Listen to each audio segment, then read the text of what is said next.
Uber Eats has Lola V products? I gotta remember that. Well, you know, they say in order to remember something, you have to forget something else. Okay, now that is a very cute haircut. That's like a little shag. I've never seen that before. Well, I mean, of course you have.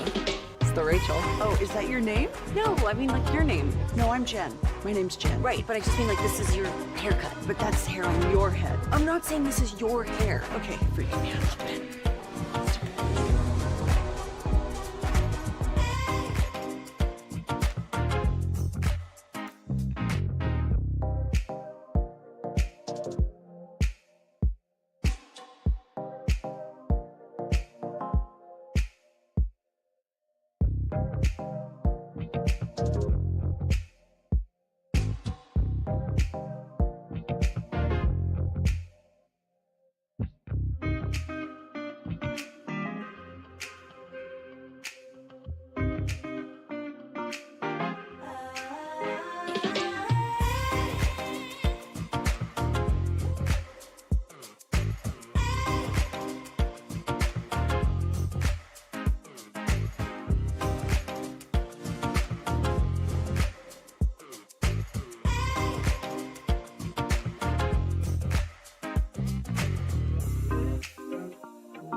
By our D&M Leasing Studios, this is Sean and RJ on 105.3 The Fan.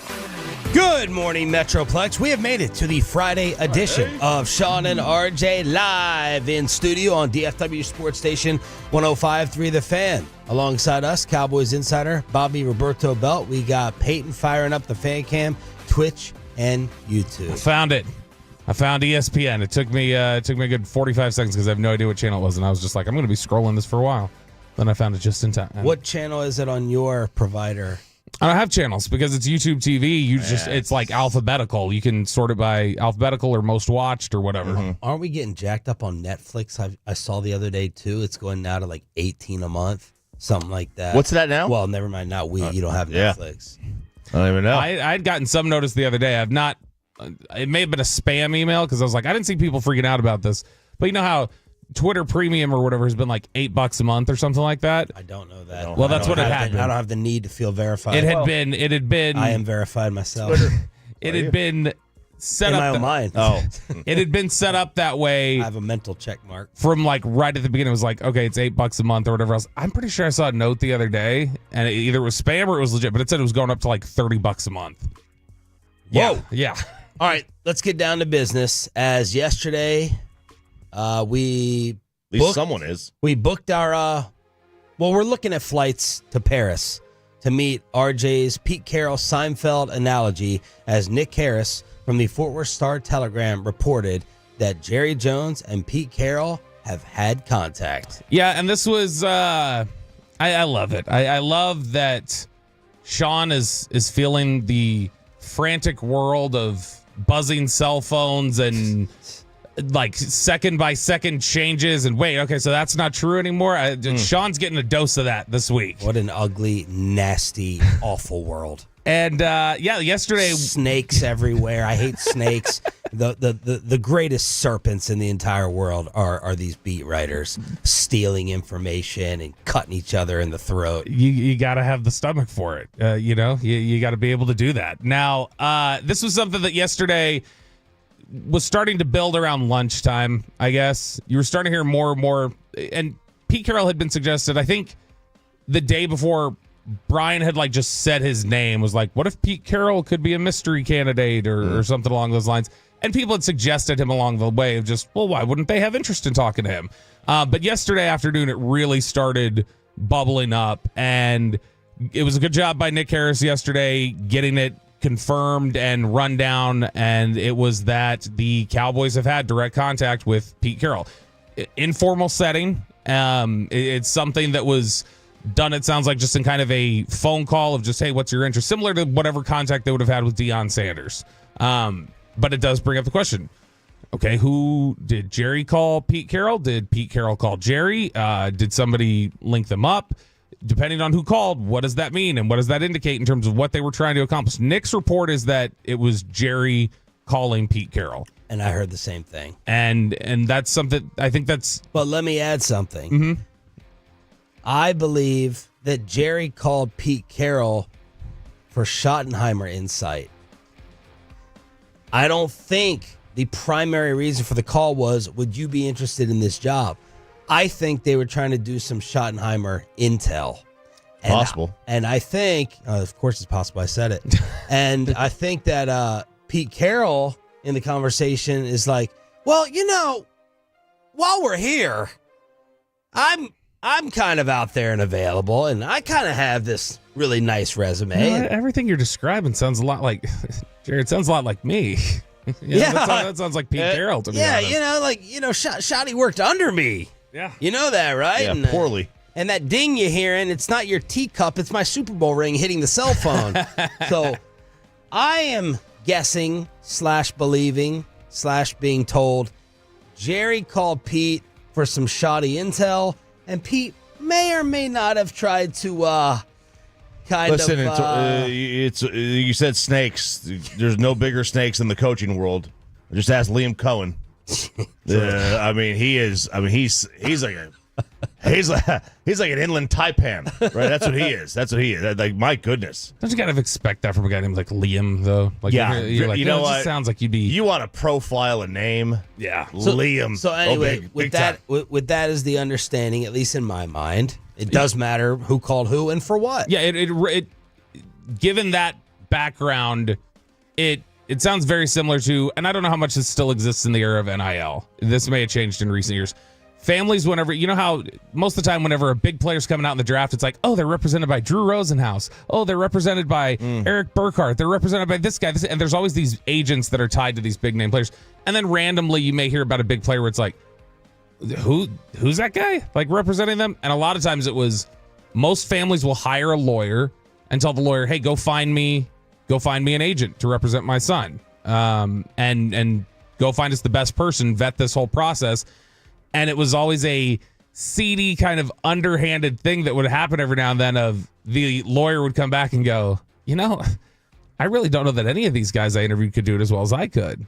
I feel like I know exactly what you guys need. I've gone through the whole process. It's like the song producer, and it's like, whoa, that producer is like actually singing the song now. They're like, maybe I can do this. Yeah, well, I'm writing the them. music. Isn't that Megan Trainor? Wasn't she like a writer first? I'm producing the music. I'm doing the music. Let me just do it. And it's fascinating because to me it's like, why is Pete Carroll at that point anyway?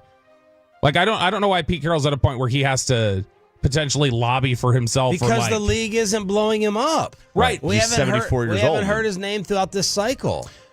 Yeah, and That's why we keep saying, is Pete Carroll like disrespected? Is Pete Carroll underrated? Because we haven't heard his name till this 11th hour. do you think it's just an age factor? Because Belichick got shut out, Pete Carroll got shut out. McCarthy's still getting interest, and he's about 10 years younger.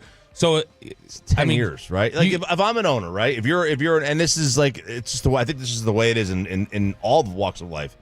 If you're an owner and or a general manager, you got to hire somebody. Do you want to hire? You don't want to do this again in 3 years. Yeah. When you're pushing 80 years old, you don't, apparently the only thing you can do in this world is be president when you're almost 80. Who is the most, what team in existence right now is the most, they just need to get over the edge? Buffalo? Is that the one? Is that the number one team in the league? So if like a Buffalo is out there hiring a coach tomorrow, or a Baltimore, do you look more at Pete Carroll and go, okay, that's just somebody we need to get us pushed over the finish line? And so then I guess the question just becomes, is that Dallas? Is Dallas a team that just needs to be pushed over the finish line, or is there a bigger build that needs to happen here? And if there's a bigger build that needs to happen here, does Pete Carroll make sense? It's not the way I also think it's not the way the league is now. The league is enamored with young hotshot coordinators. It's just the way it is, or former players. And Pete Carroll and Bill Belichick aren't like they're not Dan Campbell and they're not Sean McVay. What do you make of the Carroll development that came out yesterday? I think that they looked at the option of Brian Schottenheimer. Said, okay, we don't have to rush into this. No one else is going to hire him. So let's just keep looking. And if we don't stumble on anybody else that we like, we can fall back on him. I think another option was that they looked at the option of Brian Schottenheimer, also said again, he's not going anywhere, but also heard all this, are you kidding me? This is who you're going with? And, Jerry is, at the end of the day, he is a salesman. Yeah. And if he has Brian Schottenheimer, whether or not this has nothing to do with Brian Schottenheimer, the head coach, but like it's the name. Yeah. He knows he has a product that he can't sell. So you're saying Zach Wolchuk changed the path of the next Dallas Cowboys head coach with his brand. He did. It was all Zach. It was all Zach. One of the things I look at here, and by the way, brought us yesterday. It was a fire, as the kids say. It was a fire opening segment on G-Bag. Broadus was speculating strongly that Steven is in the room, and he's like, Shotty's the guy.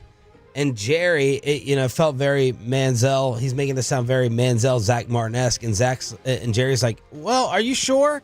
Like, let's pump the brakes here. So he was setting up that picture of everyone in the meeting being like, all right, we're ready for Schottenheimer. And Jerry's like, well, I just got off the phone with Pete Carroll. Hang on. Yeah, and I don't think there's anything wrong with slowing this down. I don't think there's anything wrong with slowing this process down and taking in more information. Why not? If you're stuck in the mud, may as well stay there a little bit longer. Honestly, that's the thing. This has felt like a painfully slow process, and at the same time, it's also oddly felt rushed. Like you're not doing your due diligence. For a team that loves that phrase, for a team that loves the phrase due diligence and covering all their bases, this feels like a massively neglected area the last couple times they've hired a coach. So there are rumors that the Raiders are interested in Pete Carroll. Maybe this sets up as a leverage play for him. Josina Anderson has been putting out some good stuff. Pete Carroll's growing more interest from the Raiders brass, as well as Steve Spagnuolo. Two league sources believe Carroll is in the lead, but again, it's all up in the air. I'm aware he's been actively sharing his desires to high-level staff members of certain clubs, and that would seem to fit here with Pete Carroll talking to Jerry. Man, if you're the Raiders, you can't hire Steve Spagnuolo. You can't hire him. You can't hire, and I don't think if you're the Raiders, you can hire Pete either. You're too far away for Pete Carroll. Josina also yesterday said, I'm told some of the head coach prospects the Cowboys interviewed have been told and or are not expecting second interviews. And look, so that's what, Saleh, Frazier? Yeah, and then we got so Michael Silver had the report yesterday that Saleh looks like he's heading to the 49ers to be defensive coordinator. Joy. Huge miss by Detroit. Frazier and Kellen were the other ones involved in interviews. It doesn't feel like Kellen Moore's getting a second interview right now. It doesn't feel like there's much stirring there. Ed Werder said on DallasCowboys.com yesterday, he was on their Media Mash show. Well, he had said that they didn't even come close to maxing out the 3-hour allotted time on their virtual call with Kellen. Oh. That they left a lot of time on the table in that meeting. Did he say anything about Dion after he said both sides were enamored with each other? He did not. I'm not saying that'd be a smart. No. He did not. That didn't come up that I had heard, and not in that section. But it was the main focus. There was just what seemed to be suggested to me was, did one of those sides just go, no thanks? Josina also said, keep in mind the Cowboys have also had informal conversations with at least one other head coach prospect that I'm aware of. She's keeping it secret. Dion is not the only one in said category.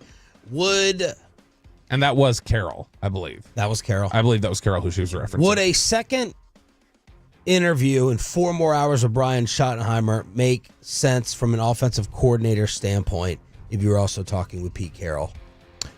For Shotty to be the OC, yeah, I mean it would make sense, right? Because we're like, why are you meeting a second time for 4 hours for the OC job that you already had? Unless you want to, because they did work together, obviously. Yep, that would make sense. If you're Pete Carroll and you're coming in here, the Cowboys would they do value continuity.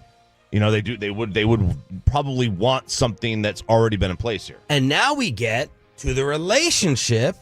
Another layer between Brian Schottenheimer and Pete Carroll. Yeah, which is why I think it does make sense why second interview potentially could then be about OC. Because if you are deciding, oh, you know what, we might be interested in Pete Carroll's head coach, let's see if Schotty would want to stay on, call plays, same sort of setup. And a lot of people go, well, he's done it for 3 years before. We've already talked this week about they had success offensively. What would be the problem? What would be the issue? I had talked to a couple people yesterday who were familiar with the Seattle situation, not anybody here in Dallas. And because I was just like, what was their relationship like?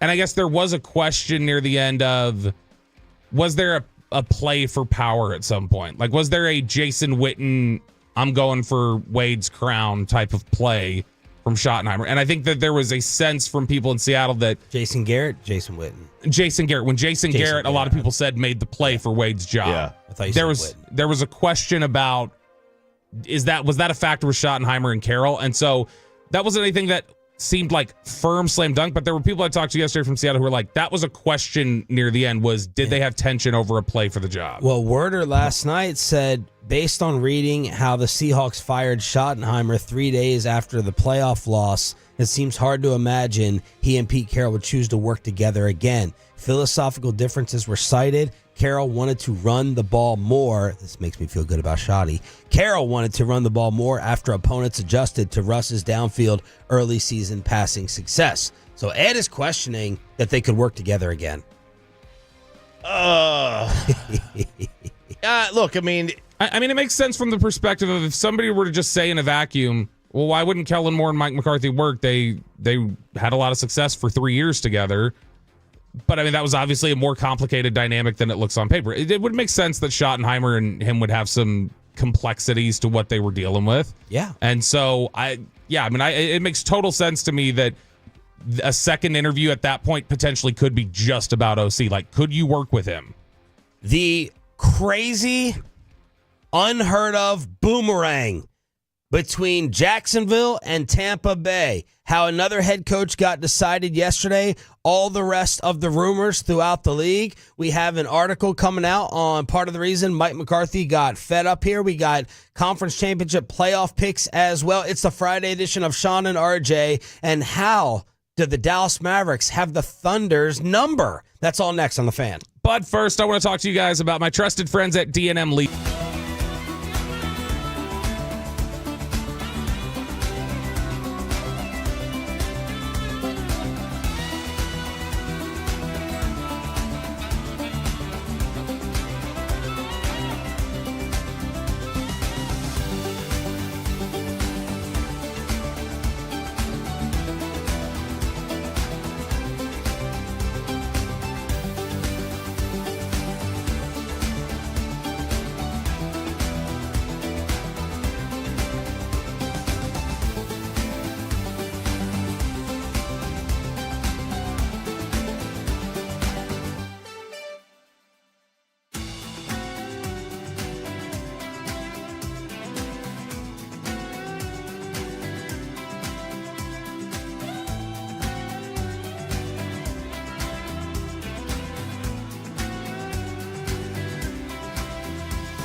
Do you think it's true that you've got to forget something else to remember that Uber Eats has groceries? No, that's absurd. Hey, remember when you used to be Pepper Lady? Pepper Lady? Wasn't it Cinnamon Sisters? Basil babes. Saffron squad? Nutmeg maidens? Paprika? No, Nutmeg maidens. I just said that. Was it Spice Girls? Doesn't sound right. Was it Saffron Squad?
And barricade rental. BuyersBarricades.com. And it's back to Sean and RJ on 105.3 The Fan segment here, brought to you by Cars for Kids. Donate today at carsforkids.org. And also brought to you by the personal injury lawyers, Frankel and Frankel. If you've been injured in a car or truck wreck, call Frankel first, 214 or 817-333-3333. With Frankel, there is never an out-of-pocket cost. They only get paid when you win. Frankel, the go-to car and truck wreck attorneys in Dallas. You're still in control. 110-104. Down the lane. He punches! That was the call last night on ABC. The Dallas Mavericks are the team that the OKC Thunder don't want to see. The kryptonite working again yesterday, and this time SGA played, and the Mavericks won again over the Oklahoma City Thunder. Tales old as time. Mavs play the Thunder. Oldest last year. Oldest last year. That's right. It's all that matters, right? It makes no sense that you just have a team that's so good, like literally so good, that you're the one team that can beat them. And it's not just when the Mavs are healthy. It's regardless of who's playing well, who gets hit in the nuts. It doesn't matter what happens in the game. You know what that sounds a little like? Styles make fights? That sounds a little bit like what the We Believe Golden State Warriors were to the 67-win Mavs. years back. That's what this story's going to be. Mavs are going to barely get in the playoffs, Sean, and then they are going to Golden State Warriors the Oklahoma City Thunder. No Clay, of course, no Luka, but the Mavericks have 4 of the 5 starters in double figures, led by Spencer Dinwiddie with 28, Kyrie with 24, PJ with 22. SGA was asked afterwards, What's up with PJ against you guys? And he's just, I don't know. He just seems to get up for us all the time. The rest of the NBA has 5 wins against the Thunder this year. The Mavs have 3. Ooh, stunning stat. Yeah, and the only reason they don't have 4 is because Luka played in the other game. That's why that is. What were you saying in the commercial break? They're basically, since Luka didn't really participate in the second round of the playoffs last year, they're like 7-1, 7-2 without Luka against the Thunder recently, and then they're 0-1 when Luka plays. Yeah, he just wasn't contributing at all. By the way, screw Lou Dort. I know Choppy just made the nut check reference. Didn't we have this issue last year in the playoffs? Didn't Lou Dort have a moment like this where they were like, "What? That clearly was not on purpose." Lou Dort didn't mean to hit that guy down there, and this was a blatant just check to Daniel Gafford. Lou's a tad dirty. I think we've kind of crossed that bridge. He's a little dirty there, but yeah, it's like that was there are times where you could realistically say, "Man, I didn't mean it." That one, like, he kind of reached over and like, bam, like he car keys as the kids would do back in the day. This was like, all right, let me open my palm and kind of lean it. I'm trying to get around the screen, but I'm going to lean back and give him a little check. At least he got ejected. Yes. At least he did get ejected for it. The Oklahoma City Thunder have a 6.5 game lead in the West. Cleveland has a 6-game lead over the Celtics in the East. It's a 6-game lead. The Mavs are the 7th seed, a half game up on the Wolves, a game and a half behind the Lakers and the Clippers. Will Cleveland even make the conference finals? Why wouldn't they? They played really well. I'd have to watch them first. I know, right? But that's like, this could be the situation where they're just trying during the regular season when everybody else kind of just floating through it. I mean, they are just like, they're scoring at an unbelievable rate. There's nobody. I'm looking right now in the Eastern Conference. They are tops in the Eastern Conference. They average 121.7 points per game. The next closest team is Boston at 117.2. Boston's more than 4 points behind Cleveland. Let's get to the crazy story in the National Football League. Bucs offensive coordinator Liam Cohen was a target of the Jacksonville Jaguars. Cohen's like, nah, I'm not interested. Jacksonville feels that hard slap across the face, wakes up Shad Khan and says, what's the problem? Why does nobody want us? Oh, the guy everyone has been saying is maybe the biggest cancer in the National Football League. He's our general manager. We're firing you, Trent Baalke. Someone get Liam Cohen back on the phone. Liam Cohen heads to Jacksonville. Tampa Bay can't get him on the phone. Hey, the paper's here. $5 million to call plays. It's not signed. Can you do a DocuSign? Can you sign this virtually? Can we get some verbal consent? Cohen ghosts the Buccaneers. Oh, but no. He had a sick kid, Sean. Is that what he said? Fever. In and out of doctor's appointment. Sick kid. Oh, really? Oh, yeah, that's what he said. To be fair, he also was traveling to Jacksonville, which is still in 1994, and I don't think they have cell towers, the necessary cell towers to reach so far away. I mean, it's the distance between Tampa and Jacksonville. We're talking hours here. Well, there are reports that Jacksonville said, enough playing around. You get to choose the general manager, and we're paying you Ben Johnson money. You want in? And Liam Cohen is now the head coach of the Jacksonville Jaguars. Another team picking that. We're starting to flip what you're supposed to do, theoretically, with GM picking the head coach. Well, now, like Kyle Shanahan, supposedly in San Fran, they're getting the head coach lined up first. The Liam Cohen, the Buccaneer Boomerang, bit Tampa. Which, did they just go ahead and hire Trent Baalke as their head coach with the way he's operating and just kind of being little conniving and under the radar? Like, it took an equally toxic man to push Trent Baalke out of Jacksonville, potentially, is what it could be. His trajectory is insane. Yeah, if you look at his career, he's never been anywhere. Like, he's never been in a single job at a place for more than 2 years. He was with the Rams for 3 years, but it was like he had a position change at one point. But you look at recent history, 2021, he was the offensive coordinator at Kentucky. 2022, he was the offensive coordinator with the Rams. 23, he went back to being the offensive coordinator at Kentucky. 24, the offensive coordinator of the Bucs. Now he's the head coach of the Jacksonville Jaguars. I mean, we all heard his name. Did Liam Cohen strike you as the candidate in this cycle that you would just turn over your entire structure to go, well, we got to get him, so we'll do whatever it takes? Maybe they just gave him the Ben Johnson deal. They scratched out the name. Maybe that could be what it was. Look, I mean, he was well respected this year, but nobody had heard of him before this year. And Baker just got his previous guy a job. Baker just got Canales a job in Carolina. So that's back to back. That's back to back guys that he got hired. By the way, I want to be clear. I'm not thinking of Liam Cohen as a snake. This is not a slimy move to me. Oh, I think it's a little slimy that you're completely ducking them and in secret. That's slimy. I think his departure from Tampa is slimy, not what he did with Jacksonville. Okay. I think the refusal to acknowledge Todd Bowles to answer his calls, which is allegedly what was happening yesterday. I think that's tell people, just be upfront with people. Yeah, communicate with people where you're going. Right. Yeah, nobody's worried. Whatever happened with Jacksonville, that's on him and Shad Khan. If Khan wants to kind of hand over the organization. And if he doesn't want to work with somebody, he doesn't want to work with somebody. I think he was I'm trying to find specifics. I think he was fired from the Rams 2 years ago as an offensive coordinator. I don't think it was just he left. I think he got fired. Diana Rossini with the report of general manager being selected and Ben Johnson money for the new coach of the Jacksonville Jaguars.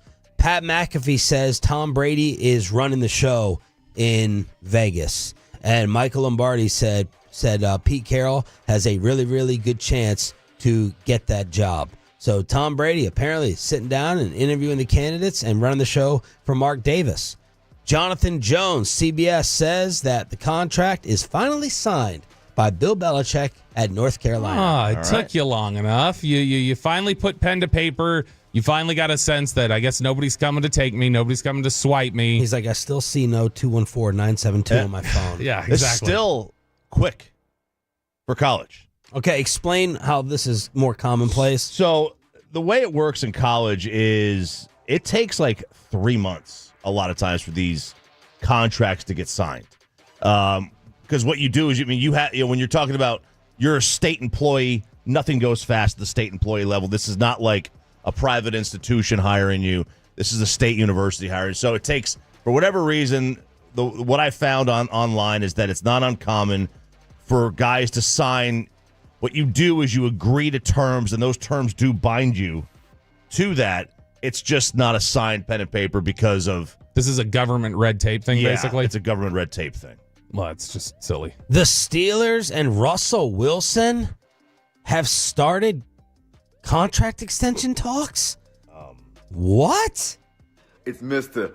Unlimited. Whoever is in charge of deciding that Russell Wilson needs to come back and be their quarterback, that's the person that needs to go. If that is Mike Tomlin, bye-bye. I don't know the name of their general manager. If that is the fourth kid with the last name Rooney, he needs to go. Whoever is this is the problem in Pittsburgh. It's not Mike Tomlin coaching or underachieving. It's whoever's making the quarterback decisions. What are you doing? Which would be we've sat here and... Talk about uninspiring. I was about to say that's way worse than Brian Schottenheimer. I was going to say we've been ringing our head. So, would this be... Do you think Steelers fans would feel more uninspired by going several years into the future with Russell Wilson than Cowboys fans here with Schottenheimer? They should feel. They should. They should feel. Schottenheimer at least is a little bit of a question mark. You still have a better quarterback. You know what your ceiling is with Russ. And last year, you may have overachieved. What are you doing, Pittsburgh? Yeah, this isn't the question of do we want to commit to Tua? Do we want to commit to Trevor Lawrence? You know who Russell Wilson is at this point. And it's not anything where you're like, well, we can't let this slip away. We got to lock in on this for a few years. There's three guys. So I got a good friend who works in the media in Pittsburgh, and he was saying that it's of anything of significant weight, it's Tomlin. He has 100% say so over Omar. Omar Khan is the other guy, and then there's another dude named Andy Weald, who I guess wields a lot of power. Weald Weidl or Weedle. The Pokemon. He's another one that has a little bit of say so there. The new drama queen has gone from the NFC South to the AFC North. Mark Andrews taking the torch from Derek Carr and releasing his statement after dodging the media after the big drop in Buffalo. It's impossible to adequately express how I feel. I'm absolutely gutted by what happened on Sunday. I'm devastated for my teammates, my coaches, my Raven fans. I pour every ounce of my being into playing at the highest level possible because I love my team in the game of football like nothing else. That is why it's taken me until now to collect my thoughts and address this publicly, even though the shock and disappointment are unlike anything I've felt before. I refuse to let this situation define me. I promise that this adversity will only make me stronger and fuel us as we move forward. Despite the negativity, I've seen heartfelt feelings and encouragement. Even when the moment seems darkest, perspective can reveal that there's still a lot of light in this world. I'll bounce back and contribute to it. Man, when I saw the headline that he spoke, he didn't speak. That he came out and I know. Typed. No, when I saw the headline, I don't know that he typed. I don't know that he typed. When I saw the headline that he finally speaks, I was like, oh great, man! He called a press conference and he met the media for 36 minutes on a random Thursday, and then I was like, oh wait a second, oh no, he went on Instagram Live and he answered all kinds of questions from his fans. I was like, oh, he wrote a statement on the Notes app. I mean, that's where I'm putting my dad's speech for his funeral, so that's kind of good, Notes app? Notes app. Yeah, I'm going to bring the cell phone right up there. You should have AI write it. So, man. Like maybe Mark Andrews did. So, or a Bobby commercial. So this is, no, hell no. I read all those off the top of the dome, son. I went and you can't obviously copy like the text here on the thing. So I just was copying what was pasted in the article, which doesn't have the full statement. It has quotes in there.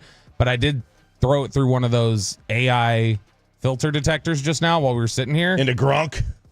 It's saying that they think that a good chunk of this is AI written. Oh, baby. Oh, baby. Doesn't he have an agent for that? Can't you have the agent put that out? Chat GPT. That's his agent. So there's Mark Andrews finally showing his fingers for what happened. By the way, you don't get a say in whether this defines you or not. It's done. You've been defined. That made me laugh out loud. Bobby's sentence in that email, like, son, you don't get a say. We get your say. All right. There is more speculation. There are more rumors over not just Cowboys head coach. What about the next offensive coordinator? Friend of the show, Mike Florio, says the big mouth could be a possibility. We'll tell you about it and what my person is telling me about who the head coach is still going to be. Next on the home of the boys, 105.3 The Fan. But first, do you guys want to talk football this afternoon? You can meet me over at the Twin Peaks in South Fort.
Uber Eats has Lola V products? I gotta remember that. Well, you know, they say in order to remember something, you have to forget something else.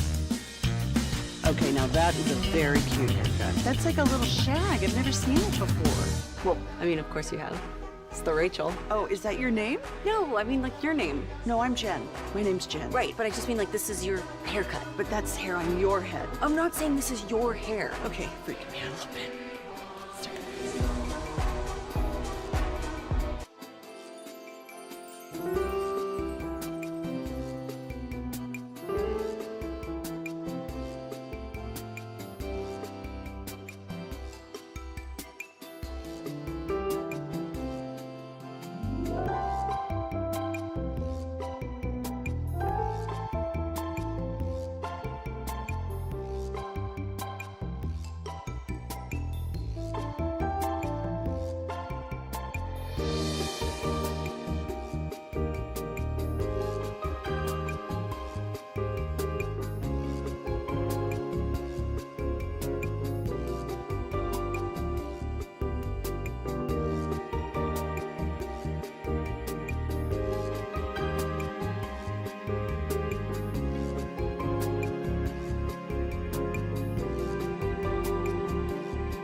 No, that's absurd.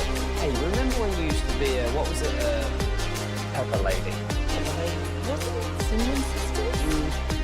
Hazel Babes. Saffron Squad? Nutmeg Maidens? Pre-Club? No. Nutmeg Maidens. I just said that. Was it Spice Girls? Doesn't sound right. Was it Saffron Squad?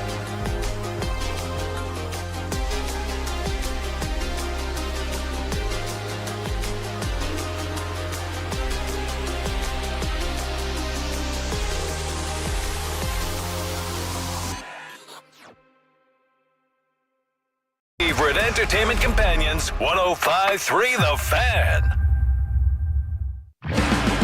And it's back to Sean and RJ on 105.3 The Fan segment here, brought to you by Classic Chevrolet. If you're in the market to upgrade your vehicle, get to Classic Chevrolet in Grapevine today, the back-to-back #1 Chevy dealership in the world. They've got more more Chevys than anyone else, all priced to sell. Visit ClassicChevrolet.com. This is Texas. This is Classic Chevrolet. Together, let's drive, relax, enjoy the difference based on new Chevrolet registrations 2023 and 2024. Pete Carroll has entered the mix, according to the Fort Worth Star-Telegram. A conversation was had between he and Jerry Jones, and we still have no contract for Brian Schottenheimer. I wanted to wait till the end of the night, till the wild circus day was kind of winding down, and hit up my source and said, all right, are we 50-50? What's going on here? And the strong thought that I got in return was they still think it's going to be Brian Schottenheimer as the head coach of the Dallas Cowboys. So that's where things stood early yesterday evening. Still going to be Schotty over Pete. Yeah, and I know I put it as the last line of my email on this topic, but the way I think it's right. I think it's probably going to be Schottenheimer at this point. Like, we were 90% yesterday morning. I still think probably 90%. But I think it is this. Oh, you still think it's not? This doesn't decrease it for you? No, because I mean I was saving 10% for just something wild that could happen like this. It doesn't sound like anything's there. I think, like I said last night, I think this is Pete Carroll right now is the shiny new toy, and Jerry wants in terms of for their discussion. What toy is Pete? Tinker Toys? Tinker Lincoln Toys. Logs? No, he's the Lincoln Logs of head coach. Sega Genesis. He's Sega Genesis. N64. That's what he is. He's N64. Because N64 was really good. It was really, really good at one time. But I think Jerry had, my thought, and this is not anybody telling me this is just my sense of it. Jerry probably had settled into a comfort of, we're probably hiring Schottenheimer, and it's probably not the sexy hire that he wants. Yeah. And so when Pete Carroll all of a sudden kind of pops up as an option, I think it's like, well, I want to play with this toy, and it's begging through the glass as you're walking by the store, like, can we get that? Can I get that? I want to get that. And then ultimately he's gonna slump off, go home, and he's gonna go back to playing with the toy he's already got, which is Schottenheimer. Was it a comfort zone or was it a realization? The realization that I'm really about to do this. Right. I'm really about to hire Is this. Brian Schottenheimer possibly going to be my last hire ever? My last hire. Like that's probably what I mean, let's be fair. It's like it's a possibility. You know, you have to realistically think about that. I think the Wildcatter exists in Jerry more than people feel. We'll talk about this at 7:20. I have a rant. Okay. I have a Woolchuck-esque rant. I can only hope to get a third of his views with something to be said at 7:20. You think you're going to 112,000 views? Because Woolchuck's up to 330, 336 or something now. Dang, and that's Gina. just on one platform. He's crushing it. I know one view we'd like to get. So I'd trade 335,999 of those. So Law Nation went and dug up a 2020 clip from Pete Carroll talking about Brian Schottenheimer's qualifications as a head coach when they were working together on the same Seahawks staff. I think he's an incredible candidate. I think he's exactly what coaches or owners are looking for. He's been around. He's been in charge. He commands the whole team with his leadership. He's got great background. Yeah, I say that because I know he's been through our program for enough years that I know that he's got his philosophy in order. He's got his approach and how he would do it because we've worked on all that stuff, and so he's ready to go. We haven't talked about it this time around yet, but we've talked about it in the past, and I did hear that like yesterday or something like that maybe there's something up. if they were to hire Schottenheimer, I was thinking about this yesterday. Is there a realistic chance that you're talking about this will be another coach that this will be the last head coaching job they get? It'll maybe be his first, but I mean, if McCarthy doesn't get hired, for instance, the last head coach you hired that somebody else, when you let him go, went, well, I got to go get him, was Gailey. Oh, yeah, Buffalo. Campo didn't get another job. Parcells went and got an executive job. Right. Phillips was a DC, but could never get that coaching job, and Garrett never got anything. You know, you brought this up the other day. We didn't get a chance to get to it. When's the last time the Cowboys made and had that innovative hire and person that everyone else was longing for? If that feels extinct around here. Oh, they don't. The Dan Campbell copy, that's Detroit doing that. McVay, Shanahan, and we're just not doing it. We're not. They're not doing that at all. And Jerry Jones, in every other aspect of his life, is so innovative and new and adaptive, except for the coach. Yeah, I mean, look, they're like, he wants to find his Landry. Yep. All right, that was one of the things, and that's they're never the leaders in anything. Like, they never said, when was the last time someone said we need to find the next Jerry Jones? Well, I'm sure a lot of owners in the football world. The league thinks that. The league thinks that, but in the football world, we need to find the next Jerry as the owner GM of our team. You know what I mean? Like they don't operate in a uniqueness. Yep. They don't operate where they did something different and the rest of the league tried to copy them. Unless it's, being frugal. Or, I'm sorry, they did. One time, find a fourth-round quarterback. But they just copied off the Patriots. They copied off of Seattle with that, too. Jerry wore Nikes with his Hall of Fame suit. Like, he still adapts in other ways. He goes with the times. But with this, it just feels so stuck and so slow. Mike Florio stirring up some stuff yesterday. You're kidding. The headline said 1 year later, Rex Ryan could end up as the Cowboys' defensive coordinator. What's the tie? With Schotty? Well, with Schotty. Schotty was Rex's offensive coordinator. Yep. With the Jets, the ground and pound. They would have, again, I don't know how their relationship ended versus how Pete Carroll and Brian Schottenheimer's relationship ended, but, they looked like they got along on Hard Knocks that 1 year. Well, and listen, if you're going to hire Schottenheimer, you're going to have to try to sell something with the defensive side of the ball and with the coordinators. Solly's already out, right? He's gone. He's going to San Fran. You're going to find a way to sell it. Do the Cowboys have the type of personnel that would fit Rex? It's been a long time since I read the book, but there was a book that came out about the Jets. It was after they went to their back-to-back AFC title games, and they were kind of like the next team. And the New York Times had assigned one of their non-football writers to stay with the team the whole year. And it was a book called Collision Low Crossers, which was one of their staple plays in the offense that they ran.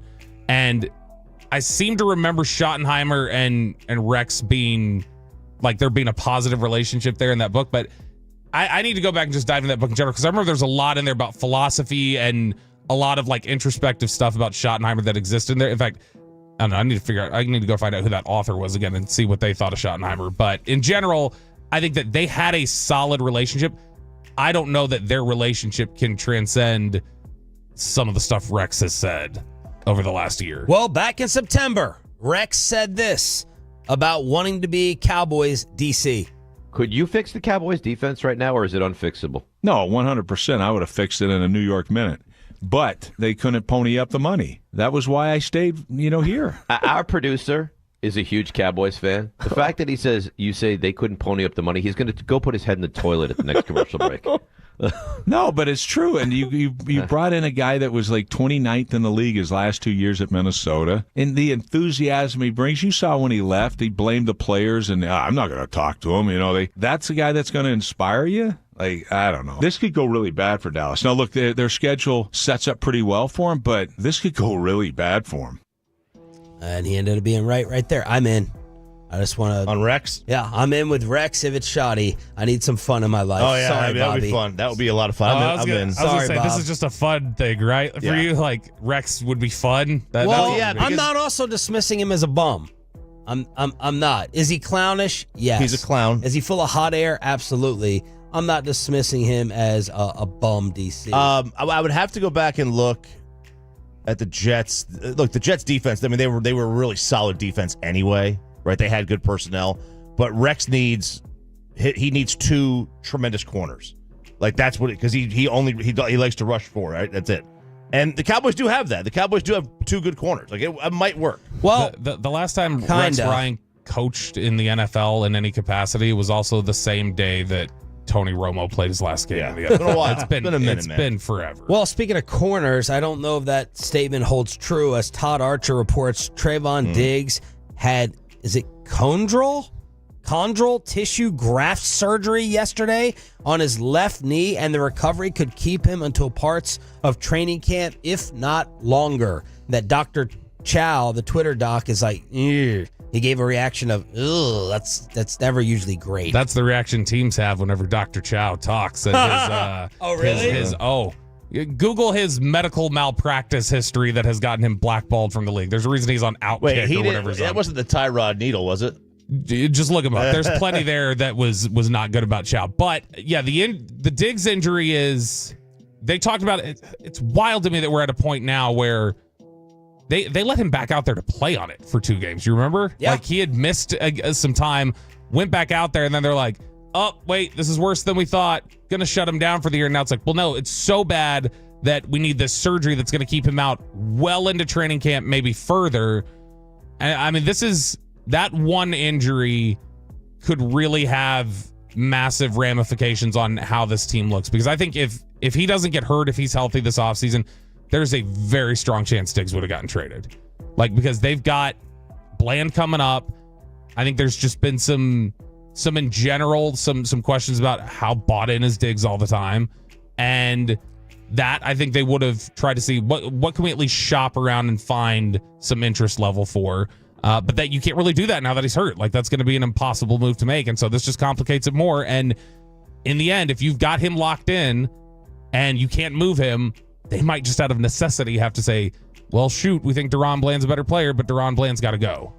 Everything you need to know inside the Star. Strong week of coverage continues with the 6 a.m. club here with Sean Sharif, RJ Choppy, and our Cowboys insider, Bobby Roberto Bell. Down to the Final Four. I don't want your picks. I want your heart's pick. Who are you rooting for to make it to the Super Bowl in New Orleans? Of course, we're going to be there to cover that as well. I want who you're rooting for in the final 2 games this weekend after this. After we get you over to Platinum Ford in Terrell, it is, of course, Stephen Gilchrist, Stone Store Gilchrist.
Uber Eats has Lola V products? I gotta remember that. You know, they say in order to remember something, you have to forget something else. Okay, now that is a very cute haircut. That's like a little shag. I've never seen it before. Well, I mean, of course you have. It's the Rachel. Oh, is that your name? No, I mean, like, your name. No, I'm Jen. My name's Jen. Right, but I just mean, like, this is your haircut. But that's hair on your head. I'm not saying this is your hair. Okay.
Odyssey Sports Station. Driven by our D&M Leasing Studio, this is Sean and RJ on 105.3 The Fan. Conference Championship weekend is about to be upon us. Good morning, Metroplex. Sean Sharif, RJ Choppy, and Cowboys insider Bobby Belt on DFW Sports Station. Why Mike McCarthy got fed up and the power struggle between Jerry and Stephen Jones with a new article that dropped yesterday. We'll bring it to you at 7:20 during the commercial-free expressway. These are not your picks. Well, it's the pick of the heart. Who do you want to win this weekend? Sunday, 2 o'clock on Fox, the NFC Championship game, Commanders at Eagles. Filthy doing their usual thing with Jalen Hurts. Oh, I don't know. Full participant. The Eagles are favored by 6. Do you see what these fools are doing? Man, I set off some Tolos the other day when I said even Jerry wouldn't stoop this low to make a buck. They're selling snow from the win over the Rams. They bottled up the snow, froze it. Did you see the price? I did not see the price. I saw the item. I saw the item. Yes. $31. $20. Low. We're too low. $49.99. $50. $50 at the top. It says "Let's Hunt" and playoff field snow from the Philadelphia Eagles. 100 containers of it. Well, the good news is Philly residents can purchase that, thaw it out, and then finally have clean water to drink. They could do that. Is that the You like Philadelphia? I do like Philadelphia. Their water's nasty. Is it? Yep. $50 for the playoff snow. Will it get sold out? It might already be sold out. It might already be sold out. Yeah, it will. Fans will do this. Fans buy anything. Fans buy dirt. What were you noticing about ticket prices for this early on? So they were high. I mean, at the start, they were high. Which is not surprising. Not surprising at all. But, they're also close in proximity. So right now, the in-the-door price was around $500 before fees. The 100-level seats are $800 before fees. I was expecting a little bit more, right? And that's high. It's not like crazy. NFC Championship game, you've got two teams where both fan bases, I mean, it'd be like they're closer than like Oklahoma City between each other. From us to Oklahoma City, like in proximity. Now, distance in terms of a time to drive it, a little bit more, but because of the traffic. But, I mean, you could have so many Washington fans just drive up for this game. You would think it would drive the price up a little bit more. This one's easy for me. I am rooting for the Commanders. It checks all the boxes. I feel good for the long-suffering Redskin fans. I feel good for Dan Quinn. I like Jaden Daniels. I'm happy for the new ownership. I hate Nick Sirianni. I don't like Jalen Hurts. The most likable one now over there for me is Big Dom. He is. I've switched. I've kind of turned. Yeah. I feel bad for him that he has to hold it together for Sirianni. I don't like A.J. Brown. I'm jealous of Jalen Carter. This is easy in terms of, which one do you want to? It's a win-win in terms of sending a message to Jerry, hoping that he's bothered by it because it's the NFC East Championship in the NFC title game. I want the Commanders, no doubt. Man, this is a real tough one. I hate both. I hate everything about both franchises for the most part. What do you hate about the Commanders? Yeah, didn't you? I mean, I understand you used to hate the Commanders, but isn't that the whole feel-good thing about them? They're changing the culture. They're being decent people over there now. Yeah, I don't care for being decent people. That doesn't do anything for me. I don't like Johnny-come-latelys. I like people who have paid their dues. You know, they've paid dues. They need to grow. You gotta have a slow build of success. Oh, okay. You know, slow build, right? I don't want to. You want NBA playoff? I want you to have some strife. You lose in the first round, and then the next year you lose in the second round. Why'd you root for the Lions last year then? Because they did the same thing the year before. That you could see them coming up the year before. They didn't make the playoffs. They didn't, but they were close. On the final game, on the final week, they missed out. So that was their. Plus, I like Motor City Dan Campbell, MCDC, just meatheads like me. So the only thing I could do here is either root for Jaden Daniels, who I love, or keep it real and root for an Italian. Which Big Dom? Or Sirianni, or Big Dom. So I will root for Philadelphia. Oh, God. Yeah, this is 100% easy. This is Washington. Because it's... Well, because Kellen's not in the running anymore to look like a genius? No, I mean, that would be even better if you had walked away from him in your coaching search and then he goes and wins a Super Bowl. No, to me, it's... Listen, real quick. If you don't want Kellen as the head coach, you want Philadelphia to win this game. If you don't want Kellen, is that because they can't talk to him? Right, because they can't hire him. I mean, Kellen's not getting hired. But I'm saying, if you really don't want him as the head coach and they lose, but they perform well offensively and they still lose, I mean, he's back on the table. I think that from every perspective of just feel-good story, there's not a ton of unlikable people with Washington right now. You have to love Terry McLaurin. McLaurin is I was just thinking about this. McLaurin is going to be, I think, by the end of his career. He's like Art Monk. That's exactly. You're going to look back at him as just this, man, that guy was really good for a long time. How did he just kind of fly under the radar? Yeah. But that dude he's been through a lot during his time there. I think in general, it's get some Washington fans, get them a little boost. Also, yeah, if you're rooting for the Jerry angle of let's torture the Cowboys a little bit, I mean, there's not a whole lot better than 12 people they were paying last year being on this team, going to the Super Bowl. And new ownership. Yeah, and who's getting it done right. Who's the leader on defense? It's Bobby Wagner, who they always refuse to pay over here for year after year after year. So, yeah, I mean, there's a lot of feel-good stuff there. Brian Robinson, his whole story about getting shot a couple of years ago and bouncing back. And so, I mean, I think Washington's the easy feel-good story. Yeah, super easy for me. Commanders pick, rooting for them. But I did see this argument on Twitter, and it kind of got me thinking, but not really. Commanders do have 3 titles. Eagles have 1. Do you root for the lesser of the titles because the Cowboys have 5? I don't. One of Washington's doesn't count as a strike. 2 of Washington's, right? They were strike years. It's a bubble title. Oh, they were. 2 of them were strike years. They don't count.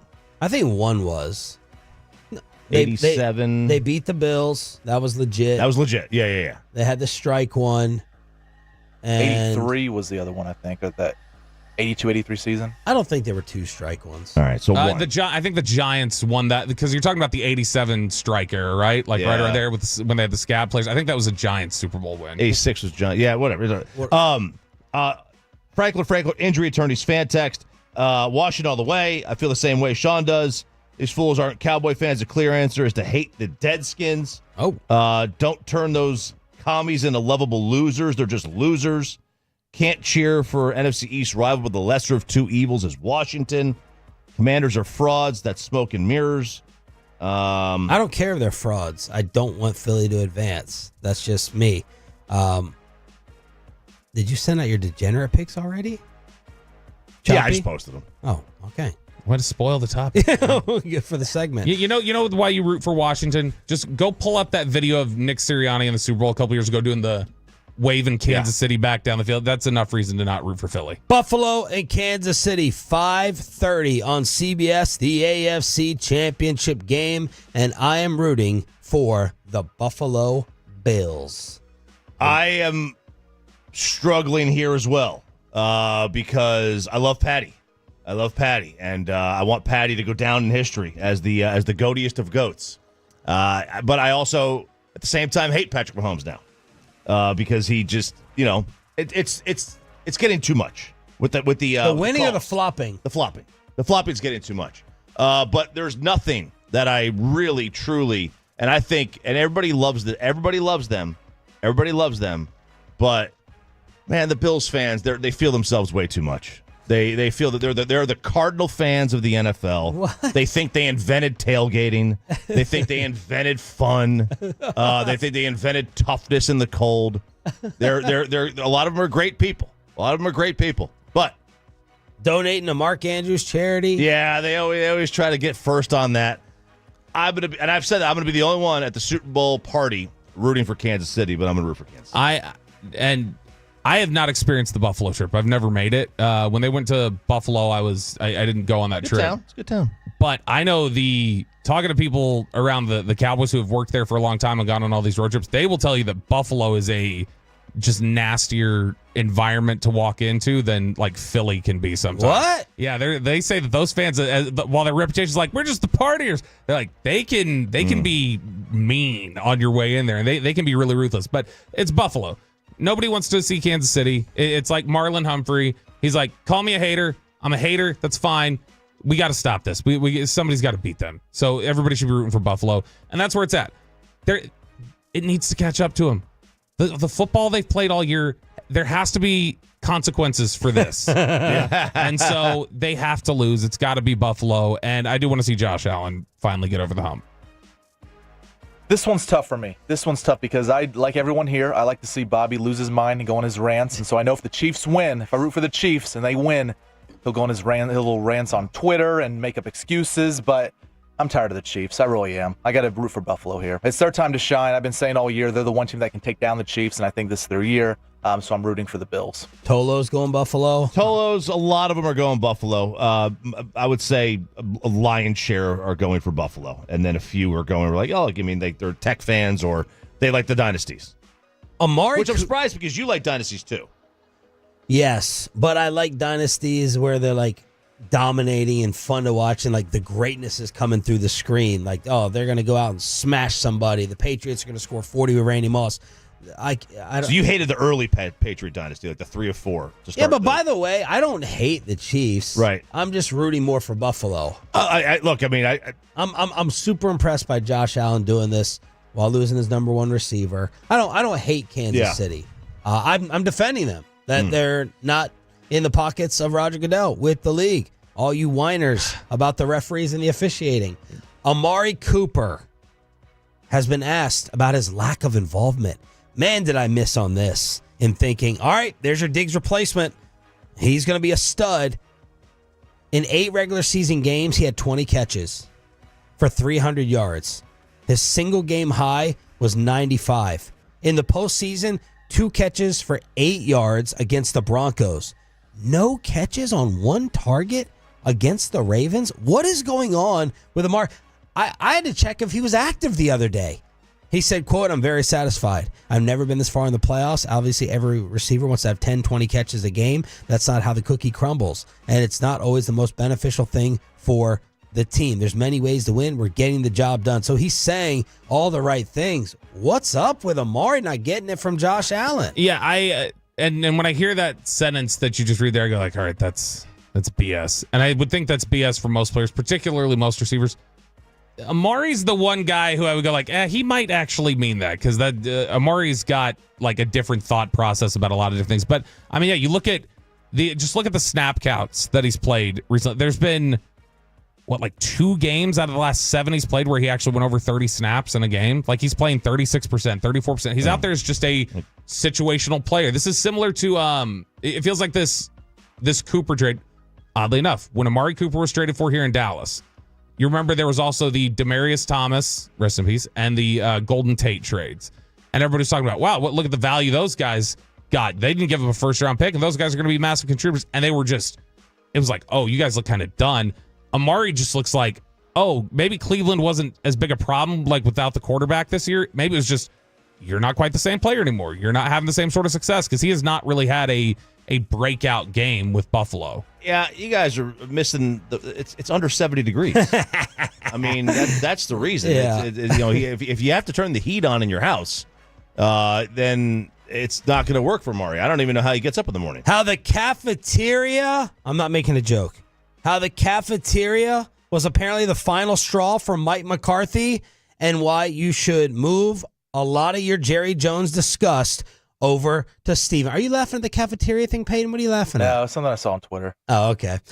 We take you inside the Cowboys drama with a new article that just dropped. Commercial-free Expressway is next on 105.3 The Fan, but I cannot wait. A little bit of confusion from Batolo, who said, hey, I will meet you on later today at Hurtado. They're opening February 22nd, 2/22.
that Uber Eats has groceries. No, that's absurd. Hey, remember when you used to be a, what was it, Pepper Lady? Pepper Lady? Wasn't it Cinnamon Sisters? Basil Babes. Saffron Squad? Nutmeg Maidens? Paprika? No. Nutmeg Maidens. I just said that. Was it Spice Girls? Doesn't sound right. Was it Saffron Squad?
our teammates right here on The Fan. And it's back to Sean and RJ on 105.3 The Fan. It is the Expressway right now on The Fan, and it's brought to you by the On Time Experts. We are commercial free on your home of the Texas Rangers and the Dallas Cowboys. Thank you so much for turning it on and leaving it on. I'm Sean Sharif alongside RJ Choppy, broadcast partner for 15 years, Cowboys insider Bobby Bell, Touchdown. Peyton, Phillip, Russell, firing up the fan cam, Twitch, and YouTube. All right, yesterday we had a big article drop from Ty Dunn. Bobby, who is Ty Dunn? Ty Dunn is a long-form writer. He does a lot of like in-depth, 10,000-word pieces. They're usually investigative. They're big into storytelling. He's a big storyteller guy. Where you would know him most is for two articles. One was he wrote for Bleacher Report after Mike McCarthy was fired in Green Bay. And he wrote the very famous article that exposed a lot of the Aaron Rodgers and Mike McCarthy tension and had the accusations about Mike McCarthy just wants to go get massages. He's not even out here at practice. That was his article when he was at Bleacher Report. So he left Bleacher Report, and now he's working with a long-tenured Green Bay media member named Bob McGinn. And they started a platform called Go Long.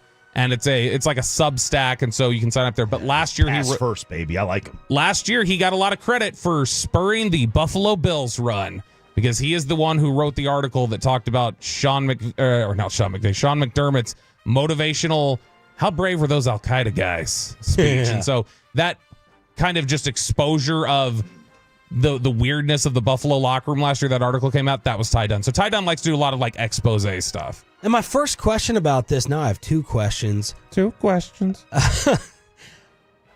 How would he have a source in McCarthy, or how would McCarthy be on good enough terms with him? I would think McCarthy hates him because he insinuated that Mike was lazy. I think you're correct that he does hate him. Okay, so I'm like, all right, is McCarthy feeding? No way he would feed to this guy his problems with the Cowboys organization. By the way, after the 9/11 thing with McDermott, I thought I saw Ty Dunn tweet he had an hour sit down the other day with McDermott. So I'm like, how is this guy possibly making up with these people he's burned in his articles, or there was just no McCarthy input here to the writer? I guess the possibility here is, if you're Mike, maybe the guy, is good at making up with people, but also, if Mike is like, that's a bunch of BS, but this guy will believe anything, let me throw him some stuff and he'll believe this about the Cowboys. Yeah, I don't get the sense from reading this article, and I don't know about you, Sean, I don't get the sense from reading this article that any of this is first-person McCarthy stuff. Okay.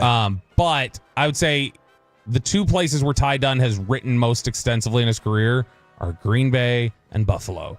And those are the most community-oriented teams that exist in the National Football League. So Mike McCarthy may not like him, but he's probably neighbors with Packers staff members when he lived in Green Bay. And there's probably a lot of other people who still like him, appreciate him.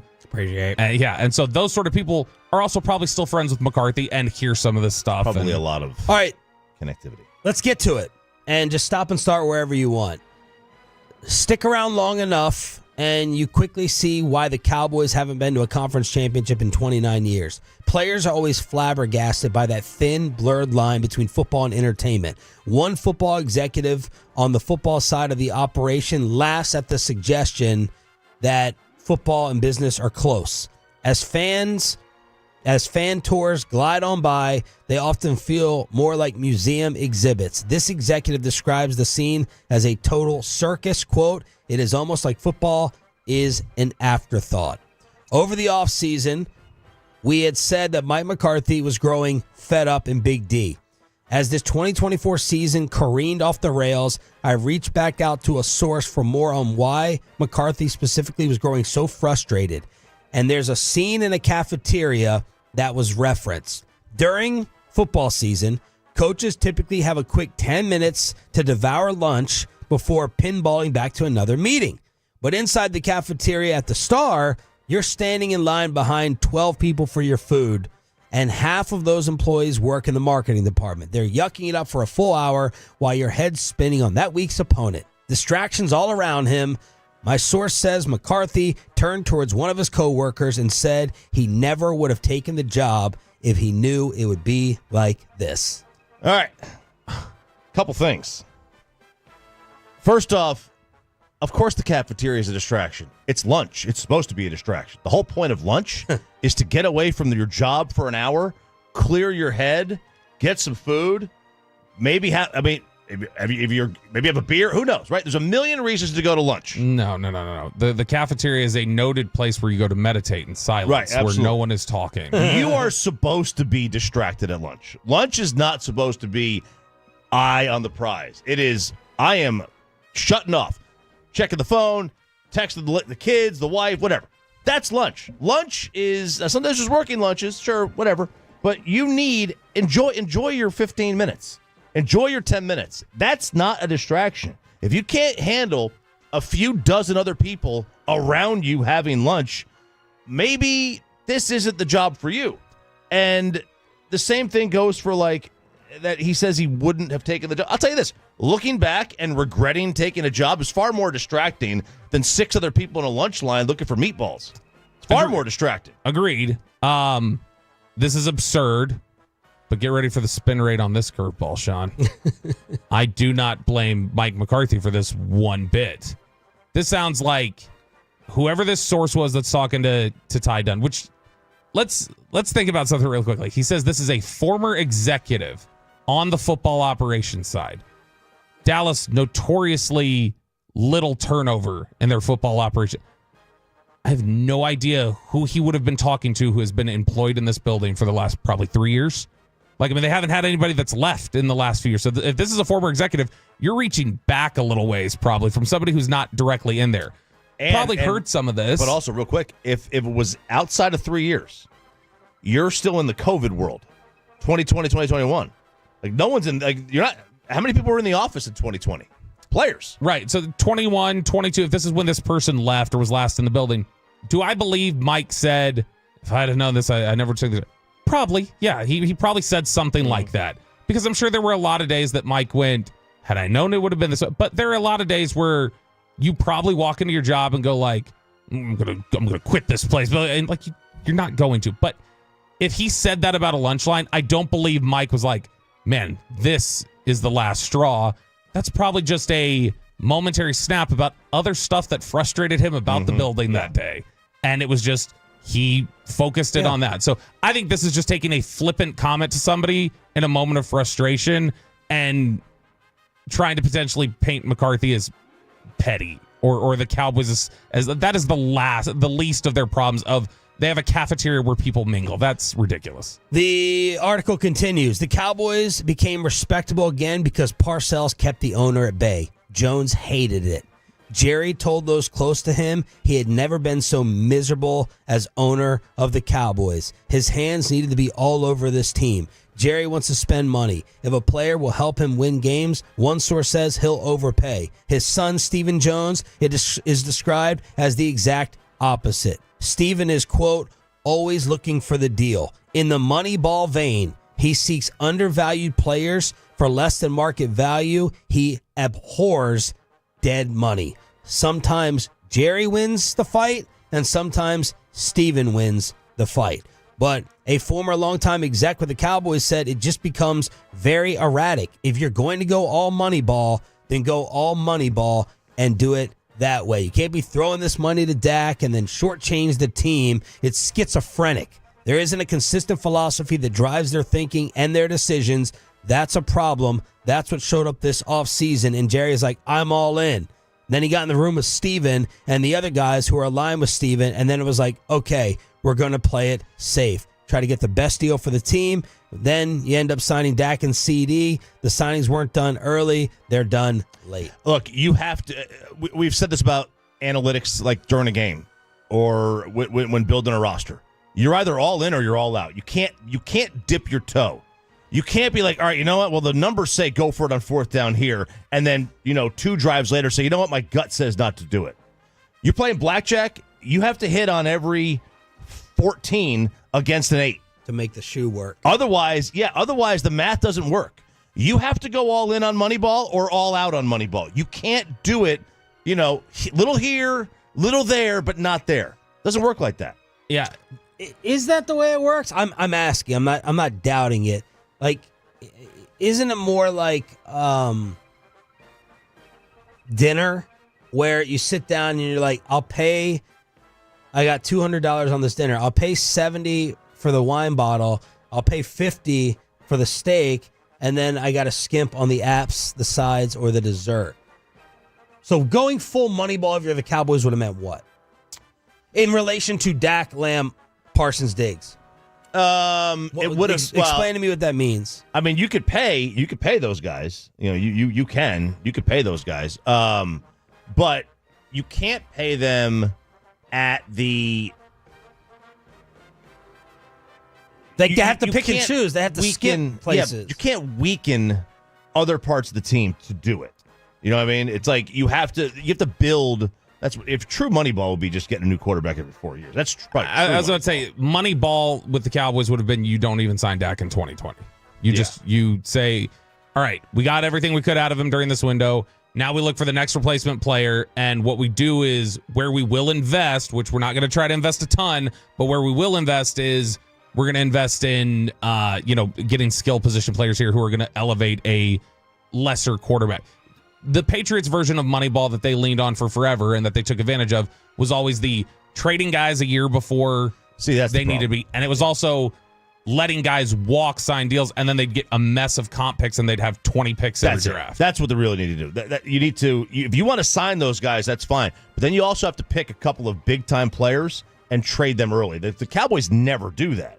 They would have had to have traded CD or Micah and get a couple of picks for him, and then you recoup. That's how you can make it all work. And to this exact question, though, the idea of, is Jerry still a free wheeler and dealer, and is Steven the one who wants to be a little more budget conscious? I think that's probably mostly correct, but I think we all kind of believe that. Yeah, we did, and that's what I'm about to kind of go off on. We go back to this Cowboys article from Ty Dunn.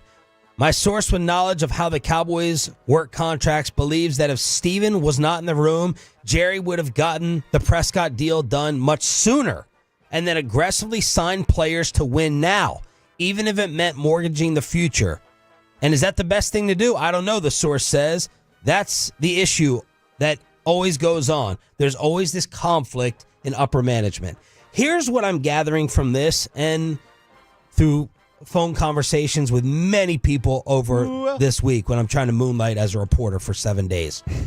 7 days. The amount of times that I am hearing that Jerry Jones is shut down and told no is stunning to me.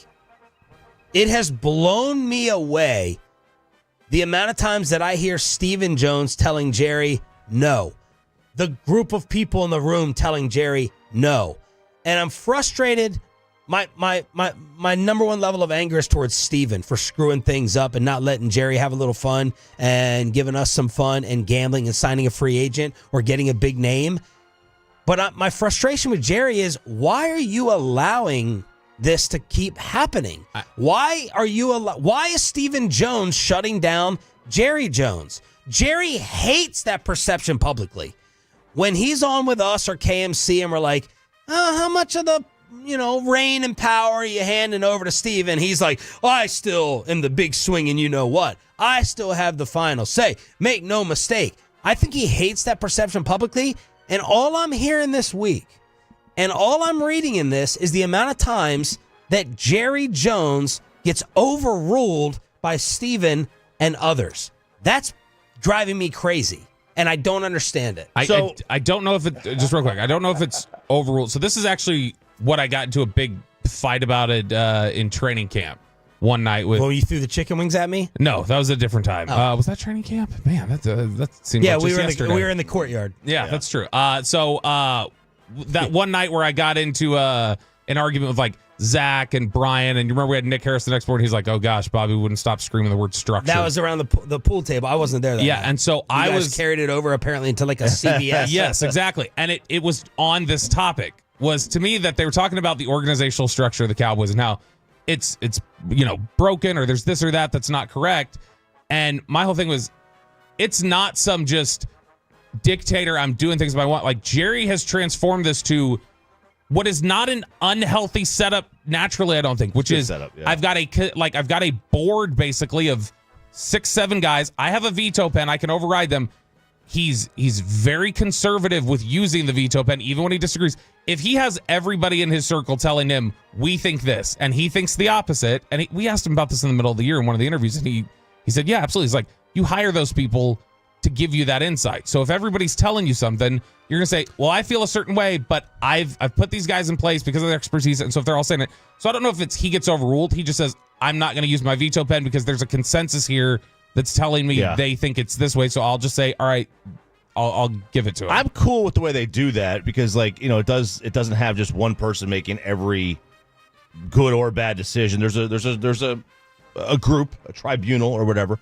But, it also leads where you have kind of a tug of war where, like, Steven's like, all right, we're going to keep, the cost low.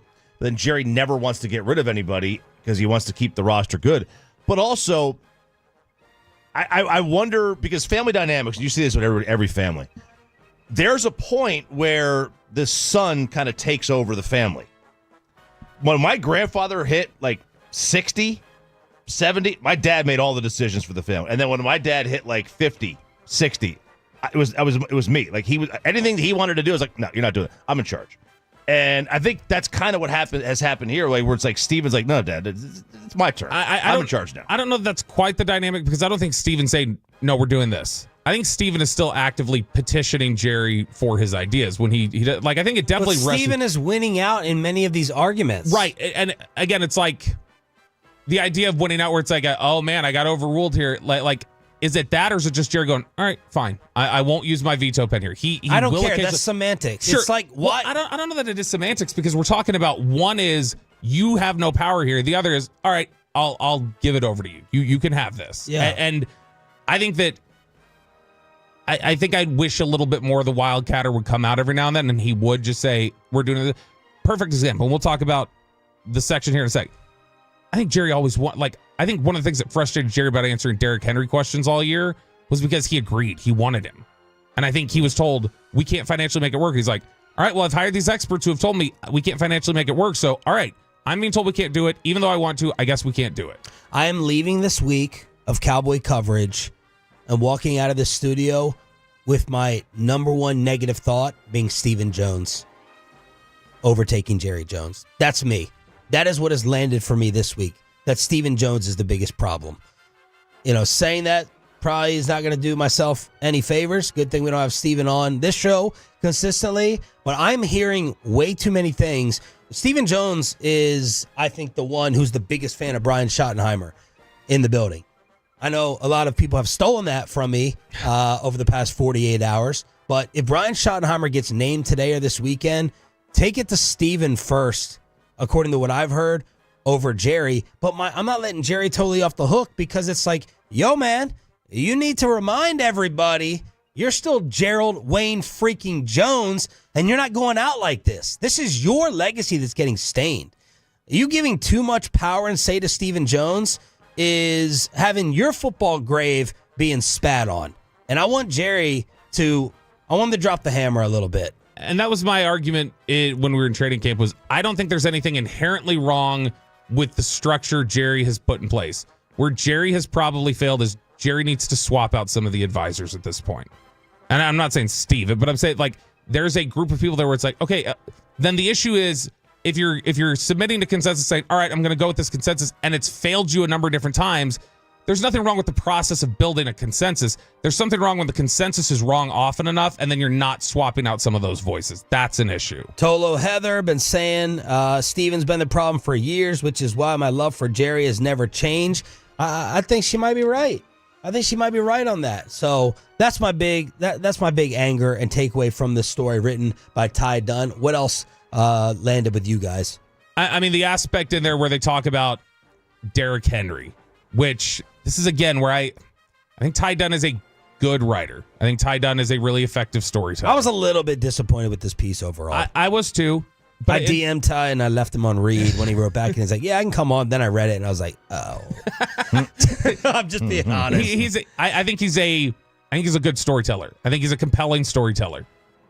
When they get into the Derrick Henry stuff, which they talk about, boy, the Cowboys blew the Derrick Henry opportunity. Derrick Henry wanted to be a Cowboy. The Cowboys instead opted for going with Ezekiel Elliott and doing this and that. that was when I read that section. I was like, okay, this strikes me as somebody who, yes, their insight was related to, they had intel, Ty Dunn did, that Derrick Henry wanted to be here. He had inside knowledge of that. Everyone knew that. Right. But it felt much more like the Cowboys' perspective of this was reading tea leaves, and it didn't seem like there was real information about how their process went talking about Derrick Henry. And so my issue there is they try to write it off as just, look, and Jerry was so cheap, he wouldn't go after Derrick Henry. It's like, okay, but that's just after a section where you wrote about Jerry clearly wants to go after things sometimes, and they don't. That's what happened with Derrick Henry. I think he wanted it. I think he wanted to, like, look, and that's why whenever anybody would ask about Derrick Henry, like I said, he would get angry or kind of worked up because I think he was like, I agree with you, and I'm not going to tell you I agree with you because I'm not going to throw people under the bus here, but I agreed. And Broadus kept saying yesterday on G-Bag, he thinks Jerry wants Deion. He's like, I really think that Jerry wants Deion. Ed Werder reported, enamored. So that's not a salary cap thing. All right. That is supposed to be Stephen Jones' specialty of, hey, we can't afford it. You hired a math department, or the opposite of RJ Choppy in the morning show. We can actually do the math. Here you go. Man, I want Jerry to kick Stephen to the side on that. You know, don't let Stephen Jones pick your next head coach of the football team with the way that things have been going around here, or your possible final parting shot. Now you could say, well, who picked McCarthy? Do you know who picked McCarthy? I don't know whose guy McCarthy was, or whether it was mutual love. I think they all felt really good about the hire when they made it. I don't think that was one guy overruling the other. I think they all felt like this is our guy. I will say, it can be totally your team, Steven, when I'm not here. Like, this is the mentality I want Jerry to take. Because as you made the analogy in the commercial break, this is Hal Steinbrenner. Yeah, oh yeah, it is. This is the exact parallel. It absolutely is. So the old man too. The old man, the old man was the kind of the Maverick, the Maverick. I mean, they built their empire by taking risk. Buying the Cowboys, buying the Yankees were considered risky propositions at the time. They got them at super great deals, $10 million and $100 million, respectively. And they turned it over to their child, who was, always brought up wealthy and, educated. And not to say those other two guys weren't educated, because they were, but they were like, they polished. Yeah.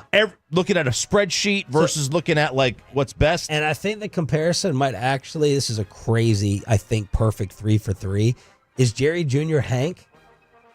Yes, absolutely. Hal Steven. Hopefully he lives longer. But, Yeah. Jerry's George. Uh-huh. And the more, And Hal is, so Hal is Steven. Yeah. Jerry Jr.'s Hank, and then Jerry's George. Yeah. It's a perfect parallel.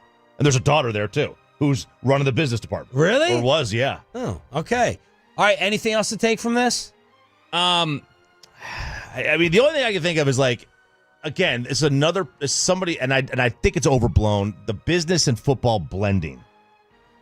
Production and business blends in every organization. It just does. Like, you can't avoid it. Yeah. Now, does it, like, is one put ahead of the other? Yeah, it should be the production or the football. It has to be put ahead of each other. I still refuse to believe that tours impacts your ability to play football.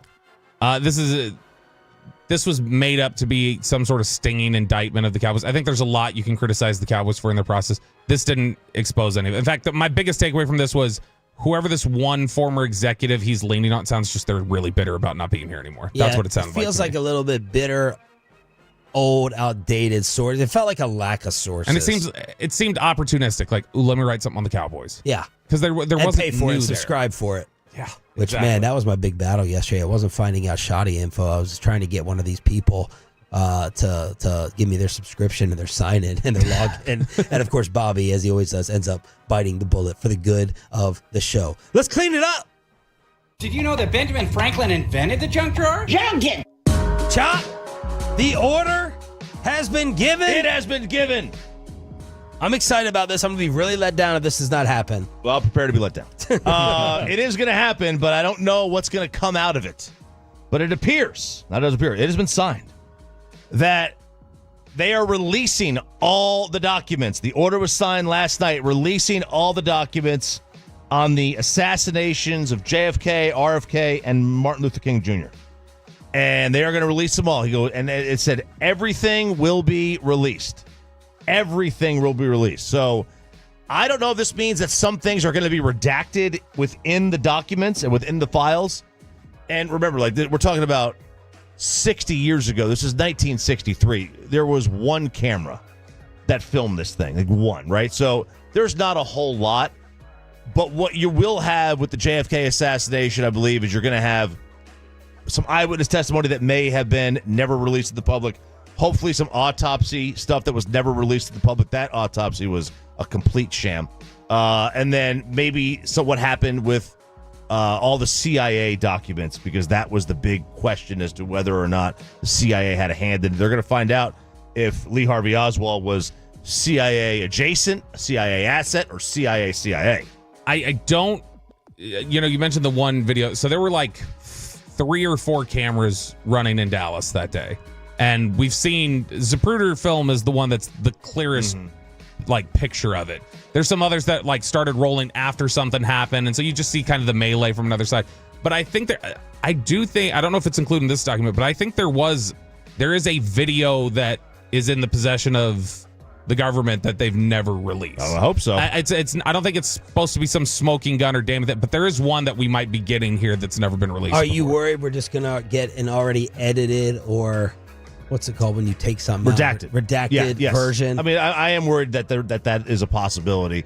I saw a lot of people yesterday saying that the driver of the car was the one. There's a video of him turning around, and I'm like, all right, so the Governor Connolly was obviously in on it then, because he was sitting right next to him. You don't think he would have noticed a gunshot? Well, I mean, yeah, maybe he was in on it then, like you say. Yeah. They've always pointed to the quote from Connolly when he was in the front seat that he said, "Oh my God, they're gonna kill us," and they were like, "Oh, who's they?" He clearly knew there was somebody, a power, a force. Or so the guy just went like this and offhand and just right there. So I don't think I've ever seen. What do you think happened exactly, or are you just fascinated by it and you don't actually have an idea? I don't know. I think there were 3 or 4 shooters. You cannot use it was a Carcano rifle, right? You can't get off 3 shots in 5 seconds with that thing. It takes too long to cock it. To cock it, baby, and then to re-aim. The one guy did it. Like, it took him like a bunch of tries to do it, and he was so off target because it's not a very good rifle. So power rank your interest level in what is going to possibly be released. The number one subject matter, 2 and 3. In terms of just JFK, or all 3 of them? All of them. Well, JFK clearly is number one. All right. I don't know much about the other ones. Like, I don't know. I know I've heard RFK Jr. talk about how there was how his dad was shot from behind, but the guy was in front of him. I have no idea. And I don't know. So I don't know much about the other 2 assassinations. My intrigue with those 2 is just reading about them. Like, I've never taken the time to because there hasn't been the same conspiracy theory as to on each of them. Yeah, there was with JFK. There was conspiracy theories, but not like with JFK. I would guess the interest level in document, like JFK, it's just let's get more information. Which, by the way, I think this is going to be a dud. I think we're going to get the documents, and then we're going to be like, oh, that wasn't much at all. Because it's been altered, or because our imaginations have run wild with reality? I think I don't think the Warren Commission nails it at all. I don't. But you don't buy the single bullet? I also think we have most of the relevant information, that whatever information is going to come out of this, I don't think it's going to be like, here, this changes everything. I don't think we're going to get anything like that. There might be interesting stuff in there, but nothing like that. The MLK thing, I think the MLK information that we're going to get on there is going to just expose people dropping the ball in terms of neglecting threats and really staying on top of how legitimate the threats on his life were. And then the RFK stuff, because there's the weird, Sirhan has said, I think in the last 30 years that, it was mind control. I was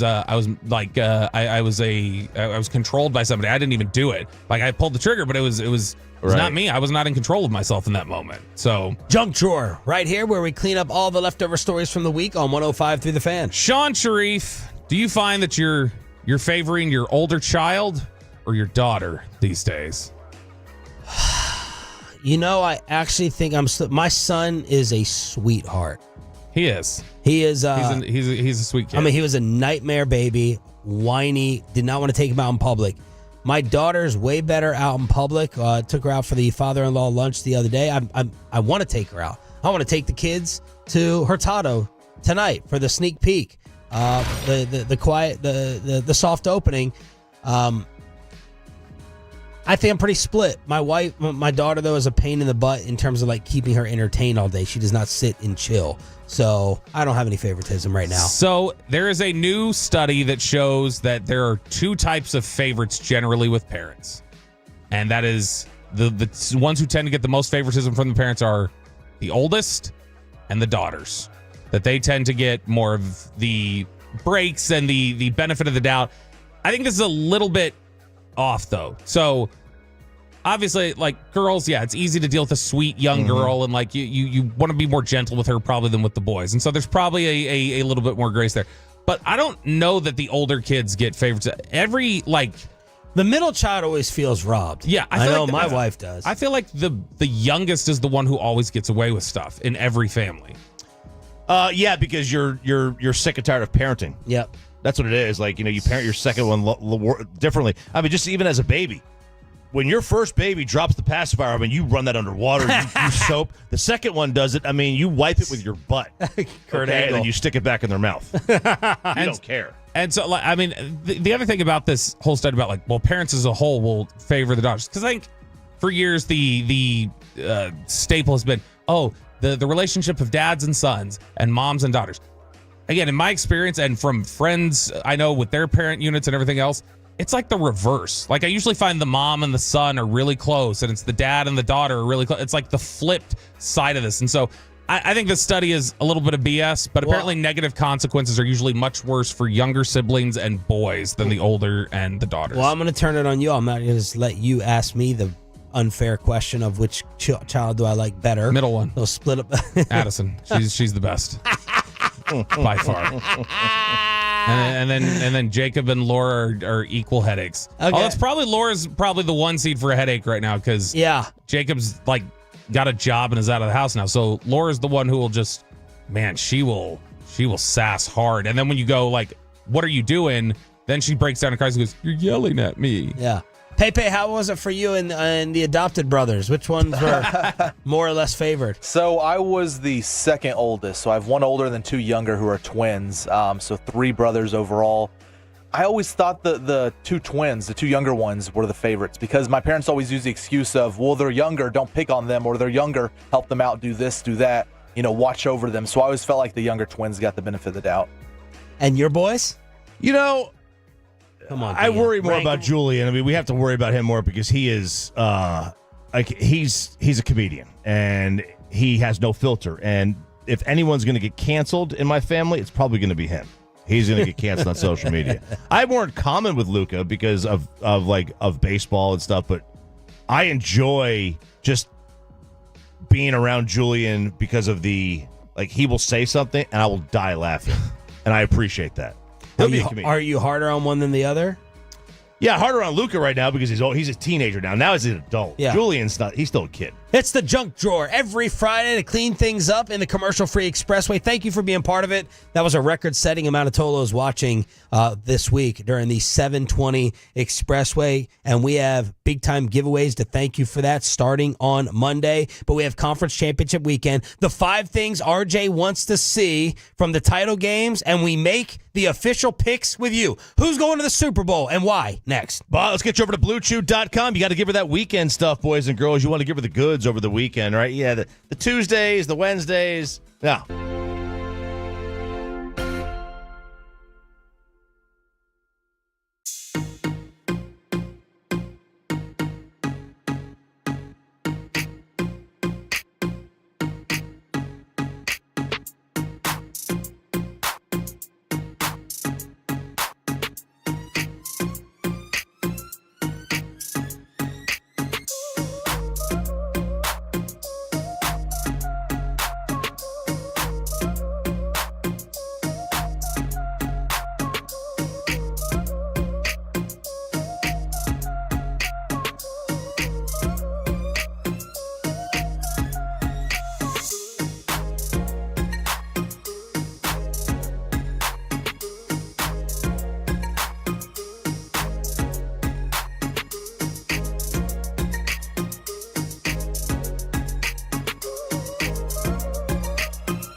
products? I gotta remember that. You know, they say in order to remember something, you have to forget something else.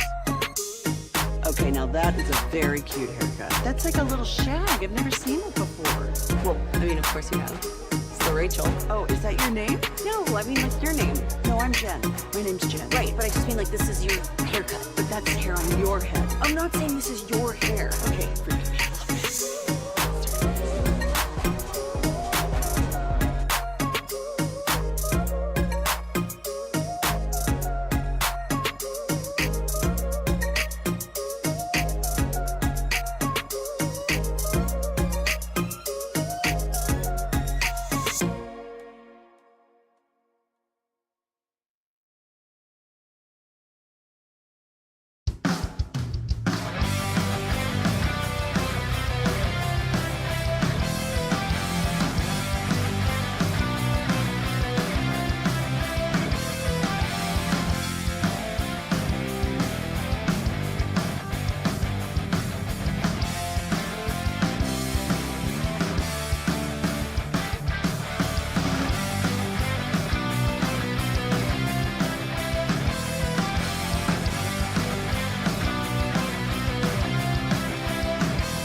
Leasing Studios. This is Sean and RJ on 105.3 The Fan. 8 o'clock hour, as hopefully the weekend show is flying by for you, trying to get you to your weekend as quickly as possible here on the home of the Cowboys and Rangers. Sean Sharif, RJ Choppy, and Cowboys insider Bobby Belt on 105.3 The Fan. Thank all of you for tuning in. You are appreciated. Appreciated. All right, Conference Championship weekend. Sunday, 2 o'clock, NFC East. Sunday, 5:30 on CBS, the AFC. Josh Allen versus Mahomes. The 5 things that RJ Choppy wants to see on Sunday. All right, so I kind of want both, number one, both Cliff K and Kellen Moore to put on a show. Okay. Jerry hasn't Want to make us more bitter and jealous that we are not going to get either one? If he hasn't hired the next head coach. Oh. will this entice him to go get one of them? I mean, how is he not already enticed by what Kingsbury did against Detroit? Dude, if Kingsbury, after what he did against Detroit, if he goes out there and does it against Fangio and that defense that they put together. But I haven't heard anything about Kingsbury anywhere. It's been very quiet. It's probably the same thing we've talked about here. Just it's tough to get over the idea of he never won at Texas Tech. He never won at Arizona. He might be Wade Phillips on the offensive side. Sure. There's a real possibility. And look, there was nothing wrong with Wade Phillips, the head coach. He was just out of position. He was too good of a coach to be a DC, and he was not good enough to be a head coach. The Peter principle. So look, either way, because if he has hired the head coach by then, this will make him squirm. So either way, we win. We want squirmage. We want Jerry to squirm a little bit. Number 2, I want to see if the curse is real or not. We're going to find that out this week. Find out if the curse is real or not. No quarterback in the salary cap era has lost their first Super Bowl and then gone back to another one. Ever. Say that again. No quarterback in the salary cap era has lost their first Super Bowl and then gone back to another one. Wow. So if you're a first-time loser, Matt Ryan, Jared Goff, Jalen Hurts, Brock Purdy, Jimmy G. Okay, so this applies to Hurts. It applies to Hurts. And never has gone back. Never has gone back. Jim Kelly went back. John Elway went back, but they lost their first one in the non-cap era. Right? Okay. So that's it. No one has lost their first Super Bowl in the salary cap era and then gone back to a second one. So history says what? History says Jalen Hurts will never go back to a Super Bowl. Joe Burrow will never go back to the Super Bowl. That's what history says. Okay. Jared Goff will never go back to a Super Bowl. So we'll see. We'll see what happens. But now if he wins and he breaks the trend, if they lose, the curse continues. But then if they lose, a new curse is lifted that a rookie quarterback goes to a Super Bowl. We've never seen that before. Number 3, I want punt God to play a role. Punt God? Punt God. Oh, punt God. I stuttered. We have not talked about him one time this year. No. What type of season has he had? I don't know. I don't keep up with punters. They said he's come up with some decent kicks this year. I haven't paid attention. I just want to hear Nance say punt God. 48.8 yards per punt. Is that good? I have no idea. What's a good number now? I don't know. I don't know. Where's Spittle? I was going to say Spittle scouts the punters. His big thing that teams always hit him with was they're like, he can boom it. He doesn't know where the hell it's going. He was Joe Milton as a punter shop, basically. Go Vols, baby. Number 4, I want to see if Allen has it in him. He's never beat Mahomes in the playoffs. He owns him in the regular season. He's never beaten him. That's a very odd thing. And I'll tell you this.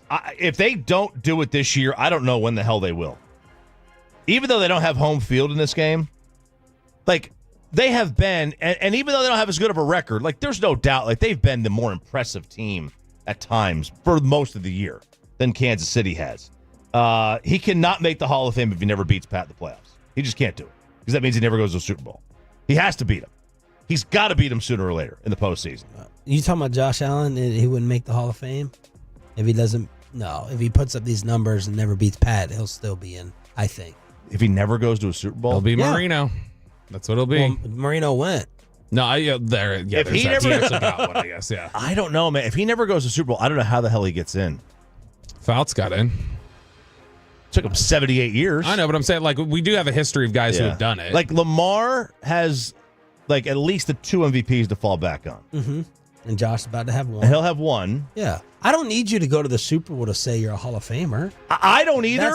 But those 40-ish guys I think might. Okay. Guys and girls might. So you're saying what will happen? Well, will. Yeah, I would put him in for sure. Yeah. But like I think the people in the room. Right.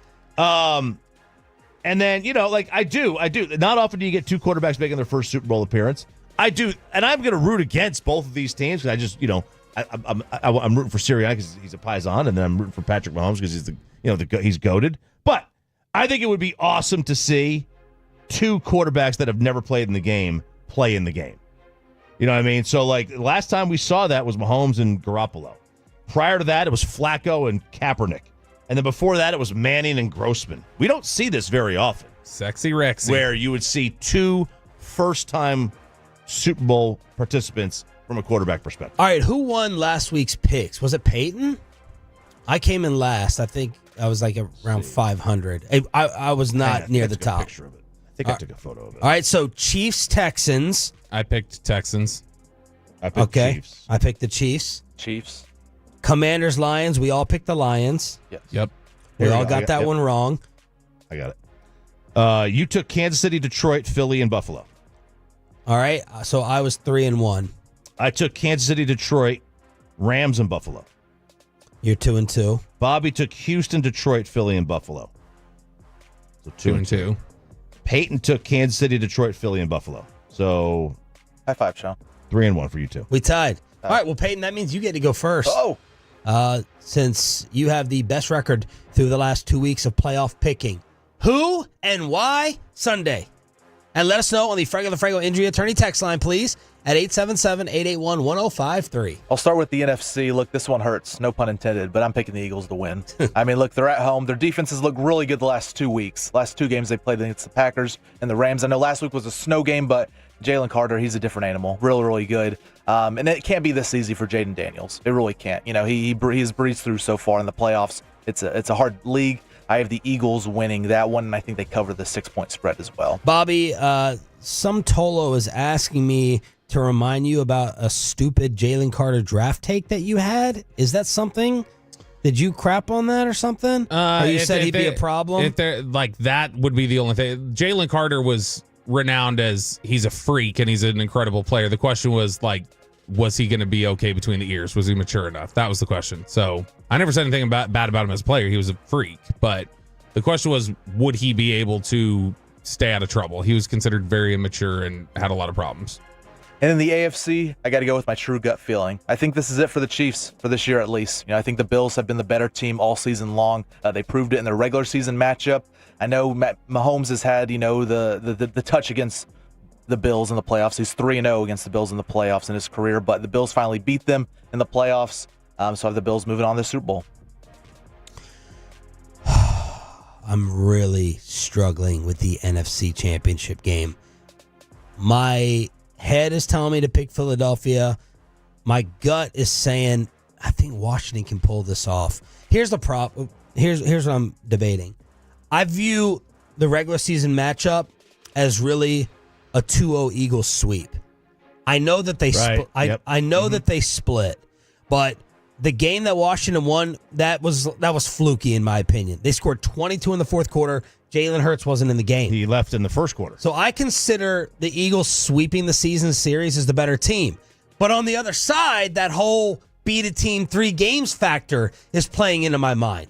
I don't believe that Jalen Hurts is truly healthy, and even if he was, I'm not scared of the Eagles' passing attack whatsoever. How can Washington limit Barkley? How do they stack up against Saquon? He ran for $150 in one of the games against them this year. And can the Jaden Daniels magic continue? Let's see. He ran for $150 and $146, so that's not looking good. I'm going to wuss out. Oh, gosh. I'm going to pick Washington. Here we go. Oh, wow. I just think there's that stupid little magic thing, and I just think Jalen Hurts is, I think he's compromised. If they can hold Saquon, the numbers don't show this. The Rams game taught us that Saquon was going to go off against the Rams. The numbers, not to that extent, are also saying Saquon's going to have triple digits in rushing. I'm going to go with a Washington upset on the road. Ooh, believing in a Dan Quinn run defense. Bold. I'm not believing in it. And then the other game? Or do you want I'm going to pick Buffalo. You're going to pick Buffalo. I'm going to pick Buffalo. I got my true win last week against Bobby with the Chiefs winning. I think it's Josh Allen's time. Enough with all this flukiness. I'm going with both road teams and risking an 0-2 record. Wow. I feel much more uncertain about Washington than I do Buffalo.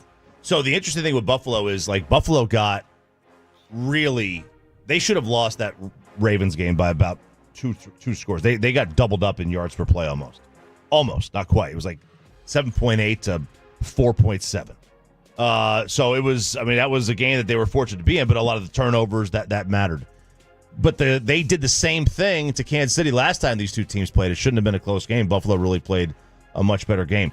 Vegas should have the Bills as a favorite. The numbers show that the Bills are about 4 points better than the Chiefs. What's the spread? It was Kansas City -2 to start. I think it went down to 1.5. Yeah. I don't know if it's moved again. It's last night I saw it at 1.5. That throws me off. That throws me for a loop. Vegas usually stays pretty hard to their numbers unless they know something's going on. I think Kansas City. I'm taking the home teams. I'll go Kansas City and Philadelphia. Do you give Washington a chance? I do. But the second game, like you said, it threw me. That one threw me for a loop because it wasn't Jalen Hurts. I don't know what Jalen Hurts is going to offer in this game. I really have no clue because is he going to be completely immobilized?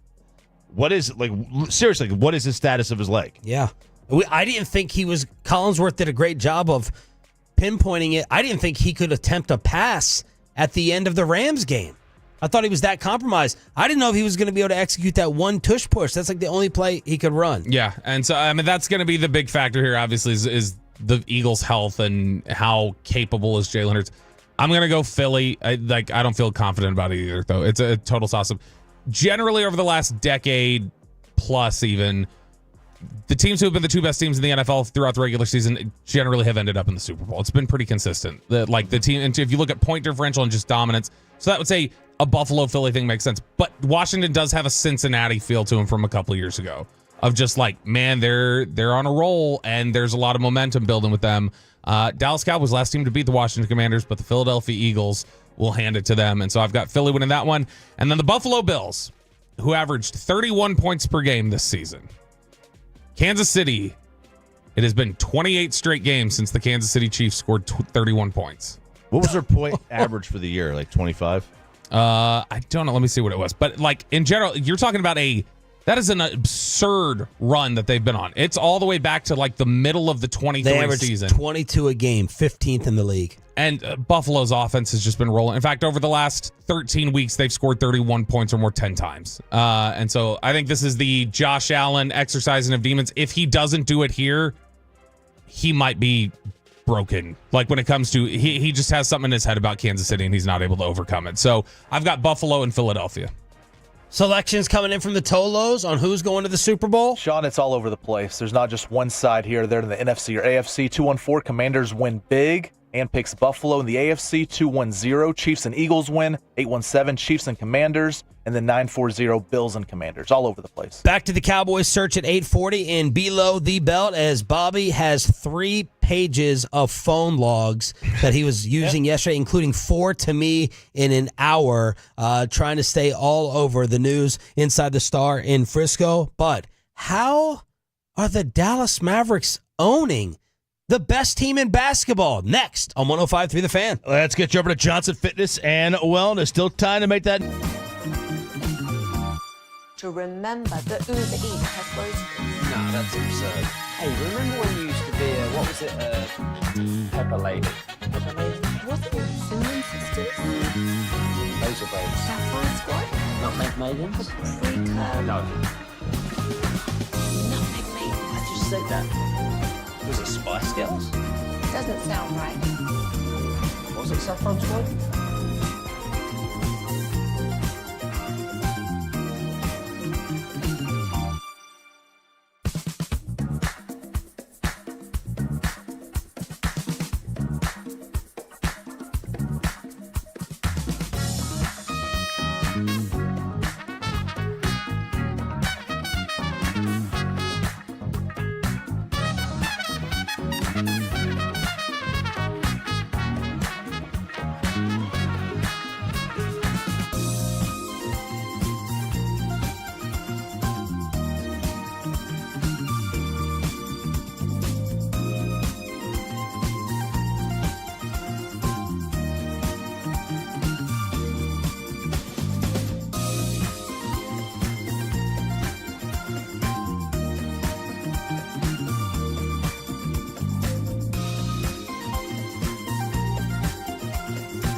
Uber Eats has Lola V products? I gotta remember that. Well, you know, they say in order to remember something, you have to forget something else.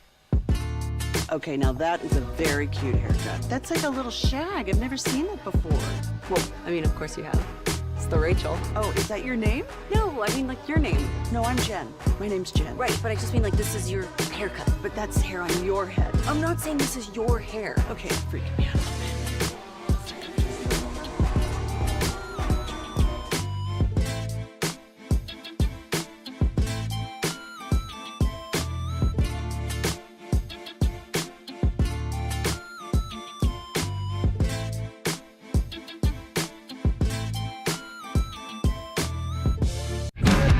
And it's back to Sean and RJ on 105.3 The Fan segment here, brought to you by Cars for Kids. Donate today at carsforkids.org. And also brought to you by the personal injury lawyers, Frankel and Frankel. If you've been injured in a car or truck wreck, call Frankel first, 214 or 817-333-3233. With Frankel, there is never an out-of-pocket cost. They only get paid when you win. Frankel, the go-to car and truck wreck attorneys in Dallas. Washington on the move, turns the corner. Kleba flicks it over to Grimes. He nails another three. Grimes and Kleba have risen to the occasion. Followell with the call on ABC. Is this the craziest stat in the NBA this year that the Oklahoma City Thunder cannot beat the Dallas Mavericks? Are you kidding me? Good morning, Metroplex. Happy Friday to you. Sean Sharif, RJ Choppy, and Bobby Belt will have the latest on Pete Carroll at 8:40 this morning in Below the Belt. 5 wins. That's what the NBA has against OKC this year. The rest of the league, 5 wins. The Mavericks have 3, and they did it without Luka and without Clay. Hey, they continue to play really well for the most part over the last 2-3 years whenever we tried everything. They're missing Luka. Like since Kyrie got here, whenever Luka's out. Counting this stretch? Recently it's not gone as well. But there's also been some times there where Kyrie's been out. They've been missing Derek Lively the last couple games, and he had missed a couple games, before that during that stretch. And so, in general, though, I think it's been encouraging to see how frequently somebody like PJ Washington or Daniel Gafford or some of these role players are stepping up and really filling the void and coming up with big performances that I honestly didn't think they were going to have in them as consistently as they have. But PJ Washington, especially this year against Oklahoma City, has been great. I think his numbers, he's averaging against Oklahoma City this year, it's like 22 and 15 or something like that. He's been fantastic. Look, sorry, I was writing something down, so I wasn't paying attention. Yeah. So go ahead. I thought that meant you just were going to repeat something Bobby said. No, I didn't want to do that. No, I didn't want to do that. No, but seriously. So in reference to like the fact that they just own Oklahoma City, it seems.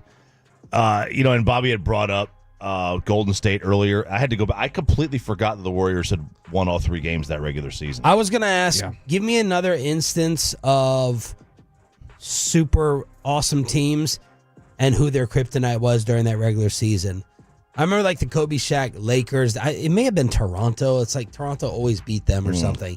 Like what other team? Does it have to be somebody just average that was dominant or just somebody who they had there? Because Jacksonville in 99 had the most dominant regular season arguably in NFL history, and they couldn't beat the Titans. They lost to them all 3 times. That's right. Twice during the regular season, they went 14-2, and then they lost. I mean, that year against everybody but the Titans, they averaged like 30 points per game, and they averaged giving up 10 or something. They were dominant. And the Titans flipped the script the next year because they couldn't beat Baltimore.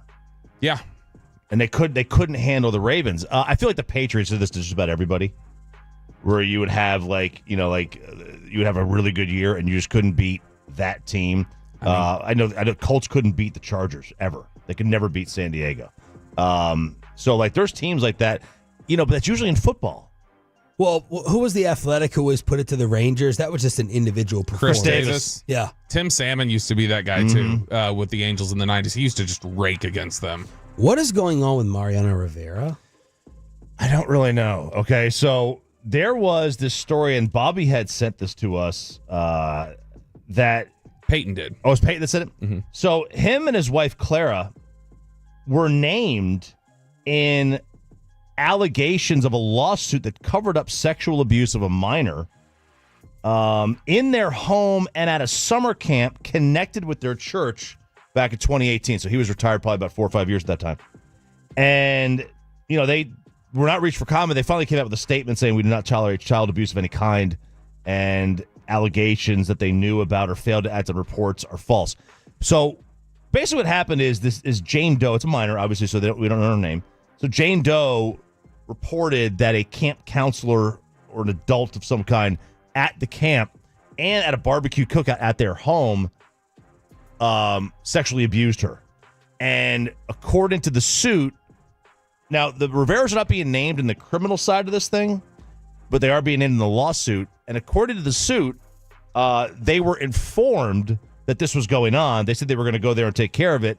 And according to the suit, they said they never did. And they told her to keep it quiet. So that's her side. And then their side is like, we didn't know. So there's not a whole lot we know as of this point. It's only been about 36 hours that this has come out. This is terrible. And it seems like there's... Because I just think of Mo Rivera as a saint. Yeah, I mean, he's at a church for years in South America. And I don't mean anything, of course. We've seen worse things. Yeah, I mean, he's obviously obviously this needs to play out, but it's a similar jarring headline as like when you found out, you're like, wait, Marvin Harrison's basically like a gangster or something, basically. Yeah. The way he is just, Right. hiding weapons and stuff. And we're like, oh, he was always just this quiet, humble guy. No, apparently not. What happened with Djokovic? This has been a eventful Australian Open for him, the tournament that he owns the most. He owns it. It was in the semifinals, and he dropped the first set to Alexander Zverev. Sure. And he pulled out. He pulled out from the rest of it, and he was like, I got an injury, and that's it. So now this is like, he played a tiebreak in the opening set, the makings of the Classic. It was a 7-5. It was 82 minutes the first set took. Is that a long time? 82 minutes? Sure. You're supposed to know. You're state That was champion. high school. I'm not watching current Spittle again. We need Spittle for the 8 o'clock hour today. Yeah, so I guess it was 7-6. The article says 7-5. The tweet says 7-6. Anyway, so if they played, a 5-hour match would be long. So if each set took an hour, that'd be a long so set. 82 minutes was the first set. What I am an expert. He goes and shakes his hand at the net, says, I'm bowing out, I'm done.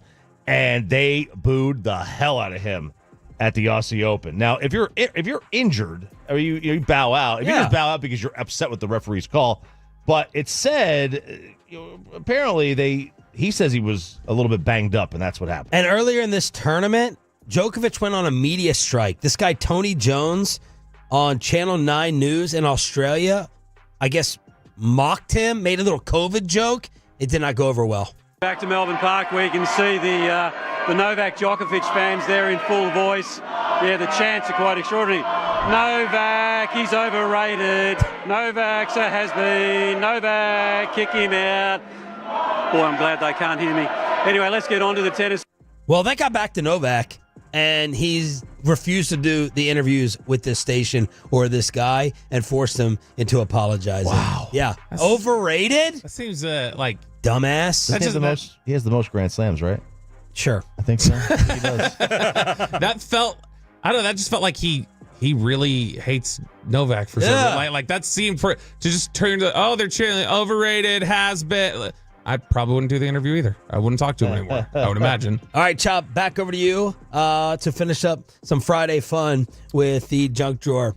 Let us go to the land of the penguins. Oh, yes. What was that? That was his Novak reporter impersonation. Oh, is that what that was? No, that's Attenborough. That doesn't sound like Attenborough Yes, at all. it does. No, it does not. Were you not here when he first did it? No. It was incredible. Just shut up if you're going to crap on this. I love it. Yeah, and the actually, no, Bobby. This is what you listen to when you're, depressed? No, not penguins. I watch lions and stuff like that. It's cooler. Here in the Serengeti of the Arctic, the world's largest iceberg is on a collision course.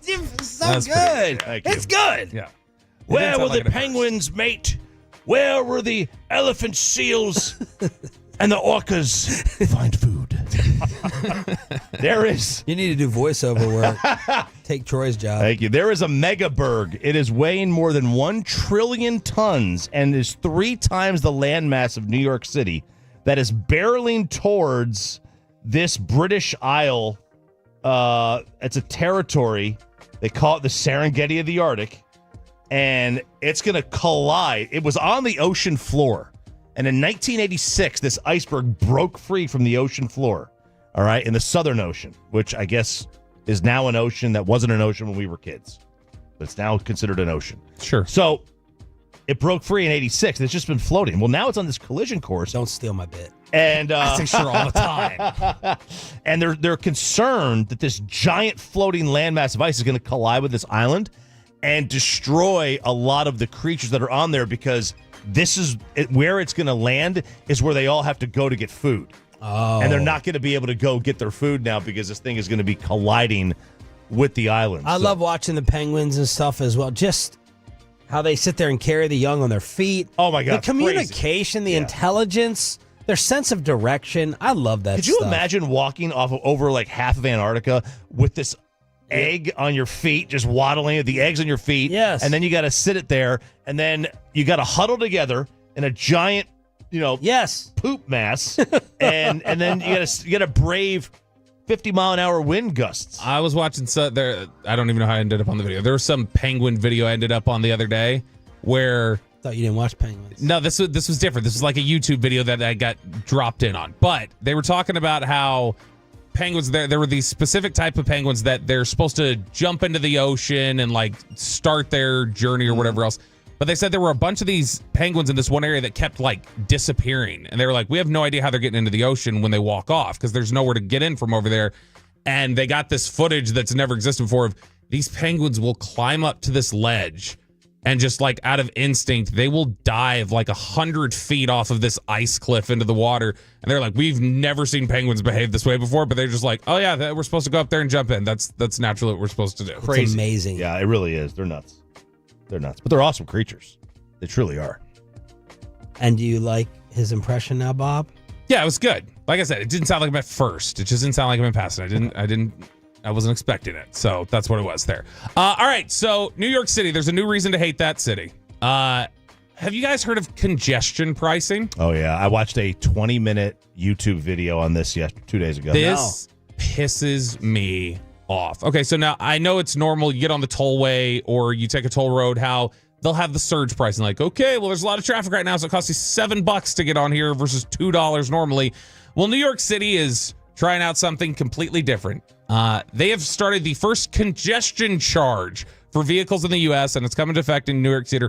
Drivers will have to pay $9 today with varying rates for other vehicles to drive within certain hours in New York City. You will be charged just to be on the road in that area. Now, they think that, all right, this is good. Just like toll roads, we'll get some money in here, and also it'll discourage people from being on the roads during rush hour. No, you idiots. People have to work. They're not just, well, let's hang out in New York City. Let's just drive around at 8 o'clock in the morning. No, they have to work, and that's why they're driving in the area. So I don't see how this is going to help anything other than just it's going to take money out of people's pockets every day to commute. Well, look, I mean, you have, this is, I think, from what I've read, this is on the, and heard, this is on the southern part, so kind of near like Battery Park and like, the South Island, like Soho, essentially. Which is not meant for the 2 million people that have to go there every day to work. Like there's no room for them. So from there, the theory of this is like, okay, I get that. The problem is in practice is all this does is it allows the people who can afford $9. Now they're just getting basically free use of the road. And it's really hurting the people who have to commute to work who don't have a train, which most people can commute to work with a train in New York City. But there are people that need to get on there. I mean, it's $21 for a truck. So if you're a delivery driver, $21. Most households in New York City apparently don't even own a car. Right. It said it's 55% don't even own one. Yeah, because you're talking hundreds of dollars a month to park. Give me the hour here in DFW outside of rush hour in which you would fine people for being on the roads that makes the least amount of sense and ticks you off. The other day, coming back from my father-in-law's lunch, like going out to Addison, cool, breeze. I had like a 11:30 lunch. We probably left at 1. Took forever to get home. I'm like, what do you find everyone out on the road? Yeah, this over what here, hour? Saturday at 2 o'clock in the afternoon. It looks like this, and I don't know why. It's awful over here in the afternoon on the weekends, and there's no explanation for it. Saturday afternoon, 35W South between, I don't know, Heritage Trace and 820. There's no reason why there's traffic. There's none. There's no reason. But they want you to buy that express lane pass and pay $5 every 3 miles. Well, people need to learn when to take their lunch break. Lunch is not 1, 2 o'clock in the afternoon. It's noon, okay? It's noon. Because, that's why the roads are backed up in the middle of the day during the week, because people take these 2 o'clock lunch breaks.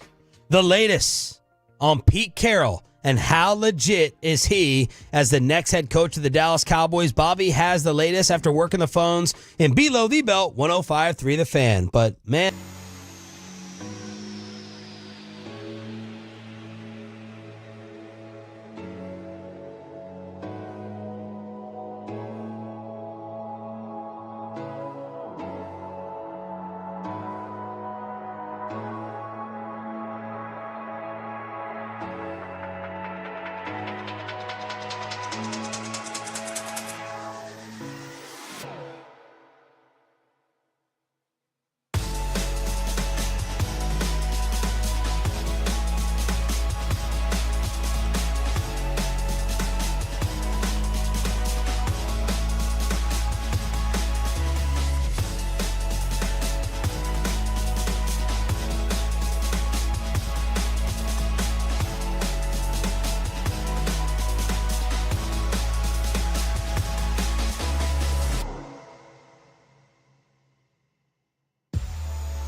true that you've got to forget something else to remember that Uber Eats has groceries? No, that's absurd. Hey, remember when you used to be a, what was it, Pepper Lady? Pepper Lady? Wasn't it Cinnamon Sisters? Hazel Babes. Saffron Squad? Nutmeg Maiden? The Pre-Curb? No. Nutmeg Maiden. I just said that. Was it Spice Girls? Doesn't sound right. Was it Saffron Squad?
And it's back to Sean and RJ on 105.3 The Fan segment here, brought to you by Classic Chevrolet. If you're in the market to upgrade your vehicle, get to Classic Chevrolet in Grapevine today, the back-to-back #1 Chevy dealership in the world. More new Chevys than anyone else. All priced to sell. Visit ClassicChevrolet.com. This is Texas. This is Classic Chevrolet. Together, let's drive, relax, enjoy the difference based on new Chevrolet registrations 2023 and 2024.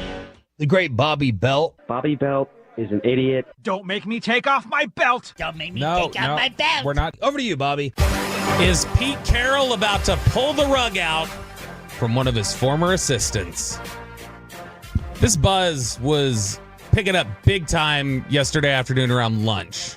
Speaking of lunch, if you want to go to lunch today, I'm going to be going to Twin Peaks in Southwest Fort Worth. So if you want to go hang out there and talk Cowboys for a little bit, I'll be out there from 11 to noon eating lunch. Great deals over there at Twin Peaks. $7.99 lunch specials. You're not going to regret it. But we can talk about some of this Cowboys coaching stuff while we're out there.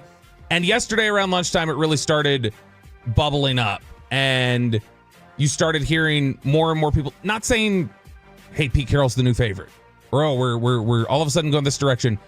But it was enough of a factor or a detail that it caused some things to change up and shift. And I think caused some people within the walls of the Star to say, let's slow down for a sec. Let's stop. Let's think about this. We don't have to jump headlong into this. Let's just think about something.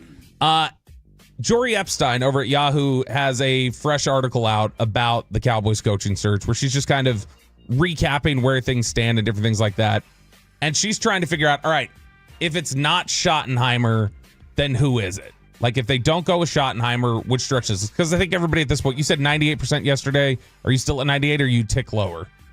Tick lower. I'll probably go like 95%, 95, 96% that it's Schottenheimer.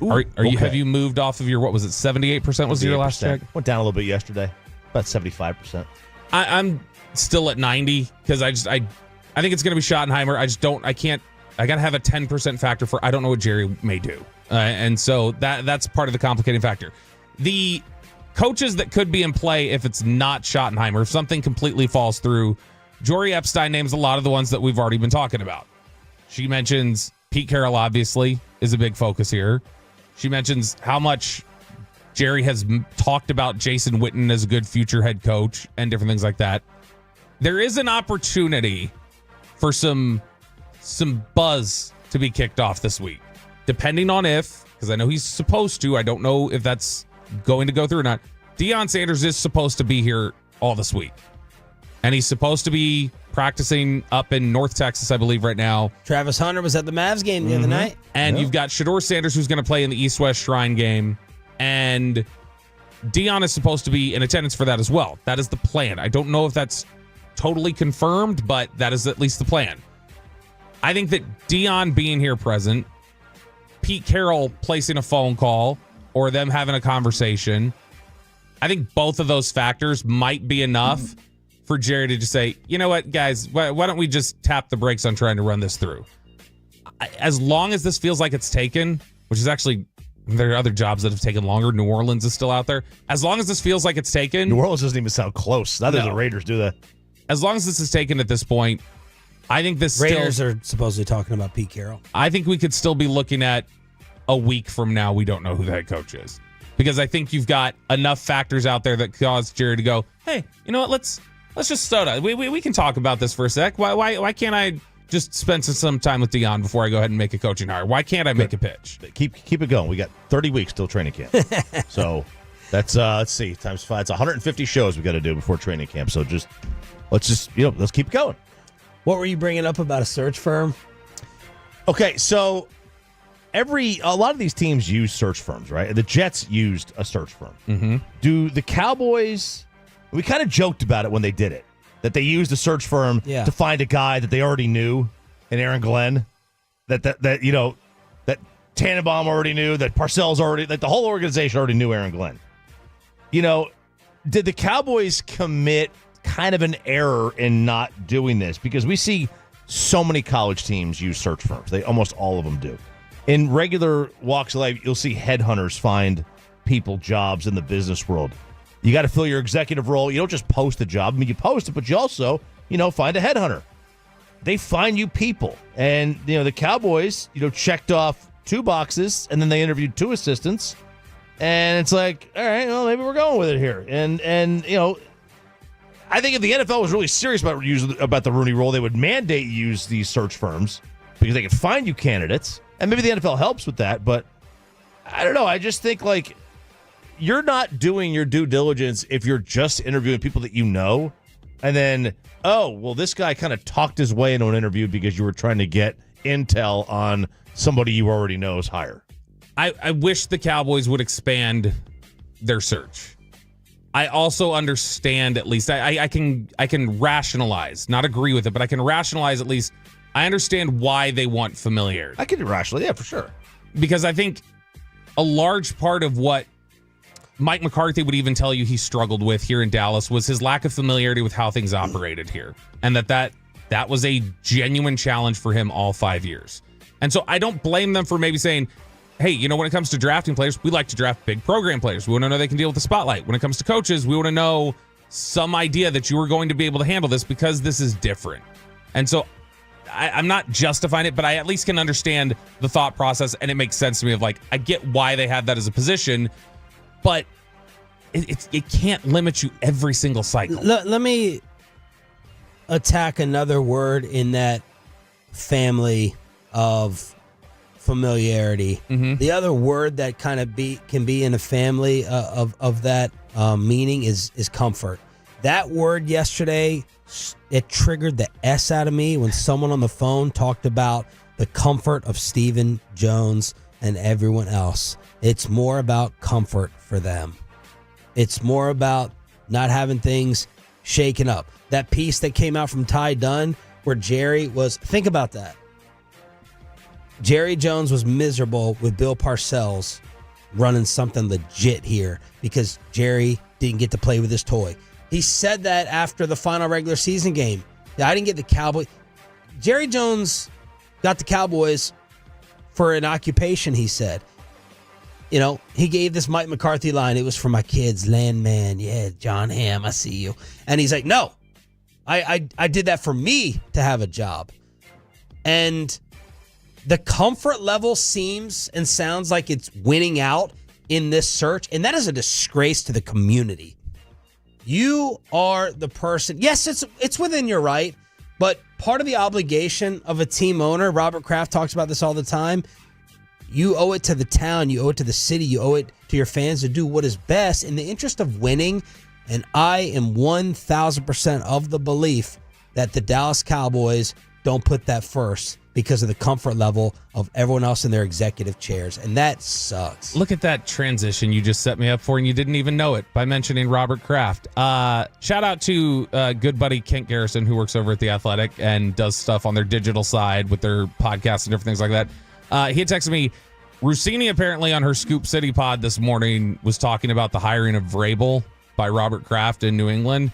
And the reason why Kraft, apparently according to Rossini, had so aggressively and quickly locked up Vrabel is because the Cowboys had massive interest in him being the next guy. Why did we talk to him? Because Vrabel got snatched up too quick by Kraft, I guess. He was already snatched up by Kraft, I think, before they got rid of McCarthy. Which, I mean, how long ago did we hear that? Last spring, we heard whenever that job comes open, Vrabel would like a crack at it, right? Which job? Dallas. You said that. No, and so, like, I mean, that's something that has been buzzing. It doesn't surprise me. And so I'm sure Kraft knew that, too. Was like, I got to lock this down. Okay, but can we get an interview? Can we get a sit down? Was Mike Vrabel so married to the Patriots and so scared of taking off Robert Kraft that he would not have spoken with Jerry and Stephen Jones? Or did the Joneses know that it was a complete waste of time? Didn't you say he would at least put it on the same exact footing, this job? He had told people, I had heard all the way back at Combine last year, there was buzz that he was communicating to people that when the Dallas job comes open, that would be near the top of his list. Like he would be interested in that job. Yeah, but I think the Patriots were the top of his list. I think that's the difference. But also, the Cowboys job wasn't open at the time. Was had Mike been moved on from yet by the time they actually hired Vrabel? I can't remember if Vrabel got signed up before the negotiations with McCarthy had fallen apart or not. Do you remember the date that McCarthy? So it said the club has January 12th, Patriots hire Vrabel. January 13th is when things fell apart with McCarthy. Okay. So they weren't again, the calamity of no plan. Their plan, scrambling. See, I think Mike screwed their plan up, not Vrabel, McCarthy. Yeah. Because their plan was to bring Mike back. Yes. They wanted to bring him back. And that's okay. If they thought that he was the best, that's fine. Like that was their plan. They wanted to continue with McCarthy. Mike screwed it up. McCarthy screwed up their plan. He screwed the whole thing up this offseason. Yeah, but I'm not giving them a pass. Like I think, should have known going into a meeting, if you don't know that your employee is going to have a negative reaction towards something you suggest, something happened in the meeting that turned McCarthy off. Yeah. And if you are unaware that could turn him off to the point that you don't have any backup plan, I'm not giving the Joneses a pass for not having a backup plan if Mike McCarthy was not receptive to whatever they introduced to him. And here's my issue with it, is that do you view Vrabel as like, well, I guess that's a nice consolation prize to Mike McCarthy? Or did you think Vrabel is a better coach than McCarthy and you were just getting cute and not doing what you needed to do? If you think Vrabel is a better coach and he's free and he's open, then you should have made the call on McCarthy earlier than that and said, yes, we're going to go off and we're going to interview Mike Vrabel. And that's where... And then their hourglass, if I could go over there and smash one thing in that building, it would be their hourglass. I hate that freaking thing. Settle down just a little bit. Thank you, Mr. Jones. Today payday? No, I think so. I'm fine with them waiting now and dragging it out. Yeah, now you got to wait. I mean, you don't have to wait. But I was not fine with them waiting to start because now Ben Johnson and Belichick and Vrabel are all gone. Now it's the leftovers. Now it's... Well, Belichick was gone middle of last year. Well, you could have talked to him. Could have. You could have. Again, save me with the non-tampering stuff. I'm not saying it's you. Everyone cheats. Everyone tampers. They could have let it be known to Belichick. We're interested. We want to have a conversation. And now I'm fine with waiting because of how depressing and sad the candidate list is versus the big dogs that you didn't talk and reach out to it would be, start. I mean, your hourglass. You want to talk about a slippery slope. If they wouldn't let McCarthy talk to the Bears during that week of exclusive negotiating, but they went and talked to Vrabel instead, you know what I mean? Like, like they went behind Mike's back? Yeah, but they wouldn't let him go interview or even talk to the Bears. I mean, that would look atrocious on them. No one would know. No one would know. Like, everyone tampers. Yeah, of course. Tampering's a thing. But like it. Well, I mean, didn't he do that with Dion? It wasn't the report. The report was not Dion and Jerry talked right after McCarthy left. Wasn't it that we had heard that Dion and Jerry had talked like informally over the course of a couple weeks, and so they had already done that. More on it at 9:20. Let's see if we get some breaking news. In the final hour of the show, Choppy says if you think the Chiefs are going to win again, Vegas has given you a gift. The degenerate gambling picks of the week. Next on 105.3 The Fan. But let's get you over to BlueChew.com.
It's a Lola V product? I gotta remember that. Well, you know, they say in order to remember something, you have to forget something else. Okay, now that is a very cute haircut. That's like a little shag. I've never seen that before. Well, I mean, of course you have. It's the Rachel. Oh, is that your name? No, I mean, like, your name. No, I'm Jen. My name's Jen. Right, but I just mean, like, this is your haircut. But that's hair on your head. I'm not saying this is your hair. Okay, you're freaking me out a little bit.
Driven by our D&M Leasing Studios, this is Sean and RJ on 105.3 The Fan.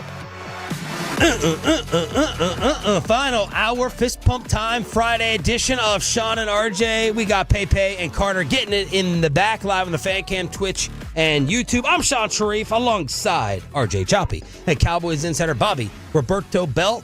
Thanks for joining us during a crazy week. I got a little personal message. I need to pat everyone on the back here in the building for just a second. Aww. Yesterday it hit me. I didn't say, well, except for you. Crap. The amount of work, and I think great work, that the entire station has done this week in tracking down this story. The next Dallas Cowboys head coach is the biggest story around. I know it's annoying. I know it's frustrating. I know it's maddening because you love the Cowboys so much. and they're doing this to you through all the different candidates and the waiting and the disappointment. But yesterday it just hit me, like, between Bobby's hours of phone calls, Choppy's going to lunch with people, Carter is sitting there making video edits, Wolchuk's going on rants, Pepe's cutting up audio. The Brian Broaddus competitiveness, like the competitiveness of everyone in town trying to get this. Broaddus is supposed to be sailing into the sunset of retirement. And watch him on the fan cam looking at his phone. He's a maniac. He's calling in commercial breaks. He's texting in commercial breaks. I just hope it's come through on the speakers with the angles and the topics and the guests and everything that goes into it.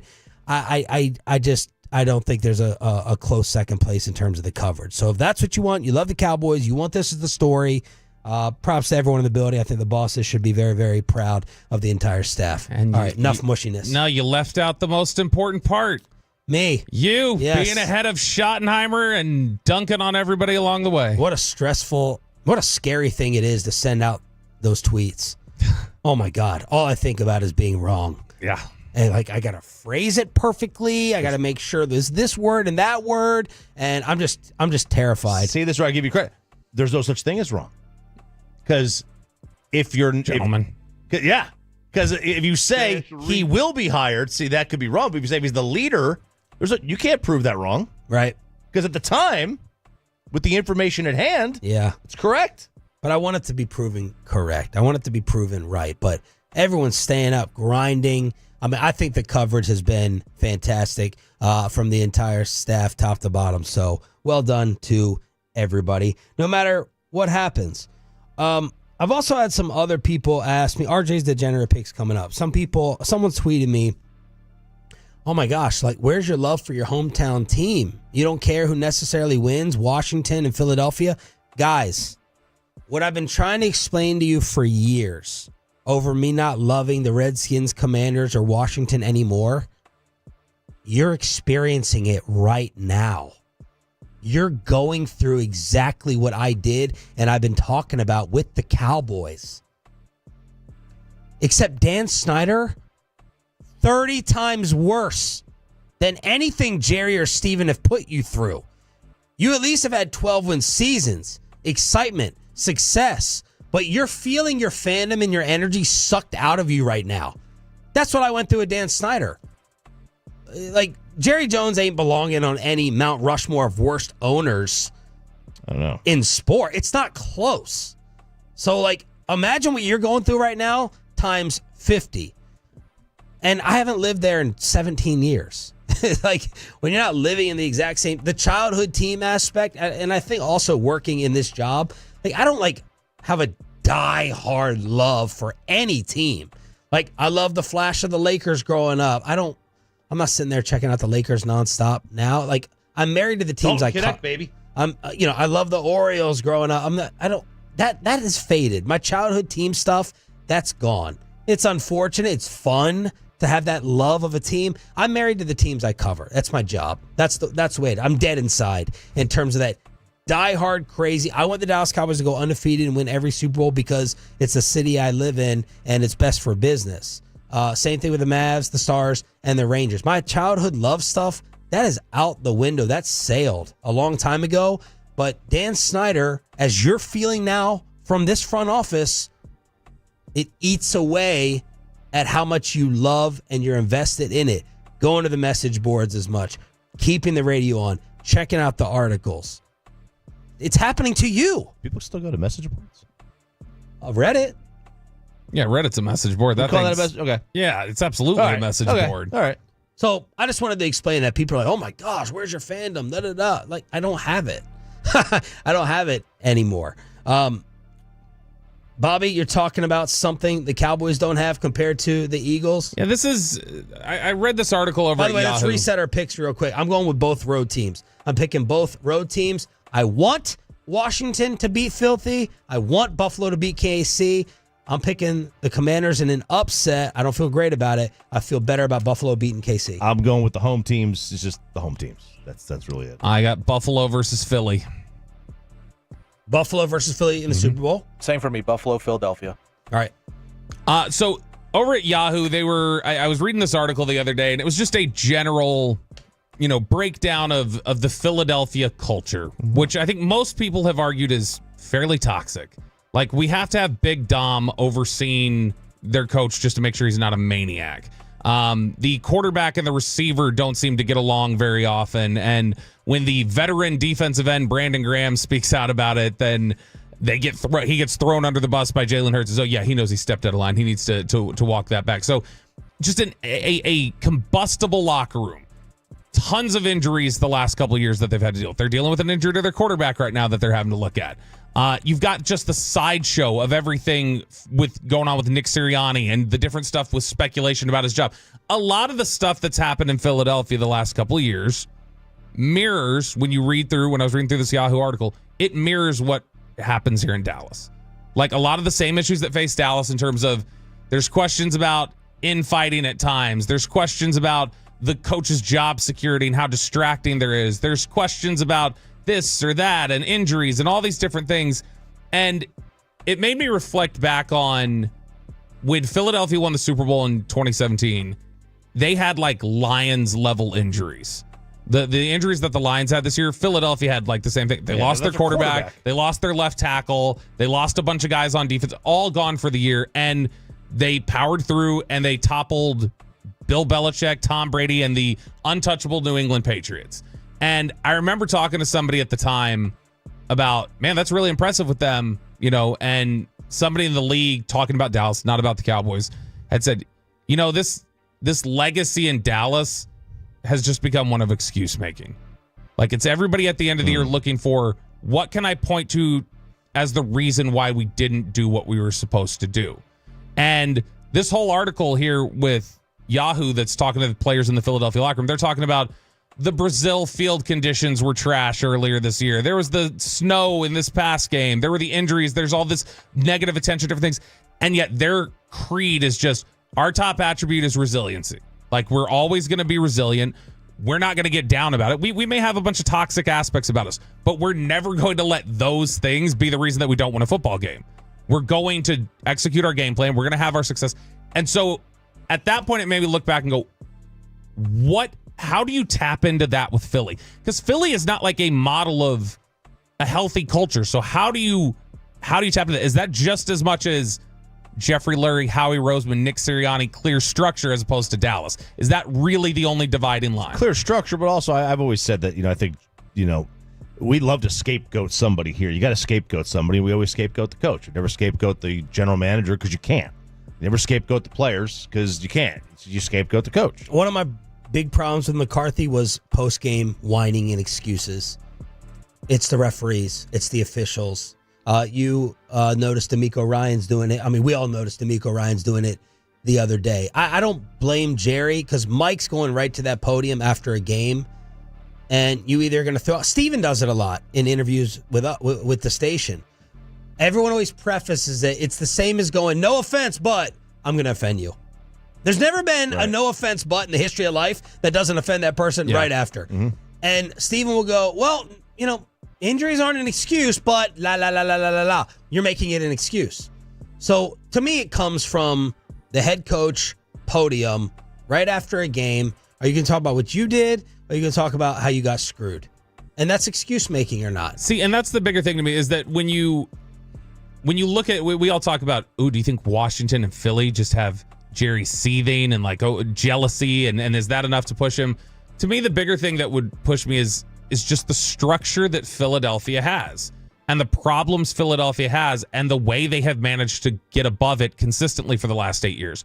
Why is that the case? With different head coaches, different people, whatever else, why are they able to elevate that? Why are they able to get past those same distractions that you seem to have here in Dallas? Those same issues that you have up and down the roster. Why do they elevate? And until the Cowboys answer that question, I don't know if it matters if you hire Brian Schottenheimer or Pete Carroll or Deion Sanders or Jason Witten or if you hire Sean Sharif or RJ Choppy or me or whatever else. Big Dom. We need a big Tex. We need a big Dom Texas figure. Yeah, big Tex. Big Tex. Until you figure out what is causing those symptoms, what is the source of this illness, quote unquote, for lacking a Super Bowl, it doesn't matter who you hire as head coach. Let's try to make you some money.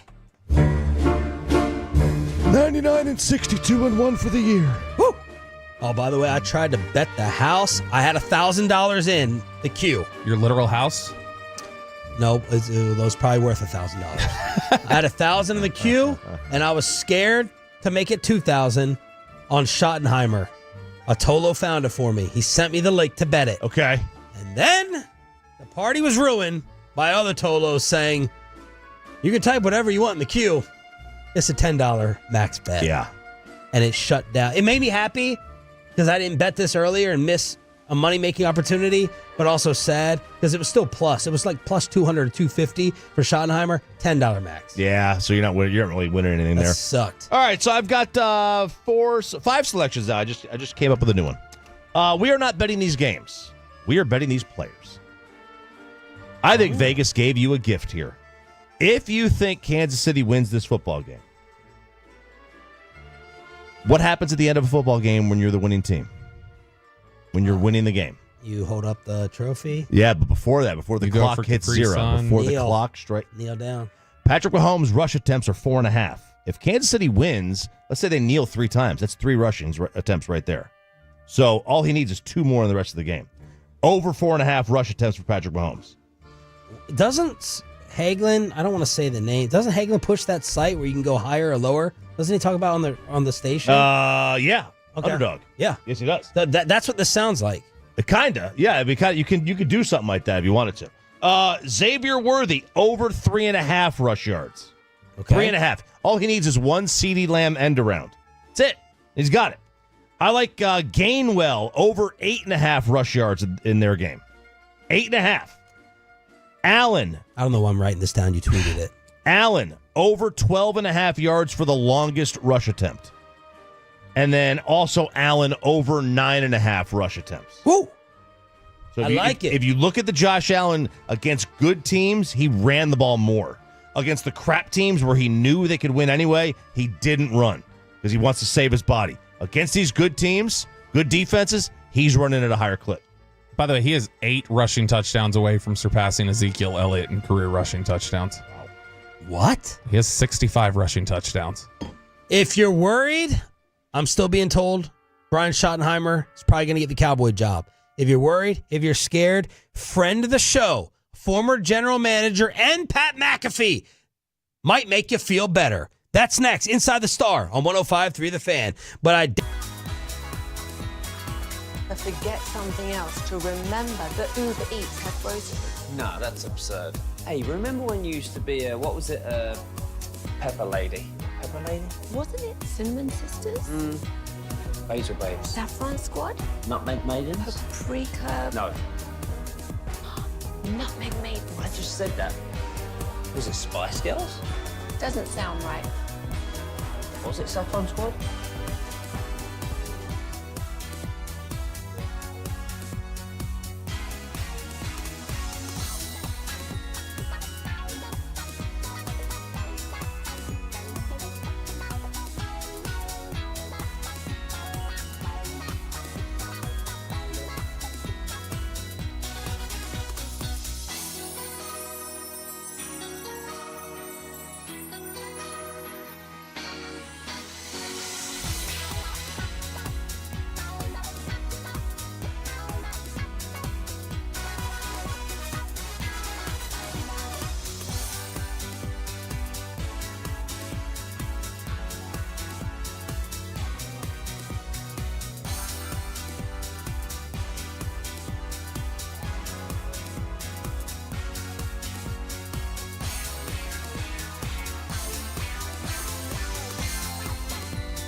low-fee product? I gotta remember that. Well, you know, they say in order to remember something, you have to forget something else.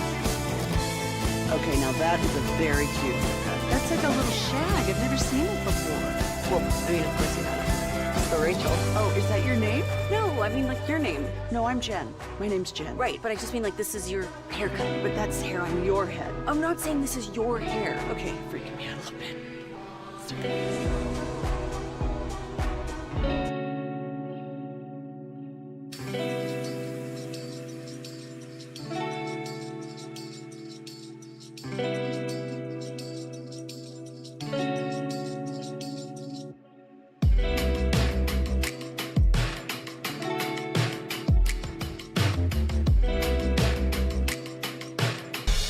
And it's back to Sean and RJ right here on 105.3 The Fan segment here, brought to you by Cars for Kids. Donate today at carsforkids.org, and also brought to you by the personal injury lawyers Frankel and Frankel. If you've been injured in a car or truck wreck, call Frankel first. 214 or 817-333-3333. With Frankel and Frankel, there is never an out-of-pocket cost. They only get paid when you win. Frankel and Frankel, the go-to car and truck wreck attorneys in Dallas. From news and notes to the coaches and players for America's team, let us go inside the stars on 105.3 The Fan. All right, let's do it. Crosstalk with the KMC Masterpiece is coming up at 9:40. Uh-oh.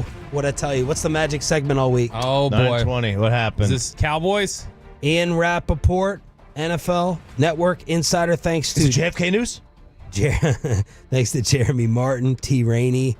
The Raiders are turning their attention to Pete Carroll with hopes he will be their new head coach. The two sides are in negotiations, attempting to change the culture in Vegas. The Raiders target one of the best. So it sounds like they're targeting and trying to close in on Pete Carroll, NFL Network. That would probably, maybe, has taken Pete off the board for the Cowboys, if he was even on the board after the reports yesterday. I wonder, okay, so if you're Pete, would you rather work in Vegas or here? Obviously, he's been on the West Coast for a long time now. Seattle and USC. And USC. Yep. So he's been on the West Coast for a very, very long time. But, they're further away from a championship than the Cowboys are, you would think, by quite a bit. The only other question is how much control is Pete going to get? Yeah, I mean... And money, too. I mean, are the Raiders going to pay up more? Look, I mean, if Tom Brady is as influential in this as he apparently is, and he wants Pete Carroll, I'm assuming Pete will have Tom's ear, and thus will have ownership's ear, and he'll be able to have as much control over personnel as he wants, is what I would guess. But look, I think I enjoy Pete Carroll in the NFL, whether it's in Dallas or Las Vegas or anywhere else. It's like Jim Harbaugh. I think football's better when you got Pete Carroll involved in it. So I'm all for him coming back, no matter where that is. But it's a good hire for the Raiders as long as he's going to hang around for a couple of years. How much more would you have wanted him here than Schottenheimer? I would have preferred Pete. I would have preferred Pete, but like we were just talking about at 8:40, or just actually last segment, like. There's so many other issues that probably need to be fixed that I don't know that either one of them is elevating above it right now. And so for me, I would prefer Pete, but I think ultimately the margins may not be enough to actually make a difference.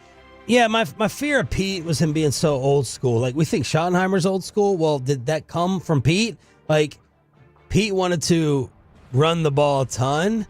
I don't know how advanced he was in terms of the forward thing. We think he's forward-thinking, young, fresh dude, energy-wise, but he there's a lot of people who said he didn't coach like that. I went down a little fourth down rabbit hole with Pete yesterday, and look, he got the whole thing with him is like 4th and 2 at the +40, he punts. He got a little bit more aggressive in the last 2 years that he was in Seattle. The last 2 years, so he was dead last in correct calls on 4th down in terms of when you should go for it. Going for it when you should. He was dead last. Cowboys, and I went through the Cowboys and McCarthy's tenure, they were 9th in going for it when you should. So if you look at the last couple of years, Detroit has like blown the rest of the league out and going for it when you should go for it. By the way, I don't think we referenced this stat this week, and it's insane. Do you know who the top 4 teams in fourth down conversion rate are this season? That's Washington. It's Commanders, Eagles, Chiefs, Bills. There you go. Really? So the top 4 that converted. Yep, conversion rate. They were all 4 over 70%. So he was dead last. The highest he got in his Seattle tenure was like 22nd in going for it when you should until the last 2 years. He went 12th and 17th. So he made a big jump in his ability or his realization of when to go for it. And this is a big deal. Like I said, the Cowboys were 9th during McCarthy's 5 years. If you look at the teams at the bottom of the list, it's a who's not of the NFL since 2020. Since 2020, so this is just since 2020.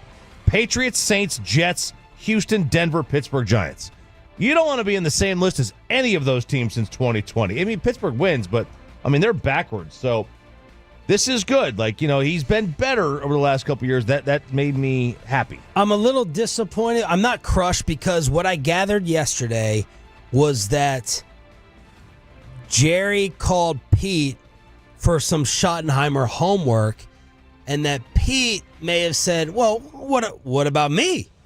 Don't just call me to get advice. What about me as the head coaching candidate? Is that a little backstabby? Is that a little side swipe? Ed Werder says that Pete and Schottenheimer, may not have left Seattle on the best terms. So I felt like yesterday's story, and great job by Nick Harris getting it. He got it, no doubt. I feel like yesterday's story was more about Pete sliding himself into the conversation than Jerry saying, hey, I want to talk to you about replacing McCarthy. That's what I gather.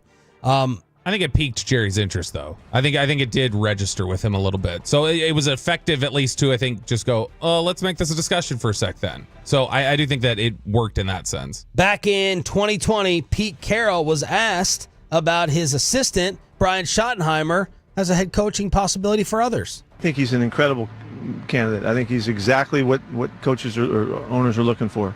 He's been around. He's been in charge. He commands the whole team with his leadership. He's got great background. I say that because I know he's been through our program for enough years that I know that he's got his philosophy in order. He's got his approach and how he would do it because we've worked on all that stuff, and so he's ready to go.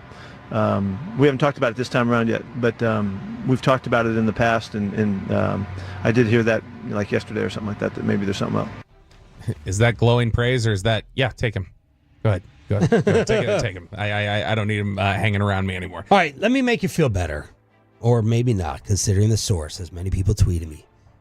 Friend of the show, former NFL GM, now the college GM at the University of North Carolina, where Belichick signed his contract, Michael Lombardi, who was always like anti-Kellen Moore, anti a lot of the new school guys, even though he loves Kyle Shanahan.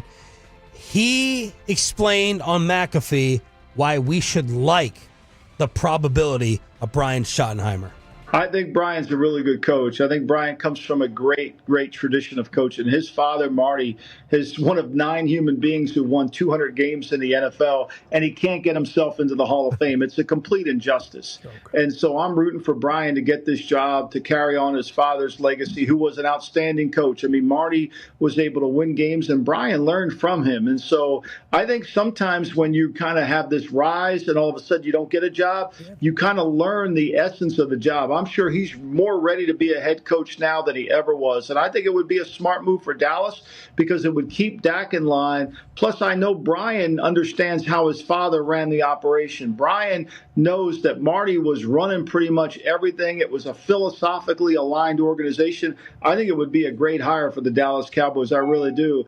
All right. So that, by far, is the number one puff piece, promotion, hype, positive comments for Brian Schottenheimer coming from Lombardi. Now, follow-up, McAfee played on a team that had Schottenheimer on staff. It was on the staff of Chuck Pagano, former Colts coach. Pagano is a side host on McAfee. So here's Pat and Pagano talking about Brian. You know, people get so caught up in, well, what was his offense ranked? Does he throw the ball on first down? We're talking about leadership here. We're not talking about play design. I think Brian can be a great leader. We had Schotty in Indy. He was on your staff, right? Yep. I loved him. Me too. What do you think? I think he'd do a great job. Yeah? To all the points that Lombo just made, yeah. And I don't think Jerry likes major turnover. There's a lot of continuity that makes sense in keeping a guy like Schotty. There's continuity there. I think there is change, though. Like, offensively, I don't think things will look the same. How so? I think that Schottenheimer... What ideas do you think would be different? My sense is Schottenheimer, I think, wants to run out of tighter formations. I think Schottenheimer wants to tap into some of the different run concepts that have started taking over with, the McVay and Shanahan style. I think the bigger thing is, I think he wanted to be more aggressive at times as the guy helping with the offense, but not calling plays. I think he probably wanted to be more aggressive at times than McCarthy did. And maybe even more than Dak did at times. But I think that Schottenheimer is... I think if we see him call plays next year, if he's hired as head coach and he's calling plays, I think we end up seeing the trends at year's end are not going to look the same as they've looked at previous stops of his. Look, I mean, I think Lombardi is right from the standpoint that, like, Brian Schottenheimer, I think, as a head coach, I don't necessarily have a problem with him as a head coach. I just don't want him calling the plays. I don't want him being the offensive coordinator. I don't have a problem with that. There is a connection between Lombardi and Schottenheimer. Lombardi worked under Marty with Cleveland. So, like, you've got to... Lombardi factor it in. He plays favorites. There's no doubt about that. Yeah, Schottenheimer's a humongous chapter in his book of the biggest Hall of Fame screw job. Yeah, and he now look, and of course he's biased. I mean, he worked alongside Marty as a scout in Cleveland. So, like, you've got to weigh that in. That doesn't mean that he's wrong about Brian. I think Brian Schottenheimer could be a fine coach. I don't have a problem with the Cowboys hiring him. It's not. I feel like it's just not. You're not doing your job if you do because you didn't look into other people. It's done. Schefter, Pete and the Raiders have now reached agreement on a 3-year deal with a 4th-year team option. So Tom Brady goes and gets Pete Carroll. 3-year deal, 4th-year option. So was Carroll actually interested in Dallas, or was he like, let's create some urgency here? Maybe. I mean, maybe. Diana Rossini said that caused urgency for Vrabel in New England, like with Robert Kraft. What can the Cowboys cook up as another possible distraction or option? Mike Florio, Dion, maybe this weekend. Mike Florio is trying to suggest Rex Ryan. They could reverse, and Rex could work for Schotty since they were together in New York. By the way, I had a really good source laugh hysterically. Bobby, I think you were on this a long time ago. They said the notion that the Cowboys really wanted to have Rex Ryan as the DC last year is a laughable joke. So factor that into what Florio is trying to drum up right now. Meanwhile, with all these coaching candidates and Brian Schottenheimer, you decided to cook something up. Y'all went cooking in studio? In the lab, we baby. Went cooking it's been a long time. I think the last one we did was your first-round Cowboys, when you were talking about how the Cowboys would be eliminated in the first round. They didn't even get there, unfortunately. But it was a banger. And so with all the coaching news and different things, I was listening to a banger, a chart topper, APT, by Rose and Bruno Mars, and I made the horrendous decision to turn it into a parody song for us where I had to sing the female register. And then one of Choppy, I think's better vocal performances. Thank you. This is our cover of Rose and Bruno Mars's APT. Schottenheimer, yeah, Schottenheimer, yeah, Schottenheimer, yeah, Schottenheimer, yeah, Schottenheimer, yeah, Schottenheimer, yeah, Pissy face, towards Jerry Jones. Fans wanna fight this dude for real. Fresh start, that's what we want. Come get Dion to sign the deal. Oh, don't you run it like you want a shotty. Go to CD, try to feed him now. Steeped in horror, about to go half crazy. When you go ahead and just hire Brian Schottenheimer, yeah, Schottenheimer, yeah, Schottenheimer, yeah, That's like Mickey. Schottenheimer, yeah, Schottenheimer, yeah, Schottenheimer, yeah, It's the Versace time. Maybe then this team can get some dubs. We're talking run, pass, hit, smash, pick 'em tonight. Jerry, man, what's up? Now we're acting like we want Versace, and the fans are saying, take me now.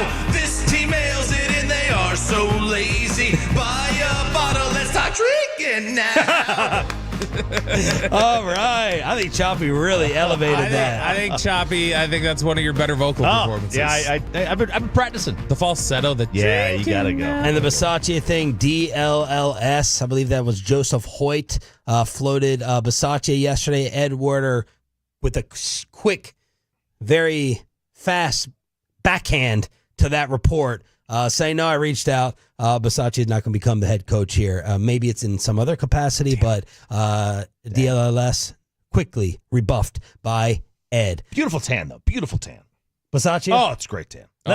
People love him, too, as a culture guy. All right, there you go with the domino. Let's see if the Cowboy domino falls during crosstalk with a KNC masterpiece next. Coming up in the next G-Bag Nation, it's a...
got to forget something else to remember that Uber Eats has groceries. No, that's absurd. Hey, remember when you used to be a, what was it, Pepper Lady? Wasn't it Zooming Sisters? Basil Babes. Sapphire Squad? Nutmeg Maidens? Free Club? No. Nutmeg Maidens. I just said that. Was it Spice Girls? Doesn't sound right. Was it Sapphire Squad?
it's back to Sean and RJ on 105.3 The Fan segment here brought to you by Classic Chevrolet. If you're in the market to upgrade your vehicle, then get to Classic Chevrolet in Grapevine today, the back-to-back #1 Chevy dealership in the world.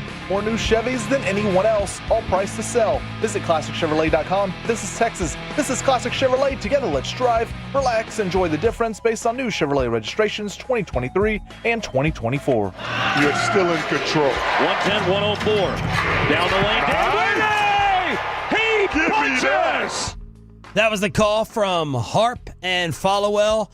How are they owning the Thunder? Dude, I don't know. Like, at least in the last game, you could be like, well, Shea didn't play, and I got that. But, like, Shea played, and he scored, like, 31 points. He got his, and you still won. I don't know. I watched that game. I'm still not entirely positive how they won that game, other than they look really good on the boards. Corey, what's coming up? Yeah, that's important, being good on the boards. Guys. What would Choppy say about rebounding? It doesn't matter. Does he say it doesn't matter? I always think of the Kawhi Leonard quote, board man gets paid. No, his play-by-play call about rebounding. Oh, he uses his leadership, using his body. Right, you gotta use your leadership. I've blocked that out of my mind, by the way, that I said that. I've completely blocked it out. We dive into the head coaching developments right out of the gate. We do talk about Mavs and Stars in the Super segment at 10:20 as well, and baseball buckets today with Corey Majors at 10:40. The breaking news on the Fan presented by BetQL. Smarter bets start with BetQL. Download the BetQL app or visit BetQL.com today. Pete Carroll is the new head coach of the Las Vegas Raiders. Look, I think it's smart. I don't know who called who. Maybe you guys said that. I missed it. I'm sorry. But I think it's smart that Jerry Jones like, oh, everybody's really mad at who I'm going to hire. Let me throw out another name just so they'll be quiet for a minute. And then the Raiders were like, hey, we're going to hire him today. Oh, are you sure you can't wait like a few days? Oh, nope. Sorry, we can't. We got to hire him today. Oh, okay, well, thanks for buying me like 24 hours. Dion messed up the Cowboy headlines that night, and now Pete Carroll and the Raiders are messing it up. Yeah, they wanted it. Surely they wanted him to wait like until at least till Monday. They're like, hey, we can like try to slide this in when like people are working on the playoffs and stuff. But now Tom's got games to call. Yeah. He's not going to talk to you, interview you. Now they're you. stuck with the focus of Schottenheimer today, and they know full well that people are angry. Does it affect you in any way, or you just don't care that someone like Tom Brady made this hire? You know, are you thinking Tom Brady's going to be like he's the new taking over and everything? Just like a great general manager, a winner, a champion. Yeah, like Tom Brady made Pete Carroll his hire, and we could have his assistant. I mean, that's a smart move. The conversation with Bill Belichick that he had to have been about other people that were respected around there. So, like, I think it's the way that they went about their business to hire, I think was very smart. Do I want Pete Carroll? No. You did not. No, I wasn't. I didn't want that. Less than Schottenheimer? More than Schottenheimer. I'll take, Pete was fine. Pete was fine. Like, yeah. Pete was the guy that everybody would have been all right with, but nobody really wanted. Pete would have made sense if you were going with the Jason Witten succession plan. Right, yeah. It would have been like, all right, yeah, fine. I could deal with Pete. Like, I don't think that this is like some great hire by the Raiders. It's like it's a stabilizer, which is good, but I mean they're not going to win. They're not going to win. That's unless they draft the guy. They got really good coaches in that division. I'll tell you that. I think it's a loser's mentality for Brady to hire a coach that he beat in the Super Bowl. Especially a coach that he saw like hand him the Super Bowl trophy by going, let's throw it. Let's not run it. Quid pro quo. The one time he decided to let Russ cook was right there on the goal line. He burnt it. Mm-hmm. Yeah, I mean, why run the ball? I know they had first and goal at the 5 and you ran 4 yards. I think Michael Lombardi, whoever tries to, I can't remember if Choppy made this argument once. Anyone who said passing was the right thing. They loaded up the box. Did they get away with pass interference on that play too? Sure they did. But it's still a dumb play call. It's within 5 yards. He's fine. So any other hope out there? Any other wild card? Is it Dion or bust? DeMarcus Ware is talking about coaching on Jason Witten's staff. Okay, let me ask you this. All right, let me ask you this. Would you feel any better if it's still Schottenheimer, but the but the Cowboys put together their Pro Bowl of seasons past coaching staff of like the tight ends are going to be led by Jason Witten. The linebackers of the defensive line are going to be led by DeMarcus Ware. Sean Lee. Yeah, and they just trotted Emmitt Smith, yeah, running backs and they coach. just trotted out. Would that make you feel any better if they Hell put yeah. together like a Pro Bowl? It wouldn't make me coaching feel staff? better. Oh, it'd make me feel It made worse. me excited. Yeah. It wouldn't make me feel better. I just want excitement You now. got guys who've never coached before. You just Hey, put them in front of like I get in charge They position jog groups. out like the Marino commercial with Randy Moss and they're all the coaches. Yeah, I would sign up for that for the fun. In Oxnard, we're not even asking for a player. Like we're not. Asking, we're like, hey, let's interview all these coaches. Nobody here. would want the head coaching interview either. They'd be like, "Hey, when are you interviewing your position?" Don't worry about that. Yeah, we got to go get Emmett up here. Piece of that would be great. You guys would collect so much stuff. Oh my God, that's a great Yeah. point. Oh. But no, Sean, to your point, I've been telling people to check in on you. I don't want to lie to you though. I think it's it's done. I know it's done. I'm sorry, buddy. Well, as far as staff goes, then did any of these defensive coordinators they've interviewed so far fall under that category of fitting into a staff with Schottenheimer? I mean, if you're going to hire nothing but former players, then you don't have to worry about them getting snatched up. I think I would love to have Saleh as my defensive coordinator. He's going to San Fran, right? Yeah, I think there's like San Fran's done with him. How did Detroit let him go? He's a Detroit guy. Like, just come home, coach with us. I mean, there's a lot of this too that will, if you're bringing back Schottenheimer, that definitely opens the door for a lot of different guys being retained who haven't gotten jobs yet. I think there's minimum probably 4 or 5 assistant coaches that are brought back if Schottenheimer gets not it. Mike Zimmer. No, not Mike Zimmer. Mike Zimmer would not be part of it. Yeah, that's not happening. Well, I kinda that just want would McCarthy be now. also a bummer because What'd you say? I kind of just want to rehire McCarthy now and be like, let's go back to it. Can you imagine If those that? are your two choices, the McCarthy comes back in the door, or you get Schottenheimer. You going McCarthy? Schottenheimer. Okay. really, I'm not. Look at RJ's disgust. He's hurt. In no way can you argue. And Bobby, I don't want to end the week with a fight. So if you want to check out, you can check out. In no way can you reasonably argue that Brian Schottenheimer is a better coach than Mike McCarthy. Could he be? Maybe. You can't say it right now. I have to have something different. I know the ceiling with Mike, so I'm ready for any type of change. Okay. I'm ready I get for that. I'm ready for any type of turnover. But no, do I believe Brian Schottenheimer is going to end up being a head coach with Mike McCarthy? I can't say that with a straight face, but the small possibility and intrigue has me picking Schotty. Yeah, I don't have a problem with the change. It's like, change is sometimes good. There's no doubt, like, on paper, the Dallas Cowboys are downgrading a coach on paper. Like, this is... Resume, they're 100% downgrading. Resume, yeah. No doubt. Could he be better? Sure. Maybe. Who knows? I mean, look, if you are moving on... I guess the rest of the league has known because no one has hired Bill him. Belichick was like... He turned down He did turn down 2 jobs. 2 head coaching jobs? He turned down 2 head coaching From jobs. who? I'm trying to remember which. I think one of them was Carolina, and then I think there was another one that was... I don't remember if he was in on Baltimore or not, but no, he turned down jobs because that was one of those things where people were reflecting back like, boy, you screwed up. Dude, we love to hire head coaches that turn down Baltimore. Baltimore offer? I can't remember That if it wouldn't was have made Baltimore. or not. timeline. That wouldn't have made no, sense. that's what I'm saying. I can't remember if it was Baltimore. No, I mean, he was starting to pick up steam around 07 as a head coaching candidate, and they hired Harbaugh 08. 08, yeah, because we were Do you with think Jason. Schottenheimer would have known to run the ball this past weekend? Oh, you mean at the on the 2-point conversion? Or no, just in general in Maybe the just second not half. use Lamar and Yeah. Derrick Henry to run 4 RPOs an entire game? Yeah. Anything else you want to finish up this coaching discussion with? I would Bob? just say that when you're talking about if you do want something that's different from McCarthy, like if you're looking for continuity and like different, I do think Schottenheimer and McCarthy view things differently. So I do think you are getting shifts and changes with Schottenheimer in there. All right, Kevin, I got one for you here.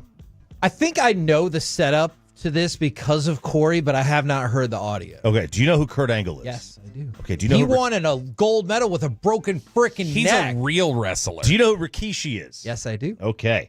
And what was Rikishi's big move? The stink face. The stink face. And what was the stink face? So he had he was a big dude, but he did have a disproportionately big backside. And so he would wear these tights that didn't always cover the whole thing, but then he would hike him up his butt and rub his butt in your face when Put were you in the corner. Yeah, and stick his butt in there. So Kurt Angle was on a podcast, and he was talking about Rikishi and him in a match, and Kurt getting stink-faced. But Rikishi got me during a match. He had to go to the bathroom before the match, and he didn't wipe his butt. And he did this stink face on me. And, man, talking about brown nose. Yeah, it stunk so bad, too, man. I went backstage. He was laughing. I wasn't even mad. I was like, was this a TV match? Yes. Oh. I don't get grossed out by that. I was grossed out by that. Okay, let me ask you, which is worse? That. Let's see. We'll see. I have to be really careful about the way I describe this. Okay. So Ravishing Rick Rude used to, in the late 80s, would go out there and he would like pick out a gal from the crowd. Oh my God, I saw this clip the other day. And they knew about it. And so Jake the Snake Roberts knew this lady that was going to be out there. Bobby, have you seen this? Maybe he had her give him a quick hello. What am I pulling up? Backstage. You know what I'm saying? And then he was like, hey, you just go out there and you kiss Ravishing Rick Rude. Oh, no. And then say Jake the Snake Roberts says hello. Oh, no. Really? That's worse, right? That's they're both awful. They're both awful. That's no. It was a quick proximity on the turnaround. Yeah. Oh, too. really? Very quick. Yeah. But how is this also comfortable for Rikishi to walk around? Is this the clip? This is what I'm talking about. Oh no, that's different. That's an old ECW. Yeah, that's a different thing with Francine. That's a whole different thing. No, that happened Bobby, like 8 years later. Wipe his butt. No, that's different But thing, Peyton. how is that? If you're Rikishi, you go to the bathroom and you just do a whole match. I mean, how are you not itchy? I don't know. It's gross. Are you not itchy? Yeah, I mean, I won't go to the bathroom without. I have to use baby wipes. I'm not a Neanderthal. And that's one of the things when you hear a kid's like, "Oh, my butt's itchy," and you're like, "You didn't wipe properly." Imagine doing this today. What's that wrestling move? Last night. Okay, Bobby, calm down. He has to be a jackass How did Kurt not get pink eye? before the end of the week. That is a good question. Right in the butt? Serious question. Is that Francine? Yeah. Serious question. The Rock felt like he came back because of stock and the popularity and the hype level, and there's great things happening. Where are we with that level? So the thing that you ran into and the thing that I really hated about his Netflix debut, he came out and he's like had his blood feud with Cody Rhodes and he's like, ha ha, I was just kidding, buddy. We're cool. Because he's filming the live action Moana during WrestleMania. And so it felt like that's what they were building up to. Cody Rhodes against The Rock. I know some people say The Rock against Roman Reigns. And so what he did in the same episode, he's like, Cody, we're good. And Roman, I acknowledge you as the leader. And you're like, ah! Those are like your two big storylines that you built up all year, and you're like, oh, sorry, I gotta go say you're welcome. Crazy. Where's your appearance? I'm gonna go hang out at Twin Peaks, the South Fort Worth location. So I'll be out there from 11 to noon. Pete Carroll's out. He is head coach of the Raiders. Stay tuned for the possible breaking news, and have a great weekend with the KNC Masterpiece next on The Fan. Thanks to Comerica, you can listen to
by our D&M Leasing Studios. It's the KNC Masterpiece on 105.3 The Fan.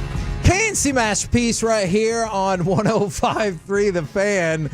You got me, Kevin Hageland, Corey Majors, and Alec Medford, the famous Mike Bassick. His throat is still bothering him because of his no good son, I believe is what he would say. Just cut it out. If he could. Throat or no throat. Hey, get this done. I'm not in a position to criticize anyone for missing work because their throat feels bad. So, Godspeed. One time Mike Zimmer just said, rip the eyeball out. All right? I've thought about that. If I need to have another one, just take the whole damn thing. Just rip out his throat. Let him get to work.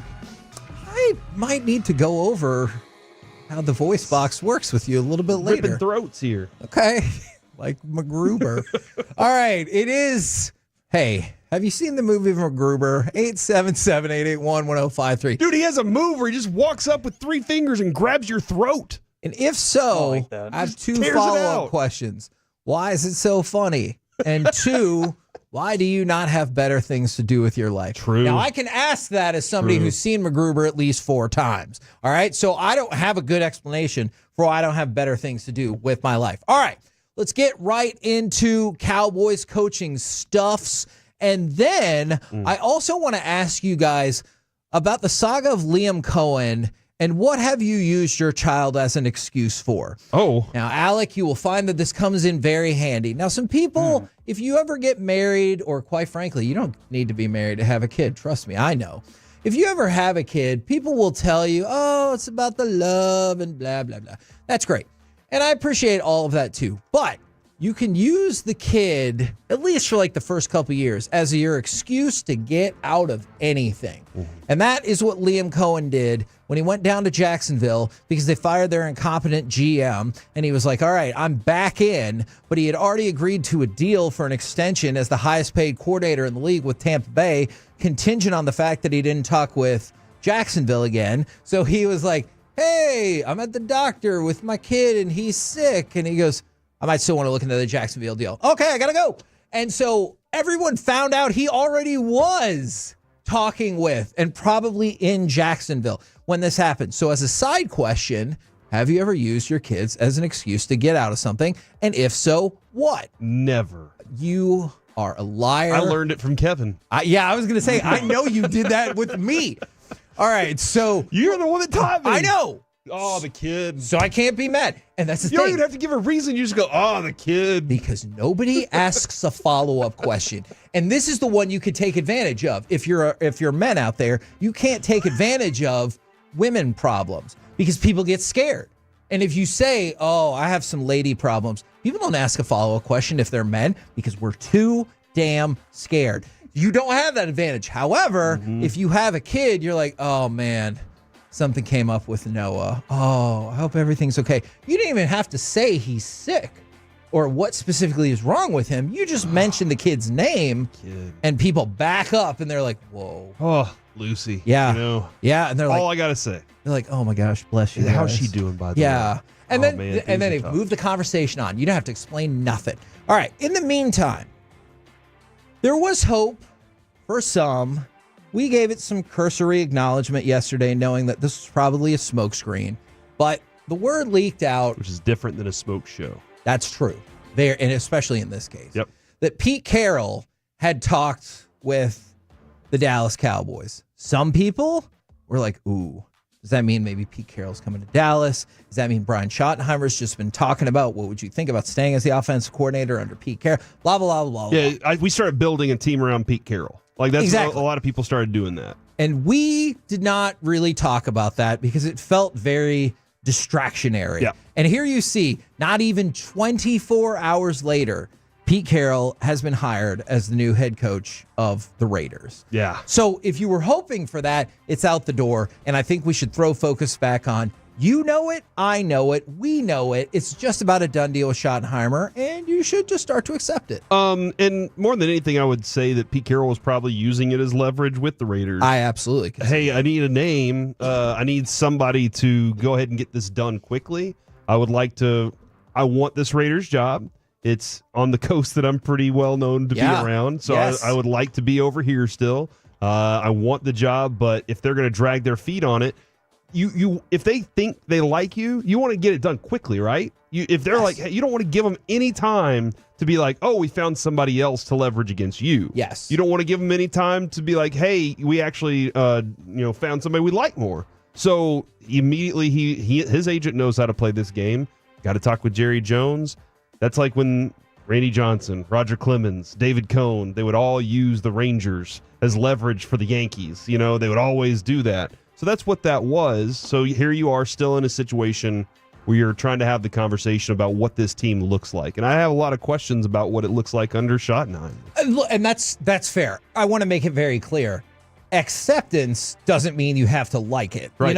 I'm saying we should all accept the fact that it's looking like really, really, really likely that Brian Schottenheimer is going to be the next head coach of the Dallas Cowboys. That doesn't mean you have to like it whatsoever. We talked about that yesterday. I have all kinds of issues with this hiring. I just think we should try to accept and kind of go about your business knowing that that's probably going to be there are still the names outcome. out there. Yeah. Okay. Who are the names out there that realistically could be here? Names that I don't know about. Like John Gruden's name exists, right? Yeah, that's a tough sell, man. There are a lot of tough sells. Dion's name is still in that conversation. Okay. There's just a lot still that there's. And we think Dion was a publicity thing too, where he was like, hey, I'd like more money at Colorado because our budget's running low. And yeah. But if you're Dion, they haven't done a formal interview, right? That was just a phone call. Correct. If you're Dion, a formal interview kind of shows that you're willing to leave. And Colorado's like, okay, what do we start doing here, right? Then they start thinking, now Dallas doesn't want you. You don't have that leverage to raise your salary with Colorado.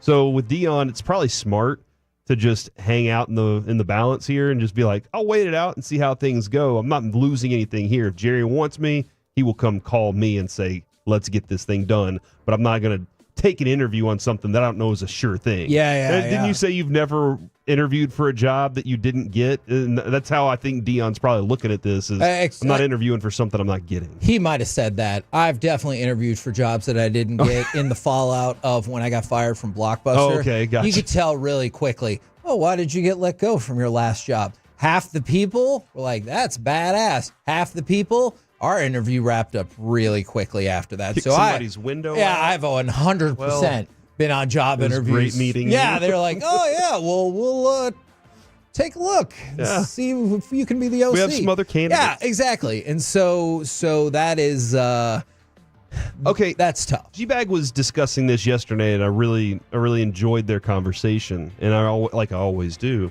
But this idea that maybe Jerry is ready to roll the dice on something, but Steven is very much, no, this is the conservative window we're working in.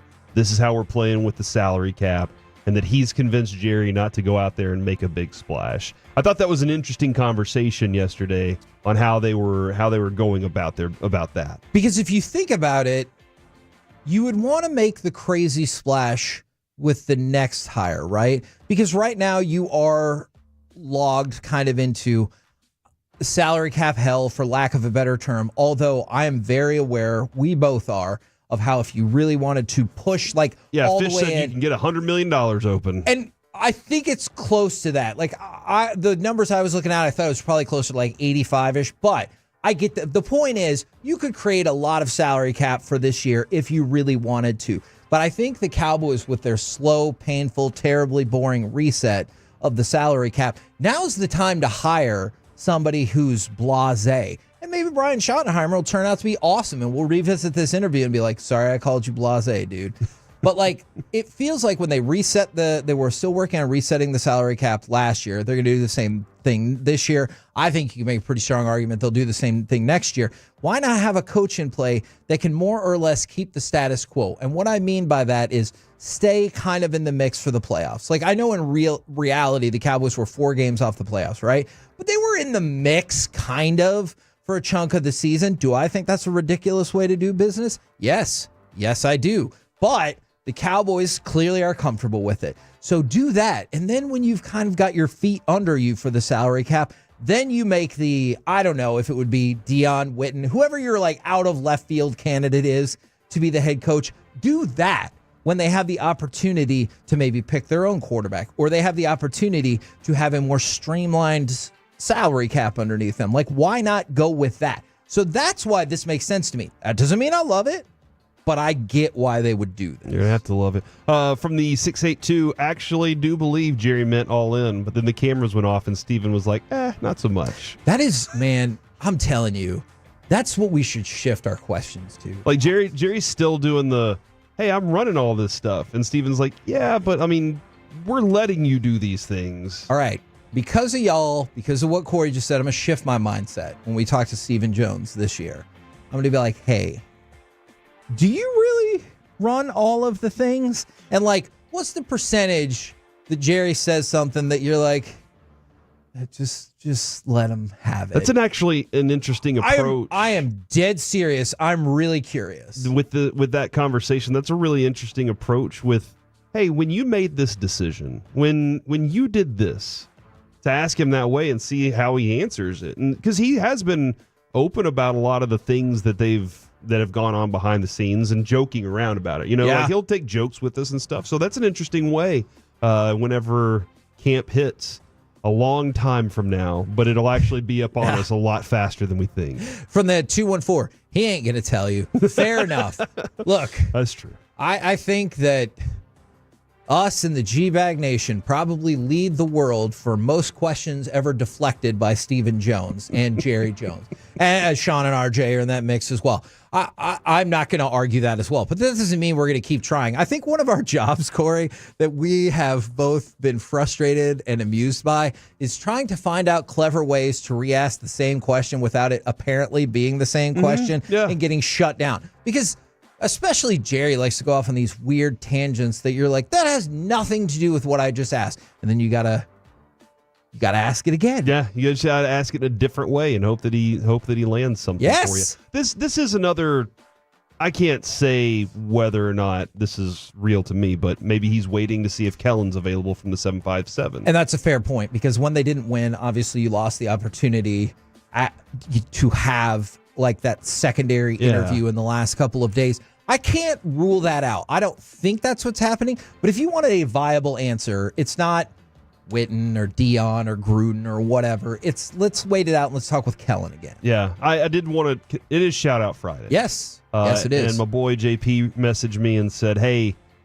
our Crandall High School cheerleaders are now the 6th-time state champions. Woo! 6th in the last 7 years. Also won national championship in the same time frame. If it were basketball or football, it'd be all over the place. Would you mind shouting them out?" So Crandall High School cheerleaders, congratulations on your 6th state championship. Are y'all now going for the national title? Is that the next step, or is it done? I don't know the schedule. Oh, I appreciate that. Tutal says it's done. Go get it. We'll keep an eye on you. Now, on the other front, we touched on it. The Liam Cohen saga fascinates me to no end.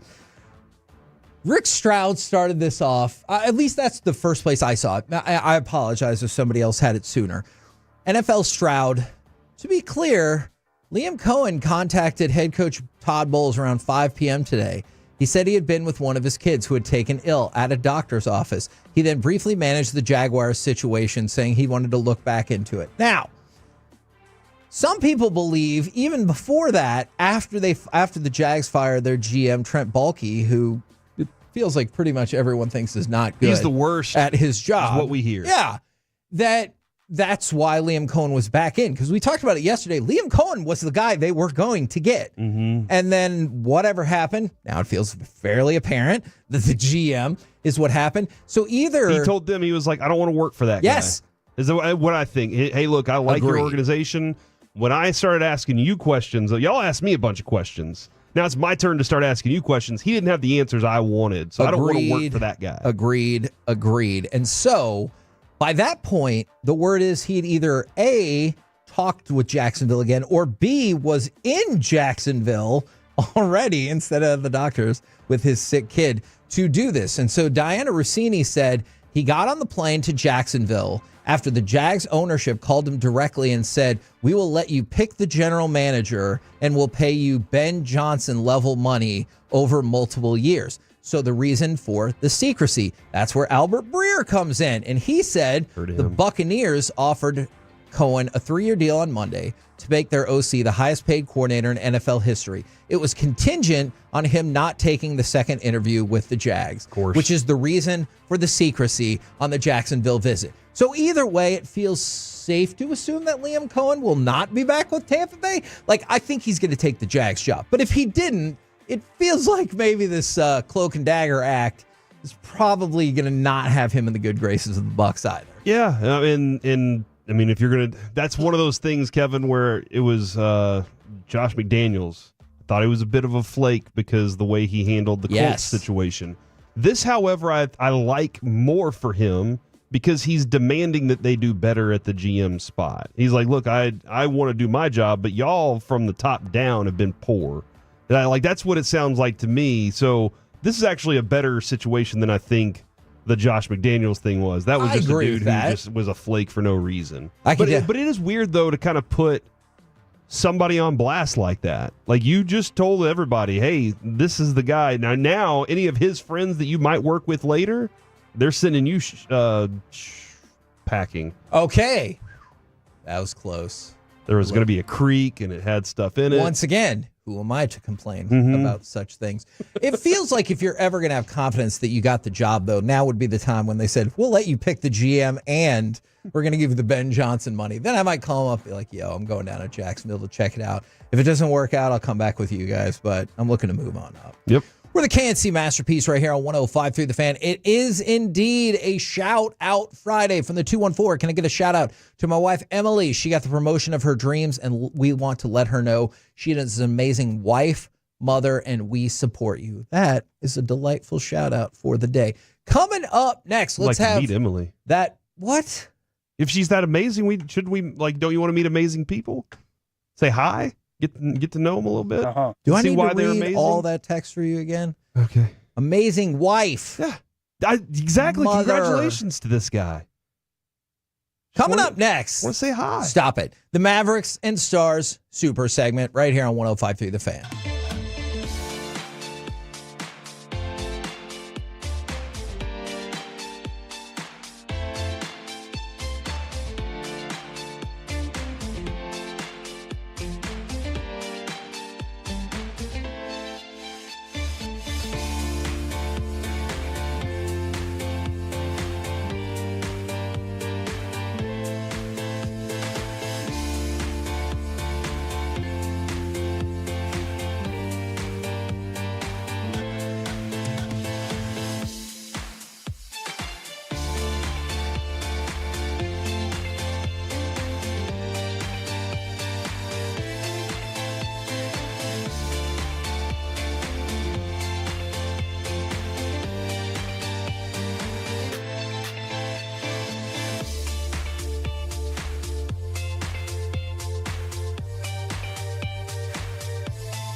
True that you've got to forget something else to remember that Uber Eats has groceries. No, that's absurd. Hey, remember when you used to be what was it, Pepper Lady? Pepper Lady? Wasn't it Cinnamon Sisters? Basil Babes. Saffron Squad? Nutmeg Maidens? Paprika? No. Nutmeg Maidens. I just said that. Was it Spice Girls? Doesn't sound right. Was it Saffron Squad?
This segment of the KNC Masterpiece is brought to you by the personal injury lawyers Frankel and Frankel. If you've been injured in a car or truck wreck, call Frankel first, 214 or 817-333-3333. With Frankel and Frankel, there is never an out-of-pocket cost. They only get paid when you win. Frankel and Frankel, the go-to car and truck wreck attorneys in Dallas. Washington on the move, turns the corner. Kleba flicks it over to Grimes. He nails another three. Grimes and Kleba have risen to the occasion. KNC Masterpiece back here on 105.3 The Fan. It is, in fact, a shout-out Friday from the 972. Shout out to my daughter, Addie. She had a rough mental health event last month, got her some help, and she is in a much better place today. I know we're going to do our Mavs and Stars super segment, but just real quick, NAMINorthtexas.org is a great mental health resource. They have relied on so many donations and contributions, which is why they have so many free programs. And so I've talked with a lot of people who are like, hey, I need a talking doctor. Do you have any recommendations? I'll do my best. And we talked about BetterHelp, but NAMINorthtexas.org is a great place to start if you need someone to talk to. And I always tell people, I'm glad to talk to you, but you should talk to probably a professional. I am not a professional at that. I didn't realize, Kevin, until I did talk to a professional, that there is a specific thing for this time of year. Yes. For people, and that I suffer from that. Like, this is the time of year where I get most down. Whenever it's cold, I don't get to see much sun. I just got done visiting with a lot of family. I actually had some family pass away too, so that's another thing to add to it. Yeah, that makes it worse, I'm sure. But all these events that are going on, and then all of a sudden it's very quiet, and that's how I get kind of down, and I can't get to my pool, which makes me happy. So, so that's what I learned from talking to a professional. So, like Kevin said, just if you feeling a little different, reach out, NAMI North Texas. Now, we talked about the Mavericks game going into yesterday. Stars play tonight. We'll get into that in just a second. We talked about that yesterday, and I think we were all pretty, I don't know, we had accepted the idea that this was going to be a loss. Look, I'll admit, I thought for sure they were going to lose this game. And then the Mavericks come out firing pretty well from three. But make no mistake, it's not like Oklahoma City shot poorly from three either. It was rebounding, which really made the difference. And by goodness, if you're going to talk about rebounding last night. Daniel Gafford must have been a stud, huh? I mean, he was solid. He's been carrying a lot on this team. Well, Maxey's not big on rebounding, so maybe it was his night, Kevin. P.J. Washington. P.J. Washington was the difference last night on the glass. He was Mr. Everything. Freaking believable. And that was one of the things when we had him on, is we talked about, like when you were out, it seems like you were really frustrated about the rebounds. And he was like, yeah, there's a variety of things you can do to help with the rebounding. Even if you aren't going to be the one who gets the rebound, different defensive matchups and blocking out and different motions can help somebody else get the rebound. And I think he has been electric. For as much as people talk about his defense and his perimeter defense, like rock on. I'm not here to disparage that whatsoever. I appreciate the difference that he makes in the rebounding game. He also had 3 steals and a couple blocks. The defensive side of the ball, he's committed to. In the offseason, I think Jason Kidd said, this is going to be your role. Look, we tried you out in a couple of other things during the playoff run, and this is what you do best. Your length is going to give us opportunities we can't get elsewhere. Yeah. And I think that when Jason Kidd said that, PJ took it to heart because he was like, I love being here. I love that we have a chance to do something special. Now, as far as being able to beat Oklahoma City the way the Mavericks are, I don't know how to explain it. I can come up with a few things. One is it's Oklahoma City, and they realize what they're up against, and they want that test. They're looking forward to that test. 2, they're playing at their best because they're trying to see how Oklahoma City plays against them. And that's going to help them in the playoffs by seeing how they work on their rotations against them whenever they're at their best. The thing about Oklahoma City, I can't figure it out. Like, I got the last game because Shea didn't play. Chet didn't play in this one, right? Well, look, Chet Holmgren has been injured for the whole season. So I'm not going to use that as an excuse because they're still 36-8. But think about this. Versus the rest of the NBA, Oklahoma City is 35-5. Against the Mavericks, they're 1-3. That boggles the mind. So for the people who are like, do we just have their number? That's hard to argue against at this moment. because you did have Shea back. They did have home court advantage. You didn't have Luka, and you out-rebounded them to victory. And both teams shot pretty well from three. Yeah. You out-rebounded them to victory, and I was amazed. I didn't get amazed really until the fourth quarter. Alec, I don't know where you were on this, but we have seen, like, you just go look at the last game right before this. You have seen the Mavericks' ability to hang tough into the third quarter, and then sometimes late third, early fourth, the game gets kind of spaced out and goes away from them. But instead, the third quarter was where the Mavericks, took control of this game, which is, I was really surprised by that. And you saw that take a turn in the third when Lou Dort got ejected for that low blow on Daniel Gafford. That's where things started to turn because, one, I hate watching Lou Dort. He's become like my boogeyman. Sure, because he's not on our team. Right? Exactly. He's so frustrating because he is good, but he also flops like crazy.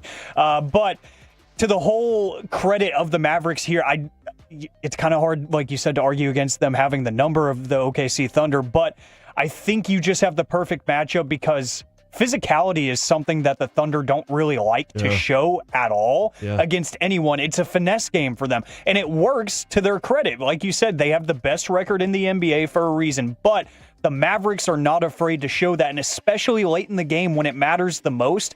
That game probably should not have been as close as it was with the way SGA was shooting the ball. In the first quarter, right out the gates, it felt like it was going to be one of those games where he was going to have 35, 40 points, and he was going to drop everything that he saw in front of him. But the physicality and getting everybody else involved, you saw it from P.J. Washington attacking the paint.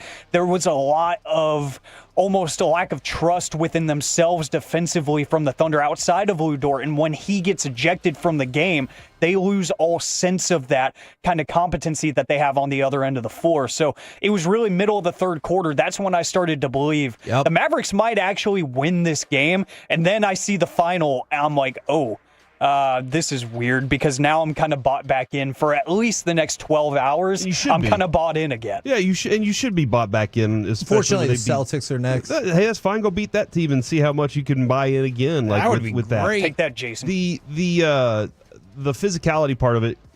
Shea didn't go to the line 800 times last night. He loves to go to the free throw line. He's really good at it. Part of the drawing, part of the finesse game they have. The other thing, too, though, I think that Oklahoma City plays a pace that the Mavericks like that suits them well. Yeah. And last night, the Mavericks, like you just said, they got back to, they were driving the ball. They were coming from different places. They shared the ball. This is the game that they played really well whenever Luka was out. And then whenever he came back, they were playing it at its best. And then they were like, okay, we'll get away from it a little bit. And now they've gotten back to it. Mike's been complaining about it for weeks. That's not the style they play. But then on the defensive side, they've been very proactive. They've been saying, we're going to make things work in the way we want them to work. So that was, in this game specifically, a huge factor in that they were playing the pace that they like to play, and they were also kind of dictating everything they wanted on the defensive side, too. I want to throw this out there to go along with it. I don't think anyone will be surprised to see that neither Luka nor Kyrie were picked as starters for the All-Star game. Remember, it kind of goes off of conventional East-West in terms of the selection process, but then it's going to mix up from there with the different TNT hosts, I believe, each getting teams of 8, and then whoever wins the Rising Stars being that fourth team of 8. But the starters are for the East in name only because they can be drafted to whatever team. Jalen Brunson, Donovan Mitchell, Karl Anthony Towns, Jason Tatum, and Giannis Antetokounmpo. For the West, Shai Gilgeous-Alexander, Stephen Curry, Nikola Jokic, Kevin Durant, and LeBron James. This feels fairly kind of what you would come to expect from some of the fan voting and some of the play as well. So no Mavericks in that group, but I wanted to throw it out. And then selfish mention. I always talk about underdog fantasy, going higher or lower. Last night, felt really good with my play. 23.5 points for Kyrie. I said higher. He had 24 points. 31.5 points for Shea. I said lower. He had 31. Look at that. So big time with my booster right there for underdog. It was huge. All right, let's talk about the Stars, because I wanted to throw out a couple of things. I know the Stars didn't play last night, but they do play tonight against Vegas, and you've got Vegas 2 times in the next 4 days. I think St. Louis is wedged in between. Yes. And I saw this. Dallas is about on pace where you would probably think, because at the beginning of the season, the bookies had them at 103.5 points. Okay. Right now, they have them at 103.5 points. So while teams have ebbed and flowed, the Stars are kind of right where they are. And then in the Bleacher Report power rankings, do you think this is fair? The Stars are 8. They fell from 5 to 8. So it goes Washington at the top, then Winnipeg, then Toronto, then Edmonton, Vegas, who you're about to see a lot of, Carolina, who you just saw, Minnesota, and the Stars. And one of the bullet points is something that we talked about in that loss to the Hurricanes. When the Stars are behind after 2 periods, they are 0-13-0. Think about that. No points. No points. Not just no wins, no points. At all. That sucks, man. And I know that's not. I think a lot of times they try to keep the Stars a little higher than usual, but this seems very fair. Like, this is very fair to what they are at the moment. Yeah. And like, usually I feel like they probably have the Stars maybe 1 or 2 spots too high, unless I'm like, no, that's where they belong at number 2 right now. But that seems about right for where they are in the NHL. Yeah, I think that is very fair, although you can see how quickly it can change based on the next 4 days, because you've got the game against Vegas, then you've got St. Louis, and then you've got another game against Vegas. And so this has been a tough run for the Stars. Season high win streak of 7, and since then, I believe they've only won 2 of 6. And they've had some really close calls against Ottawa and Carolina along the way. So would love to see them get on the back on the right track tonight, and then they play again tomorrow night. We're the KNC Masterpiece right here on 105.3 The Fan. It is also a shout-out Friday from the 817. Can I get a shout-out from my daughter, Emery? She's a cheerleader, and they are headed to the NCAA cheerleading. It might just be NC with 1A. Cheerleading Nationals in Dallas today. Congratulations, Emery. Best of luck today. Yeah, go get it. Coming up next, congratulations to all of us, because it's time for Baseball Buckets with Corey Major. The top 10 shortstops right now. People are big mad at this list. Next on The Fan.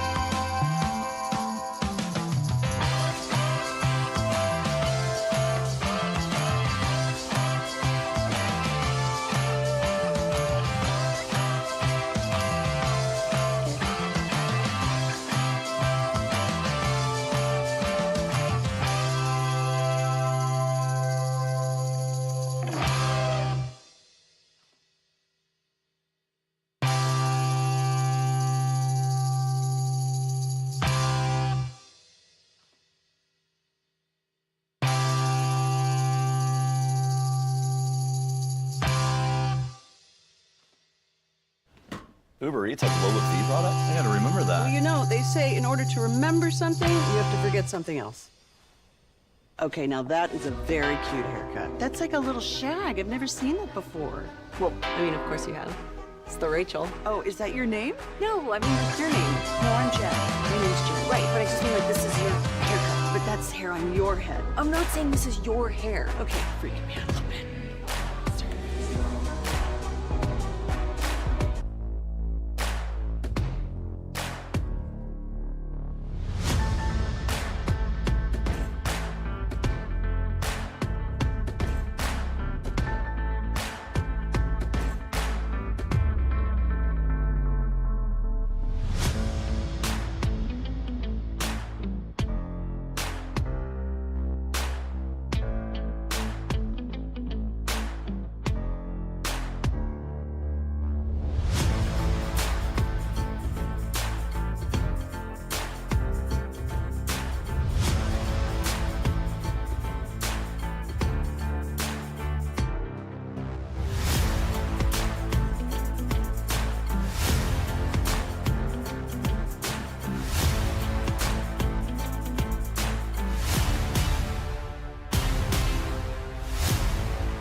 you've got to forget something else to remember that Uber Eats has groceries. No, that's absurd. Hey, remember when you used to be a, what was it, Pepper Lady? Cinnamon Sisters? Razor Babes. Saffron Squad? Nutmeg Maidens? Pre-curd? No. Nutmeg Maidens. I just said that. Was it Spice Girls? Doesn't sound right. Was it Saffron Squad?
This segment is brought to you by Classic Chevrolet. If you're in the market to upgrade your vehicle, get to Classic Chevrolet in Grapevine. Back-to-back #1 Chevy dealership in the world. They've got more new Chevys than anyone, all priced to sell. Visit ClassicChevrolet.com. This is Texas. This is Classic Chevrolet. Together, let's drive. Based on new Chevy registrations 2023 and 2024. KNC Masterpiece right here on 105.3 The Fan. We got a couple of shout-outs here. One, I will make an admission that's probably going to make me look kind of dumb, but this is my favorite one. From the 254, can I get a shout out from my son Luke? Yesterday was his first birthday. We were hanging out all day, just me and him.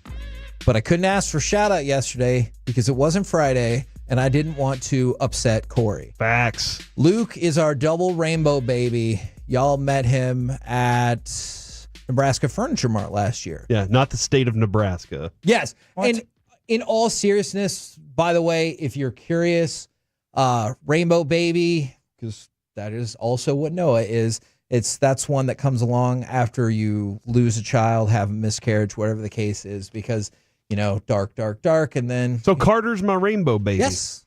Interesting. I never knew. Yeah, that's... Not you, Carter. My son, Carter. Breaking. You're just my rainbow friend. Breaking right? news. That might mean something else. I'll look into that. And then also... Like the Care Bears. Eric Norton, it's his birthday today. He's turning 44. Shout out to him. And this is where I'll make an admission. What does it say? What does his name say in my phone? Eric Beckett. That's what it says in my phone. Okay.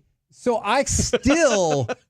I know his last name's Norton. Yes. He's doing a whole different thing with his life. He's gone down an amazing path. But in my phone, it says Eric Beckett because I put qualifiers on people's names at the beginning of our relationship. And then I'm just at times too lazy to take them off. It took way too long for me to change Jess from Jess Bumble to just Jess. And she's like, what the hell? We're engaged. Yeah, mine says Corey Paper.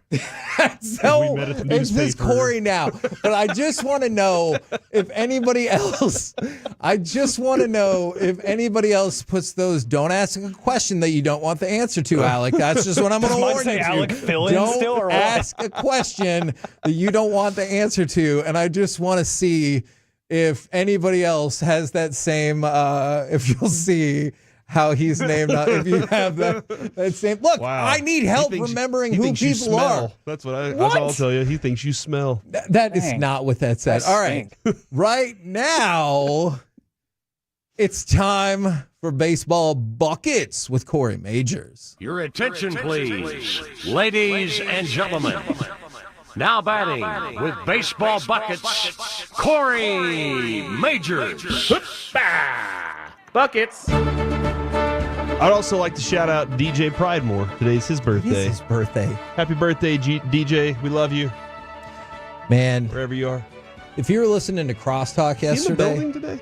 I haven't seen him yet. Was he? I'll text him. If you were listening to Crosstalk yesterday, it made you uncomfortable. I'm sorry for that. But also, okay, probably the most intense interaction. Is that an off-air conversation you and I should have? Maybe. Before we. Okay. Maybe.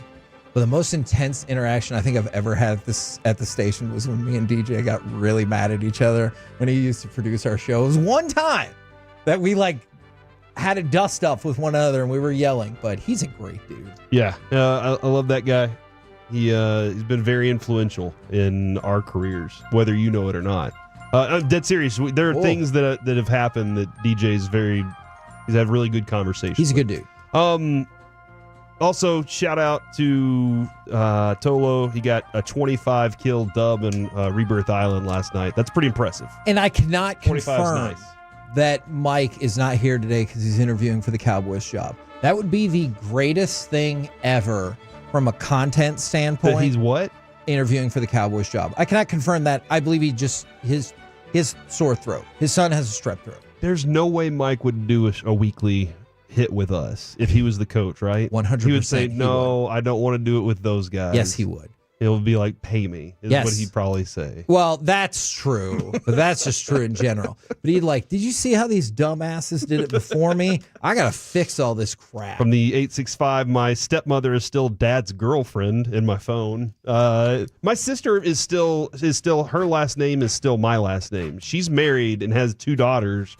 And I In still your haven't face, changed Gafford! her life. I love her husband. I just haven't changed it. And that's one of the things. Here's a quick PSA. I'm sorry. We're really interrupting on your buckets time. It's Mike's fault. If you have somebody whose parent married somebody else late in life, be careful and make sure that you say so-and-so's wife. Because my sister-in-law, if you say, oh, your stepmom, no deal. Thumbs down. Say so-and-so's wife. I did not live in a house with both of my parents' significant others. Sure. I grew up in a house under my parents. Those were the people that raised me. The other 2 people, I'm glad they make them happy and that they're happy together. But they are not a mom or father. Sometimes I say it just to make it short so people don't get all bent out of shape. But a lot of times you'll hear me say my mom's husband or my dad's wife. That is just because I didn't grow up in that house. I get it. Let's go ahead and dive into a little baseball buckets with Corey Majors, the original baseball show segment on 105.3 The Fan.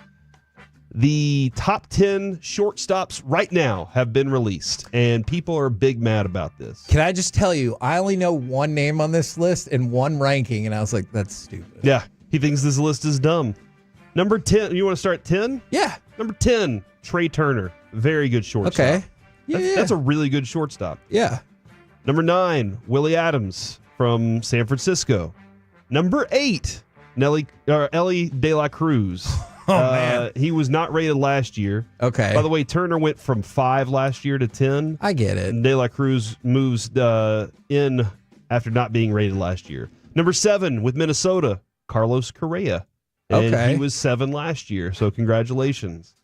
Number 6, Dansby Swanson with the Chicago White Sox. He was number 4 last year. And he's got to be pretty high up on the list for just best pure defensive shortstop. Right? Oh, yeah, he's a fantastic I don't know defensive if player. you think he's automatically number 1 or not, but okay. His, the mechanics of the player, wonderful, but the ability to make an awesome play is awesome too. Okay, I just want to say for the record, and I might be classified as a hater, this is where I thought our guy was going to come in at number 5. Number 5, who you thought would be Corey Seager? Yes.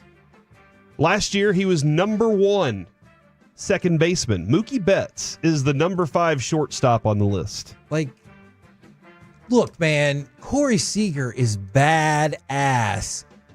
But if you were like, do you want Mookie Betts or Corey Seager? I'll take Corey. You lie. Mookie can play everywhere. I'm taking Mookie Betts, and I know they're moving him back. And health-wise, he's going to be healthy. And I think I can figure out like who the people are. I don't know the order, but I can figure out who the people are on the rest of the list. And Corey Seager, I'd probably have at 5. Well, I think you also would have this guy higher. Okay. This guy last year, Kevin, had a 977 OPS, a 9.4 WAR, hit 32 home runs and batted 332. This guy should be number 1. At number 4, Bobby Witt Jr. No. Had maybe the best season we've ever seen in a long time, and he's number 4. Bobby Witt I think he should be number 1. At worst, I would put him at 2nd. He's 4th? He's 4th. Get the hell out of Francisco, and he was 9th last year. So that maybe it's too much of a leap. I don't know. But he's... Okay, hold on. That doesn't make any sense. Know. I think about that all the time when they put out like the college football or basketball rankings. And they're like, oh, you were undefeated and you're number 20. And you just smoked the number 2 team. I'll put you at 12. Well, what the hell kind of sense does that make? You're undefeated. You just smoked the the team that you thought was second best. And you're like, well, we can't move them up too much. But why? Doesn't make any sense. Bobby Witt should be no worse than 2. And I would argue he should be 1. Number 3 on the list, Francisco Lindor. He should not be behind Francisco Lindor. Who was number 2 last year. Francisco Lindor is really good, but he should not be behind Francisco Lindor. From the 940, Bobby Witt Jr. is top 4 at any position. I like that. That's a fair point. Number 2, he was number 1 last year, is Corey Seager. And then number 1, who was number 6 last year, Gunnar Henderson. The fact that when you look at the numbers between Gunnar and Bobby Witt Jr., they're very close. Yeah. 9.4 WAR to a 9.1. They're incredible. 977 OPS to an 893. 32 home runs, 37 home runs for Gunnar Henderson. The numbers are very similar in a lot of different areas. The 11 triples from Bobby Witt Jr. is still insane to me. Kid is so fast. So I would go Witt, Gunnar, Betts, Lindor, Corey Seager. And I realize Betts is a little trickier because he's moving positions, but that's how it would go. What a stacked position, man. That top 5 is amazing. But MLB put that list together, and congratulations on ticking a lot of people off, if that's what you wanted to do. Do you think that list is stupid? I just having Bobby Witt Jr. that low makes it dumb to me. I would probably do exactly what you said, except for I would still have Betts below Seager. Okay. That would be my opinion on that. Gotcha. But just the where Witt Jr.'s ranked is kind of wild to me. From the 817, can confirm I'm actually interviewing for the Cowboys. This is the famous Mike Bassick. There's only a few phone numbers I have memorized. His is not one of them. I'll have to double check that. Did I just read that Coach Ballsack is interviewing for the Cowboys head coaching job? You did not. His throat is hurting. Feels good enough to talk to Jerry Jones, though, obviously. I'm literally saying that is not the case. You really think he knows the text line, too? There's no way. He's like 87, whatever the numbers are. I guarantee you he'll text Alec, me, and Corey and some other unfortunate soul who was in a group text that he sees on his phone and say, hey, what's that text number thing that we have? Every time we get a Rangers guest that he has booked, every time he will text me and say, hey, Rich Rice needs the fan line, the call-in line. I'm like, A, Rich already has it, and B, he doesn't know it. Why don't you I sent it to you 4 times. It should be in your phone somewhere. I don't know where it is. Yet here we are.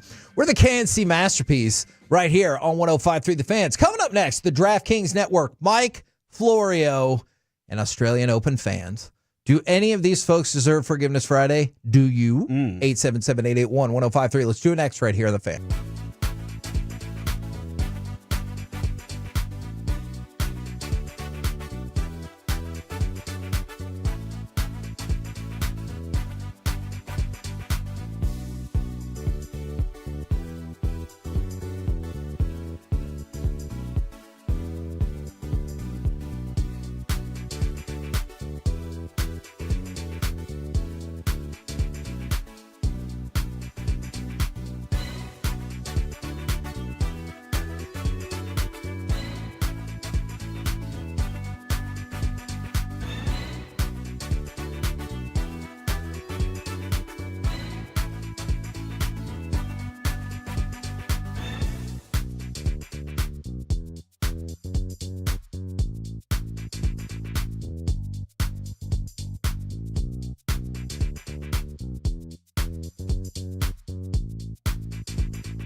They say in order to remember something, you have to forget something else. Okay, now that is a very cute haircut. That's like a little shag. I've never seen it before.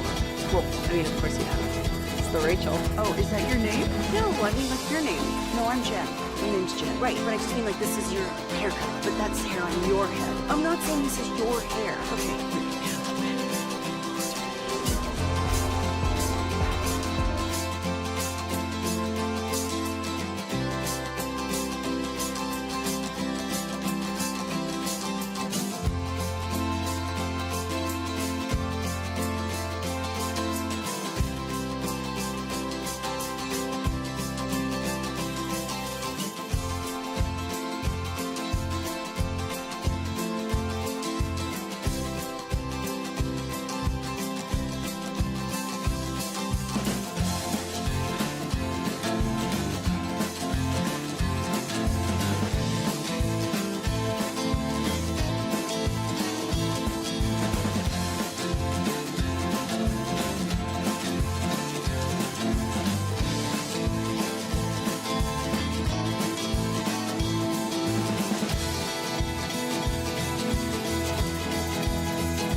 By our D&M Leasing Studios, it's the KNC Masterpiece on 105.3 The Fan. KNC Masterpiece right here on 105.3 The Fan. It is indeed a shout out Friday from the 817. Can we get a shout out for the future stepdaughter, Kara? That's a junior, and if it's Kara, I apologize, in high school, and Harvard is already interested in her. You hear that, everybody? 16-year-old. Harvard. Already getting scouted out by Harvard. What have you done with your life? Well. I'm talking to myself as well. You know, they call it the Stanford of the West. I don't. Is that? Where's Harvard at? Yeah, and Harvard is on the East Coast. So wouldn't Stanford be the Harvard of the West? Sounds good to me. All right. I'm going to regret either, this. so. I'm going to go to Corey Majors. He said go to him. Now I really don't know if I think this was a good idea. Actually, it might not be, because I think this fits perfectly in Forgiveness Friday. Okay. Hit the music, Alec.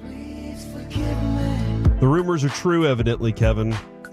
Grater's Ice Cream. Have you ever had Grater's Ice Cream? I don't think so. You ever had Grater's Ice Cream?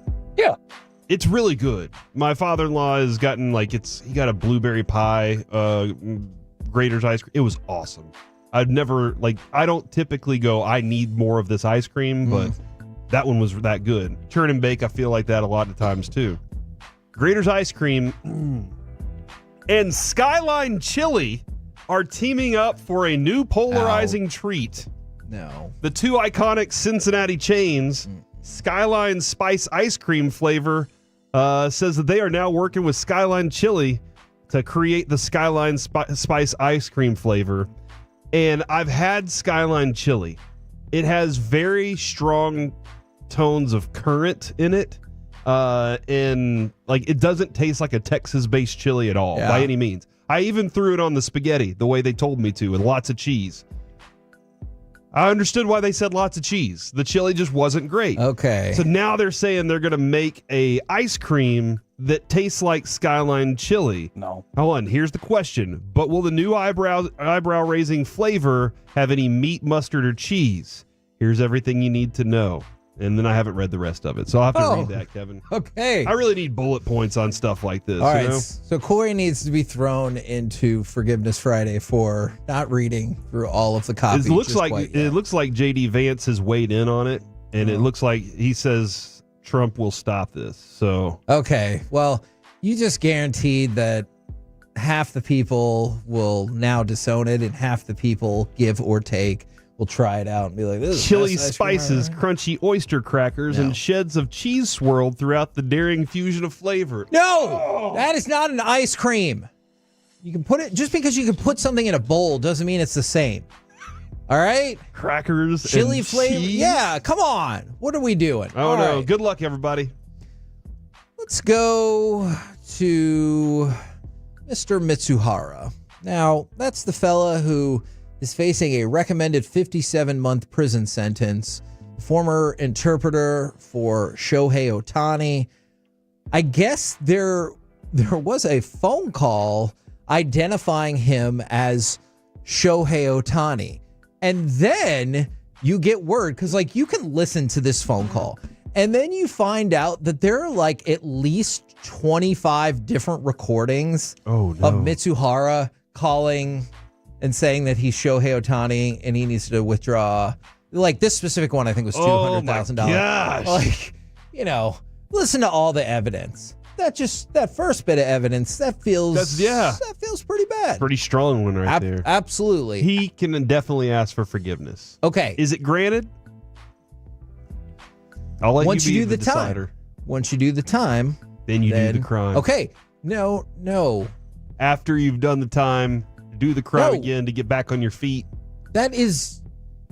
Have you never seen a prison movie? When you've been in prison, it's difficult to get a job after, so you have to do another job in order to. You got to do another caper. You know what? I know you're having some fun with it. Do I think it's fair to talk about how slowly we let people in from the prison system back into regular society? I think there's a fair point in there. Thank you. But not the rest of it. Okay. All right.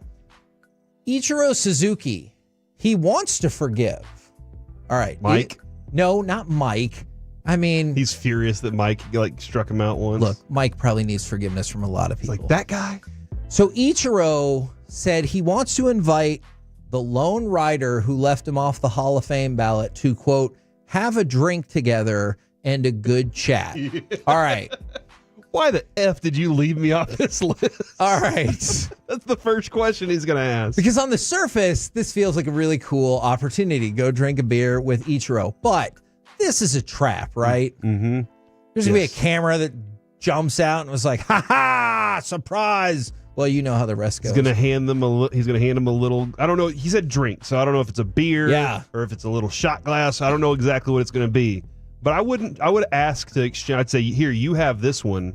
I'll drink yours. And then see if he drinks that one. Because otherwise, he might be trying to poison me. Or he could put a truth serum in me. Do you think that Ichiro will feel any better if this guy is like the Baseball Hall of Fame hater? And he's like, that's right. I'd vote for Ken Griffey, Ty Cobb, Tom Seaver, Nolan Ryan. He's the one guy. I'd vote for none of those people on the first ballot. I was sick the day they asked for Mariano Rivera. Yeah. And he's like, I would have voted that down too. Do you think he looked, because here's the only explanation I can come up with, because I thought about this a lot. I always wonder if people look at the Hall of Fame votes of the past and they're like, hold on, Joe DiMaggio, Lou Gehrig, Babe Ruth, Hank Aaron, none of those people got in unanimous? Bull crap. I'm not voting you in. That's the only thing I could come up with. Would you go and have a beer with Ichiro if you were this person? If I had a legitimate reason, and I was like bought in on it, I would go and tell him my piece. Just like you've always said, don't care who the president is. Sure. If I get invited, I'm getting there and I'm going to say my piece, whatever it is. That is my philosophy. To that president, and hopefully, like that's the goal, right? The idea is he would listen. Yep.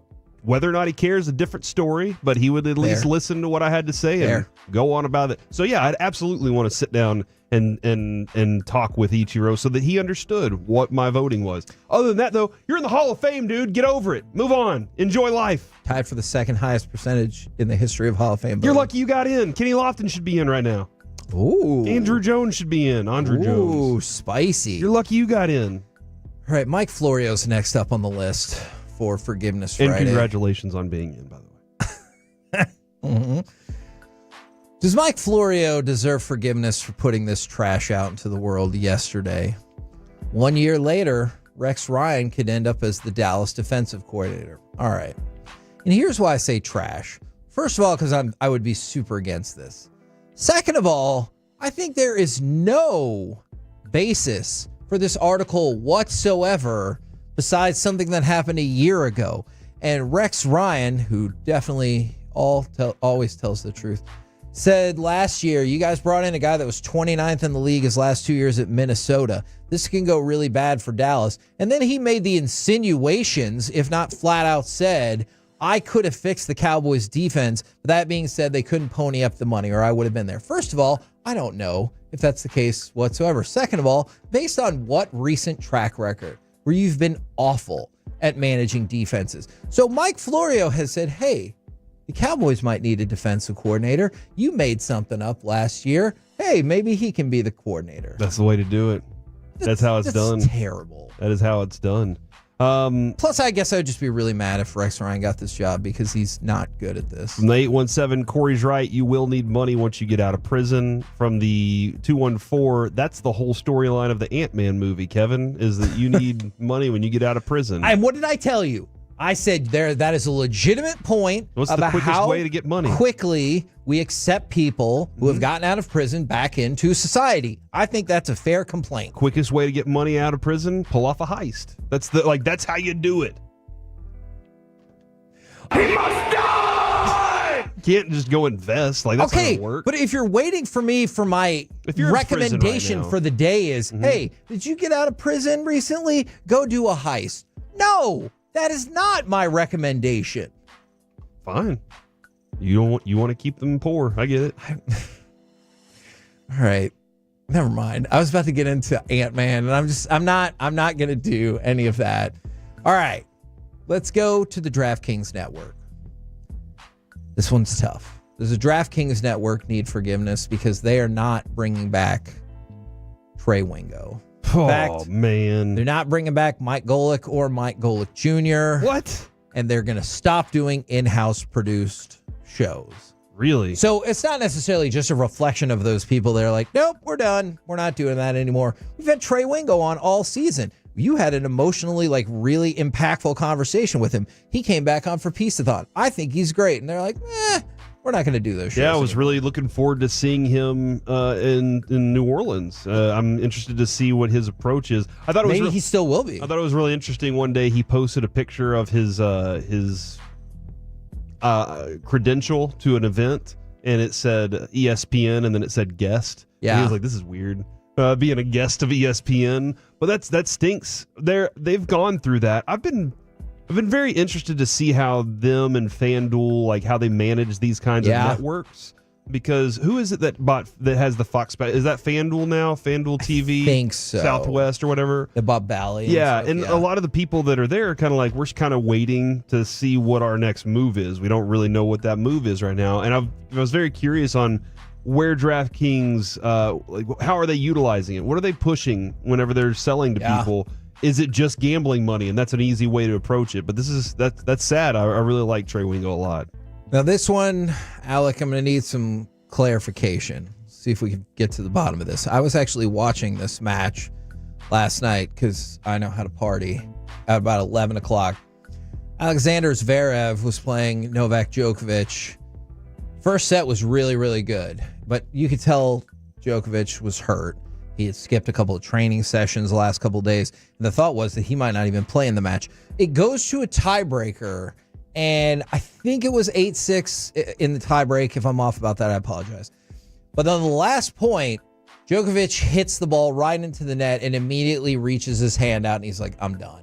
And so, Corey, you told me in the aftermath, because that he said exactly what I thought must have been the case. Going in that tie break, he's like, all right, this first set took an hour and 20 minutes. If I win this set, I'll keep playing. Yeah. But if not, dude, I'm out. Yeah. Well, he had decided he was already physically done. He couldn't do it anymore. So do you want Novak Djokovic to ask for forgiveness, or do you want the Australian Open fans to ask for forgiveness? Because they were all shocked, and then they started to boo and whistle and all this stuff at him. And then it was actually Zverev in his victory interview that said, hey, man, don't boo Djokovic. I know you guys paid a lot.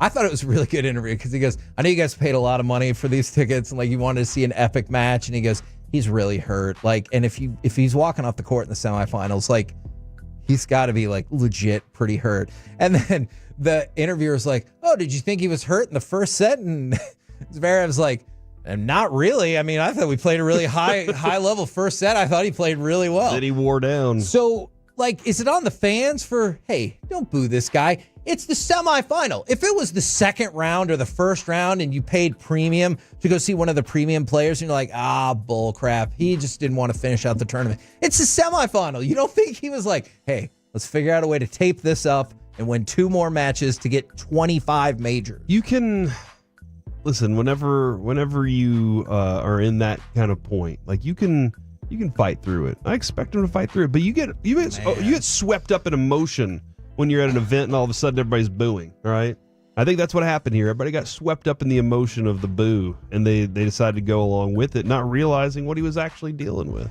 Alec, is it Djokovic? Is it the Aussie Open fans? Who needs to ask for forgiveness in this situation? He's usually not a person that I like to give the benefit of the doubt in any of these situations, but fair. I will give it to him this time because I don't like when people try to make it about them in that situation, because like you said, he's been this high level of a competitor for so long that if he's just giving up, then there's something wrong. And he just beat Carlos Alcaraz in a 4-hour or a 4-set really long match, and the thought is that he got hurt for real. He's considering real retirement. Yes, that's a reality. He's just been doing this for a long time. Sometimes it catches up to you, and you got to realize if I keep doing this, it's probably not going to end well for me physically. So let me just go ahead and call it a day. And I appreciate Zverev going out there and not saying, this is dope as hell. Are you serious? I appreciate that he goes, don't boo Djokovic. He's won this tournament twice with major injuries, instead of being like, oh, thank God. That first set was really tough, and I won a tiebreaker, but who the hell knows? Now I get to a walkover the rest of the way to go to the final? Yeah, that's This is fantastic. I'm sure he feels bad for Joker, but at the same point, he's like, but that's okay. And then finally, this probably isn't their fault. Look, you guys on the fan text might need to ask forgiveness for giving all these suggestions about what to do when you get out of prison if you can't get a more conventional job. And they're all paths that will get you sent back to jail. Name one thing that'll get you sent back to jail. No, I do not want to encourage people to do this. I'm not saying knock off a liquor store, all right? I'm saying pull off a real heist. Something that's going to give you some generational money so that you don't have to. So even if you do get caught, you can use that money to buy a good lawyer so you don't go to prison. Wait. I don't know how this justice system works, by the way. Wait. Do you think you said you pull off the heist but get caught? If you get caught. And then have the money for the lawyer. Where's that money coming from? You got caught. The money you stole. You just said you got caught. You got caught afterwards, but you have the money in an offshore account somewhere. We've seen how this works.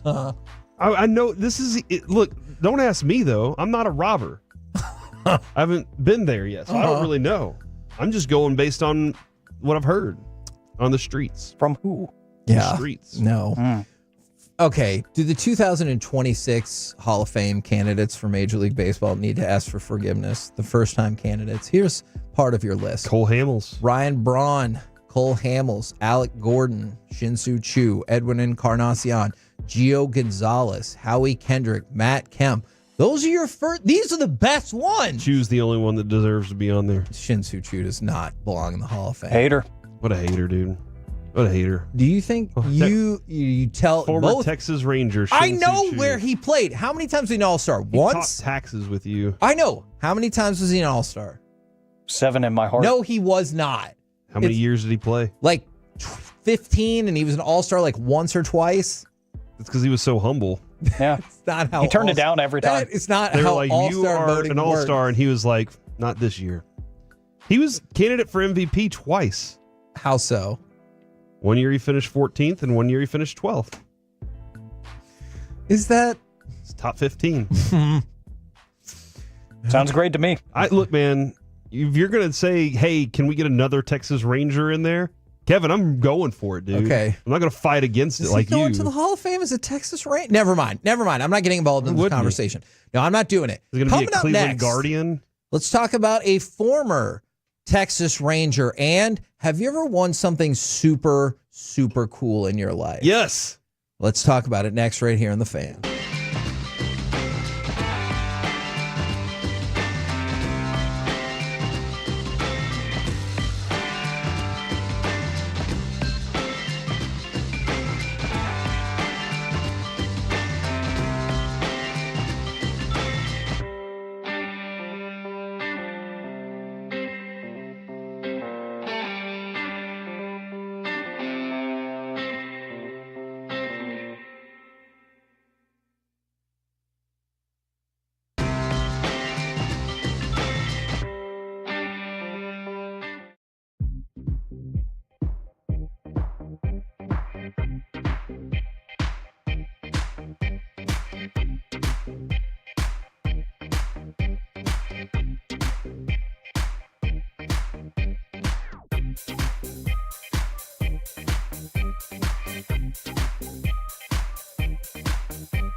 Do you think it's true that you've got to forget something else to remember that Uber Eats has groceries? No, that's absurd.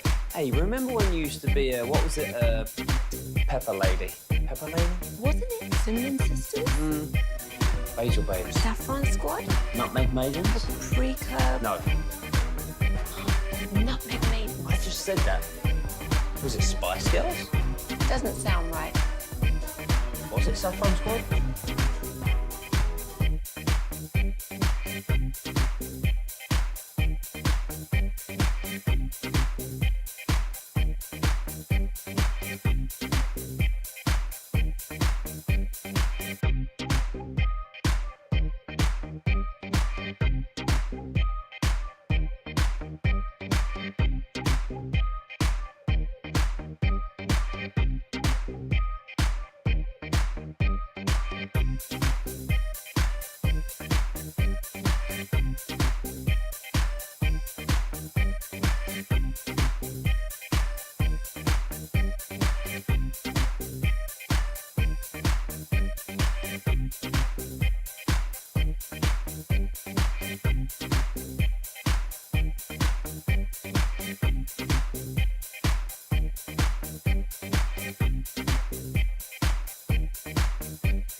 This segment of the KNC Masterpiece is brought to you by Cars for Kids. Donate today at carsforkids.org and the personal injury lawyers Frankel and Frankel.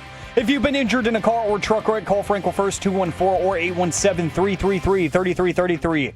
With Frankel and Frankel, there is never an out-of-pocket cost. They only get paid when you win. Frankel and Frankel, the go-to car and truck wreck attorneys in Dallas. Mahomes stepping up again, tries to throw. Line caught! Touchdown! Kansas City! Travis Kelce owning this game. KNC Masterpiece back here on 105.3 The Fan. NFC and AFC championship games this weekend. Plus on the football front, if you missed it earlier, yes, in fact, Pete Carroll has agreed to a deal to coach the Raiders. It's a 3-year deal. So when we talked yesterday about the whispers that the Cowboys had talked with Pete Carroll, look, my theory remains Jerry was trying to buy some time because he knows that perhaps the fan base is not thrilled with the imminent hiring of Brian Schottenheimer. I want to throw another name out there. Then it feels like the Raiders kind of ruined his plan by immediately hiring Pete Carroll and killing any hope of that. Yeah, my theory remains that he was wanting the Raiders job and used Jerry, and that leaked out that way. He used Jerry to leverage it to get done faster. Now, that is very... But I do like I like the idea that Jerry's sitting there, he's like, go! And he picks up his phone. He's like, get so-and-so on the phone. You couldn't wait until Monday or Tuesday so we could ride this out? All right, a couple of other sports notes Get me the landman. Did you see that the Baltimore Orioles have jumped on the train that obviously like the Falcons, and there's been plenty of other teams that have done this now, in terms of having more reasonably priced concession items. I did see this. I know that some of these you'll still be like $4 for that little bottled water that I can get, that 24-pack for $12 is not reasonable. I hear what you're saying. It's better than $7. Exactly. And so they're going with, the Baltimore Orioles are going with $2.50 for peanuts, $3.50 for popcorn, $4 bottled water, $4 hot dog, and Wieners, $5 beers. This is another thing that... Was that you that just said that? That was Peyton. It was a drop. Here, listen. Wow. Wieners, baby. Okay, Peyton. Man, Alec is prepared for whatever bizarre situation might pop up. Peyton is an interesting fella. He is. But I just like that this is taking more and more hold, and I kind of wish all ballparks and stadiums were like this. Okay, here's the thing that I don't know. We did the 2-pointer, 4-pointer thing a while back, and we had that conversation, and eventually the numbers start to stack up at some point. When does the profit go up for these people? So actually, I think that the Falcons... Yes, that's what I remember them first being in the first year, they saw such an increase in sales that their food division actually became more profitable despite the drop in prices. So they saw you say sales. in quantity and the monetary value? So I think their sales like year over year, I'm guesstimating here, but they went up like 70%. Okay. So they went up so much that it became more profitable than it was the year before, despite the fact that they slashed prices and everything like that, because the volume went up so much. More people decided, hey, I can actually afford that, and went to the stadium knowing they were going to have that extra money. Now, this is kind of a downer story, but I feel like we do need to update it because we did bring it up. I believe it was yesterday. Mariano Rivera and his wife have come out against the allegations that not that they condoned it, but essentially that they covered up reported sexual assault at their church and church camp. So the statement that came out to the USA Today, Mariano and Clara Rivera, that's his wife, do not tolerate child abuse of any kind, and allegations that they knew about or failed to act on reports of child abuse are completely false. All right, so the lawsuit, which seeks financial damages from the Riveras' alleged failure to act on the alleged incidents that were never reported to them, is full of inaccurate and misleading statements, which we have no doubt will not hold up in a court of law. So I just wanted to point out, because a lot of times the accusation gets the front page news, and then the denial or the verdict, or well, maybe not the verdict, but like the denial and stuff gets like further back in there. So this is about the time I think we brought it up yesterday, and I wanted to throw out that the Riveras, at least in their first statement, have come out and said absolutely not at the camp, not at the church. We deny all of this. Okay. All right. You want to move back to happier things? Sure. Yes. Okay. Sorry. I know that is a jarring transition. So I'm going to give you something really happy. All right. We're going to go to cut number 8. This is a guy at I think it's a Nebraska basketball game, not a volleyball game. So there's a dude at a Nebraska volleyball game. He got selected for the Putt for a Porsche contest on Wednesday night. You have to get a 94-foot putt. So essentially from one baseline to the other baseline. And there's this slot in a board because you can't, like, they don't have it in the hole. Okay, whatever. You guys are doing jerks. great, man. All right, so the Porsche is valued at about $74,000. We're going to go to cut number 8, and I want you to hear kind of some of the build-up, and then you can figure out if you made it or not. He lines up a putt cross court for a new Porsche. He's got the line. It rolls smoothly down the court, braking and gaining speed. It looks like it's a good line, and it's in! The Tiger Pump and the biggest win of the night in Lincoln, Nebraska. So he wins. Did he make it or not? Yeah. You said we could decide, so. Okay, did you not think that the excitement from the crowd? I thought the excitement from the crowd. I think when the guy said, and it's in. Yeah, okay. I felt pretty confident there. So he wins a new Porsche, or Porsche, apparently, if you're fancy. So have any of you guys ever won something noteworthy? Not necessarily at a sporting event, because I think at a sporting event, the closest I got was like I was at a Frisco Rough Riders game, and they selected me for like the trivia contest that was about movies, and I was really excited. Aced it. Ended up using, one of the things I got was a gift card to a movie place. Me and my son Brandon ended up going there for spring break in 2020 when we were the only people in the theater, and I asked them, and they said nobody has been here. It's a ghost town because we were all on the precipice of getting shut down by COVID. Yeah. So that's like the closest thing. Obviously, that doesn't come anywhere near a Porsche. Most people's answers probably won't. I was at a Rangers game, and they passed out these little slips of paper, and it had a colored dot on it. And I won the race. I got a bottle of water from Ozark. It was one of the Ozark bottles of water. I don't know where I spent it. I don't know if I actually did use it, but I did win that day, Kevin. Here's actually what I've won that I think is pretty cool. Can I just say something about that?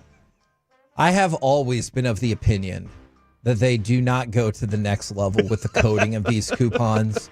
And I feel confident that if you just showed up at your Chick-fil-A or McDonald's, or in this case, to get your Ozarka, that coupon gets honored, whether or not your dime won the race. What. That's just my theory. When I was a kid, I won a cruise with the New Kids on the Block. That's pretty awesome. We went to the Bahamas and Disney World through one of those sweepstakes things.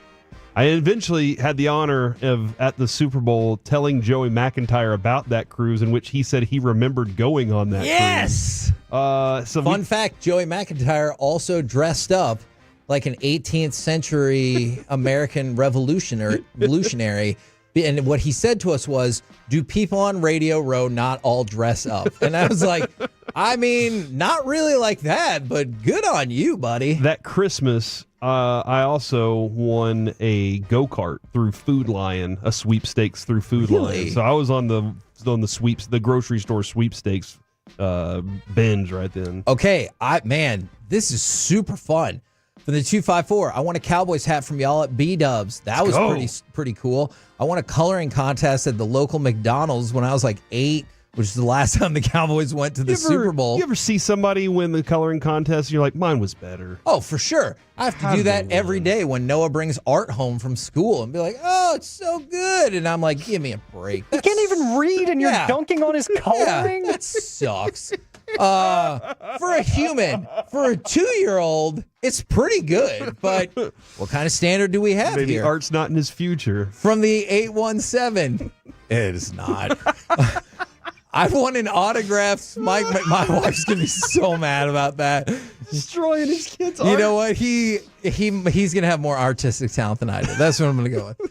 Maybe, hopefully, as much as his brother. Brandon is really talented at art. On the 817, I won an autographed Mike Modano jersey from a Subway. That's awesome. When I was young, from a drawing at Subway. So not like Super the cool. Subway, but like the Subway sandwich shop. This is awesome. From the 214, I hit 5 out of the 6 numbers in the Powerball and won $50,000. Really? That's super cool. See, I've never won more than like with the lottery. I think $100 is maybe the most I've ever gotten. I've never been one of those big winners with lottery stuff. That's the thing about the lottery, and that's how they get you. That $100 feels outsized to all of the money you've put in over the years to get to that point. Yeah. You totally disregard that. You're like, I just won $100. $100. How much have you ever amazing. spent on lottery tickets? $10,000. Yeah, why don't you shut up? From the 817, I won a radio in school one time for attendance. I was 5, and I listened to an Owl City CD on repeat. Owl City? I won a I PS. like to make myself believe. From the 214. That is a good song. From the 214, I won a PS2 at the company Christmas party. I did that once. At the company Christmas party, I had taken a date too, and so I won one of those TVs that had the VCR DVD player on it. Had a VCR on it, dude. Oh, yeah. I thought it was the coolest thing ever. I was like, this is amazing. I have no clue where it is. I thought we would never advance further technologically than when we figured out a way to either get that tiny portable TV or when we built in the VCR with the TV. I was like, this is it. We done it. We did it. This is the best we can ever do. And then they said, hey, you check out this iPhone. Yeah, and I'm like, I don't even know what you're saying. From the 832, I won the Power Rangers movie on VHS when I was a kid. And so if you win something, it just takes on an outsized value to what it actually has. So much better. Like that hat that you won at B-Dubs, like it was a cool hat. It's probably like $30. But if you won it, you're like, hell yeah, this is my hat. And you won it from the KNC Masterpiece. That's a good point. Like, that's a big deal. B-Dubs is a big place. I won $7,000 from the 469 at the Stars 50/50 raffle, and I only put in $10. I've always wanted to know the people who won that. I think it's super cool, and a bunch of money goes to charity, too. We're the KNC Masterpiece right here on 105.3 The Fan. Coming up next, inspired by an NFL pair of Hall of Famers. It's Gridiron Gravy. Would you jump through a table if the Cowboys won the Super Bowl? Next on The Fan.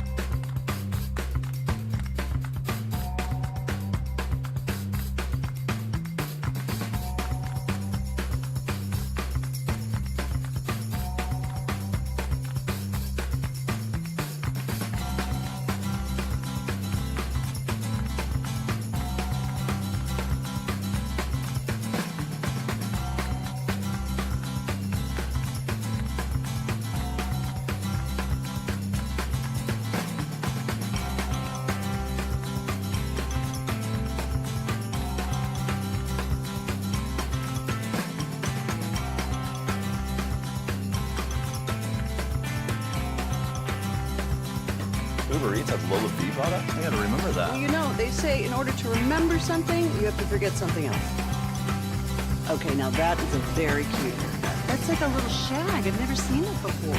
Well, I mean, of course you have. So, Rachel. Oh, is that your name? No, I mean, what's your name? No, I'm Jen. My name's Jen. Right, but I just mean like this is your haircut. But that's hair on your head. I'm not saying this is your hair. Okay, freaking me out a little bit.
to forget something else to remember that Uber Eats has groceries. No, that's absurd. Hey, remember when you used to be a, what was it, Pepper Lady? Wasn't it Cinnamon Sisters? Basil Babes. Saffron Squad? Nutmeg Maidens? Pre-curb? No. Nutmeg Maidens. I just said that. Was it Spice Girls? Doesn't sound right. Was it Saffron Squad?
This segment is brought to you by Classic Chevrolet. If you're in the market to upgrade your vehicle, get to Classic Chevrolet in Grapevine. Back-to-back #1 Chevy dealership in the world. They've got more new Chevys than anyone, all priced to sell. Visit ClassicChevrolet.com. This is Texas. This is Classic Chevrolet. Together, let's drive. Based on new Chevy registrations 2023 and 2024. Allen back to pass, has time, and he's got Curtis Samuel wide open at the 33. Cuts it back inside at the 20. Puts on the jets. Gets away. 5. Touchdown. Curtis Samuel goes all the way. KNC Masterpiece back here on 105.3 The Fan. It's a shout-out Friday from the 940. Can I get a shout-out to my beautiful wife, Ashley? She surprised me with a custom Deadpool-themed Desert Eagle. Awesome. Yesterday. So shout-out to her for How cool that. would it be to have an eagle from the desert? That might be something different than you think. All right. From the 2 and 4, shout-out to you guys for being amazing every day. Then they said y'all got me hyped up for my fight yesterday, too. I want to point out, we did not encourage anybody to go get in a fight yesterday because of AM on the FM. What did we do? I think what we're encouraging people today from the 469, a real heist for the attention of the Avengers is all I'm saying. That's the I do not support. That's this. probably not the kind of heist you want to do. All right, if the Avengers get involved, I feel like you're probably going to be hurt. All right, you want to get away with something. All right, and you're going to lose. Yeah, right now. Let's go around the entire NFL and dip into some gridiron gravy. Now we go back to Pete Carroll. Pete Carroll will turn 74 in September and will be the oldest coach in NFL history now that he's with the Raiders. The previous oldest, was Romeo Crennel. He was an interim head coach in 2020. He was 73. George Halas continued to coach the Bears until he was 72 years old and 10 months. And so now Pete Carroll will take the record for being the oldest head coach in the league. that is impressive for him. Is that the coach you want? If you can still communicate, if you, and I don't mean like you can talk. Yeah. But if you can still communicate your message and you can get people behind you, then yes. Okay. And ultimately, Pete Carroll isn't the guy that's running around calling plays. He's the coach he's there for culture. He's there for personality. He's there to, keep an eye on everything. And that's what his job is really to do. So yeah, I'm okay with that. And he looks like he's in relatively good health.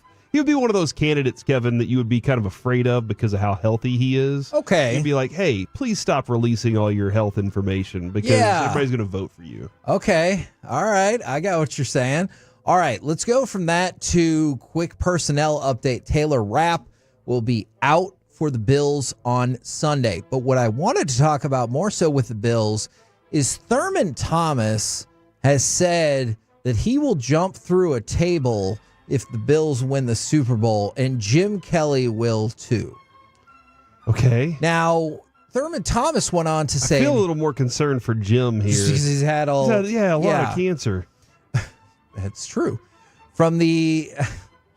you never hear it as a lot of cancer, but I think you're right about that. So Thurman Thomas said, I might jump through 3 or 4 tables, and he's 58. So I think I know the answer, but would you jump through a table if the Cowboys won a Super Bowl? And every now and again, the Bills fans set that table on fire. Would you still do that if the Cowboys won the Super Bowl? From how high? Top of like a van or something? Or just from the top ground? of a van. Right. No higher than that. 1,000%. Okay. Dude, yes. The table industry should be out of business if your team wins a Super Bowl and that's the plan. If you're Buffalo, all the tables should be sold out at Walmart up there. No tables should be around. Do you get to the point where, I know this is a weird sentence I'm about to say, but if you're in the Bills Mafia, you've been jumping through tables for years and years. If you make it back to the Super Bowl, or if you win the Super Bowl, do you up the degree of table challenge? Two tables. Not necessarily. Not necessarily from a height perspective either. But you're like, hey, Steve's family left him. Let's go get his nice dining room table and let's see if we can really go through that thing. Okay. Steve only needs food for one now. Yeah. I like this idea. As a matter of fact, if you're Washington, if you're the Commanders, This is the first one in a long time.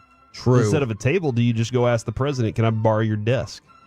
I mean, we're really you're trying to ramp it up, Kevin. Look, so man. why don't we ramp it up to this? I saw President Trump at a UFC event just a couple months ago. He's in on that. If there was going to be a president, and to be fair, I don't know the personalities of like the first 36-ish presidents, but if you were going to get a president who's like, let's do this, I think this might be the one. Yeah. Again, you set a really nice table. I feel like those tables are kind of difficult to get through, though. I know, but that's the point. Like, you won the Super Bowl. Don't half-ass it. Up your game for this. This is a good point. I like it. All right.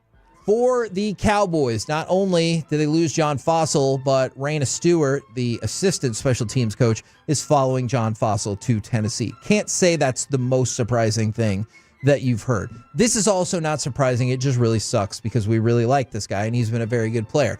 Trayvon Diggs did officially have his surgery yesterday on his left knee, and recovery could keep him out of parts of training camp, per Todd Archer, and he said according to multiple sources. Well, one of those sources should be us, because we straight up asked Stephen Jones about that when he got hurt. And he goes, yeah, this feels like the kind of injury that will have him miss time in training camp. Yeah, that was definitely with us when that happened, and that's frustrating because it's it'll feel like 3 years since we've actually seen him play. Yes. So. Yeah, pretty much. And you can't help but wonder what kind of carryover effect this is going to have into the season, right? Oh, yeah, absolutely. He's not going to be right. I honestly don't know how he trains, like whenever he's going through these rehab processes. I don't know if he's one of those that pushes himself, does exactly what they're asking. I don't know exactly how he approaches this, but it doesn't feel like whenever I saw him get back on the field this year, I didn't feel like I saw the same speed. I feel like I saw somebody who was just a little bit of a step slower. And that's kind of frustrating because of where he is. Man, he's supposed to be the elite. If you want to hear the sadness and desperation from a human, I'm only going to read part of this. This is Mark Andrews, his kind of like first statement since the drop on the 2-point conversion.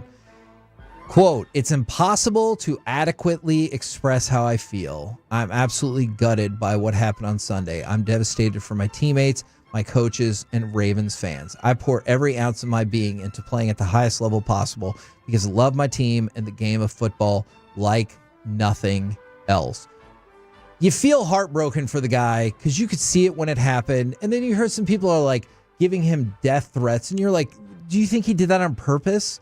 Do you think he's like, I'm going to push this ball down the ground because that's going to be great for my life and career? That I don't understand. You probably shouldn't be having death threats with people to begin with, but definitely not because they dropped the 2-point conversion pass. Yeah, anybody that did a death threat, like that's, come on. Absurd. These are real people we're talking about here. And he did go out of his way to also say, I've seen heartfelt love and encouragement, including from those who have generously donated to the Breakthrough T1D organization. So it's like TD, but there's the one in there because obviously it deals with diabetes and stuff like that. Even the moment when it seems darkest, perspective can reveal that there's still a lot of light in the world. I'm going to do my part to bounce back and contribute to it. I think that's a damn fine statement right there. Yeah, I know I skipped over. He's a class act, dude. He is a class act all the way. I love what he put out. I hope that he makes the catch next time. Yes. And the thing about it is this is very similar to Nelson Cruz. A lot of the times when it comes to that team, you wouldn't be where you are without Mark Andrews. Yeah. Like you wouldn't even get to that point if he wasn't on the field. Now, this next part has a couple of different components, and it's kind of complicated, and you've already seen NFL insiders arguing about this on social media. So I'm going to go to somebody who might not be a real person to start with in Dove Kleiman. Since 2021, the tweet says, the Chiefs have had 0 playoff games with more penalties than their opponents. Games with fewer penalties, 10. Games with more penalties, 0. The most disciplined team in the NFL. All right. Yes, they are. I'm not disputing that, but that is the exact same evidence that people will use to say the referees are biased against the Chiefs. And also, you need clarification about total penalties or accepted penalties because the story can change depending on which number you use. Like if the Chiefs got whistled for like 4 more penalties, but they were all in advantageous situations already for the team they were going up against, and they declined them all, then does that mean the Chiefs were getting favorable calls, or just their penalties didn't really make an impact, and so why in the world would you take it? That is a good thought on is your team disciplined or not, or do they just not get the penalties? Yes. Like or the penalties happen where you're like, I don't need that call. Yeah. I don't know. I'm gonna say the Chiefs are very disciplined. They're Okay. They're a very focused team. Look, and that is tough to argue with, especially because Patrick Mahomes has won 8 straight playoff games. That broke a tie with Troy Aikman, John Elway, Joe Montana, and Terry Bradshaw for the 3rd longest quarterback winning streak in postseason history. Maybe more daunting, he is the absolute opposite of the Cowboys in the divisional round. Patrick Mahomes. Of recent? Yeah. Okay. Patrick Mahomes is 7-0 in the divisional round. So while that's always, at best, the stopping point for the Cowboys, Good God, he is automatic in that game. And that's why he's now in 7 straight AFC championship games. Yeah, that when you see that and you're like, it's unbelievable. I didn't believe it. When Mike said it, I didn't believe that he had been to 7 straight. And I was like, whatever. And I went and looked and was like, holy crap. All this dude does is get to this game, at least. And that's not even the record. Because Brady, I think, made it to 8 straight. And so that's who he's chasing. He's got some goals. Yeah, like I get it. They're playing the Bills, and then they're going to play the Eagles or the Commanders. And he's going to say all the right things and do all the right things. But surely in the back of his mind, he's like, I'm playing against Tom Brady. Yeah, I think whenever he gets home in his training, that's when he's thinking about that stuff. Whenever he's on the field, he's a different animal, man. We're the KNC Masterpiece right here on 105.3 The Fan. Coming up next, what's the Super Bowl you are rooting for? And then, what's the Super Bowl you're predicting we're going to get? 877-881-1053. Let's do that next right here on The Fan. You've made us #1 in DFW. Don't care what they say. Thank you.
That's Lola B product? I gotta remember that. Well, you know, they say in order to remember something, you have to forget something else.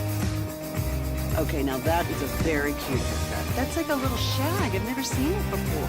Well, I mean, of course you have. It's the Rachel. Oh, is that your name? No, I mean like your name. No, I'm Jen. My name's Jen. Right, but I just mean like this is your haircut. But that's hair on your head. I'm not saying this is your hair. Okay, freak me out a little bit.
By our D&M Leasing Studios, it's the KNC Masterpiece on 105.3 The Fan.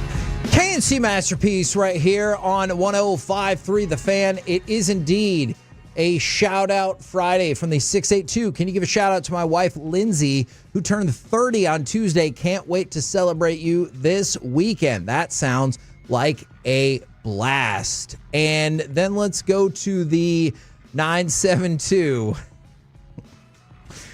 This is per one of our older conversations. I want to give a shout out to my wife, who I had in my phone as Big Booty Brooke until we got married.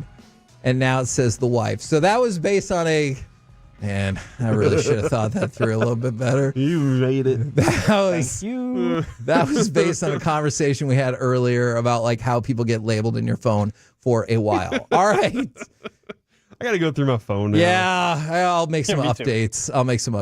What's the Super Bowl that you're rooting for? And then what's the Super Bowl that you're predicting we are going to get? Because mine are definitely different. And I think in terms of the Super Bowl that I'm rooting for, I'm going to go with Washington and Buffalo. Now, we had this conversation yesterday, and Marlon Humphrey is like, I want the Chiefs to lose because I'm a straight up hater.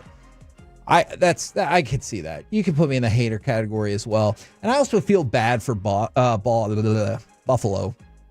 because they've been there 4 times in a row, and now it's been forever since they've been back, and they've never won a Super Bowl. So I would like to see Washington and Buffalo. I'm stronger on that NFC stance than I am AFC because I don't hate like the Chiefs. I hate the Philadelphia Eagles just as a matter of sports rivalry. So the one I'm rooting for is Washington and Buffalo. What about y'all? I have a phone number that says Angie Special Massage, and I have no clue what that means or I think you should call it. I kind of want to know what the massage is. Special. Yeah. I think, so we had a Tolo that used to come to events, and she gave massages. Is that the number? I don't remember. Anyway, what was the question? I want to know. I wish there was a timestamp for when you saved this in your phone, and it was like, oh yeah, I want to know. We were too. on a break. That's just. I haven't had this phone, these contact lists. Okay. I've had it only since I've been married. Okay. So there's no. All right. Oh, we were on a break. The question to start is, what is the Super Bowl you're rooting for? The one I'm rooting for. Not the one you think's going to happen. Washington, Kansas City, honestly, because listen, I'm rooting for a Washington team this year. They did something special. I want to see that thing go over the top. But in order to really put that stamp down, Jaden doing it against Mahomes and winning against Mahomes. Yeah. That would be a whole new, hold on, has he taken the stage from him? And now we're starting to talk about where Mahomes was whenever he was taking the stage from Brady. You start getting that conversation going. So I am rooting for that because I want to see that. So that's what I'm rooting for, Kevin. Okay. Is the Washington and Kansas City. Mostly I want to see Kansas City, that storyline of trying to get the third one, but I also want to see the rookie try to win a Super Bowl. I think that's special. Alec, what are you rooting for the Super Bowl matchup? I'm rooting for the same exact matchup as you. I do want to see the Bills and the Commanders go at it. One, because screw Philly. And two, I talked about it a little bit yesterday. I just love the coach and the human that Dan Quinn is. Yeah. And I think it would be a lot cooler to go buy trading cards from him this weekend if, I'm telling him that I'm hyping him up to make the Super Bowl. But mainly because I have no idea who would win that game. I feel like the other matchups, I at least have a gut feeling. In that one, I have no clue because the Commanders have shown you some really amazing things. They've shown you some really bad things this season. And that Buffalo defense is still very sketch to me. So I have no idea who would win that game. And I feel like I would be the most locked in on that matchup. Some very fair points here from the 972. Don't tell Wolchuk you hate the Chiefs. And from the 682, nah, you hate the Chiefs, man. Be honest with yourself. I do not hate the Chiefs. What I hate is this idea that they run a squeaky clean organization.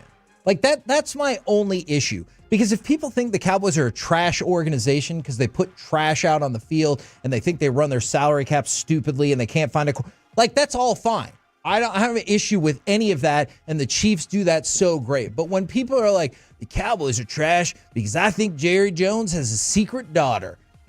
Okay, fine. But then you should also think the Chiefs are trash off the field because some of the really awful things that they've been involved with. That is my only point of contention about that. All right. Kevin, I also have that massage person. No, but I also, as I was looking through, I have a Brandon Hurtado. He works at Hurtado, so I think that's why I left Hurtado on there for Brandon. Okay, but it's not just a worker at Hurtado named Brandon, because then you'd have to put that in parentheses. I think that's what it is. Yeah, he works at Hurtado, so I just left it as Brandon Hurtado. I think that is actually his name. What? Here's how the votes are going. He makes good barbecue. How many states out of 50 do you think are rooting for the Eagles? 0. Pennsylvania. Okay, well, yeah. 3. Okay. 1. 3 is the correct answer. Pennsylvania is 1. Since you said it, Alec, now I'm going to put you to the test. What are the other 2 states that are rooting for the Eagles? I'm going to say a state south of Pennsylvania and then a state west. I don't know. I'm going to need you to be more specific than a vague geographical description. I have no clue. Maybe Nevada. Why not? Because Vegas. You should have stuck close. Delaware and New Jersey. Nobody lives there. It's fair. Well, New Jersey, a lot of people live there. I've been to Delaware. Not a lot of people live there. Nobody That's even fair. knows. All right, so Delaware, New Jersey, and Pennsylvania. How many of the 50 states do you think are rooting for the Chiefs? Probably 3. Oh, still low. Yeah, because I think that people are kind of tired of the Chiefs at this point. Maybe I'd go more like 20. Well, Alec, you're going to look really foolish on this one because the answer is 4. Wow. We're both idiots. Iowa. I'm okay with that. Kansas, Missouri, and Nebraska. So obviously proximity it's a furniture store. is really taken over. That's true. For the Commanders, it ups to 10. And if you want to throw in Washington, D.C., I would assume is rooting pretty heavily for them. Why don't we make that a state? Just so it's not confusing to the elementary kids. That's fair. But then you got to let them get their voting representation in as well. Why don't we let them have that? Look, that is a great question. That's probably not for us to disseminate right here and right now. So the Eagles, 3 states are rooting for them. The Chiefs, 4. The Commanders, 10. Good And night. the Commanders are the first team that really picks up like your random outlier states. We're like, hey, we're just rooting for them because we like them. That means all the other states, 33 other states, are rooting for the Bills. So 2/3 of the states are rooting for the Bills. 1/3 are rooting for all the other teams combined. Listen, man, that Bills-Chiefs one is very difficult to pick when it comes to the rooting interest because the Bills team is very fun. Their offense is an absolute blast. They play the game the way you want to see the game be played. So, like that one, that is a very thin margin, Kevin, for the one I want to see being the Chiefs. It's very thin between Buffalo and Kansas City. Okay, I got that. And I just wanted, if you need another reason to root for the Commanders, I don't know that you do, but if you want to, look at the story of Jonathan Allen. So Jonathan Allen was told in October, you're done for the rest of the year because you have a torn pectoral muscle. We see that all the time. Injuries are devastating in sports. But then when they went, you know how we talk about like, oh, the surgery went well and everything like that. Yeah. So doped up on anesthesia and in the post-operative recovery room, Allen heard the surgeon say that the muscle was only 20% torn. But is that real? Only 20. Yeah. Well, woohoo. But is that really what happened? Or was he drugged up and thinks that would happen? So it took him a minute to, if you've ever had surgery, I'm sure it takes you a little bit to get back to like feeling your full senses. And he was like, hold on. Talked to the surgeon again. The surgeon said, yes, that is correct. So he's back this season playing right now.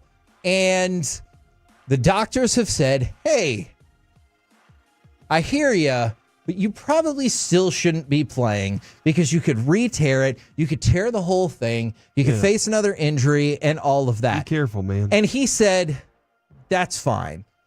And he goes, it's their job to protect me. And he goes, it's not my job to protect them. And he goes, so I'm going to go out there and I'm going to play. And then just think about how impressive this statement is. I'd be lying if I said it was easy, but if it was easy, everybody would do it. Pec or no pec, everybody at this point of the season is beat up and hurt and playing through something. Mike, throat or no throat. His surgically repaired pec that the doctor's like, hey, you can play. Maybe you shouldn't play. And he's like, no, man, we're in the NFC Championship game. I'm going to play. I'll pay you for another surgery, Doc. Don't worry about it. Yes. Once I get this Super Bowl under my belt, though. And by the way, if you need more respect for him, I think he's out of or almost out of guaranteed money left on his contract.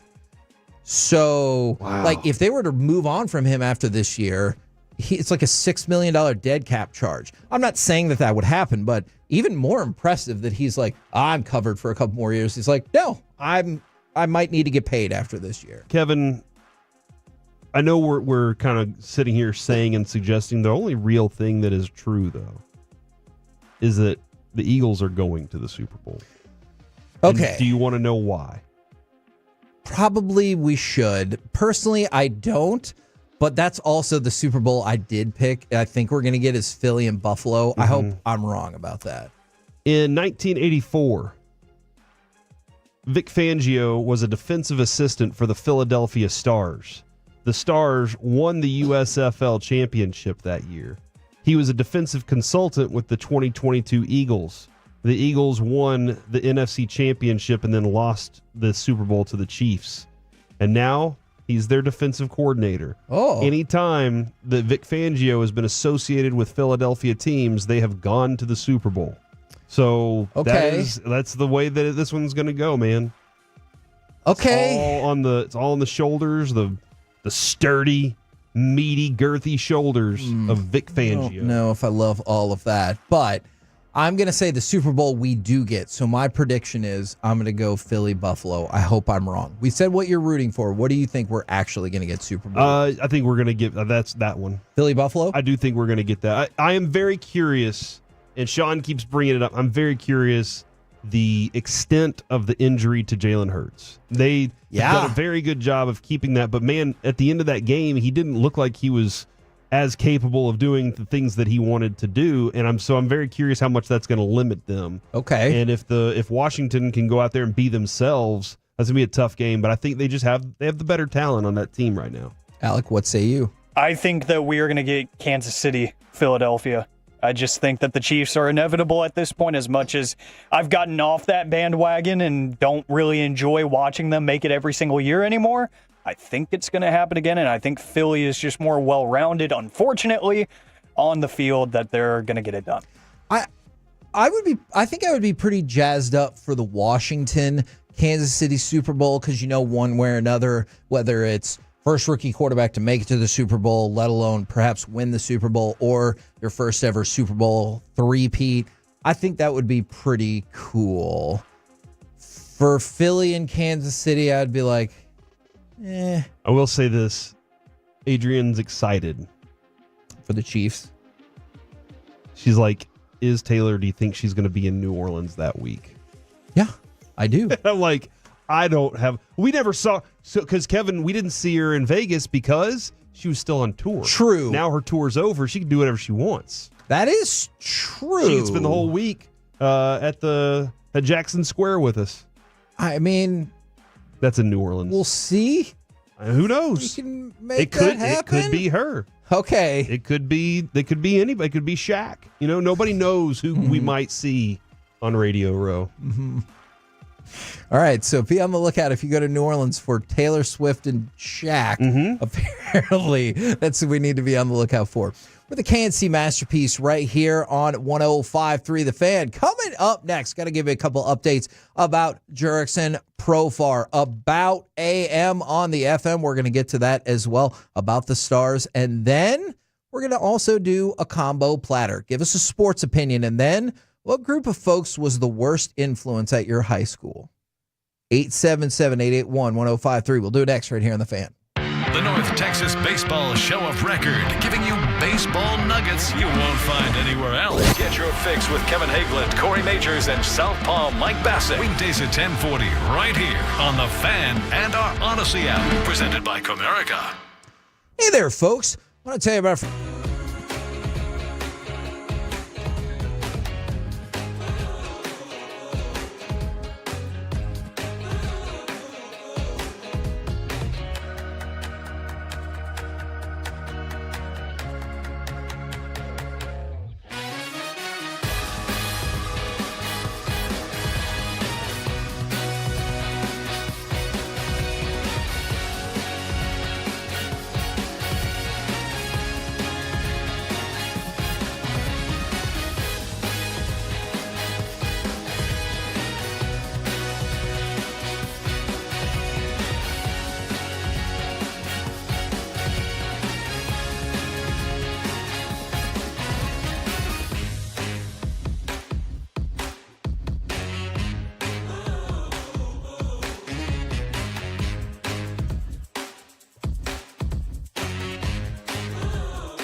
Pepper Lady. Wasn't it Singing Sisters? Hazel Babes. Sapphire Squad? Nutmeg Maidens? Pre-Curve? No. Nutmeg Maidens. I just said that. Was it Spice Girls? Doesn't sound right. Was it some fun sport?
They say in order to remember something, you have to forget something else.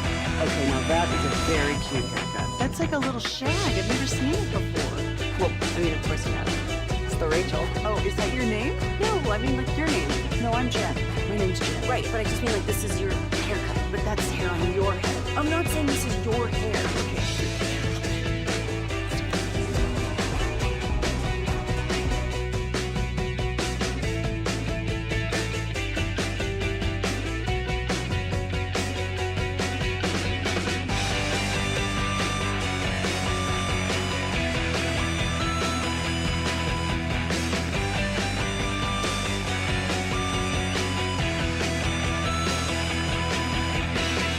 3, The Fan. Got some football news we need to get to, but also I want you to contemplate our combo platter for today, Bad Influences Edition. Give us a sports opinion, and then what group of folks was the worst influence at your high school? You can define that however the heck you want. 877-881-1053, Frankel and Frankel Injury Attorney text line, or the Twitch, I almost said Switch, or the YouTube. Now, Corey, in the meantime, do you have football coordinating news for us? I do. One, yes, the massage person was the person I was thinking of. So it is Atolo's I bet it was. ex-wife. Oh, no. But I really love that guy. So the other thing, Kevin, is Bobby Slowick is now out from the Houston Texans. This is an offensive coordinator that I know Bobby Belt was very high on 2 years ago. Yeah. That name was already starting to pop up. We saw what he did with Stroud. Now all of a sudden Stroud is struggling. The offense struggles altogether. It was up and down. And they say, sorry, man, we're done. He is out as the Texans offensive coordinator. I'm very interested to see would he still be a hot commodity for a head coaching job, or is it just OC stuff now that he's been basically moved on from by a team? Yeah. That's always an interesting place. Now, I want to give everybody, we're doing a shout out. We're doing shout outs today. It is, in fact, Shout Out Friday from the 325. Shout out to my grandson, John. He became a commercial pilot yesterday. That is outstanding. Congratulations. I also wanted to go ahead and shout out a Georgetown basketball player, a former Georgetown basketball player by the name of Ramel Ross. He played for Georgetown from 2000 to 2005. He just got his second Oscar nomination. So, yeah. That's impressive. His film, Nickel Boys, is recognized in the Best Picture and Best Adapted Screenplay category. He earned his nomination for his script along with Jocelyn Barnes. So this is his second Oscar nomination. He got one in 2018 for a documentary feature. And so that's just amazing. Like, hey, I played, I was a McDonald's All-American honorable mention. And then I went on to get into filmmaking where I got nominated for multiple Oscars. And you're like, wow. That's pretty dang impressive. So shout out to him for making that happen. Now, by the way, yes, Jane has also tweeted, she checked, Cowboys are not going to be calling Bobby Slowick. So okay, you're trying to move on. Look from at that news happening fast. Not going to be talking with Bobby Slowick. All right. Now, we had this conversation off air, and it kind of led us down this track. So for the combo platter, it's the Bad Influence edition. Give us a sports opinion, and then which group was the worst influence at your school? Corey, would you like to start? Would you like to go to Alec? Let's go with Alec first here. Alec, we both have to give some thought to this one. Yeah, so sports opinion, I'm going to go ahead and say the Commanders are going all the way. Oh, my gosh. I'm invested in the Jaden Daniels thing. I'm invested in the rookie quarterback storyline. Can I tell you a fun fact? If they win this game, they've got it. Because consider this. The Washington Commanders are trying to become the third number 6 seed to beat the top 1, 2, and 3 teams in their side of the playoff bracket. The other ones to do it, the 2005 Steelers and the 2010 Packers. Both of them went on to also win the Super Bowl. So just something for you to consider if they beat Philly. And it just gives us more talking points during the offseason that somebody in the NFC East won another Super Bowl. Because the Eagles did it a few years ago. I really don't want to see them do it again. So that would be nice. But I just like the rookie quarterback storyline there because there was a lot of questions about him coming out that I think were unfair to some degree. It was like, look, he's got the body of work. He's got all the resume accolades that you could ever ask for, but we're still asking questions. And he's like the most comfortable quarterback in the playoffs for my money, not named Patrick Mahomes, because it just seems easy to him. It seems like everything's slowed down. So I just want to see a rookie quarterback win it. It's not necessarily that I'm a newly crowned Commanders fan or anything. Yeah. I just want to see the rookie quarterback make history. I think that would be really, really cool. I'm with you on that. For me, the most influential in the worst way possible group at my high school, it's actually a close 1A, 1B. I'd say the 1B is the baseball team, but the 1A, because there was just more people that made more bad decisions and peer pressured me into more things than I'm willing to admit. The band kids. Oh, the band kids. Oh, the band no. That kids. influences for sure. Shout out to Mansfield Summit High, class of 19. You know who you are. There was a lot of people in there that we made a lot of mistakes in high school, and it was because the band hall was a very active place for conversation, for meeting people, and meeting people that are not exactly who you thought they were. But there was a lot of things that went down behind closed doors that you would hear the stories, and you knew they were true, even though they were wild. You instantly knew they were true just because they happened because of, or including people that hang out in the band hall all day. So there was a lot of people that I'm still friends with to this day. We've had a lot of fun together in illegal ways and ways that aren't crazy, but there were some people that I definitely hung out with that I don't hang out with anymore, and I see the things they've gone on to do, and I'm like, oh, probably good that I didn't hang out around them much longer than I did. I kind of get this one a little bit because I was in the band, more specifically in the drum corps, and I remember the longest day. The drum closet was like, that was the worst place to be. That is fair. You knew everything bad was happening in the drum closet. Except for the day that one of my fellow drummers walked up to me before we were about to have like your actual band class, and he goes, dude, I just dropped some acid. And I was like, oh, lordy, lordy, lordy. And so at one point, he was pretty good, just like sitting there in his seat. And at one point, he stood up and he's like, I got this. And I said, sit the F back down. And I took him by the shoulder and like pushed him down because he was going to try to play like a solo and it was going to be a disaster. And so I don't know that. It could have been the best. It could have been amazing.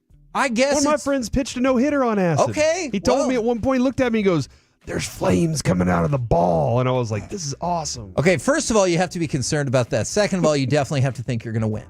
Like, if your pitcher says there's flames coming out of the ball, you might be right. I might have taken away the world's next Neil Peart in that moment. But I just didn't think it was going to turn out well for the high school kids. Teacher's going to be like, come here. Come to my room. We need to talk. Yes. Are you on acid right now? No. Yes. Yeah. No. Yeah. File that under questions I've never been asked. All right. Corey, would you like me to go to you or to the fan text? Somebody texted and said they want me to read their shout out. Oh. Shout out to my best friend's little brother. He was nominated for the McDonald's Showcase game. Oh, cool. Congratulations, man. That is super cool. What are you going to do in that game? Well, I mean, they're probably just going to watch it, right? Since they're not the one participating. I don't know. Okay.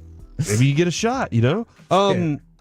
My sports opinion is that the Mavericks are going to hang around and be right there in the mix of things. Maybe not that top 3 seed that we all wanted. Yeah. But I'm not as panicky as Mike is about the Mavericks. I understand how long of a road this is with 2 of your top players, but there's still a lot of money invested in this roster that wants to win and that isn't letting up on that. The likes of Daniel Gafford, Kyrie, I know you're going to have to monitor his back, but that dude, anytime he's healthy enough to play, he will be out on the court. The PJ Washingtons and Gaffords and all these other guys, they're still knowing that they can keep this thing afloat and just get into the tournament. If they have Luka, they have a chance. So I'm not as concerned. I appreciate where Mike is on that, and he has all the rights to feel that way. I just do not feel they're that far out of it right now. And then I'm going to go with the skaters at our school were just kind of like watching an episode of Jackass. And I knew the guys, but I would look out into the field and they would be getting ready to, take a shopping cart up a ramp and blow it up. And I was just like, and nobody seemed that concerned with what they were doing. They were just like, they're out there. But they were always going to blow something up or go higher and farther than other people. If it's not them. Wait. Let's stay with them for just 1 second. So I have a quick question. They were the bad influence. Do you think... Like, I had one friend that would just be like, hey, you want to see me jump over that car? I'd be like, you can't. And then he'd do it. I'd be like, how the hell did you do that? Okay, because that was going to be my question. Did they spend too much time with other nonsensical things, and that's why they could never land one single trick? Because I swear, if I went out to Eisenberg Skate Park and people landed a trick, I'd be like, you know what? I get it. I'm going to start wearing my pants like that. I'm going to have a metal chain connecting my wallet to my pants. I'm in with what you guys are doing. But they never could hit a trick, and they did tricks that were way too complicated. It felt like the competition was... who can have the most badass trick that you definitely are not going to land? You almost landed it, but you weren't going to in the first place. I want to see them kick flip it one time and land on the skateboard. And I would be like, never happened. J-Met says, it sounds like what you're saying is your old friends are just older versions of your son Carter. That's probably right. Yeah, Avery's... Your son Carter's got to be the worst influence of the three, right? He's the one that's always pushing them to do something that they shouldn't do. Yeah, that's him. And if it wasn't the skaters, Kevin, it was the group of people that would stand by the light at Peavy. You know who you are. You would stand there and throw rocks at people's cars they would drive by. Oh, no. And one day, my buddy was like, hey, he got the whole baseball team because it was down by the baseball field. He got the whole team. We were standing there. He goes, if anybody throws a rock at my car, I'm getting out of the car with this bat. And we all were like, we're going to go with you. And so we stood there with our bats waiting, and nobody threw a rock because they knew. 2 days later, I drive by. Somebody throws a rock at my car. I get out of the car in traffic, take a bat, walk up and said, who did it? Everybody stepped back from the one guy, and he was like, and he took off running. And I was like, okay, all right. So I wasn't going to hit him, dude. I was just going to scare him a little bit. Yeah.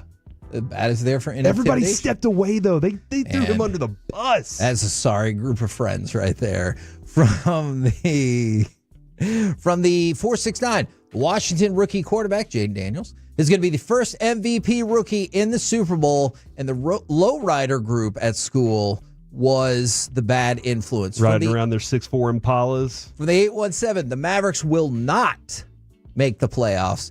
And it was the Rednecks, because I always wanted to dip and drink beer and break stuff. How could you pass up those opportunities? It is fun. Breaking things and dipping. I will admit, there are definitely some things I reflect on that if my children do now, I'm like, I get it. I also like to set things on fire when I was your age. But you shouldn't do it. And they're like, but you did it. And that's a fair counterpoint. And I feel like I learned from it, but they're not ready to learn. Yeah. They need to burn things themselves and then learn how that could backfire. Yeah, exactly. Have some, with Carter, he's the one that will throw out a, hey, you ripped one in the room with us. Why are you upset when I do it? And I'm like, because I don't do it when your mom's around. She doesn't like it. So stop. For her sake, not me. I don't care. It's called being a gentleman. Yeah, be a gentleman around the ladies. From the 469, Schotty's hire is less important than the offensive coordinator and defensive coordinator hires, as he just has to worry about locker room management, Jerry, and time in the game. And the bad influence group was the baseball players in high school. Sorry, Mike and Corey. And this is from a former baseball player, so they will admit we did some stuff. They were a bad influence. I remember specifically, Coach said, "Hey, y'all need to be more of a team. Y'all need to go do something together as a team off the field." Okay. So I said, "All right, everybody, get in my truck." And so they all got in the back of my truck, and one of them brought a carton of eggs. And then he proceeded to throw one through somebody's window, and then threw one on the car directly behind us at the stoplight, which I then had to speed through a stoplight so that they wouldn't find us. It was terrifying. So somebody took this in a totally different direction. A lot of people have weighed in about who influenced them to do things that they realize now were bad. This person from the 214, different direction. My sports opinion is that Primetime is the best candidate for this job to bring excitement back to Dallas. I don't disagree. It'll be the most exciting thing. I don't disagree with that whatsoever. On the flip side, the worst group of my high school was the security staff that used to be former students that were just a bunch of narcs. So it doesn't sound like they necessarily think that group was doing bad stuff. They're upset that they did not help facilitate or allow perhaps some of the bad stuff that they wanted to do. Like the hall monitors. They're like, where's your pass? And you're like, I forgot it. No, just leave me alone. I got to go to the restroom. From the 972, the Stars are going to the Stanley Cup. And unfortunately, that person says they were the group. Their friends and them were the group that were the bad influences. And sometimes, Alec, I worry that I might have run in that group even though I was super boring. And by the way, my sports opinion is that the Atlanta Braves will woefully regret the 3-year, $42 million deal that they gave to Jurickson Profar. Like we had talked about it. Hey, is Profar maybe 2 for 20 or something like that? And they're like, no. 3 for 42 for Profar to the Braves. Good luck with that. I'm afraid that even though I was super boring and I didn't drink or anything like that, I was at a lot of parties that were on a different level with the drum corps and stuff than other people, because other people in the band were like, Megan brought in some wine coolers this week and our party was crazy. And I'm just like, Megan. Yeah, that probably wasn't a name back then. That's probably more of a name in the last like little bit. But I was like, oh man, that's crazy. And I'm thinking, that's what y'all are doing at your party? Like, I know I'm just there, and it probably helps that I was like a designated driver, but like people drank so much Goldschlager at these things. I actually thought they might start to pee gold. I realized that's not how it works, but they drank so much of that stuff, and people were doing so many harder things.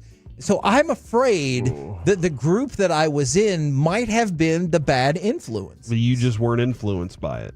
Yeah, I just... That's like, so weird. Look at you, man. You're a trailblazer. You got your own path. Peer pressure is weird to me because I'm like, I want to do what I want to do that's fun. You can do what you want to do that's fun, but I'm not going to do it just because you're like, it's so fun. It's so I'm like, cool, bro. It looks dumb. Like, yeah, that's just not me. Let's go free will. There was one time when Brendan was producing the Ben and Skin show, and he goes, I have never met somebody who cares less what people think about them than you do. And I was like, sometimes incorrect, but sometimes I'm like, that's fine. Keep listening to the show. Yeah. Listen for Corey or Mike or Alec. That's fine. We're the KNC Masterpiece right here on 105.3 The Fan. It is also a shout out Friday from the 214. Shout out to my sister for getting married this past weekend. I hope it is phenomenal. From the 469, shout out to my mom Judy for turning 67 today. I have a side question about the marriage thing, and then we're going to get into AM on the FM. Do you ever sit in a wedding, or maybe you're standing up at the wedding you're not getting married, and decide about whether this marriage is going to last? Yeah. Okay. All the time. Because I feel like I whisper it to Adrian. Yeah, I feel like I have a pretty good track record. I was like, never gonna work. And you think you can? So hold on. You're telling me I'm not undefeated though. You're telling me that you can just look at a couple and tell whether or not they're bad news? I feel like I need to at least have done enough to be invited to the wedding, no matter how far back in the list I am. Right. Like I could be in like the last 20 people that make it, but if I do know you enough to make it to the wedding, I can tell you. Okay, so you're not just saying you can just look at any couple or any person and tell if they're I'm sorry, I cannot. That would be a really fun like little party trick. And they're like, we're getting married in 2 weeks, and I'd be like, ooh, it's gonna last about 6 months. Should not. Yeah. And now he's gonna die in 3 days. Oh my gosh. If I Follow could predict that. It's time for this. What does this button do? Please, please, do not push the button. You have no idea what it... Alec, you be quiet. Alec, that was awful. 1 for Alec, 0 for Peyton. Don't you dare touch that dial. If I knew you had that superpower, Kevin, I should have brought like the last 3 women in my life around you, and you could have told me, get out. That would have been nice. I mean, I could have told you the one that you didn't want to introduce me to, even though she was right there. Oh, that was a friend. I'm serious. That was a friend. That was an actual friend. Okay. Yeah. I choose to believe you. There's extenuating circumstances surrounding that. Hey, it's your segment. What kind of extenuating circumstances? A lot of stuff I probably shouldn't talk about on the radio. It's time for AM on the FM, where we've got the question of the day coming up here in just a second. 877-881-1053. Want to hear from you on the Frankel and Frankel Injury Attorneys text line. And then I got to play this audio. I saw it yesterday. The United States of America put this out. Ipe Mizuhara, if that name rings a bell. Yes. The translator and so-called best friend for Shohei Ohtani, they put out an audio recording of a phone call he made with a bank where he was impersonating Shohei Ohtani. You can be the judge of how bad it really is. We'll get to that here in just a second. I'm gonna stop you right there, Alec. How closely would you say you listen to the show, our show? Pretty closely. Okay. Yeah. How closely do you think I listen to this show? Pretty closely. Okay. How closely do you think Mike listens to this show? No. Not a lot. Okay. Yeah, that's fair. All right, back to you. Why do you ask that question? Oh, we did talk about this story today. Yeah, I want to play the audio. Okay, all because right. I want you to hear how really bad the impersonation is. Yeah, because I grabbed it and I knew you were going to talk about it. Okay. So I wanted to follow up with the audio because the audio is bad. It really is. I want to hear it now then. Okay, well, we will start. I'm gonna give you the question of the day so it can marinate first. So, kind of based off of the whole, relationship thing that we kind of teased there. How early do you Valentine's Day? How early do you start prepping for this? Do you start planning? Do you start buying gifts or whatnot?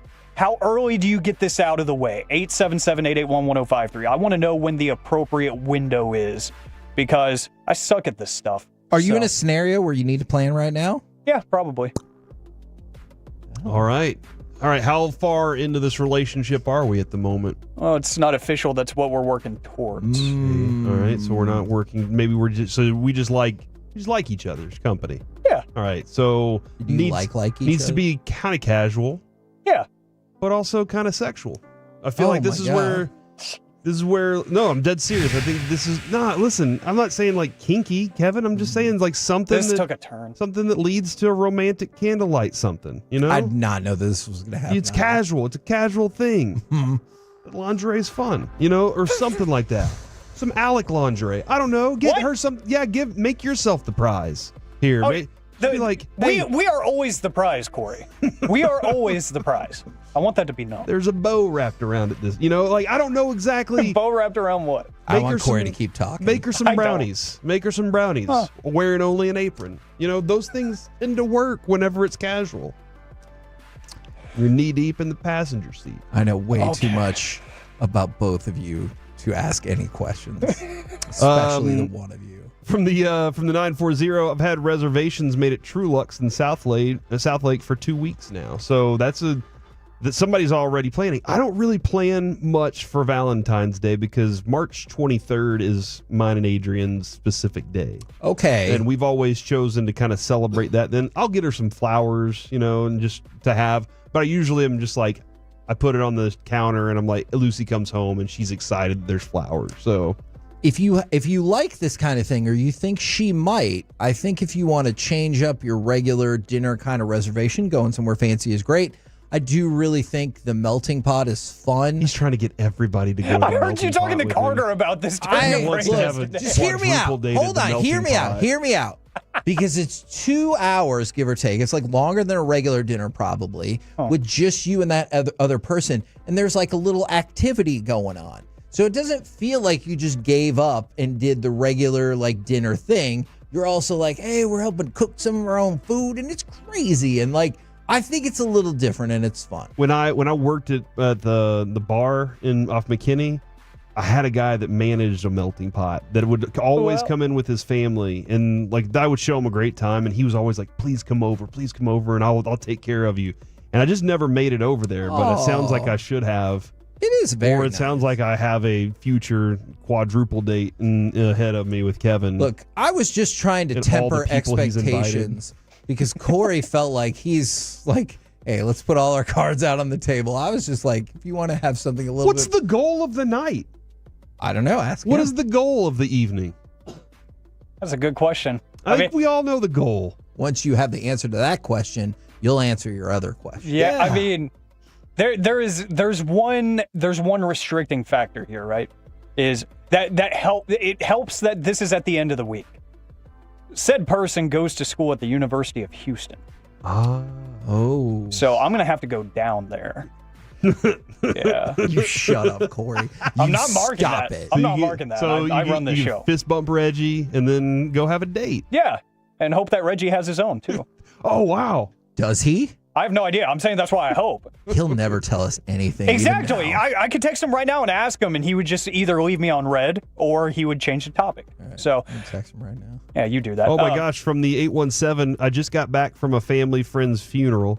He was a huge sports fan. 105.3 The Fan was mentioned in the service. Thank you all for what you do. R.I.P. Corey in Burleson. Oh wow! He even spelled it right too. That's nice. There you go. Rest in peace, Corey. Yeah, thoughts and prayers.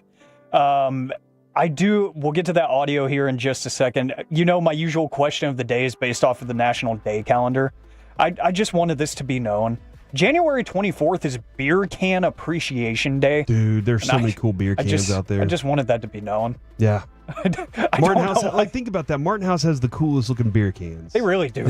Man, that Ninja Turtle art, I know I've mentioned it numerous times. Yes, I have one. It's incredible. We took some of those home specifically because I just wanted them, even if I wasn't going to drink them. I thought they looked really cool. Petticola's has one of the classiest looking cans you can find. Miller Lights, their old white can with the red and gold in the middle, like that was a classic beer can right there. I have a tall boy Miller Lite that I keep in the back of the fridge that I don't want to open. Just because it looks cool. This one, it was the special edition DeMarcus Ware Hall of Fame. There you go. That I keep in the back of the fridge. I'm like, that will never be touched.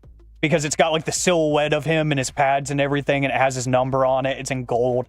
I'm like, this will never be touched again. Yeah. That is going to stay in the back of the fridge on display. Speaking of never getting touched again, I have a sad update about Reggie. Oh, jeez, what a transition. I texted Reggie, do you have a date for Valentine's? And he said, nope, I'm unlovable.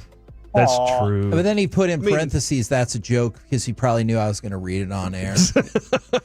and don't they have essentially the same break schedule as us? He's too early in his career as a host to be texting during a show. Yeah, you texted during the show. That's fine. We've been doing this a long time. Gotcha. From the 817, the melting pot is awesome. Took my wife to the one in downtown Fort Worth Valentine's Day a few years ago, and then stayed at the historic Hilton. So Kevin, they're supporting your melting. Look. And your pot.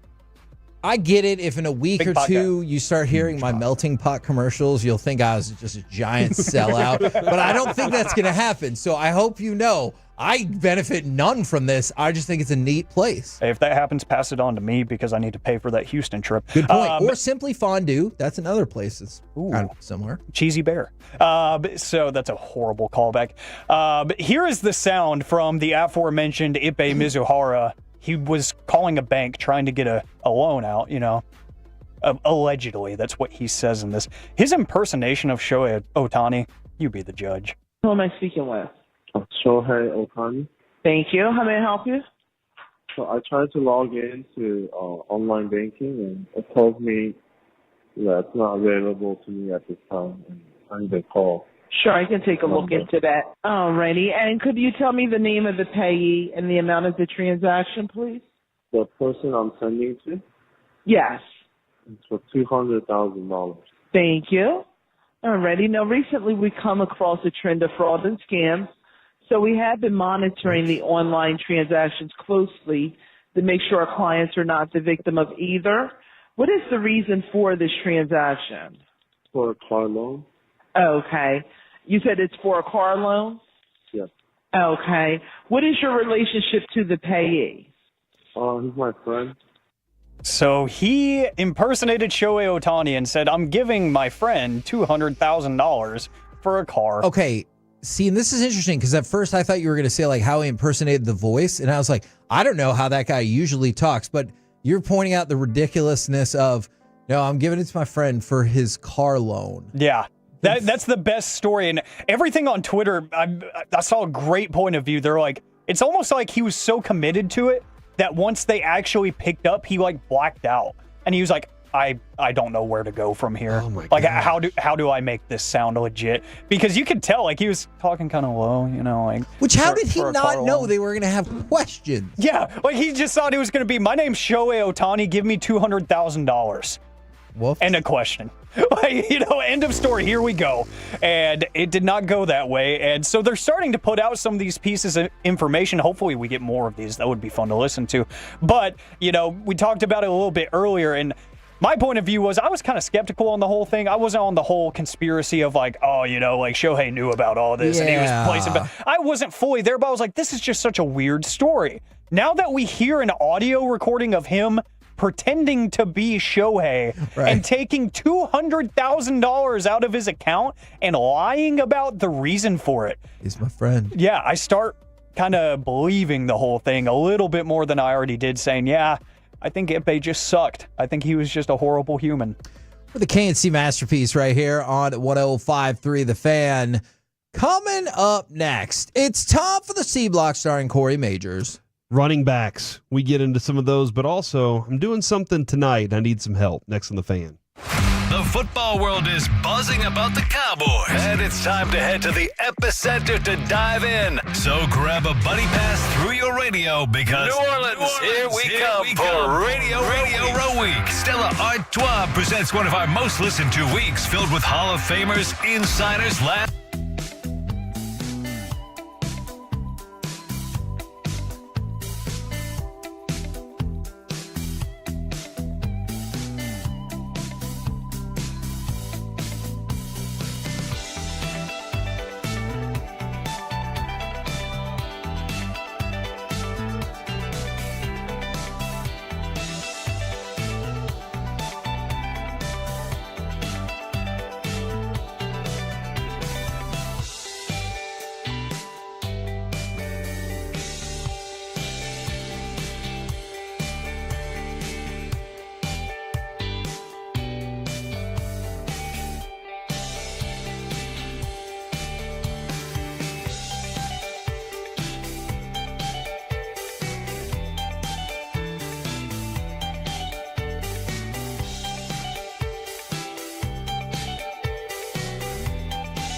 Do you think it's true that you've got to forget something else to remember that Uber Eats has groceries? No, that's absurd. Hey, remember when you used to be a, what was it, Pepper Lady? Pepper Lady? Wasn't it Cinnamon Sisters? Basil Babes. Saffron Squad? Nutmeg Maidens? Pre-Curb? No. Nutmeg Maidens. I just said that. Was it Spice Girls? Doesn't sound right. Was it Saffron Squad?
By our D&M Leasing Studios, it's the KNC Masterpiece on 105.3 The Fan.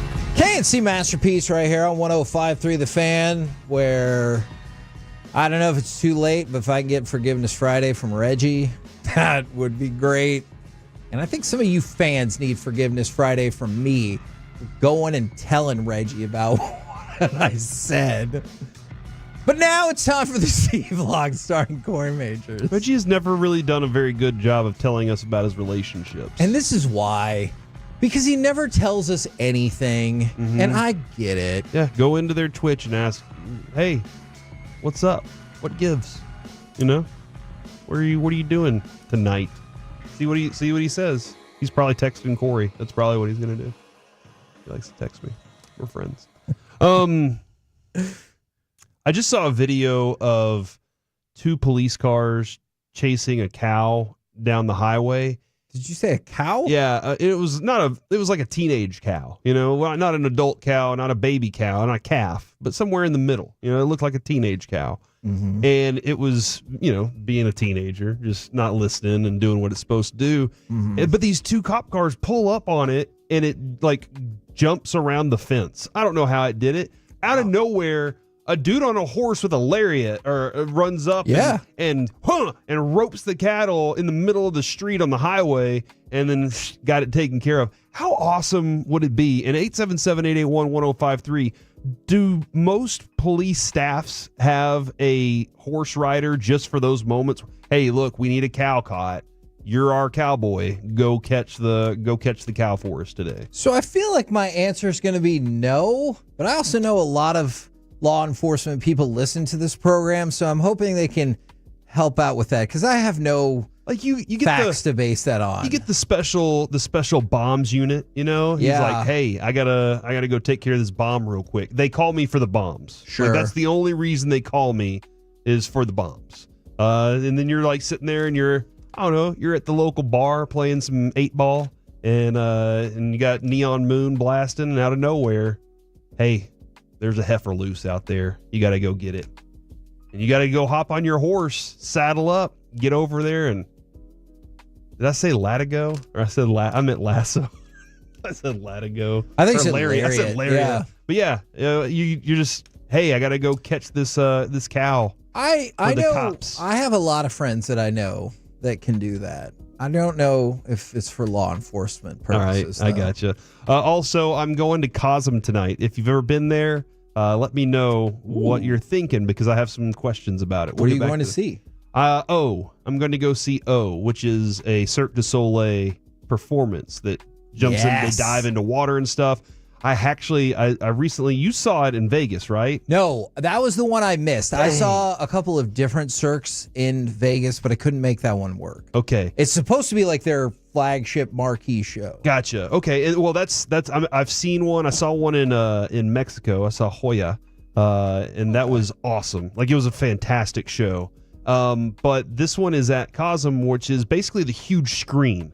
It looks really neat. It's a giant screen that makes you feel like you're actually in the stadium or in the arena or whatever. And I think this is amazing that I don't have to go to Vegas to watch this show. Right. This show, I don't know if it's a pre-recorded thing or if it's a live stream. I don't know how this is working, but I'm watching it from somewhere else in the world. I think that is awesome. And for way cheaper, too. That was one of the reasons it didn't work out. The tickets to O, when we were at Vegas, they were like $250 a piece. Oh, wow. Because it's like their flagship show. And this also the thing, too, wife and I need date nights. We're starting to find now it's more difficult to even have a conversation whenever she gets home from work. Yeah. So sometimes what I'll do is I'll say, hop in the car, we're going to Walgreens. And we got to go get, crackers or whatever, a bottle of wine, some roses, just something. Do they? This is a really dumb question. They sell wine at Walgreens? They do. Oh, yeah, neat. They have a whole section. I'm not saying like it's high class wine or anything. I gotcha. But it's wine. So I'm like, get in the car, let's go get something. And that's how we chat now. Okay. Because the kids just will not. They're all like, we want to be around you. And I like that. I like the kids a lot. I did see the playoff rankings. I think we'll save that for next week, though, Kevin. We're going to save that one. Running backs that are set to become free agents. I appreciate. I'm looking at a lot of the Cosm stuff. We'll get back to it in just a minute.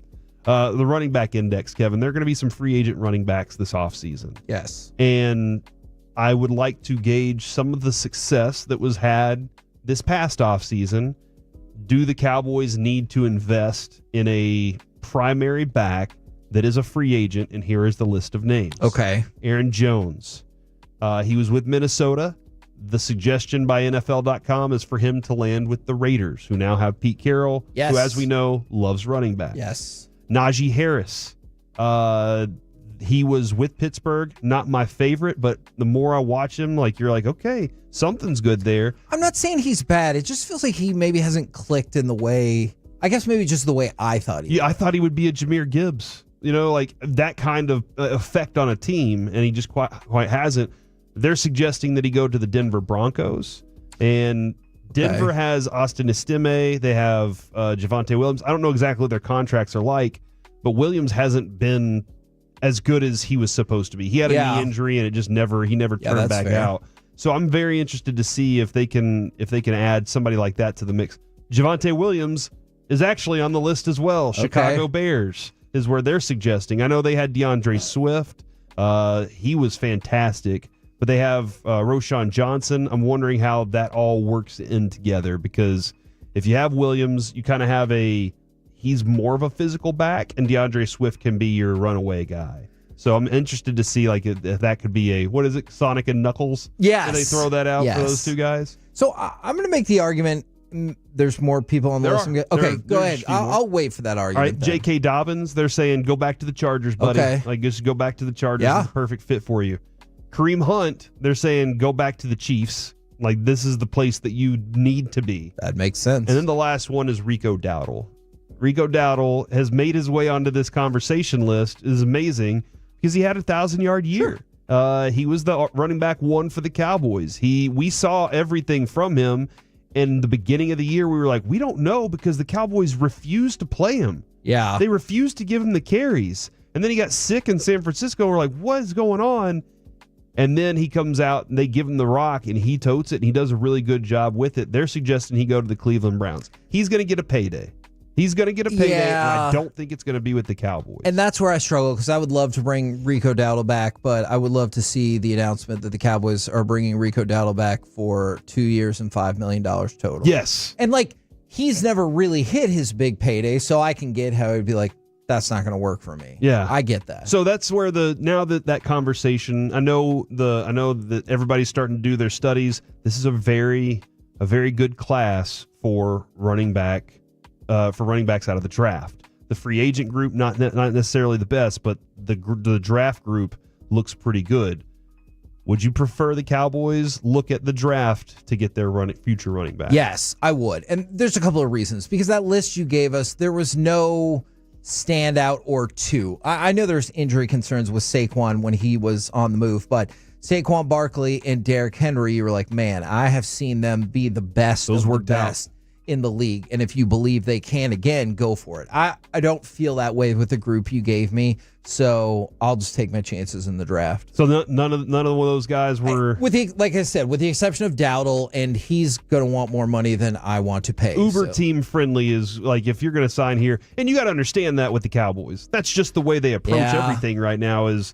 It has to be extremely team friendly. Otherwise, we're not doing it. We'll just draft somebody. And this is one of the spots where I think it's wise to go extremely team friendly and go back to the draft. I think it's very wise to draft running backs quite frequently, in fact. No, if you didn't sign one last year with who was available, now's not the time to do it for a less That's where talent. I'm at. Roll with Dowdle and draft one this year. This running back draft class is deep. Yes. Just remember, Dowdle's a free agent. It really depends on what he decides he can get. Like, does he want to be in a place where he could probably be the number one back for a year or two? Because if they draft somebody, that's the hope is the future would be that. But he's not getting a long-term deal that's going to make him... And running backs just aren't getting that anyway. I agree. The other night this happened. Chicago fans, Kevin, you have family in Chicago. I do. They're known for making their opinions heard to the people that need to hear. Sure. The other night at a restaurant, and I don't know the name of the restaurant, but Bears president and CEO Kevin Warren was at a restaurant and said he got a note from somebody on the other side of the restaurant. First of all, I'm already in. And if you're sending a note to make this happen, I'm already in. The note said, Kevin, please hire Ben. And they were saying, please hire Ben Johnson. Yes. And so Kevin Warren thought this was cool and was like, man, I appreciate you doing this. So he sent back 2 shots of tequila to the people who sent the note over. Didn't say thank you, just sent back 2 shots of tequila. For a note that said, please hire Ben. Does 2 shots of tequila make you think that maybe it's going in a different direction? Because it's like, hey. They ended up signing him. I know. So now I feel like 2 shots of tequila is the national sign for it's getting done. Because I would have thought that maybe they're like, hey, it might not go the way you want, but here's a drink. Here's a drink anyway. I think that's super cool. We know the people of Chicago like to drink. How much more amped up are you about this coaching selection now? Because, like, I'm sure it was already kind of a done deal and everything, but don't you tell everybody you know. Yes. You're like, that was me. You feel like you had a hand in it. Yes. I was the one that convinced him. I mean, not necessarily, who knows? Maybe I was the one that convinced him, but we stole Detroit's best offensive coordinator they've ever had. Yes. By just simply sending a note over to Kevin Warren. And then you know what he did? He rewarded us with 2 shots of tequila. Kevin, you see Jerry Jones at the melting pot. All right. Y'all are at the melting pot together. I swear I like other places. He's in one corner. You're in another corner. And you're like, that's Jerry over there. I know he knows me because we do a weekly show together. I'm sending him a note, and it's going to say, please hire. It's not Ben Johnson now because you can't get him, but you're going to send it over there. He sends back 2 shots of tequila. What are you doing? You don't drink. Are you tipping it up to him and saying, thanks, Jerry, and knocking it back? Or are you telling him, sorry, Jerry, I don't drink? See, I feel like I'm going to try to cheat the system and get the best of both worlds. I'm going to walk over there, raise my glass and say, appreciate you, sir. Save your money for the cap and put it back on his on his table. Look, it's not happening, man.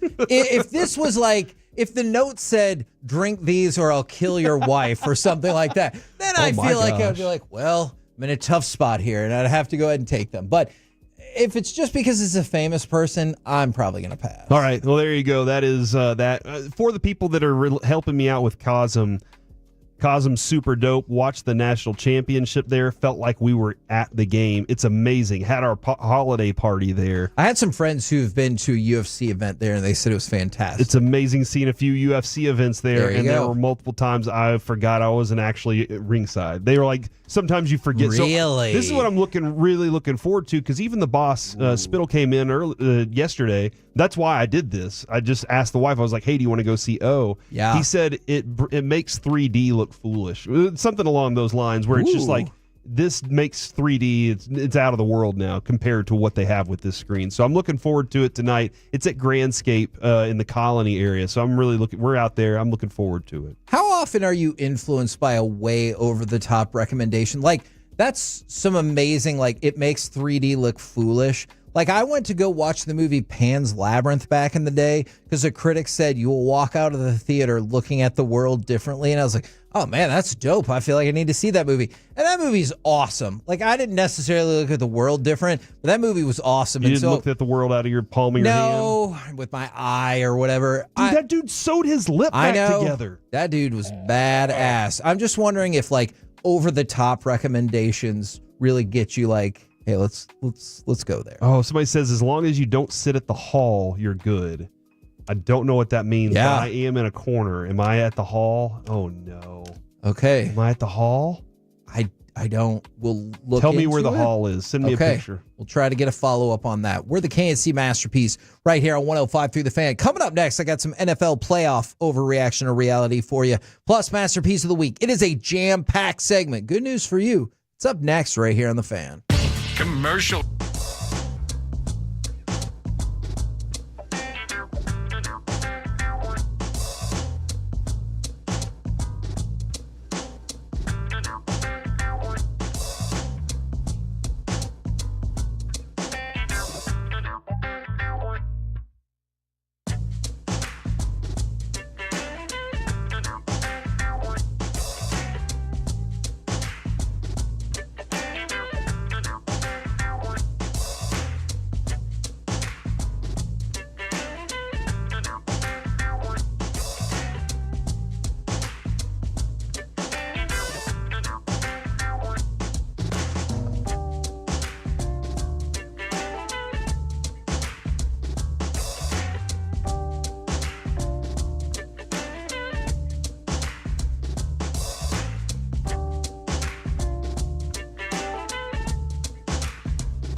Uber Eats has Lola V products? I gotta remember that. Well, you know, they say in order to remember something, you have to forget something else.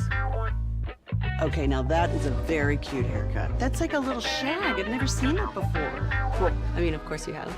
It's the Rachel. Oh, is that your name? No, I mean like your name. No, I'm Jen. My name's Jen. Right, but I just mean like this is your haircut. But that's hair on your head. I'm not saying this is your hair. Okay, freaking me out a little bit.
This segment of the KNC Masterpiece is brought to you by Cars for Kids. Donate today at carsforkids.org and the personal injury lawyers Frankel and Frankel.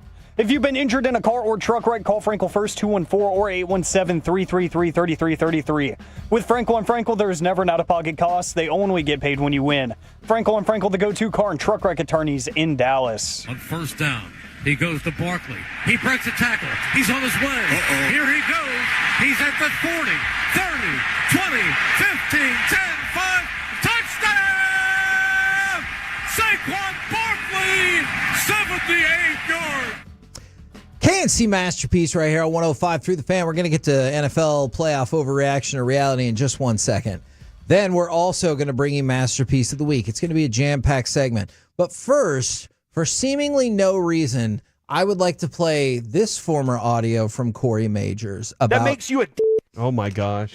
Hold on, one more time. This is Corey Majors talking about Ed Werder. That makes you a... Okay, look, I have since apologized to Ed Werder about that. I still disagree with what he was saying that day. However, I regret the word that I used about another human. I think it's, we should be nice and kind to other people. That being said, Ed Werder did tweet this out just moments ago.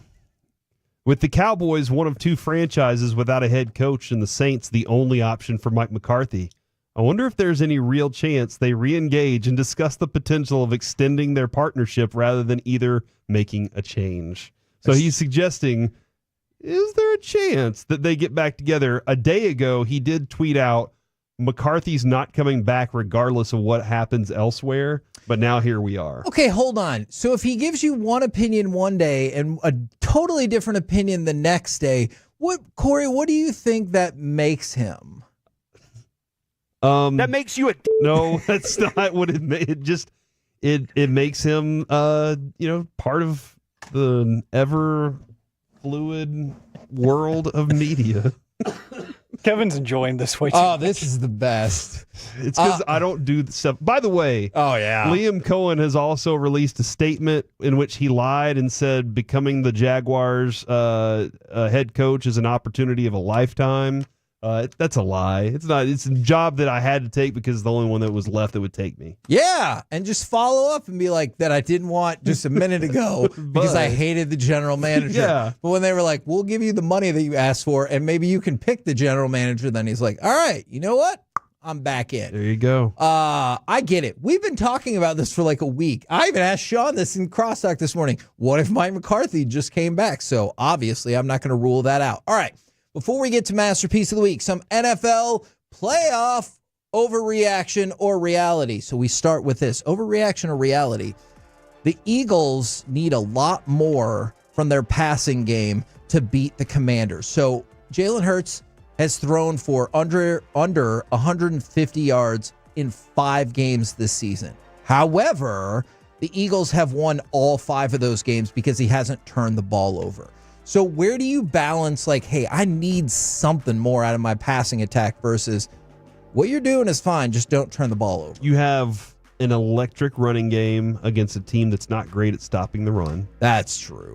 So use that running back as much as you possibly can, and then use your short passing game with Goddard and whatever else you have to set up for something big on occasion. But whereas they probably took 7 or 8 deep shots during half, they might reduce that to 2 and hope that you can wear a team out with your size and that advantage.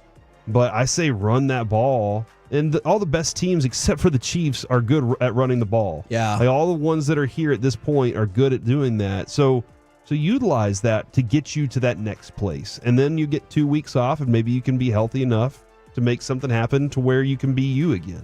All right, Alec, NFL overreaction to reality. The Eagles need more out of their passing game if they're going to beat Washington. That's a reality because if they find themselves behind at any point, they're going to have to throw the ball. So if you can show early, at least show the Commanders defense like, hey, we know that we can attack X, Y, and Z, or we can attack this corner on the outside. Then they have to at least respect that passing game. But if they're just a one-trick pony and they're running the ball every other play, whether it's with the quarterback-designed run or with Saquon Barkley, they got to show some sort of level of multiplicity in case they get behind at any point. NFL overreaction or reality. Let's kind of stick with the sort of concept, but move to the run game in the AFC. The Bills' run game is what will finally get them past the Chiefs. All right, so this is the fourth time they've met in the playoffs in the last 5 years. Kansas City is 3-0 in those scenarios. But if you look at the way Buffalo has been running the ball, the best success rate against rushes in the entire season was the Denver Broncos. All right, then they go up against Buffalo. Buffalo has a 50% success rate. Best against the Broncos all season. 210 yards, 44 carries. So overreaction to reality, the run game is what will finally get the Bills past the Chiefs. Reality. And Joe Brady did a great job of calming Josh Allen down by working more with the patience of their run game. They do treat Josh Allen a little more like Michael Jordan, where they're like, look, when we need you, we're going to call upon you. But otherwise, what we would like to do is we would like to put ourselves in really good positions to win games. So I think Joe Brady's offense has been fantastic for Josh Allen because it allows them to use one of their strengths, which is running the ball, but also allows him to be fresh late in games. And that's what I think has been something that's, been missing for him most of the time. Alec? It's odd to me. I say that this is a reality because a lot of people are calling this like a revelation year for James Cook. He's always had that. Yeah. It just felt like that the previous play calling didn't exactly match up with that. Now they're actually leaning on him like he is a real running back one, and it's very complimentary when you have one of the best passers of the football on the planet. That pairing, again, goes back to what I was saying in the previous question. You have to respect the levels of multiplicity. The Buffalo Bills are no longer that one-trick pony that they used to be. James Cook is getting things done. Now, does he just know that we like that movie, Multiplicity? I don't know that because we've talked about that a lot. Listen to the show. Okay. That is a hilarious and big fan, terrible guys. Big movie fan. that I like quite a bit. So I was just going to throw this out there as a bonus question. This might be more geared towards Mike, but I'll ask y'all anyway, even though I think I might know your answer. Bonus question, overreaction or reality. You would still take the Chiefs over the rest of the playoff field. At this point, yes. Overreaction. I'll probably still take Mahomes in a late game situation over anybody. Sure. But these other teams are very good in a lot of different ways that can affect the Chiefs. So it's really going to come down to who the matchup is for the Chiefs at the end of the day. But I would take any of these other teams at this point. Heart says that is an overreaction. Brain says that's a reality. I just can't bet against the experience, man. Yeah. He's the boogeyman of the playoffs. It's Patrick Mahomes. I get it. It is a shout-out Friday from the 469. Oh, this is nice. Shout-out to the KNC Masterpiece for being the best damn show on midday radio. Also, hurry up and get better, Mike. Hopefully, Mike will be back on Monday. But right now... You don't know? I do not. All right. Right now, it's time for Masterpiece of the Week. She said, list this. So, boys, long time no speak, about maybe 20 seconds or so. It is time for Masterpiece of the Week. We are going to revisit some of the wild, wacky, and very oftentimes concerning things said on this program. And before any of that, I just want you, all of you guys to know, Reggie just texted me 3 minutes ago, quote, "The hell are y'all doing over there?" with a bunch of question marks. Having a show. Yeah, and that's why I'm going to respond. After I play this first clip, I'm going to tell him, just doing radio, man. It's what my 9 to 5 is.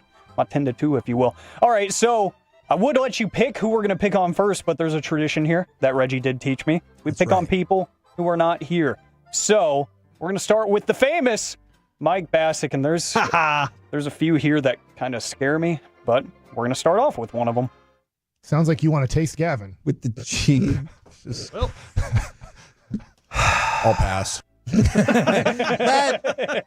That feels like the hurtful part. Like, we didn't need that. I could have just assumed that. That was kind of unnecessary. No, that hurt my feelings. That's fair. That was kind of unnecessary. That was a great line from Dawson. I really appreciate it. And the timing of it was impeccable. Yeah. I've talked about this before. The comedic timing of Gavin Dawson is second to none. That's just incredible. Interesting. That is incredible. We will go towards Corey. Surprisingly, there's not much from you this week, which usually there is. So we're going to go to Kevin because there's a lot more of him. Oh, watch out for that big MFer back there. Dang, dude. I think back there too. Huh? at least I hope that was in the context of like if you're doing a security gig or something and you're like, hey, you're going to think about robbing this place? And you're like, I don't know, man. That bro looks like he is going to beat someone down if you try it. Mm-hmm. I don't know what you were talking about. It might not don't either. Surprisingly, like I caught that in real time, but that was one that Bassick actually talked back to me and was like, I hope you heard that. I'm like, trust me, I hear everything back here. Whoa. I hear everything, including this, a statement by Corey Majors. I remember some people's names. Yeah. That's my favorite. I remember it's like, and this was years ago, that Corey started a story by saying that he had a friend that sat on a toilet. Oh. And we kept that drop forever because it seemed like the most nonsensical, like weird brag. And so, man, I really like the Corey just saying a normal thing, but it feels like it could be a brag. The most ridiculous brag. Yeah. Yeah, I think that's I'm perfectly all right with that. That story ended up bad for her, by the way, when she sat on that. It ended up hurting her. So oh no. The toilet was not nice. It gives me the same vibes as Joe Thomas, the first offensive lineman in NFL history. Period. Oddly enough, there's a statement from Kevin that kind of gives that same energy too. Hey, keep doing what you're doing, girl. I do not know the context of that. Feels empowering. Feels like I'm supporting women. So I that's think you good. were empowering Taylor Swift. We literally got a text from Reggie over the weekend that was a picture of Josh Allen, and it says the only QB in NFL history. He texted that to us this weekend. I was like, I know I've seen something. Hashtag blessed. Yep. Oh, man. Play that again, please. Oh, okay. People are saying the big MFer was Derrick Henry. That makes sense. Oh, yeah. That's why. Why did they run the ball in the second half? And he had dominated in the limited carries that he got. And they're like, hey, it's freezing cold. Might be tough. Like, should we hand it to that guy? Probably should have. Yeah, I stand by that. The pride of Yulee, Florida. Corey, you wanted to hear it one more time? Hey, keep doing what you're doing, girl. Yeah, there it is. Hey, girl. That was so empowering. That was so positive. I know. Like, great message to spread. Yeah. Yeah. So, You're welcome. Any Lady Tolos out there, just want you to know. Hey, keep doing what you're doing, girl. Yeah. Whatever that is. I don't know what it is. That was What is girl with a U. What are you doing, by the way? Let us know. Yeah. What are you up to? 877-881-1053. Let's go back to Mike since he is not here. I'm scared of like all of these, but you did these. Yeah, but I'm not proud of them. Okay. I'm not proud of this one. Mark still breastfeeding on his mama. Okay, I remember that context. Because that is when something that has really started to bother Mike is the randomness of the YouTube chat compared to he gets infuriated. what by the it. show is actually talking about. And he goes, look at some of this stuff. And like that's one of the first things that he picked out. Look, YouTubers, I don't know if y'all are intentionally doing this to irritate Mike, but if you're not, keep doing it because it irritates Mike. Oh my God, it's so it cracks me up how furious he gets about this. AK in the YouTube says YouTube chat undefeated. So at least one person is listening. I can confirm. At least one person is. DeBerry says, you know how women are. Oh yeah, we do. All right, PJ. I also apparently know what Mike is doing post-baseball career. I take roids now.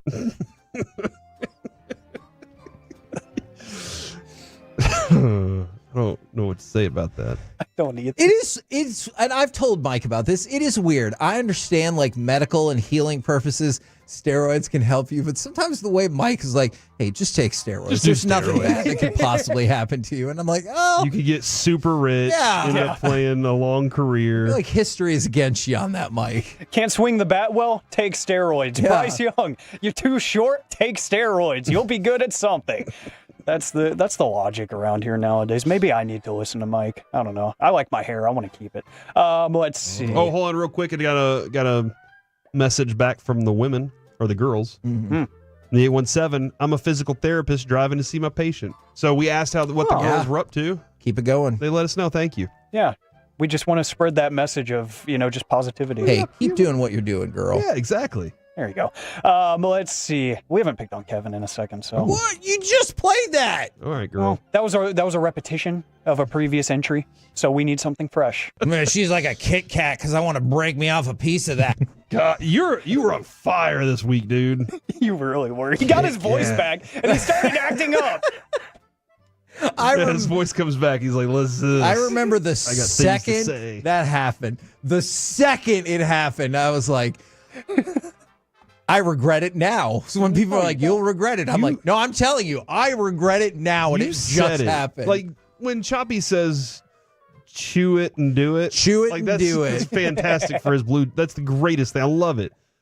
It sounded like you had that in the bank for a while, and you were just waiting to use or have you heard that somewhere? The Kit Kat thing. We were talking about, like, I don't know. It just felt like my representation of ridiculous exploitation of women is what I'm going to go with, because as we've set up from the 817, female Tolo was going to skip the gym today, but Kevin inspired me to keep Let's going. go. Yes. Go. Speaking of great choppy Blue Chew reads, I think it was last week. He was like, the worst two letters in the alphabet, ED. Unless your name is Ed, I guess. It was the greatest. Sorry, Ed. That rivals Mike last week going to hell with the number. That was the Screw the greatest. number. Speaking of Mike, a very definitive statement. I got a party, and I got a party every second of my life. That was him talking about Zeke. I do remember that. I do. You do love that idea, that concept that somebody who just thinks that way. I got a party all the I time. just love how definitive he is. I do have one more from Kevin that has to be entered in here. Who else is delicious on the G-Bag Nation? And as you see in one of your earlier clips, that came back to haunt me. That is a tasty group right there. A tasty group of men. Man, and I have the tasty and delicious words in my head a lot, because Noah, every time he discovers like a word that he knows how to use, he says it all the time. Oh, like that. So every time he eats something, he'll be like, so tasty. Or like he'll be like, oh, can I have some? And like that's what he'll walk up. If you have any kind of junk food, he'll walk up, can I have some? Can I have some? And he'll be like, oh, delicious. And you're just like, oh, fine, you can have some more of it. It's so One more to get us to a round number of 10. Maybe some hot sausage Yeah, or something. you can do a little. Yeah, I like what you're talking about. He likes when I talk about hot He likes sausage. your hot sausage. That is good. It might not be the funniest, but I am going to go with what I think is the funniest. It's the funniest to me. Corey saying that he knows some people's names. I think remember it's some hilarious. people's names. Yeah, I do. So stupid. I'm going with the Kit Kat. I wanted to go with Gavin passing because that was great. I hurt my feeling. But the Kit Kat is really good. Man, she's like a Kit Kat because I want to break me off a piece of that. It rhymes and everything. I just want you to know, when I started the path for that sentence, had no idea where it was going to end. I knew like generally where I was going, but I did not have the specifics of that sentence filled in. That's even scarier that was improv. Yeah, it was improv. I'm going to keep it at improv. I'm going to keep it at a tie, one apiece, because Corey, I will take your second option. Sounds like you want to taste Gavin. With the G. Well, I'll pass. It hurts every time you play it. Hurts And every he's so serious about it, too. time. I'll pass. It sounded like he waited it out, thought about it for a minute, and then was like, I can tell you exactly how long he thought about it. He thought about it for 2.5 seconds. And then he gives Sounds us like you want to taste Gavin. With the G. I'll pass. that. You know what? That should win. That's the winner. We're the KNC Masterpiece right here on 105.3 The Fan. Coming up next, let's chat with those fellas from the G-Bag Nation right here on 105.3 The Fan. Coming up Monday morning.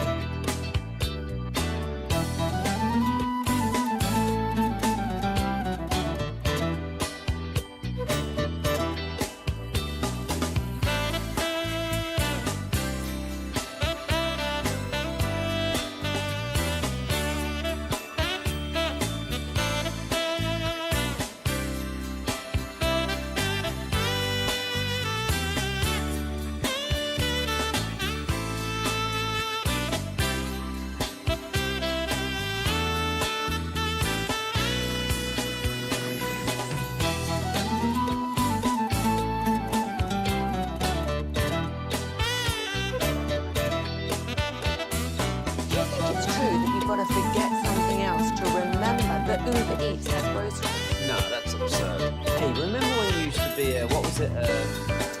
Pepper Lady. Pepper Lady? Wasn't it Cinnamon Sisters? Basil Babes. Saffron Squad? Nutmeg Maidens? Paprika? No. Nutmeg Maiden. I just said that. Was it Spice Girls? Doesn't sound right. Was it Saffron Squad?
Uber Eats has Lola V products? I gotta remember that. Well, you know, they say in order to remember something, you have to forget something else.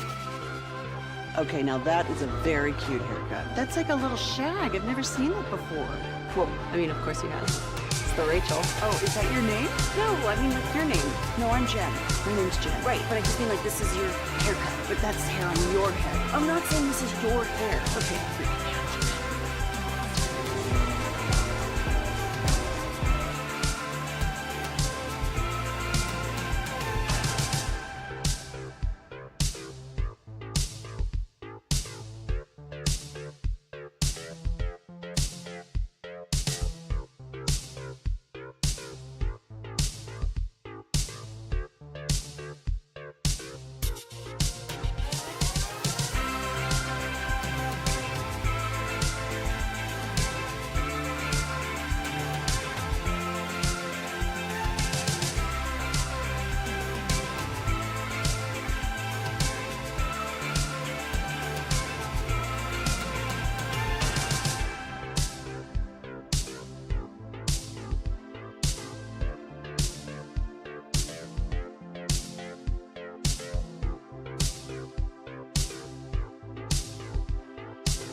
This segment is brought to you by Classic Chevrolet. If you're in the market to upgrade your vehicle, get to Classic Chevrolet in Grapevine.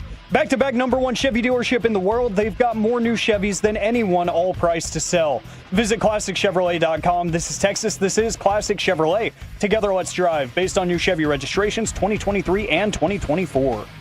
KNC Masterpiece back here on 105.3 The Fan right now. Courtesy of D&M Leasing, it's time for our chit-chat with those fellas from the G-Bag Nation. Gentlemen, how is you today? We'll see how this crosstalk goes, Hagee, but otherwise we're doing great. That callback is a fair concern. Spicy. And I called to address my rage problems. I love that Eric was the hype man for every time you would go after Zach, though. Oh, every he was time he'd be like, oh, double whammy. I was awesome. 2 for 2. That was my favorite part about that. Dunked on. He's like, I've had a pregnant How's wife and my I never taint? punched her. Yeah, I just wanted to let everybody know my flaws too. And I was like, I had a pregnant girlfriend. All right, like I want to be honest. Holy crap! Okay, It's that internal monologue when I was in the car that I was like, well, Kevin, how do you think that went? And the other part of me is like, well, I don't really think I handled that very well. What are you going to do? I'd love to introduce you to Andy Reid sometime. Okay, yes. I really would. I think you'd like Andy Reid. I would love to have a conversation about all of that with him as well. Absolutely. Now, we asked earlier, because my answers are the exact opposite. What's the Super Bowl you want, like just you personally, your fandom, versus the Super Bowl you think we'll get? I want Chiefs Commanders. Okay. Because you get history one way or another in there. Yeah. I don't want to watch Philadelphia. I do think Philadelphia is going to win. And ultimately, I think it's as much of a coin flip as ever when it comes to Chiefs and Bills. But I never doubt the eye of the tiger in the heart of a champion. I feel like we're probably in for the rematch of Chiefs-Eagles. Yeah. But I'm pulling for Bills and Commanders. And That's mine too, yeah. And I am picking the Bills. In fact, I'm going to pick both because I want to watch that. That's what I'm going to be rooting for. What is it about this Bills team? Because we were just talking about their running game. Yes. Is it the running game that Yes. you're like, that's the difference? It is. And They've I think unleashed the quarterback. Yeah, the quarterback they have. started. The quarterback started running. They really had kind of kept him in bubble wrap until a certain point in time, and then they started running him again. And they've done the same thing the Commanders have with Daniels. So there was time there where he wasn't running enough, and now they've got him running again with some design runs.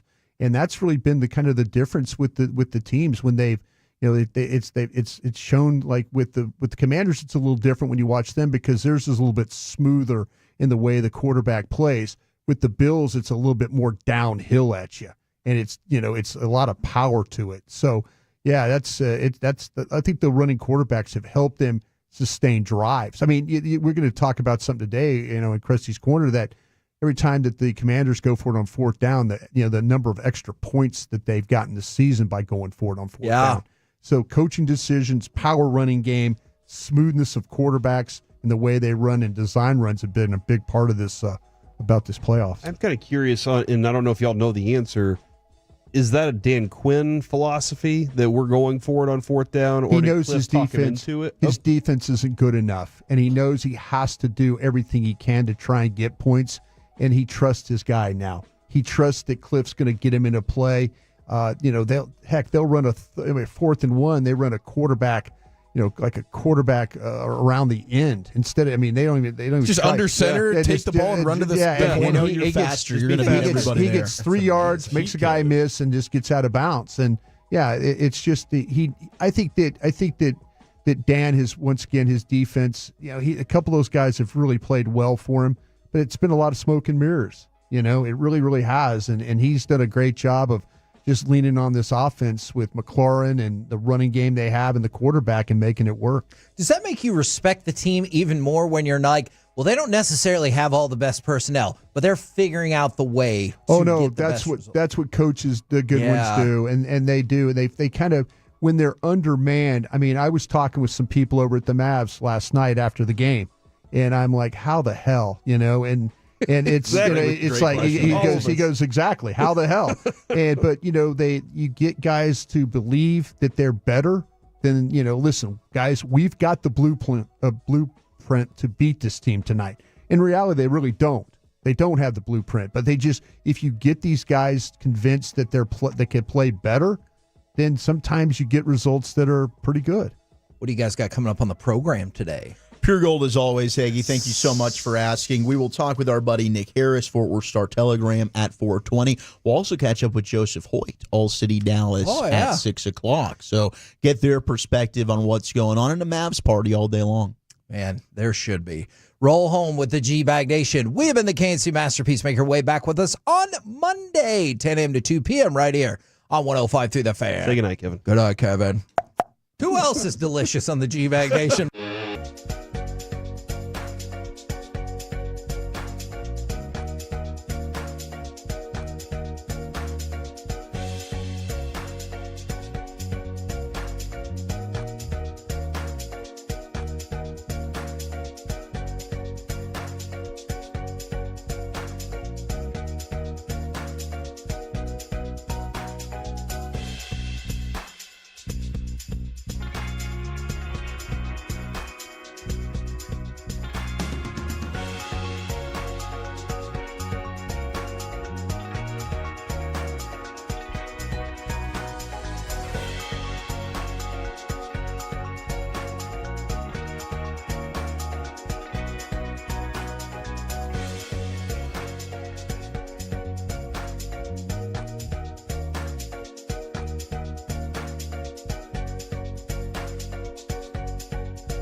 G&M Leasing Studios. You're rolling with the G-Bag Nation on 105.3 The Fan. Let's go, Mavs. Let's go, Mavs. Let's go, Mavs. Let's go, Mavs. Let's go, Mavs. Let's go, Mavs. Oh, baby, they live rent-free in the Oklahoma City Thunder's heads right now. 3-1 on the season. No Luka. Oh, no Lively. How in the world are they going to go to Oklahoma City and beat a team that had 7 losses on the year and just 2 losses at home? They did it. 121-115. They got a guy named Kessler Edwards. Hello. In the starting lineup, Big dropping Cassie. 7. I mean, my gosh, all of a sudden you got a woozy Daniel Gafford thinking you might have lost him. He comes back in. He was brilliant. Spencer Dinwiddie dropping 28 on you. How about Omax off the bench in double figures? Prospering right in front of our eyeballs. Jason Kidd saying best win of the season. They needed it badly. time. How about your Dallas Mavericks? All time. Nobody's dying. You're damn right, Jason Kidd. Except for the Thunder. Woo! They're not dead yet. And they had Shai Gilgeous-Alexander this time, so I don't want to hear it from you, OKC fans. It's hour number 1 of the G-Bag Nation. I'm Zach Wolchuk alongside Brian Broaddus, Eric Chiafalo, the great Lucius Alexander, and we got Carter Freeman coordinating your video. Gavin Dawson on assignment with the family, enjoying a day off. But what a victory for your Mavericks last night, boys. That was gorgeous. That was fantastic. Watching Lou Dort get kicked out of the game after yet again another nut shot. Are you out of your mind? PJ Washington, this is his team. This is the team that he becomes a different animal. Dinwiddie getting after it. How about the dunk at the end of that game? Big time defensive possessions from PJ Washington and Quentin Grimes. I mean, all 9 of his points for Quentin Grimes in the fourth quarter. And of course, the stabilizer, Kyrie Irving himself. Yes. It was fantastic, dude. I mean, I absolutely love it, especially against that team. Yeah. I love it so much. Thunder 19-3 at home this season. 1-2 against the Mavs. Yeah. 2 of their 3 losses at home against the Mavs. And they've lost 5 games all year, 8 games all year. Yeah, 3 of them against the Mavs. 3 of them versus the Mavs. So it's wonderful. And shout out to Jason Kidd and company with the coaching staff, just mixing it up, kind of just junking it up a little bit, throwing some zone out there. They junked it up. That was and talked to some guys after the game. I was like, say, hey, congratulations, and they're like, hey, thanks. I don't know how we just did it, but we did. But the one thing that they kind of talked about was they were going to have to reinvent themselves. I know I said that yesterday, that this is kind of where the Mavs are. They're not a whole basketball team, but they've got players that have a lot of pride over there, and they're not really listening to the outside noise of their condition. But they did a really good job of just throwing Oklahoma City a bunch of things, and then it worked out for them. What an all-time night from Spencer Dinwiddie. Oh, I my mean, goodness. the efficiency that he was bringing to the table right there, 11 of 14. I mean, that's the most efficient 28-point game that you could really fathom. And that's the type of guy that he is, man. It's just like you have these. He's a tough shot maker when he's on. He is. And then when he's off, you're scratching your head like, why would you ever even take that shot? But what he was doing last night was special. And the Kessler guy that you mentioned, I'm like, oh my gosh, coming out of get nowhere. Some more here, and the big picture stuff of an Omax gaining the confidence. That was exciting. And won opportunities. Got to clean it up at the free throw line, but man, my boy's getting there. Absolutely. And PJ Washington, I mean, local hero. You had 19 boards, 17 of them, on the defensive glass. Career high for him with those 19 boards. He was brilliant. So exciting. I mean, no Luka, as I mentioned, no Lively, no Klay Thompson, no Najee Marshall, no Jaden Hardy. That's a tough task going up against one of the best teams in the NBA, maybe the best team in the West. But the Mavericks steal themselves a victory and a tremendous, tremendous effort, heart, will, resiliency, and Kyrie, as you mentioned, off a back-to-back, still put up 24. He's still dealing with that back injury. Shout out to them. Absolutely phenomenal. And then we got the news today. We can take one candidate out when it comes to the Cowboys coaching searches. Pete Carroll. Maybe it was a good leverage play on his part. All of a sudden, their ratings are like, oh, no. Is he going to go ahead and get Cowboy interest? Tom Brady and company, let's get this ironed out. Pete Carroll now going to the AFC West, new head coach in Vegas. Oh my goodness gracious, man. Yeah, that is I'll tell you what, the more I meditate on Pete Carroll, the more I am glad that he is not going to be the man for the Cowboys, even though it seems like it's going to be Shoddy. Neither one of these are great options. But even when you split the two up and you try to decide between them, it's like, man, I think I would just rather the unknown of Brian Schottenheimer. I wish he wasn't so hell-bent on calling plays, and maybe he could be just kind of the leader of men, CEO, head coach, and you get a better playbook in there offensively. So that's disappointing. But Pete Carroll, man, I mean, you're talking about all-time conservative. He's punt Carroll. No one loves a punt and a field goal more than him. He's anti going for it on fourth down. He wants to win 13-10. And, I mean, that's part of the reason why he moved on from Schottenheimer in Seattle, was because Schottenheimer was too aggressive for Pete Carroll. And no one talks about aggression with Schottenheimer over the course of his career. But he was even too aggressive for what Pete Carroll is. So, to me, the unknown of Shoddy is actually better news than whatever Pete Carroll would have brought to the team. It's amazing that this is their fifth coach since they moved to Vegas. Yeah, it's awful. I mean, and they've gone through general managers too, and but that's kind of where, the Raiders for so many years through the 70s and the 80s, the model of consistency with coaches and general managers and the leadership they had, and then now it just seems like that they cannot make up their mind. They've just got too many people in and out. Tom Brady now being a large influence in what goes on there, and Mark Davis is allowing him to do that because Tom Brady does have the skins on the wall with the championships and one of the best to ever play this game. It's a very successful division, though, when you look at the track record and resume of those coaches. Yeah, I think my gosh. Yeah, there's like, 20 conference championships in that group or something like that. Well, it's funny. The AFC West, the average age for their coaches now is 65 years old. Goodness great. And 3 of the 4 are all Super Bowl winning coaches. Yeah. And I mean, the outlier has been to a Super Bowl in Harbaugh as a national champion head coach, trying to become the 4th head coach to win a national title and a Super Bowl. Of course, the Pete Carroll is one of those, and the other 2 being Jimmy Johnson and Barry Switzer. So that's going to be a fun division. We'll see if Pete Carroll gets him going. I mean, he will probably be able to bring stability, which is something that they have lacked. But totally agree. He always was kind of captain conservative, but he does put winning teams out on the field. Yeah, I mean, I guess when you're talking about a rebuilding situation with the Raiders, a guy to get you to sort of the next step, he can do some of that for you, but you're not going to do the big Tom Brady winning that you want to do until he gets you to a certain point. Maybe you're flirting with playoffs in the next 3 years, and then at some point you need a new guy to take you to the next level. See, this is where, because he signed a 3-year deal with the 4th year being a club option, there would have been your Jason Witten deal right there. That's how maybe your Jason Witten coach in waiting could have been constructed that way. That's where maybe Pete Carroll could have helped you, because he's, sure, he would love to have had 5-6 years opportunity, but they look at it, man, probably look at his age. He probably is looking at it like, happy to be back, and I'm willing to take the 3 years and see if we can kind of change things up here. You think that was a bummer at the Star in Frisco when they got the news today that Pete Carroll did sign with the Raiders? I don't think it was a bummer. I think there was legitimately that Jerry Jones, when Pete Carroll, when they asked about Brian Schottenheimer, and that's the one thing that we've talked about on our show quite a bit, is that Jerry Jones solicits opinions. And, he was willing to give Pete Carroll a call and say, hey, Pete, what about Brian Schottenheimer? And then Pete Carroll's like, well, wait a minute, what about me? I'm a coach, I'm available. You got a job opening there?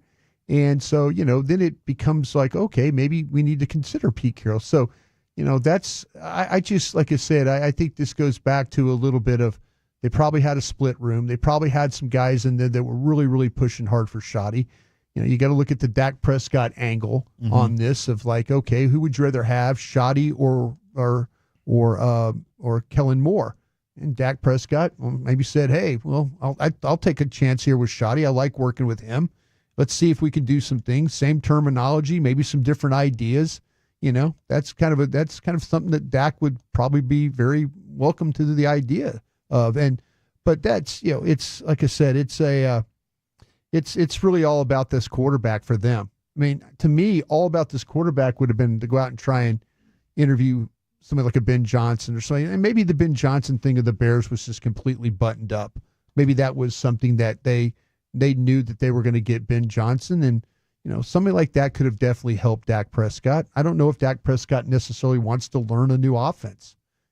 Going into year 10. If that's what you're basing your decisions off of, because I'm with you, Broadus. If you really wanted to help your quarterback out, you got to get him in a little bit more discomfort than just because right now it's a misguided approach of we want to help Dak. We want to help Dak just stay status quo and not have to learn anything new. And it's not about actually finding the best guy to get the best out of Dak. You just want comfort, and that's what the whole organization wants. Oh, no, man. I went on a Wolchuk rant about comfort. We were on the air one day doing that, and I really do believe you're absolutely right about that.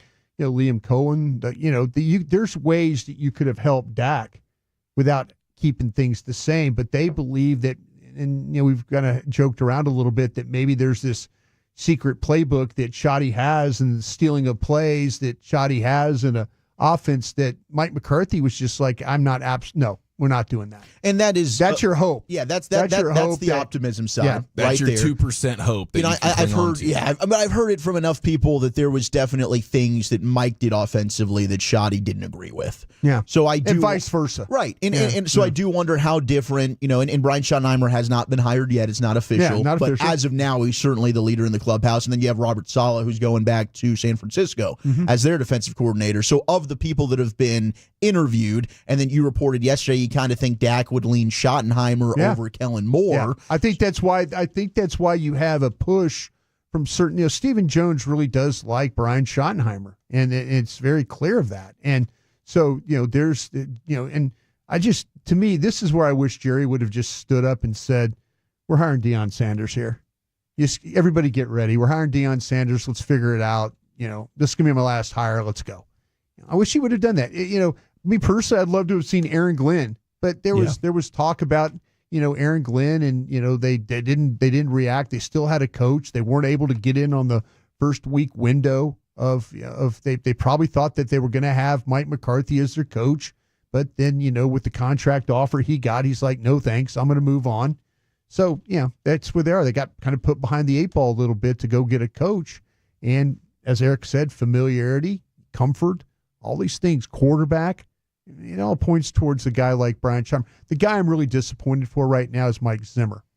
And I say this, folks, and everybody out there, there's no secret. I'm friends with Mike Zimmer. I really am. I love Mike Zimmer. He's been great for me all these years. And I'm disappointed for Mike that he has worked for six of the 10 coaches that the Cowboys potentially have hired or have hired, and he gets passed over continuously. And he went to Minnesota with the and did well there. Was well over 500, was a playoff guy, but and did a good job. Got him and this defensive staff, got Micah playing at a high level, got Oso Digizua playing at a high level, got Lewis playing at a high level, got Golston playing at a high level. They did something. We saw what they could do with Overshown. He got Micah to the maturity that we saw from him. Exactly. And that might have been the best way, like now that you're talking about that, if you're really stressing continuity. Yeah. I know you've said if Schotty's the head coach, you're not getting Zim as the DC. I don't think you are. But I wonder if that was flipped. If Zim's the head coach, can you then have Schottenheimer as your offensive coordinator? Then everything is basically, the continuity and comfort's there. Yeah, I absolutely I believe that's the case. I do feel bad for Zimmer that he's been passed over all these times, like 4 different times that he's been passed over for a head coaching opportunity here when he's proven every single time, he's an outstanding coach. And to me, it's unfortunate that they just didn't even talk to him about the job. They had a plan of what they wanted to do, but you're likely going to lose Mike Zimmer. I don't believe, unless something massively changes, unless the Joneses do something that might, but just talking to him, I think Mike is probably going to move on. We'll see if it changes. That is interesting, right? Like you're stressing trying to keep the offense the same, but then now 2 years in a row, you might end up having a totally different defensive coordinator. Yeah. And you saw what that did. You struggled on defense for the first half of the season, and it really set you back. And offensively, to go back, I know that I've said the same thing, and we've talked about it on today's new episode of Love of the Star that's out right now. Bobby has had to step back because of his schedule conflicting. So Eric and I are going to slide in and do that with Brian, which is awesome, and we love Bobby for everything he did. But I stress that. Like, I understand wanting to keep Dak and the offense similar. But you've kind of seen that throughout Dak's career. They've made an effort to do that, whether Kellen Moore was here, they move on from Garrett, you keep Kellen Moore. Mike gets hired, they keep Kellen Moore for him. Okay, so now you want to go with Schotty. Like, he's put up great numbers, but ultimately it hasn't gotten you over that hump. You're 10 years into the league now. He's pretty much had that continuity for the entirety of his career. Something else needs to change. The one argument we've had, Eric, for Dak is he's never had that difference maker as an offensive coordinator. Yeah. But if he doesn't want the difference maker, I can't use that as an excuse to defend him anymore. I'll say this, though, Eric, real quick, and I applaud you for the views you had on Dak, and I don't think it was mean-spirited or anything like that. I think you were just thinking about team building. I went on record as saying I would like to see Dak Prescott with a different offensive coordinator. Yeah. Here's my chance. If things don't work out this year for Dak Prescott, and there's a chance that this team is not going to be very good. We don't know about the injuries. We don't know about replacing all the guys that they're about to lose in free agency and having enough picks and being able to do stuff. But I said, give me him with a different offensive coordinator. And here's my chance. And if it doesn't work out, then I'm going to be 2 years behind you on your view of like this thing. You should have blown out the coach and you should have blown out the quarterback and started this thing anew. Yeah, and I just wish that the new coordinator or whatever isn't somebody that was like in his heyday over a half decade ago. Sure. I wish it was actually somebody that is new, like a Liam Cohen, obviously all these different names that you see out there right now, something that is more nuanced and forward thinking, and maybe Schotty has something up his sleeve. But that's yet to be shown throughout his entire career. All right, we got biggest sell, biggest dub coming up at the bottom of the hour, leading into NFL news of the day. But let's get you set for Conference Championship Sunday with some bold predictions. NFL, true or fart style. That's next in the nation.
Eats has Lola V products? I gotta remember that. Well, you know, they say in order to remember something, you have to forget something else. Okay, now that is a very cute haircut. That's like a little shag. I've never seen it before. Well, I mean, of course you have. It's the Rachel. Oh, is that your name? No, I mean like your name. No, I'm Jen. My name's Jen. Right, but I just mean like this is your haircut. But that's hair on your head. I'm not saying this is your hair. Okay.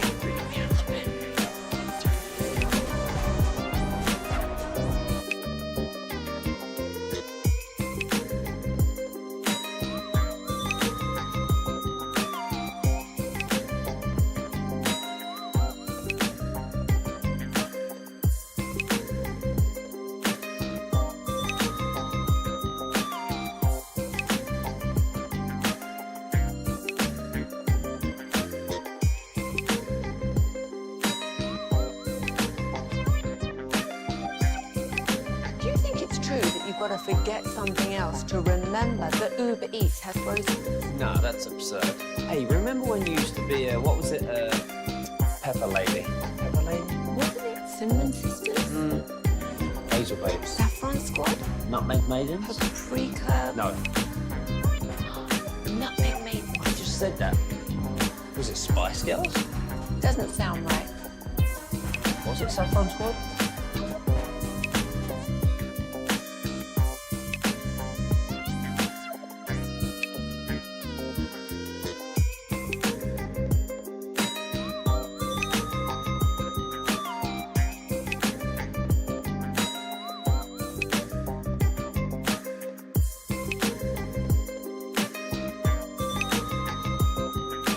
The day as quickly as possible here on a football Friday here in the G-Bag Nation. Great to have you in. Walchuk's got a little true or fart for us here. Championship weekend style segment in the nation brought to you by carsforkids.org. Donate today at of course, carsforkids.org. Yes, and the Frankels, if you've been injured in a car or truck wreck, call the Frankels first, 214-333-3333 with Frankel & Frankel. There is never an out-of-pocket cost. They only get paid when you win. Frankel & Frankel, the go-to car and truck wreck attorneys in Dallas. G-Bag of the day in under 7 minutes. Now it's time for the bully. We got Conference Championship Sunday, 877-881-1053. Who you taking? You going with the Kansas City Chiefs? Are you going with the Buffalo Bills? Because nobody circles the wagons like the Buffalo Bills. Buffalo Bills circle the wagons. Are you going Commandos or Eagles? I don't know. Which side are you on in that matchup? But we got some bold predictions for Championship Sunday, and we're going to do it in a segment we like to call NFL True or Fart. Take it away, Robert Flores. Yeah! That's a good one, too. I like that. All right, we've moved to the red zone as far as the running back conversation goes here on this SportsCenter Fantasy Draft Special. True or false? Marshawn Lynch matches last year's production. All right, here we go, boys. It's time to go ahead and make your decision. True or fart, Eric Chiafalo. You know I'm going true on this. Bills are going to upset the Chiefs at Arrowhead to win the AFC. It's funny because it technically is an upset. They're 2-point dogs. They're on the road, but seems like everywhere I turn, everybody's feeling good about this is the Bills' time. They're feeling nicey? Yeah, everybody's feeling nicey about the Bills right now, and I understand why. This is the most well-equipped version of the Bills, I would say, to unseat the Chiefs, especially when the Chiefs are not quite what we've seen in years past. And last year we saw that there were some holes, some blemishes, but the defense was still like dynamite, top three, like just for real. You're not going to be able to score on these guys, and they're still really good, but they're not quite to the level of what they were last year. And we know the offense doesn't have the explosive nature to it that you might need in a game like this. But I just keep going back to the Chiefs being the type of team that never beats themselves. I think the Bills defensively, they really depend on forcing turnovers to be the best versions of themselves. When they don't force turnovers, they're not a defense that you can really appreciate. And you know that Pat Mahomes and the Chiefs, like the only team better at taking care of the football right now than the Bills is the Chiefs. They're not going to beat themselves. And you can talk about everything that the Chiefs have been in the regular season, but we know that things get cranked up a couple of notches once you get into postseason mode. And Mahomes at home, I think he will be rising to the occasion once again. So, and the Taylor Rapp injury defensively for the Bills, I think could be huge for them. He's one of the better players in their secondary. So I totally understand why people are picking the Bills, but I'm just going with the heart of a champion. Yeah, there's a couple of things you'll have to figure out here is that Buffalo, usually when they play Kansas... So that's a fart, Walchuk. You're farting on that, all right? Kansas City, when Kansas City and Buffalo play, usually Buffalo will find a way to run the ball in the first half, and then Steve Spagnuolo figures out something in the second half not to let them do that. That's something that Buffalo has got to figure out. What Buffalo does have going for it in this football game is that their quarterback always, you had to worry about the turnover, and he's not turning over the ball. Mm-hmm. I think Buffalo has confidence that they can go in this game and they won't be the team making mistakes that will kill them. And I feel like they've got the quarterback that he's playing at such a high level right now, and his ability to be able to run the football when they need it, those designed runs, I think that helps them so much. And so I think this is Buffalo's time. I think it is Buffalo's time to go in there and win this game because I think their quarterback won't turn over the ball, which there's been times where he's gone in there before, and that's been a problem. And I don't think that's a problem this time around. So Brian's going true. 214 says hot fart. Another 214 is also going fart because he thinks the Chiefs are going to win. Butker field goal. 682 fart. You're going to have Mahomes rise up. He's going to get a late slide. Sketchy call, gets a late score. And then the 214 is going bean dip fart on that one. So a lot of people still leaning Chiefs. I did see this nugget, Cleet Blakeman, and I still don't know why we got refs named Cleet or Land. But when he officiates underdogs, and the Bills are a +2 underdog right now to the Chiefs, 10-3 against the spread. So at +2, I mean, that really means, look, can they cover that? Yes, they could and still lose, but I like those odds there, Cleet. Make it happen, baby. All right, true or fart, let's go to the other side of the coin here. Speaking of interceptions, Brian brought us, Jalen Hurts has a streak of 6 consecutive playoff games without an interception. That will end this Sunday against the Commanders. I'm going to say that's fart. I think if it's a turnover, it's going to be sack fumble. I don't think it's going to be, they've had some problems. The Rams got after him pretty good last week, and were able to. I think that, that Dan Quinn and those guys have got to kind of try and figure out some things, and I think they will with their pass rush. But, this is the third time these two teams have met. Mm-hmm. So all the familiarity, if you're hiding anything, I don't think you have anything left to hide here. But I think that Hurts will go through this game and not throw an interception. I think if it is a turnover, it'll probably be because of a sack fumble, something like that. Yeah, I'll go fart here as well. I just don't think they're going to have – Jalen Hurts isn't going to be throwing the ball that much. That is, of course, the plan going in. If you're Philadelphia, fair. You should be able to just run with Saquads, run all over these dudes. And so for that reason – I don't think he's going to turn the ball over. I'm going to go true here, just because I do want the Commanders to win. And I think if anyone's going to get the interception, I'm going with the rookie here out of Michigan, Mike Sanders still. I think he's got a chance to do it. And turnovers ended up being an issue in the one win for the Commanders when they were able to come back and get it done. I'm going to go with true on that one, and I am going to take the Commanders to pull off a giant upset, and that's just because I think Jaden Daniels is the better quarterback. What are the chances of both road teams winning in this thing, then? Probably not high. I'm probably going to be 0 for 2. I'm planning for that. Usually, if you go back and look at this, it's funny, Mike Lombardi and I always used to do this when, there would be if a home team won the first game, the road team was going to win the second game. It was never like the home and the home. It was always, if you went back, there was always some. You mean on championship weekend? Yeah, there was always. It's a split. Yeah, you never could count on it to. It's like we used to do it in the playoffs.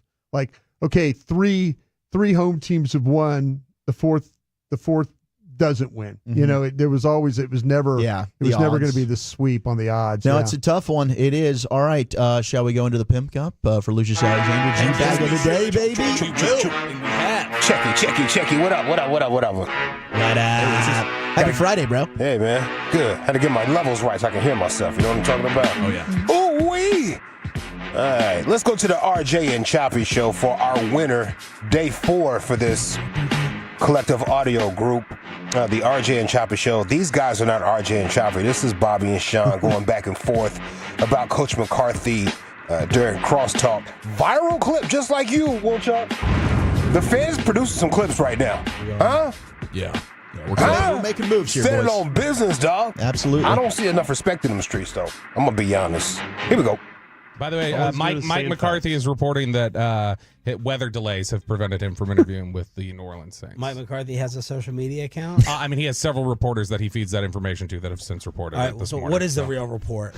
There's several reporters saying, hey, Mike McCarthy's definitely interested in, the Saints are definitely interested in, weather has gotten in the way. So, But why do you have to be so childish I'm and just petty saying. about it? I'm just saying. I'm saying And now. I'm telling you. Why do you have to be like There's nothing so petty bitchy about it. I'm just saying. It's great. Like, It's the way he's it is. gone. You won. I assume it's Laura Why are Oakman you still just reporting it. whiny and cheap about it? What do you mean cheap? Hold on. Cheap shot. Cheap. You already won. What are you being so petty about it I'm for? just saying, it's the report that's out there. Just celebrate it and be calm I and am cool and this poised. is me celebrating No, you're being it right now. freaking petty and Yeah, annoying about I it. love it. You want to get punched in the freaking face? Come on. Gotcha. Woo, every time it gets closer when I listen to it. Come on, where was I at? I want to hear when he freezes them again. He did freeze him. Wait, we cheap? Because he said, what do you mean cheap? Let's see, here it goes. Just whiny and cheap about it. What do you mean cheap? What do you mean cheap? That's hysterical, man. So good. All right, let me get the vibes right, bro. Real quick. Okay. Let's go to the Barstool Shred line. Oh, no. This is from Monday. I'm emptying the clip in a sense right here. Barstool Shred line is the Barstool boss. What's his name? Dave Portnoy. Yeah. And the problematic ex-coach? John Gruden. Okay, they're both there. And Lions fans are crying. You guys feel bad for Lions fans at all? I always do, but not anymore. It's back-to-back years. They should have. You've had your chance. They tried to rub it in the Cowboys' faces, too, so bleep them. Yeah. You've been standing on business this week, bro. Here we go. You know what? Kill John Gruden! Lions lose the goddamn Commanders! What the f***ing goddamn absolute is that? Are you f***ing kidding me right now? The Lions lose the goddamn Commanders! Let's go to 117. The opposite. A Lions fan is too sad to scream. I don't even know what to say right now. Anybody that has the energy to scream to the phone right now is a fraud. Ooh. This is the most depressing moment as a Lions fan of all time. I'm lost. I'm about to fill my bathtub with bleach and start bobbing for apples. My friend is a Browns fan and he's ragging on me and I cannot handle it. Fill the bathtub with bleach and start bobbing for apple. What a great transition from rabid anger to just complete dejection. Yeah, I'm giving up. He called him a fraud. Anybody screaming it's a fraud. Yeah, you're a fraud, man. You guys ever drank bleach before? No. Thought about it a couple times. Oh, I thought you said yeah. Used to make bleach lollipops back in the day. My favorite thing. Yeah, it was like maybe it was early in high school. Did you do it by accident? Well, I mean, somebody said if you just dilute it with water, it can clean your system just in case you had some. Okay, so how did it go, though? Like, what happened? What happened to you? I diluted it with water and I drank a whole bunch of it. Boy, I was throwing up for a long time. And I couldn't tell anybody why I drank it, you know? Yeah. I'm just food poisoning, you know?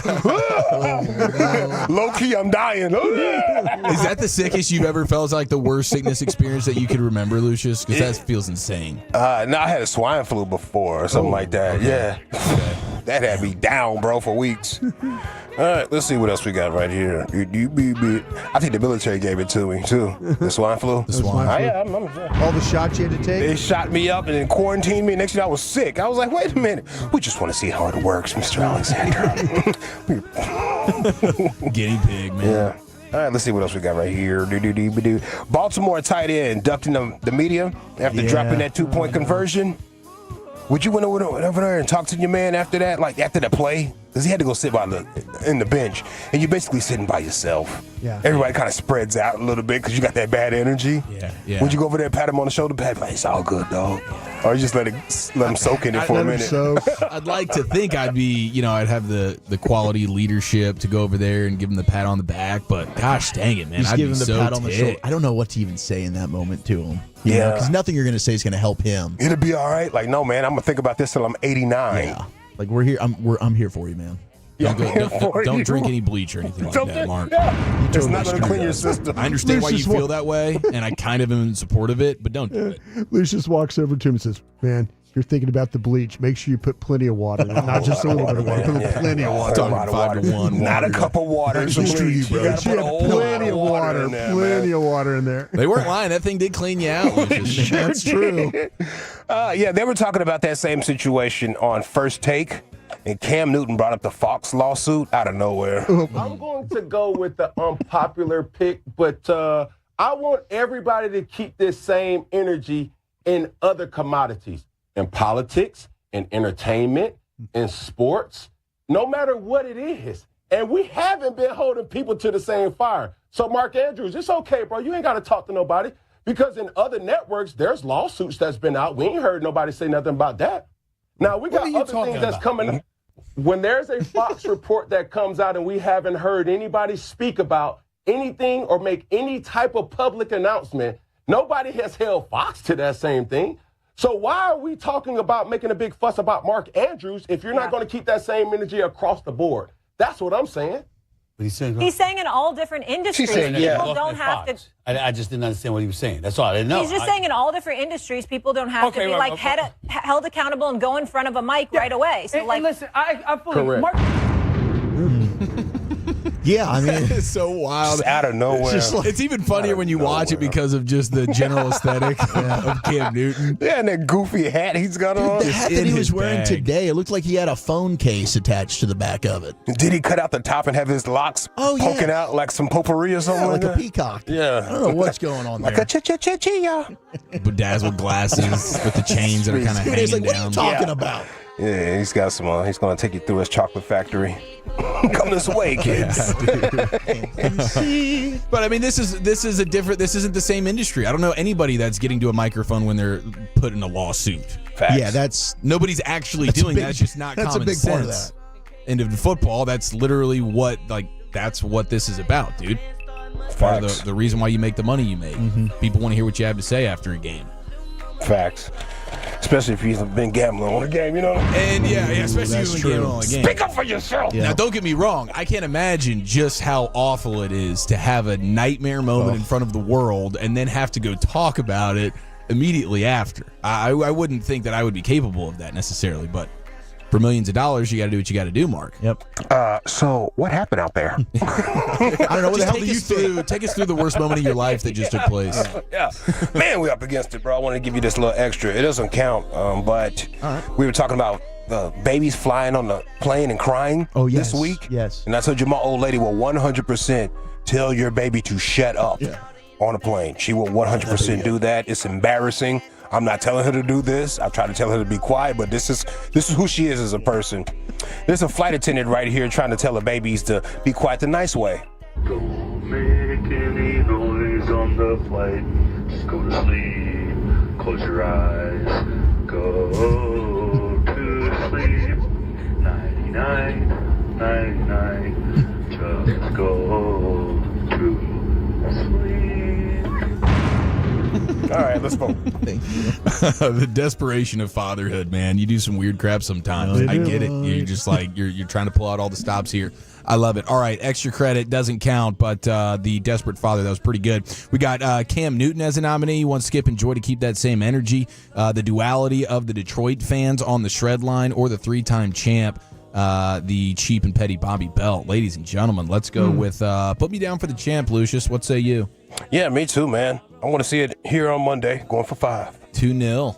Yeah, it's probably the champ here too. Wow. A rendered useless vote from Brian Broaddus. How about this? Barstool Detroit fans. I thought that was really good. I love it. The shred line. The fans hit me up talking about, hey, so why is Brian such against Bobby and Sean? He never votes for him, man. I'm seeing it. No, you know why? You know why I do this? Seriously, I'm gonna out myself on this one. Uh-oh. Lucius puts in a lot of hard work on this. I want to make sure all his candidates have a right to get a vote. Man, I appreciate that. Yeah, I mean, if I just rubber stamp this thing, he could just play that one thing, and we'd have 4-0. I did consider going Lions clip, but I didn't want to deal with the Twitter poll. I thought about it. I was hoping you would all go through it. Then I might have had to vote for it. But yeah, Lucius puts a lot of hard work in that, so I have to give him a vote. Amen. All right, there it is. Now your 4-time champion. It's Bobby and Sean from the morning show. They'll be looking for 5 on Monday. How about that, dude? Wow. Congrats to those fellas. All right, NFL news of the day coming up top of the hour. Biggest L, biggest dub is next. 877-881-1053. Where have you taken some L's this week? More importantly, where have you gotten those personal victories?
Classic Chevrolet in Grapevine. They're the #1 Chevy dealer in the world with more Silverados than anyone else. Go see them today and visit ClassicChevrolet.com. This is Texas. This is Classic Chevrolet. Together, let's drive, relax, and enjoy the difference. Based on new Chevrolet registrations 2023 and 2024, y'all. All right, boys and girls, it's a Friday staple. 877-881-1053. Where have you taken some L's this week? More importantly, where have you gotten those personal victories? Here's British Ian. Hold on, it's on me. Oh, it's all good. It's all good. British Ian. Yeah, he buffers from time to time. I got the bits mixed up. I probably should have. Oh, yeah. Now listen here. It's time to toss things over to that silly twit, Eric Chiafalo, to give us this week's L takers and dub makers. On and off the field, no one is safe from this imbecile's tongue. It's biggest L, biggest dub. All right, we start in the 682. Biggest L found out my temp job is ending next Friday. Job openings, anyone? Let us know. 877-881-1053 if you need a hard worker in the 682. They're ready to take over as quickly as 7 days from right now. Biggest W says, though, his sister gets married tomorrow. Oh, congratulations. That's going to be a fun wedding. Weddings are always fun. Weddings are they always fun? Can we actually say weddings are always fun? They're just batting 1,000. From time to time, you show up and it's a snooze fest.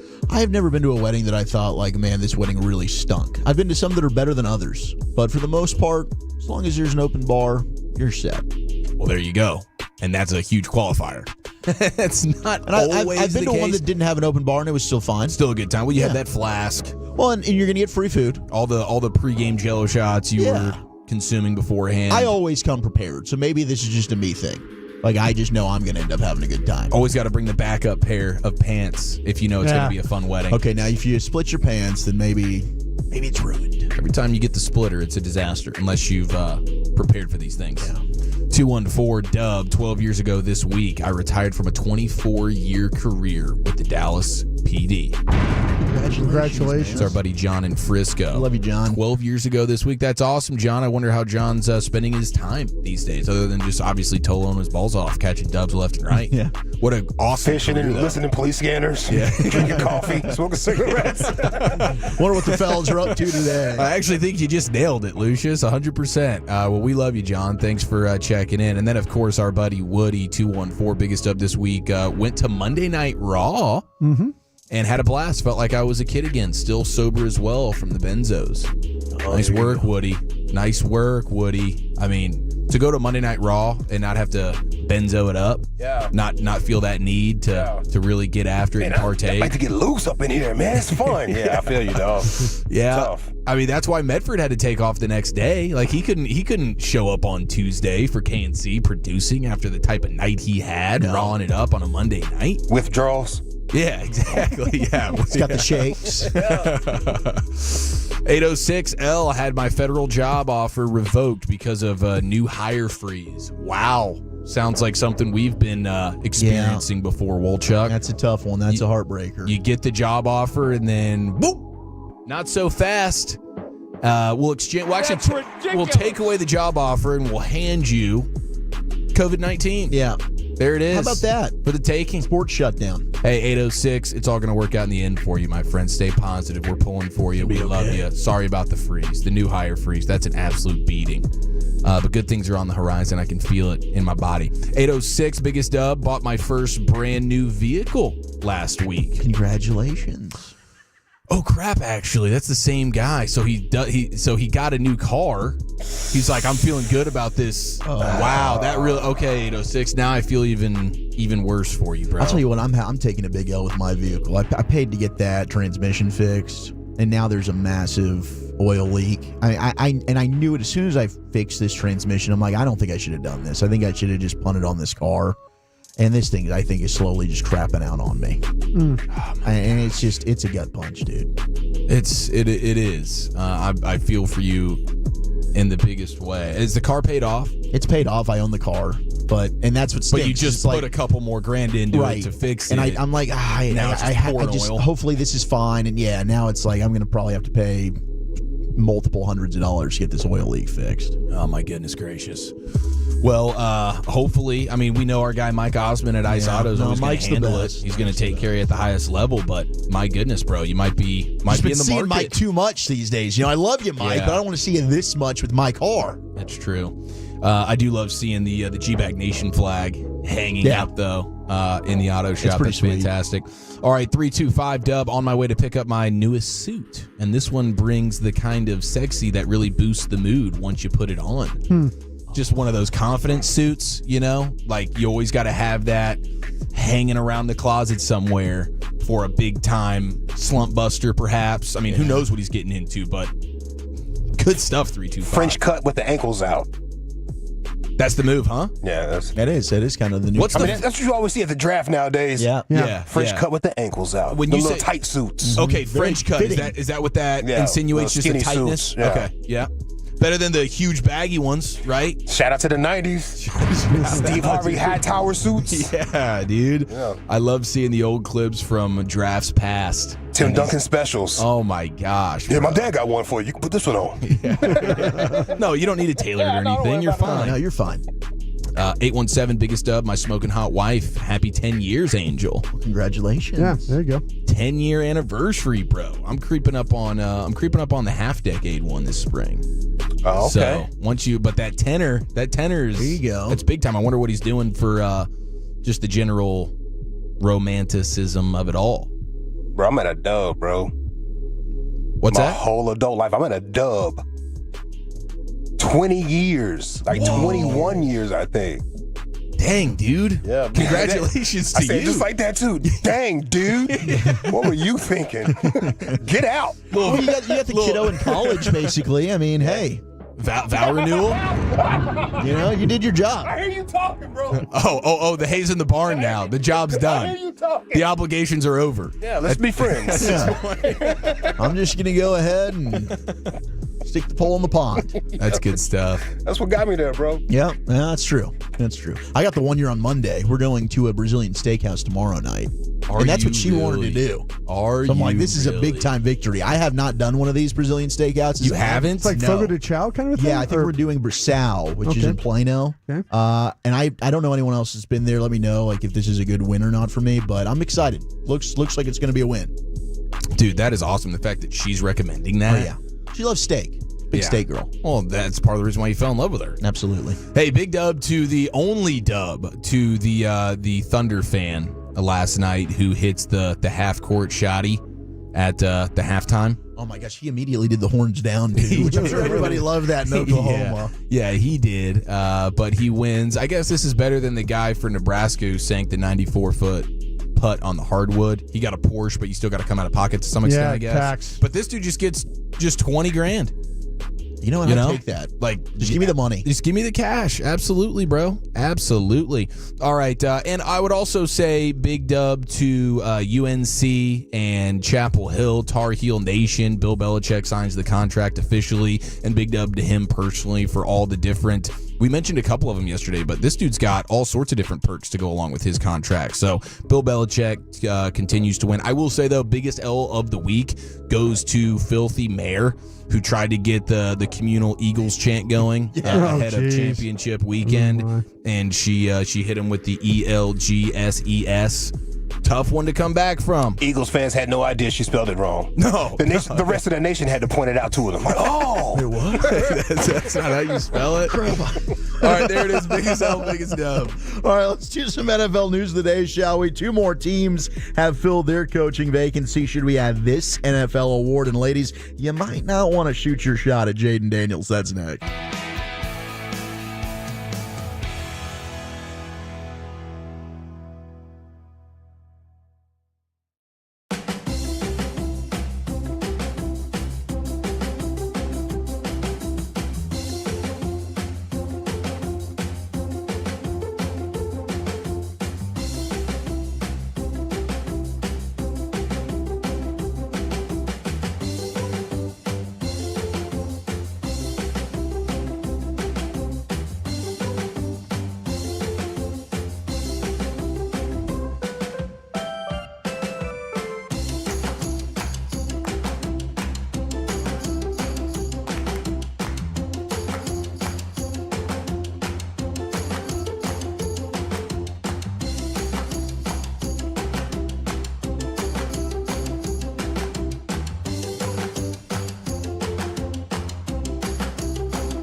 Okay, now that is a very cute haircut. That's like a little shag. I've never seen that before. Well, I mean, of course you have. It's the Rachel. Oh, is that your name? No, I mean like your name. No, I'm Jen. My name's Jen. Right, but I just mean like this is your haircut. But that's hair on your head. I'm not saying this is your hair. Okay,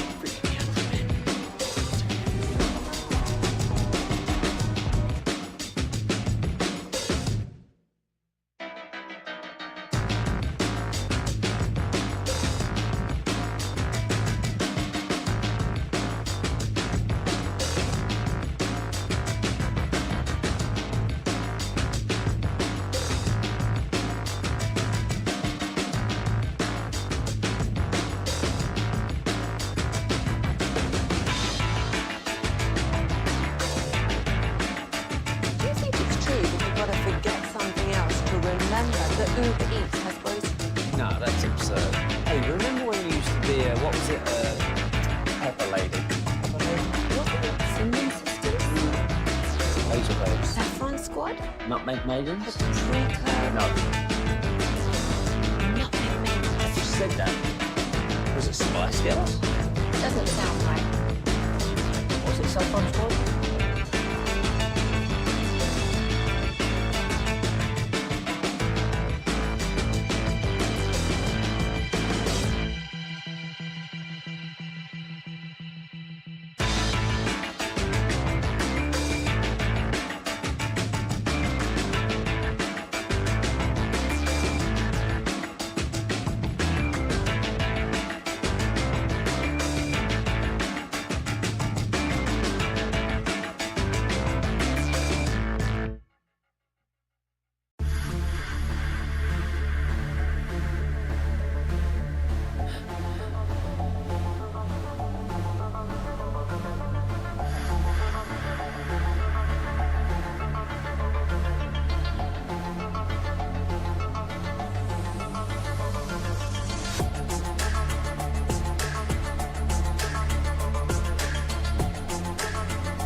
Driven by our D&M Leasing Studios, you're rolling with the G-Bag Nation on 105.3 The Fan. Welcome to the Nation.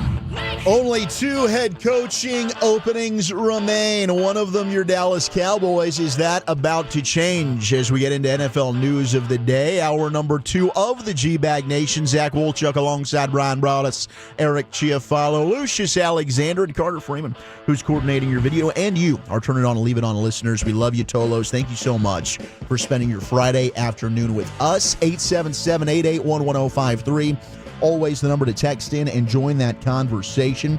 We'll do some sounds of the sports day and, of course, Krusty's Corner coming up. We do have Nick Harris, Fort Worth Star-Telegram at 420. But, fellas, Pete Carroll, he is now going to Vegas. He's the head coach of the Raiders. So he's not going to be your guy here in Dallas, agreeing to a 3-year deal to coach Vegas. Already their 5th head coach since 2020 when they moved to Sin City. That is unbelievable.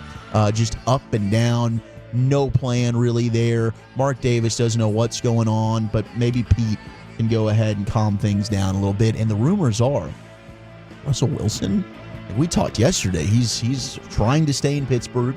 Conversations are going on. Are we getting a reunion? Carroll, Wilson, Raiders are already being linked to Russell Wilson after Pete Carroll has signed there. So I don't know. It seemed like maybe things didn't end great in Seattle. They trade him away. Thought that was a smart move by them. But maybe Russ and Pete still have a good relationship. They need a quarterback.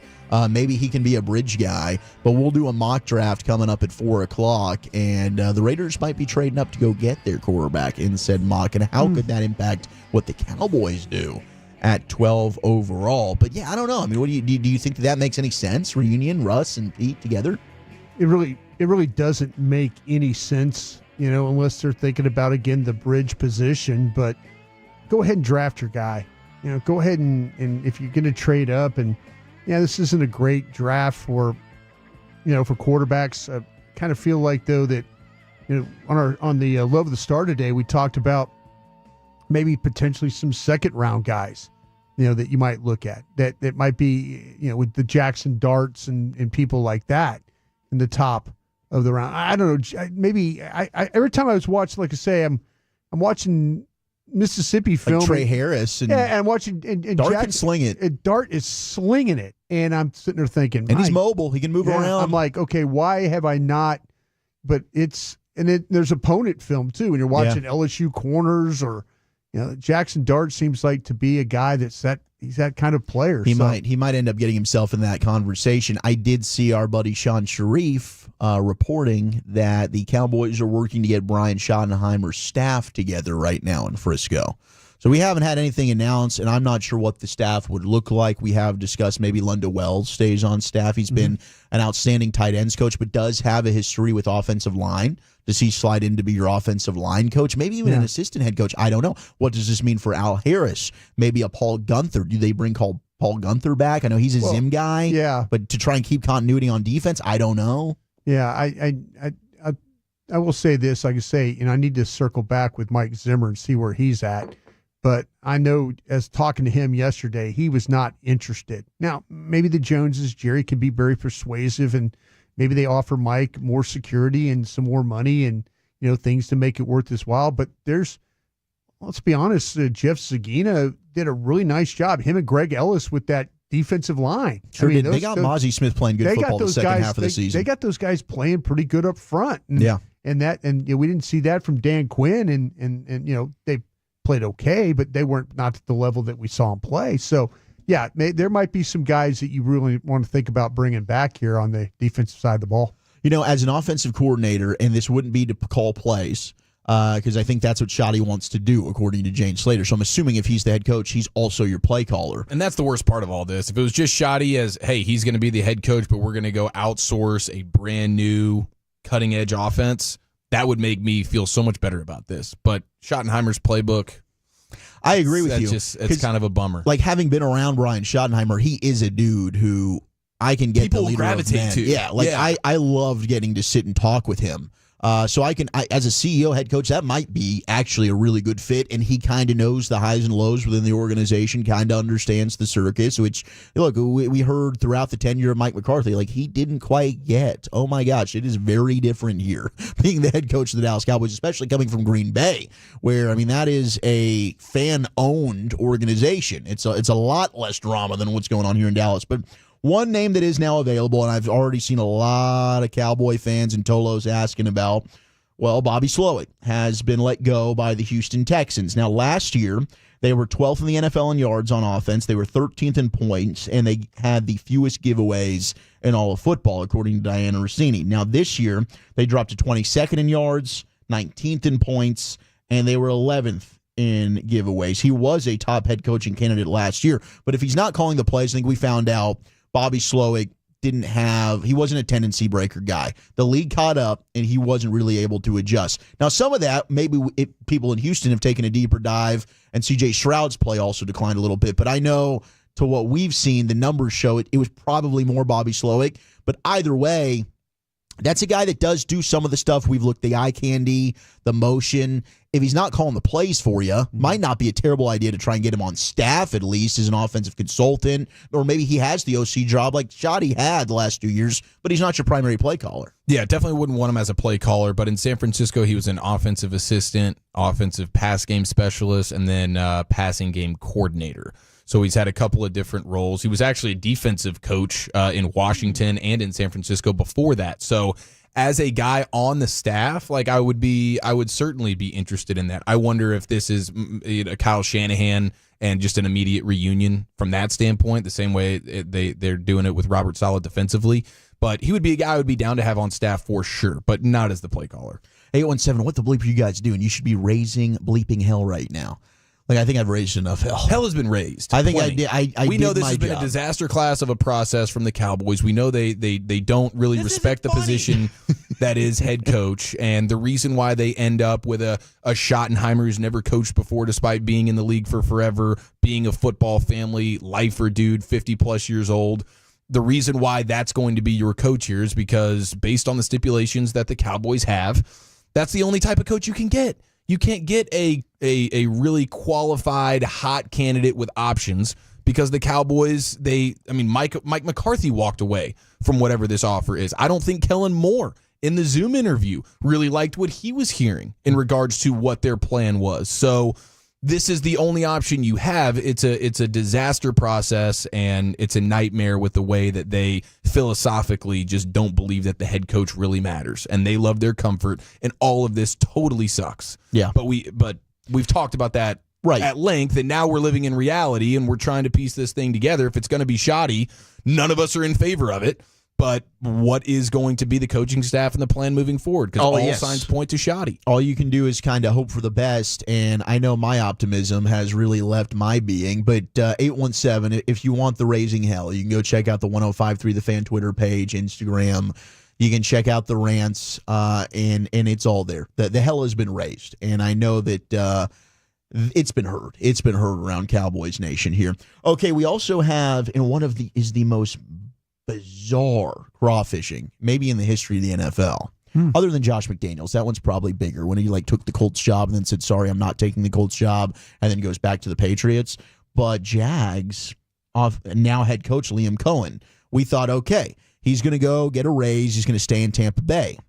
Then apparently all day yesterday, they're expecting him to come in and sign his contract, and they're like, where are you? What's going on? He doesn't reach out until at the end of the day. He, I think, sent a text or a phone call to Todd Bowles, but he had been meeting privately with Jacksonville. After they fired their general manager, Trent Baalke, I guess he decided, you know what, we can make this happen. That was the guy that clearly I wasn't wanting to work with. He pivots back. He's now the head coach of the Jacksonville Jags, and Adam Schefter was on Pat McAfee's show today saying he's never heard a team as furious than what the Bucs are right now as they've lost their offensive coordinator, and now they're scrambling to try and replace him. Maybe that's a home for Bobby Slowick. I don't know. I don't know if he's just soured in NFL circles, like I know he's soured on, you've soured on him, Eric, but it is a wild story what's gone down with Liam Cohen now as head coach in Jacksonville. Yes, because he gets the offensive coordinator position, the extension, the fat contract for a play caller, but it was all contingent on him no longer talking to the Jags at all. So Albert Breer's like, that's why this was so secretive, and he's ghosting Tampa all day. And he's blaming it on the fact that he has a sick kid who apparently he actually does. He's got a kid with some sort of autoimmune disease that he's discussed in the past, and maybe they really were at the hospital all day. But a courtesy text to the Bucs of like, hey, I'm dealing with this. I'll get back to you as soon as I can. Family matters. But that doesn't seem to be the case. I don't blame Cohen for, once things changed in Jacksonville, being like, I want to be the head coach there. But obviously he kept things close to the vest. And Albert Breer talking about some of the reasons why. Part of it, of course, is because the Bucs were making it contingent, him being the play caller, you're no longer talking to the Jags at all. So it's like, okay, this has to be a secret. And the other thing is the Jags hadn't satisfied the Rooney Rule yet. Yeah. They had only interviewed Robert Saleh. So they interviewed defensive guy Patrick Graham yesterday to satisfy that, but they couldn't let the cat out of the bag that they were talking to Liam Cohen because Graham wouldn't have even shown up for the interview. So he's basically Rightly getting ball so. sacked. Yes, Yeah. of course. If Graham knows that this is all just to satisfy the rule and they're going to end up with Cohen, he would have never flown there to interview. So everybody had to keep this thing quiet for selfish reasons. It's a wild, wild story. We do now know Cam Jurgens, offensive lineman for the Eagles. He's questionable for this game on Sunday. He's probably going to end up playing, I would imagine. But that's a big deal. He has missed practice now pretty much the entire week as he's dealing with an injury. He is expected to go. I'm sure he's going to test it before the game, but that could be big. We know Sam Cosme's going to be out. Now, Brandon Graham, their defensive end, who tore his triceps, he was talking on the whip earlier, said if we get to the Super Bowl, he's got a shot to come back and play. So we're going to see if he indeed ends up going ahead and is able to play. Hopefully the Eagles just aren't in that game. Let's finish off with some audio here.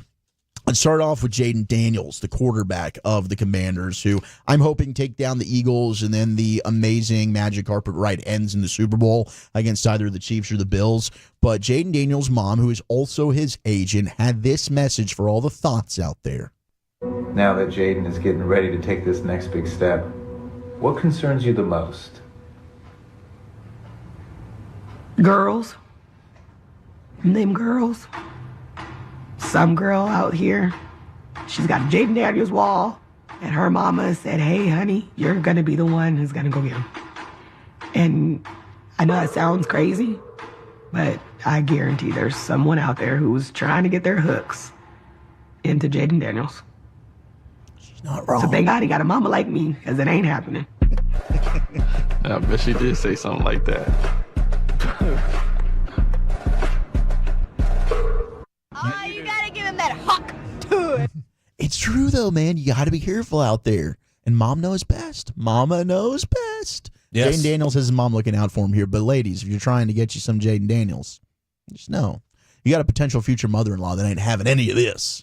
Yeah, that could be tough sledding. But Mama Bear's gonna Mama Bear. Surprised it. Well, he's been at two places where he should have met a girl: Arizona State, and LSU. Yep. Are those settle down girls? Are Man, I tell you ASU what, and man. LSU girls settle down girls? There's some talent at those two schools. Though. 2-1-4 Plenty of fallback, talent. mama. Oh my gosh, yeah. Yeah. LSU. I mean, if you out for something, you're not trying to settle down. Yeah. No, I know, but we're You're on talking. the hunt. We're talking about settle down. Mom's talking about settle I'm surprised down he did she's not. probably worried about trap. Yeah, Mama's Look talking what about, Paul Skeens hey, did. Look I what got Paul- something that you can pay for 18 years now. Yeah. Plus, I'm going to get half of your whatever you got going on.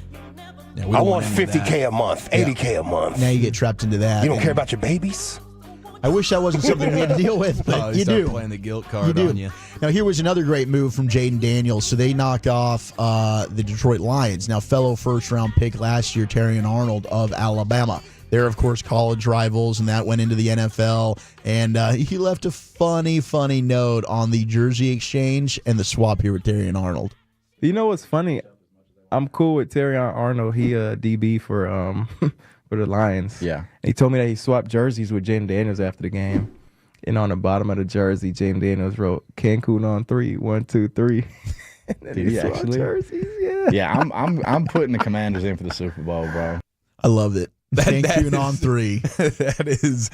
That is fantastic. It's kind of annoying that I like a rival quarterback so much, but I really do, man. I really like Jaden Daniels. I just wish he played for a different team. Yeah, 100%, dude. I mean, there's nothing not to like about this dude. He's just he checks off all the boxes. That right there is savage level. That's the best jersey exchange I've ever heard of. So good. It's amazing. Okay, I've got an NFL award that we can pick back up right before we do the top 10. Top 10 will move to 440 today because we'll have Nick Harris at 420. But coming up next, Sounds of the Sports Day. Yes, Championship Weekend edition featuring more fuel for the Chiefs haters.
Uber Eats has Lola V products? I got to remember that. Well, you know, they say in order to remember something, you have to forget something else. Okay, now that is a very cute haircut. That's like a little shag. I've never seen it before. Well, I mean, of course you have. It's the Rachel. Oh, is that your name? No, I mean, like your name. No, I'm Jen. My name's Jen. Right, but I just mean like this is your haircut. But that's hair on your head. I'm not saying this is your hair. Okay, freak me out.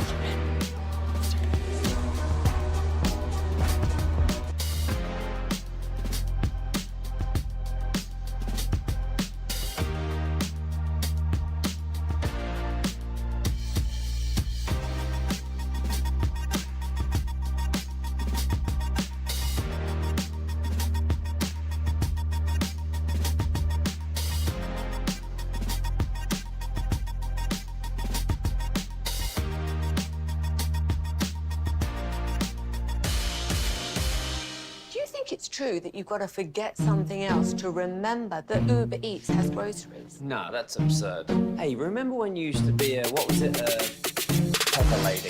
Pepper Lady? What? Cinnamon Sisters? Basil Babes. Saffron Squad? Nutmeg Maidens? Paprika? No. Nutmeg Maidens? I just said that. Was it Spice Girls? Doesn't sound right. Was it Saffron Squad?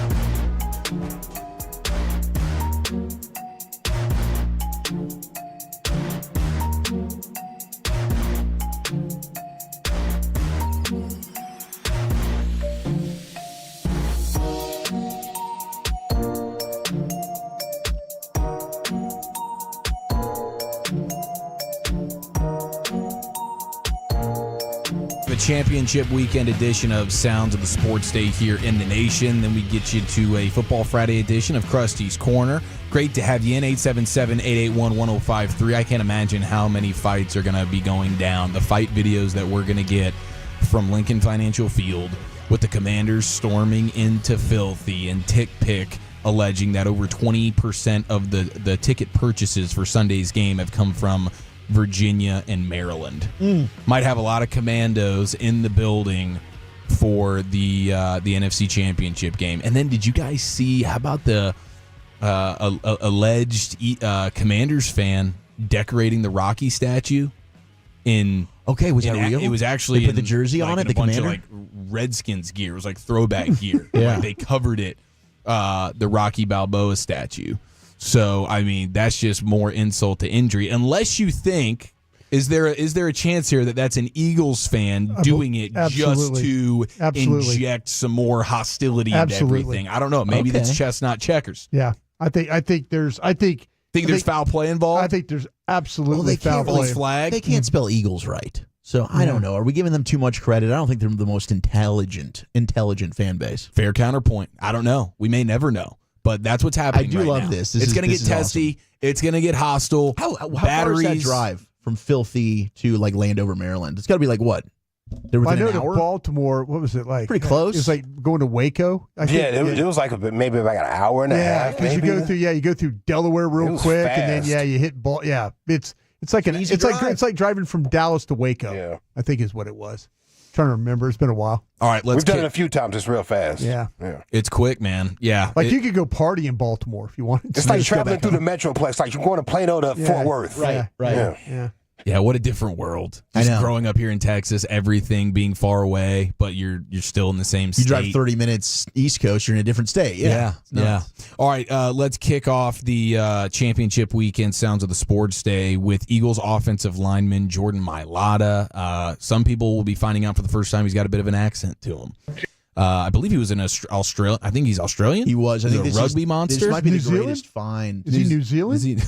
Well, those are both big time conflicting reports. I'm not really sure. Well, you tell me. Let's all guess together. He was asked about the disrespect that Jalen Hurts gets and all this love that Jaden Daniels is receiving right now and lead up to the matchup. Is he ticked off about it? Jaden's kind of become the hot thing of this season, and then with good reason. But does it ever? I know it doesn't bother him much, but does it ever bother you that people don't really consider Jalen that caliber of quarterback despite his record? Just want to apologize for this. I couldn't give. Yeah. I just want to apologize. I'm sorry. I couldn't give a rat's ass about whatever anybody says outside this building. It ain't going to help us win championships, and that's our goal. He's an Aussie. He's Australian. That's an Aussie right there.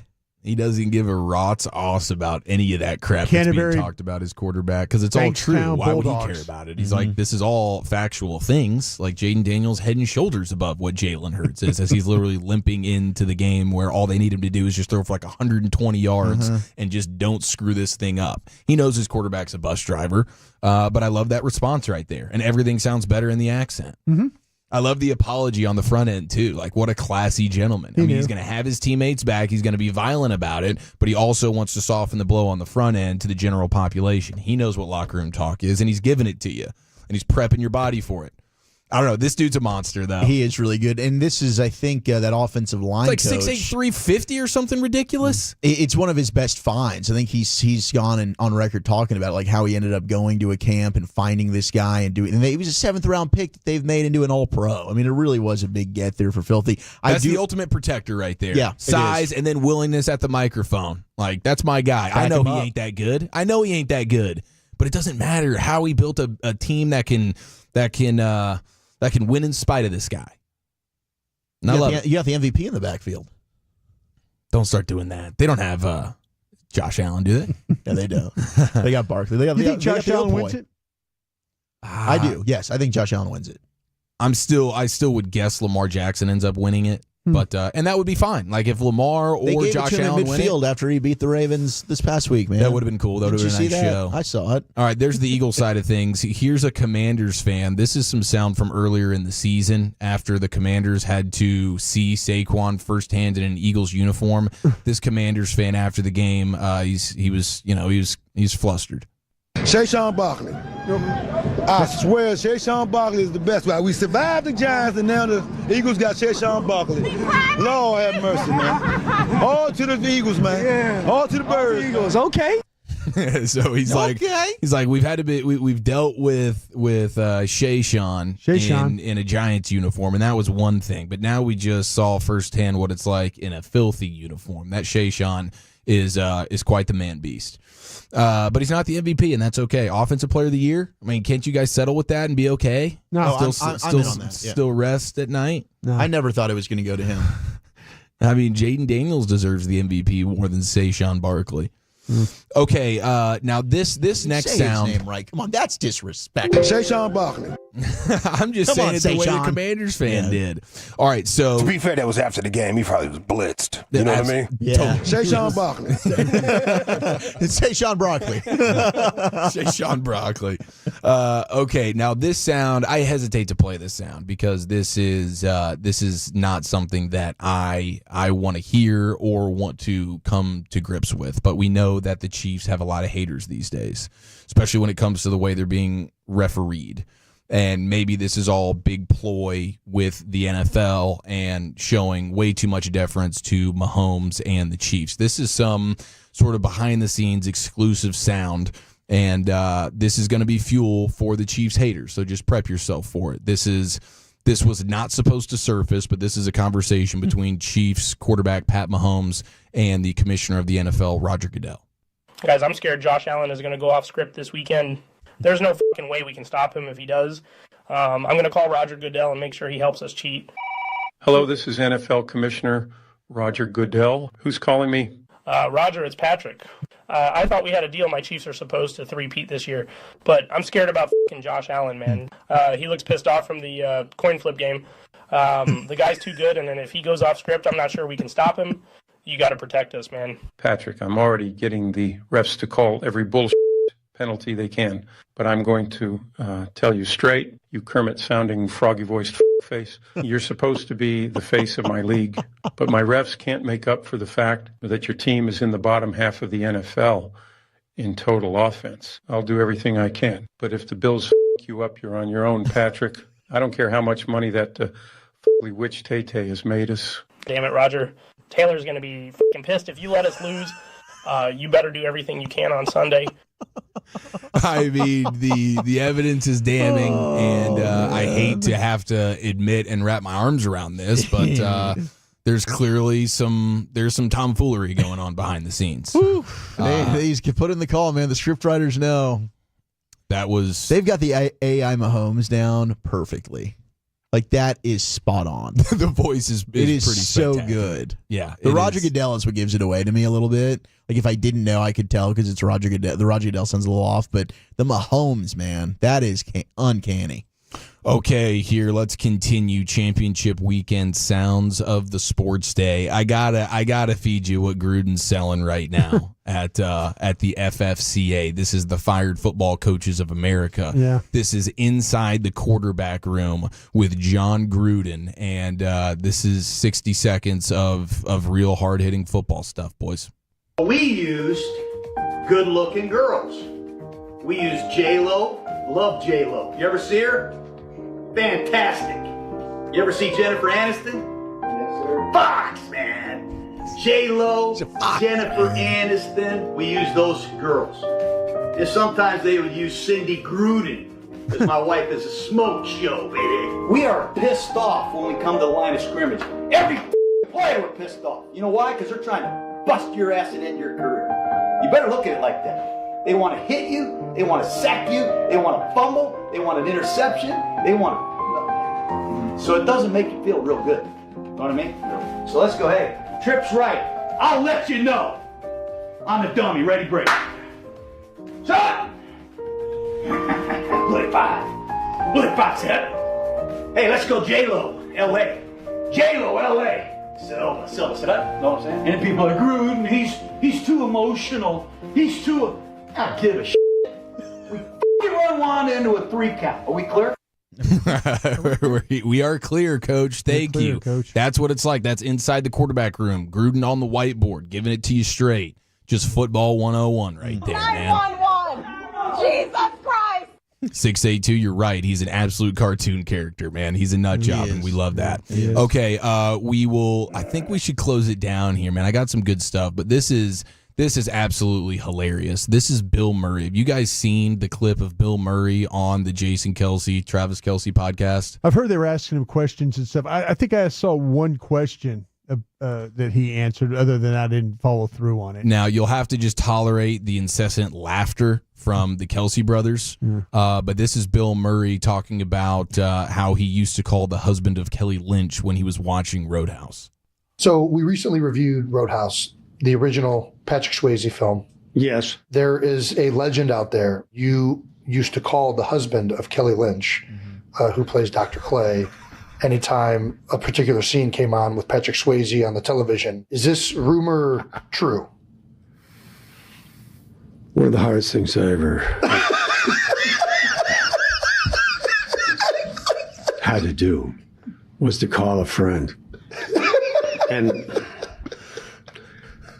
at a late hour, I mean, very, very. And not without some back and forth. Shouldn't I?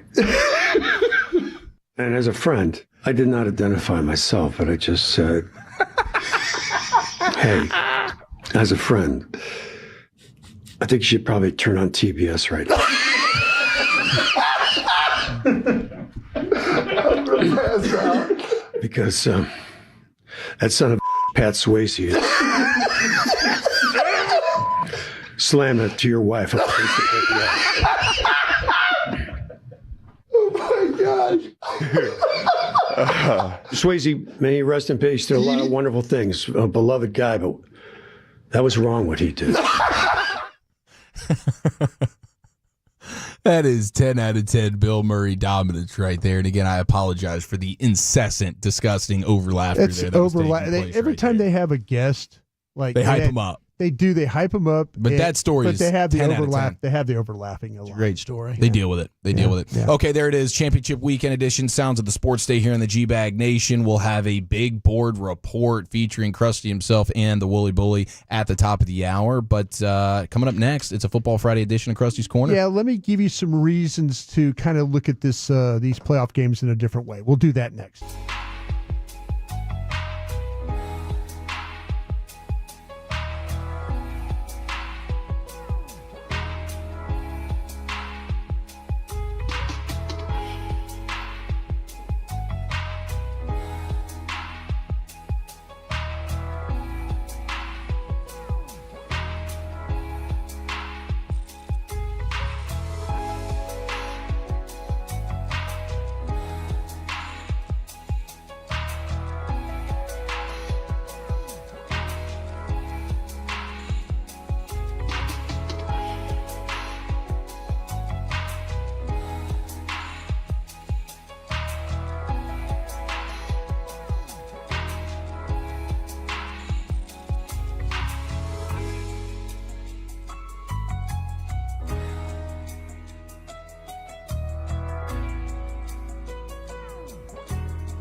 Classic Chevrolet in Grapevine. They're the #1 Chevy dealer in the world with more Silverados than anyone else. Go see them today. Visit ClassicChevrolet.com. This is Texas. This is Classic Chevrolet. Together, let's drive, relax, and enjoy the difference. Based on new Chevrolet registrations 2023 and 2024. Clarence Hill reporting former Cowboys receivers coach Robert Prince is interviewed for the same position with the Miami Dolphins. They went ahead and let go of Wes Welker. So now they're looking for a new receivers coach. A lot of the old staff here in Dallas is finding other jobs, and we're waiting actually a head coaching decision. I know Sean Sharif is reporting that they're working on finalizing the staff for Brian Schottenheimer there in Frisco. So when we hear more, we'll pass it along. We'll get more into the Cowboys coming up at the top of the hour with a big board report. Nick Harris, Fort Worth Star-Telegram at 4:20. But right now it's time for Krusty's Corner. Here he is, king of the Krusties, Brian Broaddus. Thank you very much there. I appreciate that, Wooly Bully. You were talking about working on staff. I reached out to Mike Zimmer, and he says he has not heard from anybody about anything. So I asked him, I said, hey, any possibility you coming back? And he says, I have not been contacted one way or another. And he asked me, is it done? So I said, well, it's kind of going in that direction.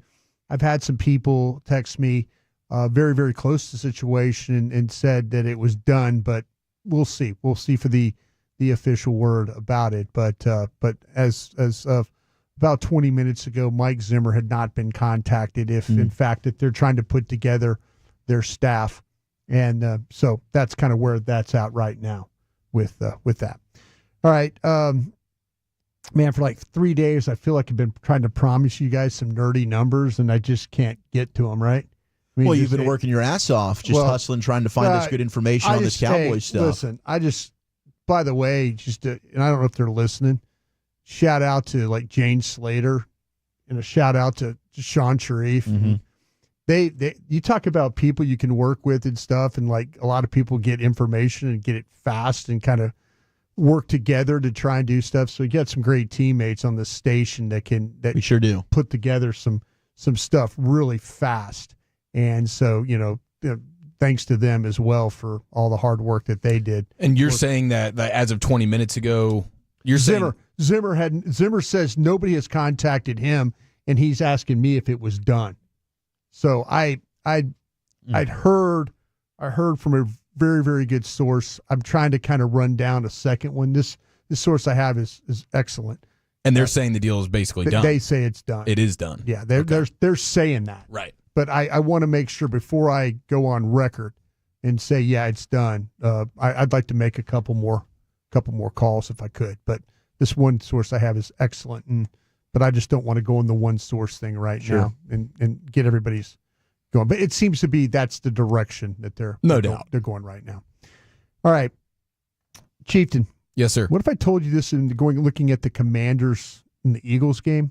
You always have some like really cool little things you talk about with some little nuggets and stuff like that. Yeah, try to.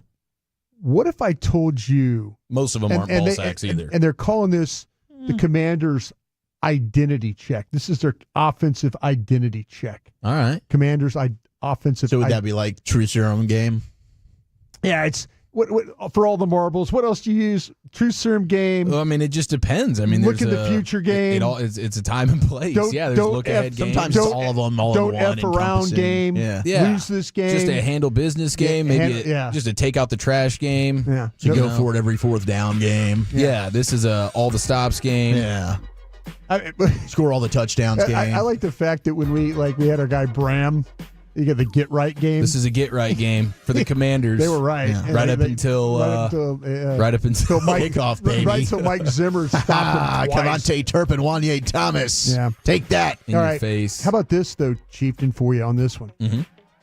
Daniels has went right. Daniels has went to his right. Oh, I think I know this number. On a scramble? Is this a scramble? Yeah. Is this 80%? 80%. 80% of the time he scrambles to his right. Yeah, yeah. And it's what they did on that fourth down conversion against Detroit. It's funny. It's funny we're talking about Daniels right now, and I asked Zimmer this question because Zimmer was the one. He's the kryptonite dude. He is the kryptonite, the Jaden Daniels kryptonite. And this is what he said. I asked him. I said, "Hey, how did you play against this guy so well?" And he says, "You can't let him run or extend plays." Can't. He says you have to make him a pocket passer, is what he did. Now, he pocket passes against other people and seems okay. Well, he is good at that for sure. But when you let him get to his full repertoire of dominance and he's running all over the place and throwing, now you're in the spin cycle. Yeah, Zimmer's like, he's got a really big arm, but he hurts you more with his legs. Have to make him patient. So the longer, it's kind of like Jalen Hurts, the longer he holds the ball, the more problems that he has. Mm-hmm. If you can keep him contained in the pocket. If you can keep him I think a big thing is you don't want to be playing your corners off the ball. You need, like, I think what the Cowboys had a lot of success with was we're going to go ahead and press. Yeah. So if you want to go ahead and blitz and send pressure on him, that's the way to go. Don't allow 10 yards of your corners playing off the ball because then Jay Daniels knows, okay, I can at least dump it out there and I'm probably going to pick up 5 yards. Right about that. Okay, so Daniels, he's going to go to his right 80% of the time. Way to be on it, Chief. You knew that. Daniels has a 114.7 passer rating versus blitz. You talked about that, right? Yeah, versus the blitz. That's the But Walchuk makes a good point. Like, the Cowboys did send pressure, but they're bumping, running these guys, disrupting things. No, I like it. They're absolutely right. But 114.7 rating versus the blitz. That's the highest by a rookie since 2016. I wonder if that was Dak. I think got to be. I think that Goff would be the another, or Wentz. Yeah. That's the. Oh wait, that's just the passer rating stuff. Yeah, I think that probably was Dak. Well, because Next Gen, I think, came out in 2016, so a lot of their things go back to just when they started. But that seems like a pretty basic passer rating stat. Okay, the Commanders went empty formation 22% of the time in formation in Week 16 versus the Eagles. Empty formation, so they spread them out. Okay, here's the Eagles' defensive identity check. Nolan Smith has generated 5 pressures in back-to-back playoff games. Clicking at the right time, man. And that's a guy, when you talk about the scrambling to the right side, I'm looking at you, Nolan Smith. Yep. Ineffective four-man rush. Pressure rate versus Washington in 2024, 52.4% on blitzes, 20.3% without blitzes. So they were ineffective four-man rush is what they were, the Eagles were, against this guy. All right. Cooper DeJean, you mentioned him. League low 4.2 yards per play allowed in nickel in weeks 6 through 18. He's been what do you remember about him when he was coming out of Iowa, Wooly? What were you thinking about him? I mean, a lot were like, okay, is he going to play safety or corner? Yeah. And if you wanted to play him at safety, I didn't have an issue with it because he's so rangy. But I did think he was really good as a corner because he can run and the recovery speed, he's instinctive. Yeah. I was a big fan of his game, but also special teams. Like, he ended up being the most points scored for Iowa because he was just running kicks and punts back for him. So I had him as my 20th best player on the board last year. He was excellent.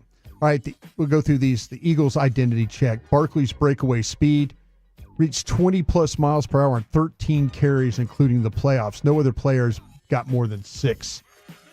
So he's gone 13 carries of 20-plus miles an hour.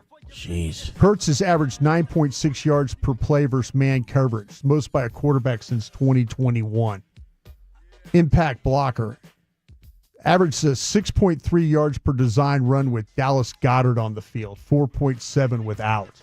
Yeah, and Goddard didn't play in that last matchup versus the Commanders. That's a guy to watch for that I think could probably have himself a nice afternoon. All right.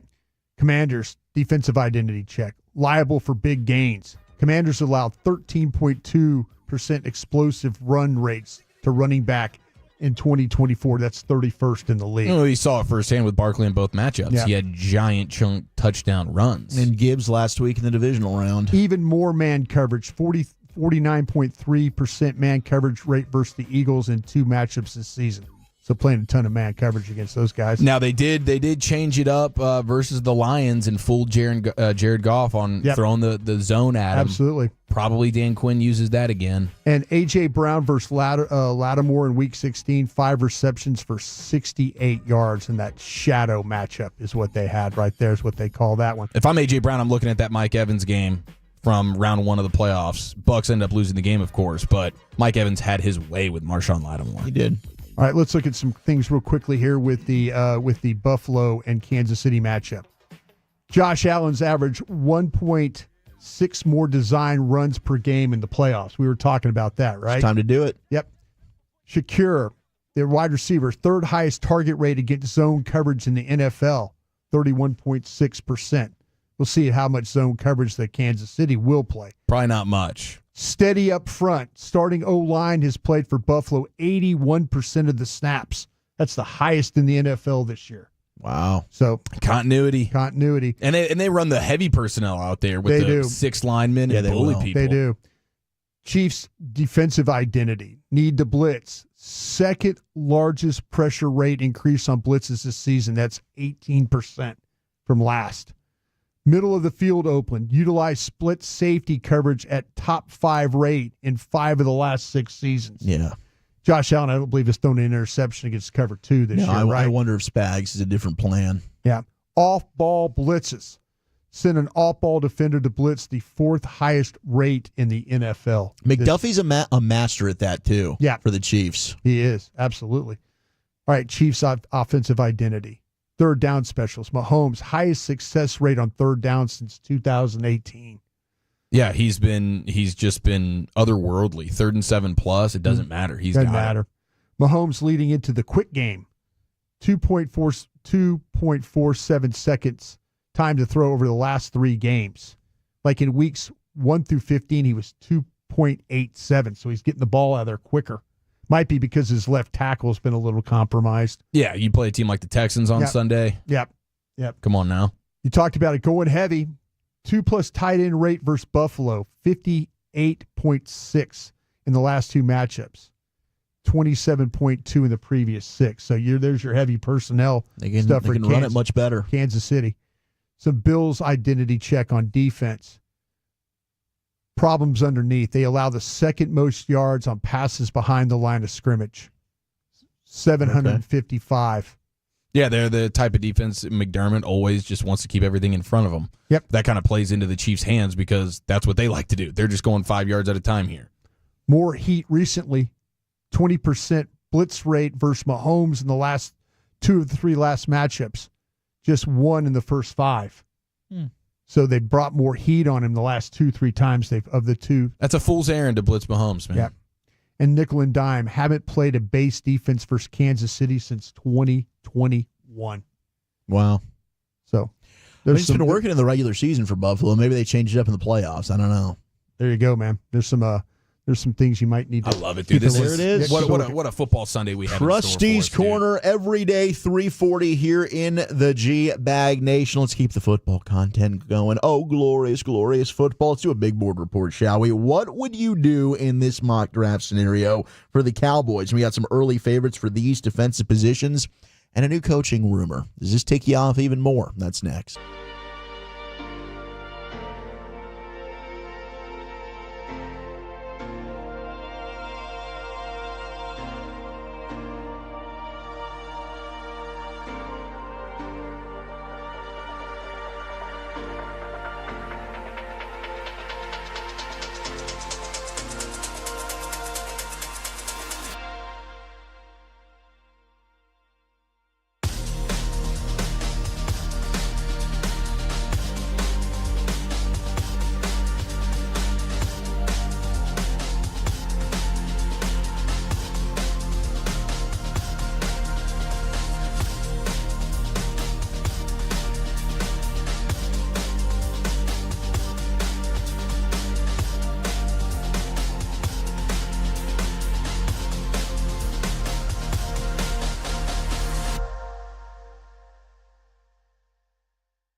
Uber Eats has Lola V products? I gotta remember that. Well, you know, they say in order to remember something, you have to forget something else.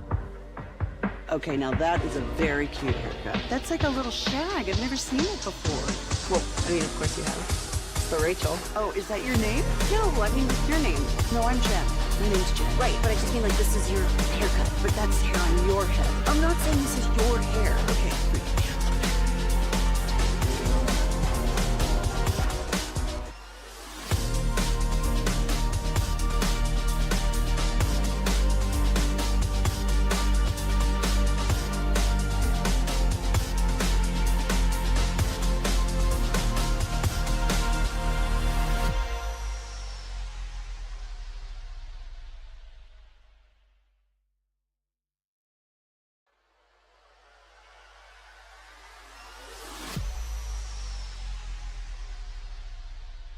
think it's true that you've got to forget something else to remember that Uber Eats has groceries? No, that's absurd. Hey, remember when you used to be a, what was it, Pepper Lady? Pepper Lady? Wasn't it Cinnamon Sisters? Basil Babes. Saffron Squad? Nutmeg Maidens? Paprika? No. I just said that. Was it Spice Girls? Doesn't sound right. Was it Saffron Squad?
Driven by our D&M Leasing Studios, you're rolling with the G-Bag Nation on 105.3 The Fan.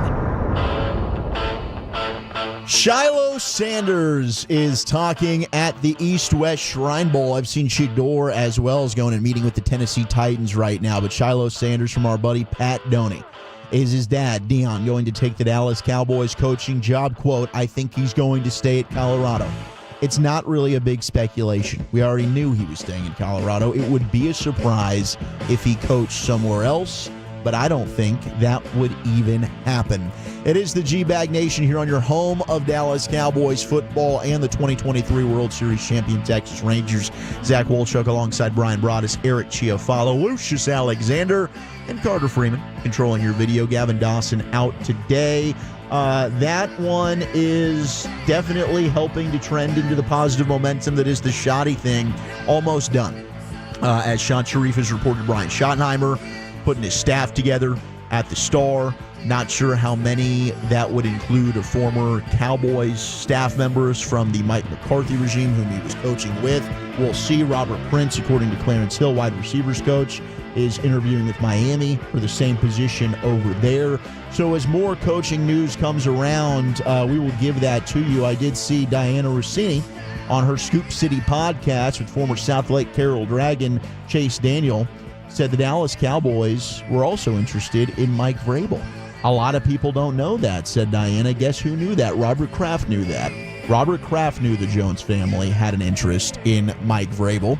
I just wish the Cowboys had have acted on it if they were interested, and then maybe, you never know. But they were probably put behind the 8 ball because they were talking with McCarthy. That didn't end up working out. Maybe they weren't expecting Mike to say thank you, but no thank you. And then they're kind of left scrambling. But it's just one of those things, man, where I can't get the vision of late 1989 Jerry Jones. Just had that look in his eye, like hunger, ready to win. We must win. We will win. Win is the name of the game. And this hire just leaves you wanting more. And I kind of want that riverboat gambler back right now, but it doesn't seem like that's going to happen. 832, I feel deflated with the Schotty hire. I want to jump ship, but I never have, even in the Campo years. And you know I'm right there with you, 832. I'll never jump ship on the Dallas Cowboys. I love them too much. It's not a choice for me. I can't just do that. I'll never do that. But I get being very, very deflated, and all you can really do is hope for the best. And we're all wrong. We are all wrong. And Brian Schottenheimer ends up being a badass and is the right person to do this. But my gosh, it sure does feel like a comfortability hire, and one that's not really moving the needle one way or another to me. No, not at all. Not at all. It is definitely unfortunate, but this is the state of the Cowboys right now. If they are going to have a solid quarterback or a solid coach, they are going to sort of luck into it. They did it with Romo. They've done it with Dak, and that's going to be the same deal with the head coach. They don't prioritize it. They don't look at it as a position of high importance, and this is what you get when that happens. You're not going to be able to get the top candidates. They don't even want the top candidates, and the top candidates don't want them because they understand the dynamic. And even Mike McCarthy's walking away from it. Kellen Moore, I believe, to some extent, walking away from it. So this is what you're left with, and you just have to cross your fingers that they strike gold. Yeah, you'd think after 30 years of not a conference championship appearance, you'd maybe reassess, hey, what do we value the coach? But I guess that's something that won't ever happen here in Dallas. But let's talk the draft. I know, Brian, you've said, look, they're not going to take this coaching thing seriously. Let's just focus on the draft, shall we? So we got ourselves a big board report. New running back in the draft. We were expecting it, but officially today, Quinshon Judkins, running back from Ohio State, has declared. Think you could possibly get him in the 3rd round. Maybe he ends up crushing it at the combine and with his workouts. I know Mel Kiper thinks he could be a top 50 pick. He's got him as his 5th running back overall.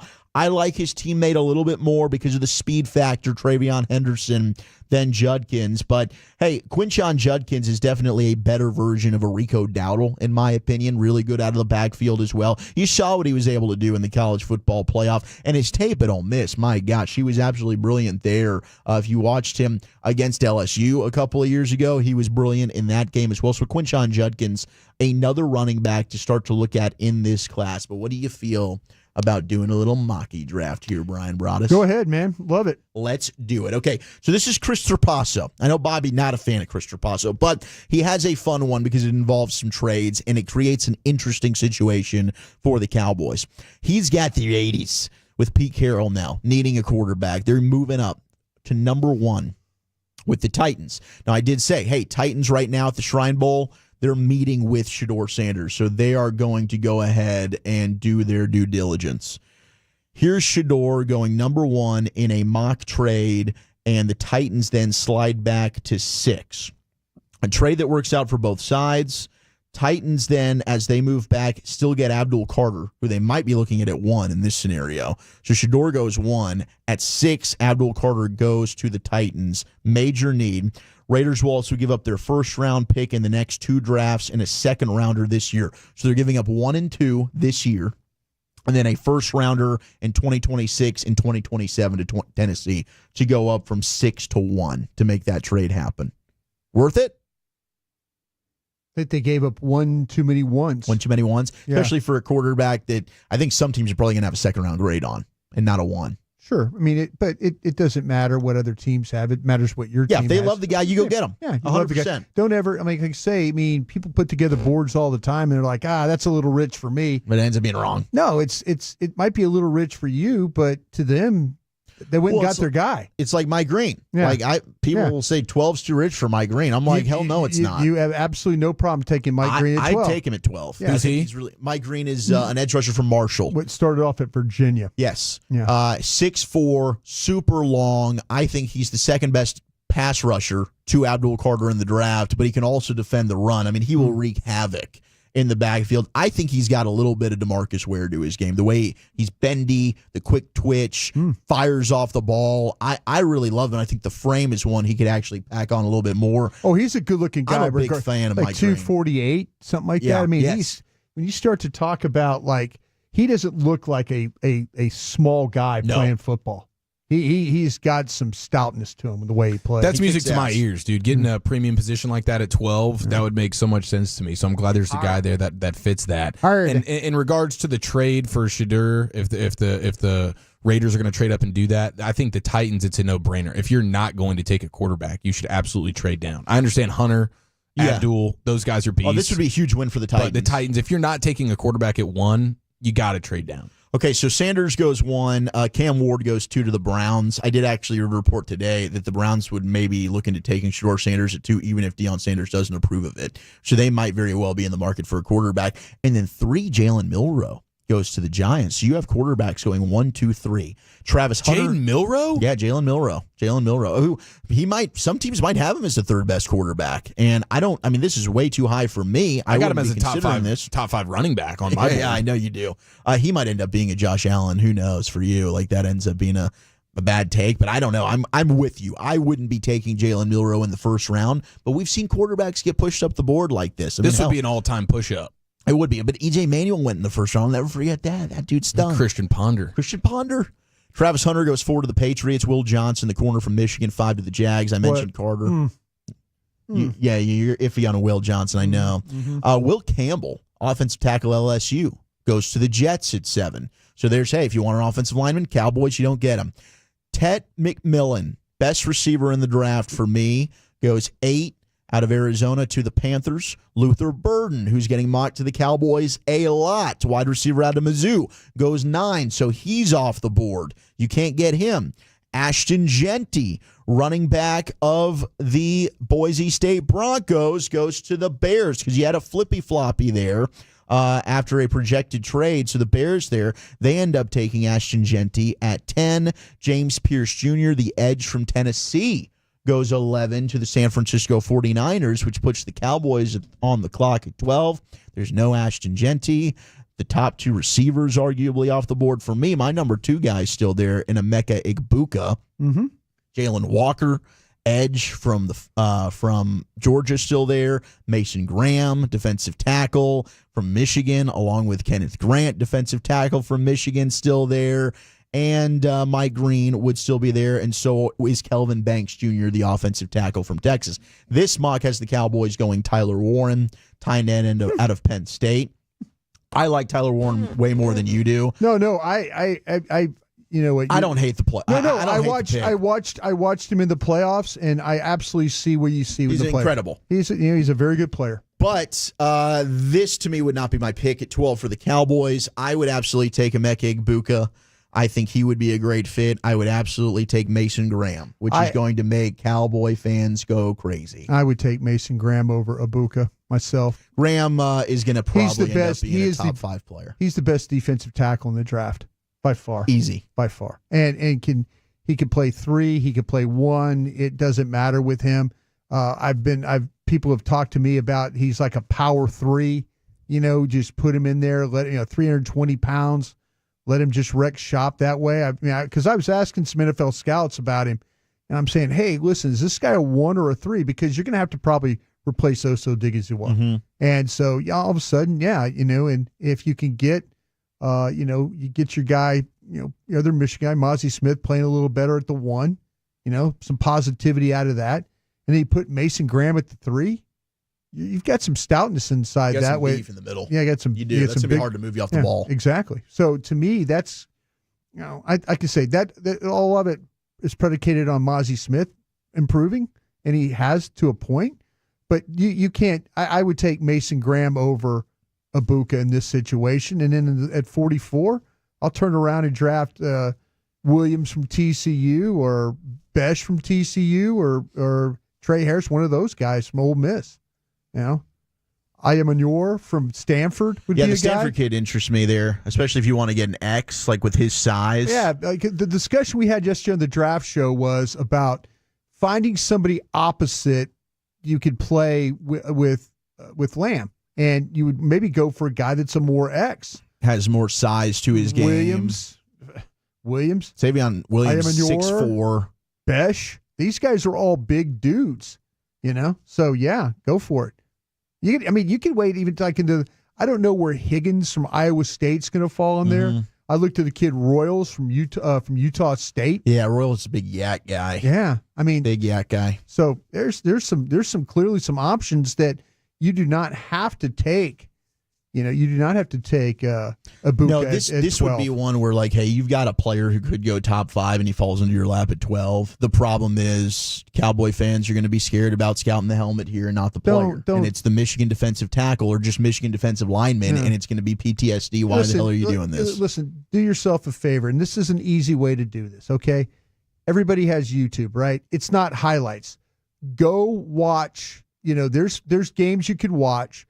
What's the guy, the barrel roll, right? Do a barrel roll. Do a barrel roll. He does an excellent job. He breaks down all the games for you and gives it to you tight copy stuff. You could go and watch him play. You could go watch these Michigan guys play.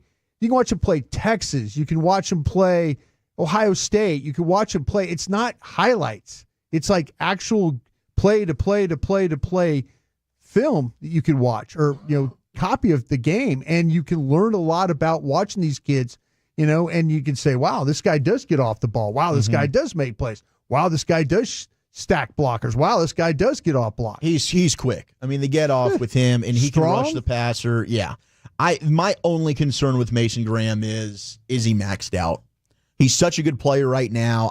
How much better can he get? I'll tell you what, if he plays at this level and just plays at this level, still going to be a good player. He is legitimately a top 5 player on this. He is. I don't think he's going to be around at 12, but if he is here, the Cowboys got themselves. Who took Ginty, by the way? Bears. Okay. That's going to be a real conversation now with Ben Johnson. Because he came from a team that at 12 they took Jahmyr Gibbs. They didn't give a damn. And they took linebacker Jack Campbell in that draft. People are saying don't draft running backs and linebackers. They didn't care. They took their guys. So maybe Ben Johnson does take Ashton Genty, and then he's not even in the conversation there for the Cowboys at 12. All right, let's talk with Nick Harris, Fort Worth Star-Telegram. Get the latest on the Cowboys coaching search, everything he's hearing. And, of course, he's going to be covering the Shrine Bowl as well. We'll talk more draft with Nick Harris. That's next here on 105.3 The Fan. But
Uber Eats has Lola V products? I gotta remember that. Well, you know, they say in order to remember something, you have to forget something else. Okay, now that is a very cute haircut. That's like a little shag. I've never seen it before. Well, I mean, of course you have. It's the Rachel. Oh, is that your name? No, I mean like your name. No, I'm Jen. My name's Jen. Right, but I just mean like this is your haircut. But that's the hair on your head. I'm not saying this is your hair. Okay, freaking me out a little bit.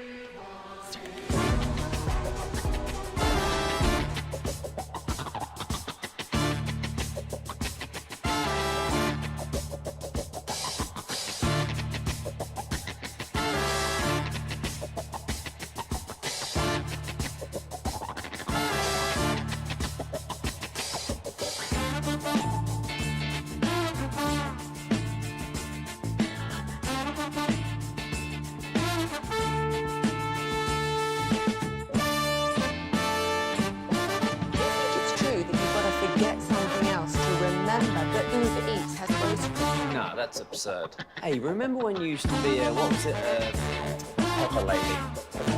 Wasn't it Cinnamon Sisters? Basil Babes. Saffron Squad? Nutmeg Maidens? Freak No. Nutmeg Maidens. I just said that. Was it Spice Girls? Doesn't sound right. Was it Saffron Squad?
Nick Harris covers the Cowboys for the Star-Telegram, and he's set to join us here in the G-Bag Nation. On a Football Friday, we'll get you the Willy Billy Top 10 list of the day coming up here in a few minutes. Segment brought to you by Cars for Kids. Donate today, carsforkids.org. Also brought to you by the Frankels. If you've been injured in a car or truck wreck, call the Frankels first, 214-333-3333. With Frankel and Frankel, there is never an out-of-pocket cost. They only get paid when you win. Frankel and Frankel, the go-to car and truck wreck attorneys in Dallas. And now, courtesy of the D&M Leasing Hotline, we welcome in Nick Harris of the Star-Telegram. Nick, happy Friday to you, my friend. I'm sure you've just been just working your tail off. I mean, we've seen it. We've seen the reporting. Proof's in the pudding. What's the hottest, latest thing you got for us right now?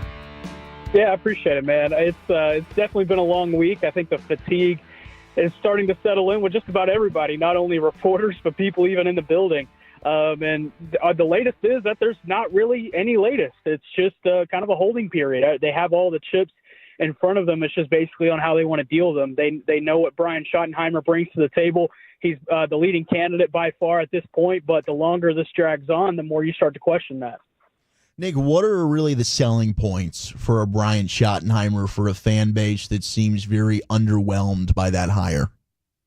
I don't necessarily have a selling point for the fan base. I probably wouldn't be the one to speak on that, but I think I think the idea is that it brings offensive consistency from the past couple of years, but it's the consistent points that, some offensive personnel feel could actually translate into more success than they had in 2024. Now, granted, Mike McCarthy had a heavy influence on these last couple of years. He was the main play caller. He was the one that built the offense. This would be more of an idea of Brian Schottenheimer and Dak Prescott taking pieces from those offenses and kind of building their own structure and what that would look like in 2025. There's a lot of player support for Brian Schottenheimer. He is a player's coach. He's very when it comes to culture building, I think this is probably going to be a really strong hire from that perspective. But I think the question that everybody would have to ask is, okay, he's been a coordinator this long. He's been an assistant in the league this long, over 20 years. Why hasn't the head coach opportunity come? And, I'm sure that's what the 2 days of interviews were to, evaluate Schottenheimer in that sense and maybe come to an answer to that question and then try to ask, okay, is he ready for that opportunity now with the pieces that are in place? And as it seems, there's enough support in the front office, in the building, to where it seems likely that Schottenheimer will be the head coach. It's just a matter of when at this point. I think you guys are probably just as surprised as I am that it hasn't happened yet. Nick, a really fine job of all the things. And, listen, it takes some courage to stand out there and say, hey, this is what I'm hearing, and go with it the way you have. And like I said, to be honest with you, I was cheering for you, man. I really, really was. And I hope I hope it's still, you're a fine reporter. You really are. I wanted to ask you, though, if this thing does go longer, and I'm asking you just to speculate, if it does go longer, could we see Deion Sanders come back into the picture here? Yeah, Deion's an interesting one. I actually spoke with somebody in Boulder today just to kind of gauge the temperature there. That person actually called me and was asking me for the latest, and I was like, I don't have anything for you. I was hoping you did. Yeah. So I think there's some questions from, I think, parents of players in Boulder of, hey, we would love if Deion came out and said, I am not taking the Dallas Cowboys job. Yeah. But I think it would still be a major surprise to all of us that have been on this coaching search and, getting into the nitty-gritty if Deion becomes a major contender out of nowhere. Now, granted, his sons, Shador and Shiloh, they are already in Dallas interviewing with teams for the Shrine Bowl for this next week. It's not immediately apparent if Deion will be in attendance for any of the practices or even the game next Thursday. But you would have to think that there could be an opportunity to speak with Deion if it drags out that long and he actually does end up coming for the game or for one of the practices this week. So it's definitely something to keep an eye on. I think it would be interesting timing-wise if we're still – we get to Tuesday, Wednesday, there's still no news, and maybe Deion makes an appearance in DFW. I think that's when we start to check the temperature on those things. But as of right now, I would say the temperature is still cool. Nick Harris, Fort Worth Star-Telegram, with us here in the G-Bag Nation. Another one could they circle back to would be Mike McCarthy. Yeah. And I know that seems crazy. Brian brought this up yesterday, but then you had Ed Werder, who also went ahead and tweeted, I wonder if there's ever, a possibility of re-engaging discussions, extending their partnership rather than either making a change. And you actually brought up the Greg Berhalter situation with U.S. Soccer. I mean, is that too crazy to think of? Like maybe you do circle back and have a talk with Mike McCarthy if the Saints gig doesn't happen for him?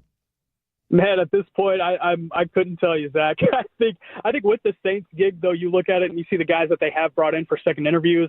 It doesn't necessarily see that McCarthy is deep in the mix there, and obviously that's the only other opening at this juncture. You would have to wonder, okay, how bad did they leave? How bad did they leave each other last Monday? And I don't think anyone really knows the answer to that question. It was a situation where they talked for many, many days. Mm-hmm. There's still respect between those two guys, and I think they showed that in the way that they did split ways because, you look at the statement that Jerry Jones put out and saying that, they had a lot of respect for McCarthy and they continued to support him all the way up through the end of the season when, at a certain point in the year, we were all writing him off. I think there's enough respect there to, if a phone call is made, this is just me theorizing, that if a phone call was made to answer, but I can't put myself into that thinking at this point with all the Schottenheimer teams. Well, what if I told you this, Nick, that I knew that if in fact that the Joneses were to make a better offer, then you would probably get consideration of maybe being reunited. I think the offer turned these guys off. What if the Joneses said, okay, listen, instead of the 2-year deal, we'll give you the 3. This is probably Schottenheimer. We're just talking right now. We're doing radio. But I think they walked away with a lack of respect is where I think McCarthy's camp is here. Yeah, because there wasn't a whole lot of clarity towards the end there, and I think maybe more clarity and a little bit more of a compromise from both sides would be able to mend those fences, but that's something that they would both have to be willing to cross. And I can't factor in egos or anything like that because I don't necessarily know the egos of those people behind closed doors. But what I can say is it would definitely have to be some compromise between both sides based on how they did leave things last Monday. But again, all theorizing and going back to the Greg Berhalter U.S. soccer situation, it took them 3-4 months before they came back to sit down together. So maybe after draft, we could start talking about McCarthy coming back. There we go. I like it. All right, Nick Harris with us here on The Fan. If it ends up being Schottenheimer as the head coach, who do you think has been the loudest voice other than the players, Dak, whatever? Who in the front office do you think has been the loudest voice for him? Would this be Jerry winning, or would this be Steven and company? Yeah, I don't think necessarily a loud voice per se. It's just more so the support that he's had from players has definitely been something that they've valued a lot. Now, there is a feeling that, there is a lot of support from the front office into Schottenheimer, whether that be Stephen Jones or some other executives. And, this decision is ultimately in the hands of Jerry and where he decides to take it from here. But there is enough support in that front office to make the hire as soon as now. It's just a matter of when. I wonder, in your thoughts, I don't know if you have any inside information on this, Nick, and even if you have maybe just something to throw out there, but what would the staff possibly look like? Like who maybe could come back from the previous regime? Lunda Wells, I know Al Harris, we haven't heard anything about. I think Robert Prince is interviewing for the receivers coaching job in Miami. He just got it. Okay, so he just got it. Boom, there you go. And any ideas of what a Schottenheimer staff could potentially look like if he gets the job? Yeah, I'm starting with the pieces that I know they will have to replace, and the special teams unit is almost going to have a complete overhaul. John Fossil taking a lot of his guys to Tennessee after taking the Titans special teams job. So that's going to be a big overhaul as far as looking outside the box for guys. As far as inside the box, I know there's a lot of support for Lunda Wells. He was the tight ends coach these past few years. Players love him. They like what they've gotten out of Lunda Wells. He's been an offensive line coach in his past career. You would almost wonder if Jason Witten becomes a reality for tight ends coach. Do they move Lunda Wells over to offensive line? Do they maybe move him to an inside receivers role? How does that exactly look for a guy like that? I think on the defensive side of the ball, we talked about a couple of guys. I believe it was on the show last week talking about defensive line coach Jeff Scanina and then assistant defensive line coach Greg Ellis. Both of those guys, they felt like they got a lot out of last year, even despite the injuries that they had suffered up front, especially in the pass rush department around the ends, which was Greg Ellis's department. And then the improvement that they got from not only Mozzie Smith, but Osa Odigizua as well, which is more Scanina's expertise right there in the interior. He was an interior defensive lineman for 15 years in the league. I think in the secondary, Al Harris, I'm not expecting to be back on the staff at this juncture. If you're looking for a potential replacement in the secondary, you can look at a couple of guys that are already on staff. Cannon Matthews, who elevated into a position coach role last year behind Al Harris. You could probably look at him to make another elevation there. And then a guy also, a young staffer that this front office has enjoyed, that the players have enjoyed, is Christian Garcia. I think that's another guy that could potentially keep an eye on him. Into the secondary coaching unit. But there's still a lot to shake out, guys. And first off, they have to make this head coaching hire. But if they are already building a staff behind the scenes, as your guys, as Sean Sharif reported earlier, then I would have to assume it starts with those couple of names. Old Scoops Sharif, man, been in his bag this week. What about the Witten stuff? What do you think he comes into play here? Yeah, that one's fascinating because a lot of buzz around there has been kept quiet now over the course of the past week, and we don't know if that's because there's not any legs to it or if it's because they want to keep it quiet. But we'll see as time goes on. That's going to be one I am. I'll just say I'll be keeping a close eye on that. How about that? I love it. As will we. Nick Harris, Fort Worth Star-Telegram. You're a beast. We appreciate the time, man. Have a great weekend. I appreciate it, fellas. Thank you for everything. Y'all have a good one. Yes, sir. Absolutely. D&M Leasing Hotline. There he goes. All right. Football's finest top of the hour. Wooly Bully top 10 list of the days coming up next. Where are we headed? Happy National Peanut Butter Day. What are the top 10 ways to eat peanut butter? And give me the best conference championship game of all time in your opinion. 877-881-1053. That's next.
Lola V products? I gotta remember that. You know, they say in order to remember something, you have to forget something else.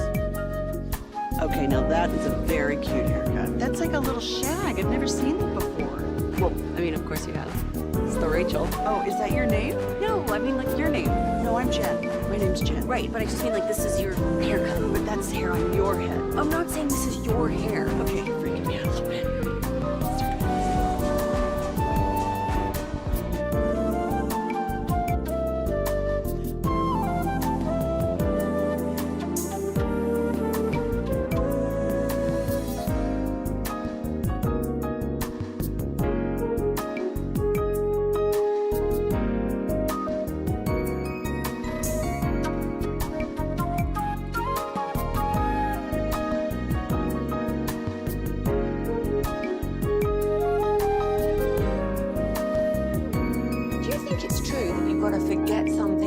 Remember that Uber Eats has groceries. No, that's absurd. Hey, remember when you used to be what was it, Pepper Lady? Pepper Lady? Wasn't it Cinnamon Sisters? Basil Babes. Saffron Squad? Nutmeg Maidens? Pre-curb? No. Nutmeg Maidens? I just said that. Was it Spice Girls? Doesn't sound right. Was it Saffron Squad?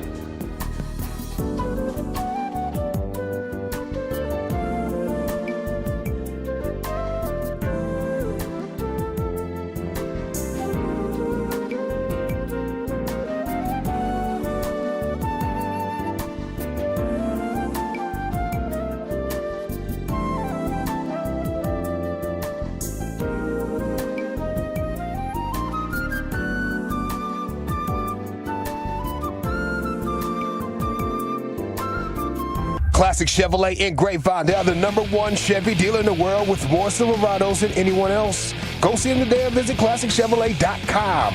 This is Texas. This is Classic Chevrolet. Together, let's drive, relax, and enjoy the difference. Based on new Chevrolet registrations 2023 and 2024, y'all. I'm so sorry if you have a peanut allergy because this day is not for you as it is National Peanut Butter Day. Give me your favorite way to eat peanut butter. 877-881-1053. The number to text in on this one. I also want to know, in honor of Conference Championship Sunday, what do you think's the best Conference Championship game of all time? I thought about doing a top 10 championship list. However, much like last week when I did the divisional round list, number one was heartbreaking, and it was indeed the Catch. So I don't want to go through all that again. So let's just talk peanut butter, shall we? Before we get to that, though, I did tease this earlier. 1996. That was your favorite one? Yes. Yeah, that makes sense. Green Bay Packers hosting the Carolina Panthers. Yeah. At Lambeau Field.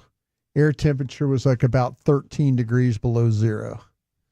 And it was one of the most glorious days. Honestly, winning that championship at Lambeau Field was better than winning the Super Bowl 2 weeks later in New Orleans. On the frozen tundra of Green Bay. Yeah. I've the heard Meat that. Packers. Light up. Yeah. I can't tell That's you. pretty good, Lucius. That's pretty good. A guy, Ray Scott. That's Ray Scott. Don't gas me, bro. Don't gas me. That was awful. Ray Scott. If you go back, and have me out here thinking I'm doing something good. No. If you go back, keep doing that. Yeah, You are the impression You're king. killing it, bro. You go back and listen to Ray Scott back in the day. I'll pull clips from YouTube. It was good. That's it. That's what he sounded. Well, my grandfather would say the same thing because he got to go to the Rose Bowl, Super Bowl in Pasadena, Sure. 52-17. Sure. But he was a season ticket holder, so he got to watch two of the NFC championships, the one over your Green Bay Packers and the second one over the 49ers. And he did say those NFC championship wins at Texas Stadium were better than that Super Bowl. Well, you know what? How about this? The Bills-Chiefs game, as you say, might be the Super Bowl. That might be the best game. You know, that might be better than whoever matches up with the winner out of the AFC. Yeah, so it could be. Those championship games mean a lot because, you don't want to lose a Super Bowl, but getting there, man, is just so hard. I would say that second one, though, always resonates with like everything that went along with that for the Cowboys in 93, which I guess was played like January of 94, technically. Yeah. But that was the Jimmy Johnson, we will win the ball game. And then, they drew Jerry Rice offsides. Like they were fighting pregame of that at Texas Stadium. Like that was for all, and you knew that was the Super Bowl. You knew, like, no disrespect to the Bills, but the winner of that game was going to win it all. And the year before was amazing because the Cowboys were like the Rangers were. Like, you're a little too early to the party here. Nobody thought they'd win it. And you're winning it in the mud, and you got Emmett running for a touchdown, and then was it Kelvin Martin caught the last touchdown that he just barely was able to dive over the goal line. I mean, those championships were, and I own them, on DVD. I know some kids are like, what the hell is a DVD? So I'm able to go back and watch them at any time, and I've done it. But you got Madden and Summerall on the calls. Like, those are just legendary, absolutely legendary. Okay, top 10 ways to eat peanut butter. I did want to pay off on the tease of Deion Dawkins here real quick. Bill's offensive lineman who has had an unbelievable season. He's one of the best in all football, but he believes that we need a lineman award. Here you go, Deion, take it away. Thing for an individual that is a part of this league to be able to get an award for being great. And I'll circle back on, offensive linemen don't have awards for being great. There's not a Protector of the Year award. I'm knocking at so many doors now to get this award going. And I'm going to head spirit and make sure that this gets done before I'm done playing. Because there's so many greats. And if we have great quarterbacks, we have great running backs, we have rushing titles, we have quarterback passing titles, all those titles are reflections of the old linemen, which are the protectors. And soon to come, but yeah, I'm glad that that our McDermott is up for an award. Preach. All time background noise going on there. I don't know if that's like a bunch of heavy AC. Was he outside? He was at the press conference. He was standing at the podium there. But I love it's a great idea. The Protector of the Year. We need it. Because you're right. I mean, the game's won with the line of scrimmage, and a lot of the best defensive linemen can win Defensive Player of the Year, but the offensive lineman's not going to win Offensive Player of the Year. I kind of feel like, to me, this is what college football does. They have the Joe Moore Award, which is given to the best offensive line in the country. Give it to 5 guys. Oh, okay. Instead of individually, this team was the best run blocking, best pass blocking. We all keep statistics now. Let's keep them, But here you got Buffalo's played 80% of the snaps together, or the games together. Are they one of the best lines? But go and take the grades. Grade the 5 best grade the offensive lines around the league, and see which one has the best one, and have an award for that. Give them some love, man. Yeah. They deserve it. They really, really do. All right, let's get to the top 10 ways to eat peanut butter. None of us have a peanut allergy. We do all love our peanut butter, right? Yes. Cashew chicken is like one of my favorite. Okay, that's ever. a great way. So that'll be on here. Like cashew chicken will be? Thai, no, not cashew chicken specifically, but like a great way to have peanut butter, I think, in Thai dishes, like pad Thai. Oh, pad Thai, yeah. You've got like spring rolls that are used with like the rice wrap on the outside. They're clear, and you can dip them in like spring the rolls, peanut sauce, chicken satay. Yeah. You dip it in the peanut sauce. That's always delicious. I think that's a phenomenal way to do it. Lucius, your favorite ways to consume peanut butter? Peanut butter in a smoothie? Yes, dude. Peanut butter smoothie. That's the jam. It really becomes a peanut butter smoothie at that point. It really no matter does. what else you got in there. It just overpowers But if you love peanut butter, I find it to just be outstanding. Can I ask you guys a question who do that? How do you keep your straw from getting clogged? You have to have the right. Ingredients in terms of just like from a proportion standpoint. So it can't be too thick? No, it cannot be. Can't be too thick. But it should be thick, but not too thick. See, because I always have those are problems. really words to live by. I always have problems with like you talk about. Yeah, my straw just gets destroyed, and I can't make it work. Yeah, you have to overdo it with the water boba tea or the straws. milk. Those real. They're good get round. one of the wide those are the best straws ever, man. I can't do the boba tea.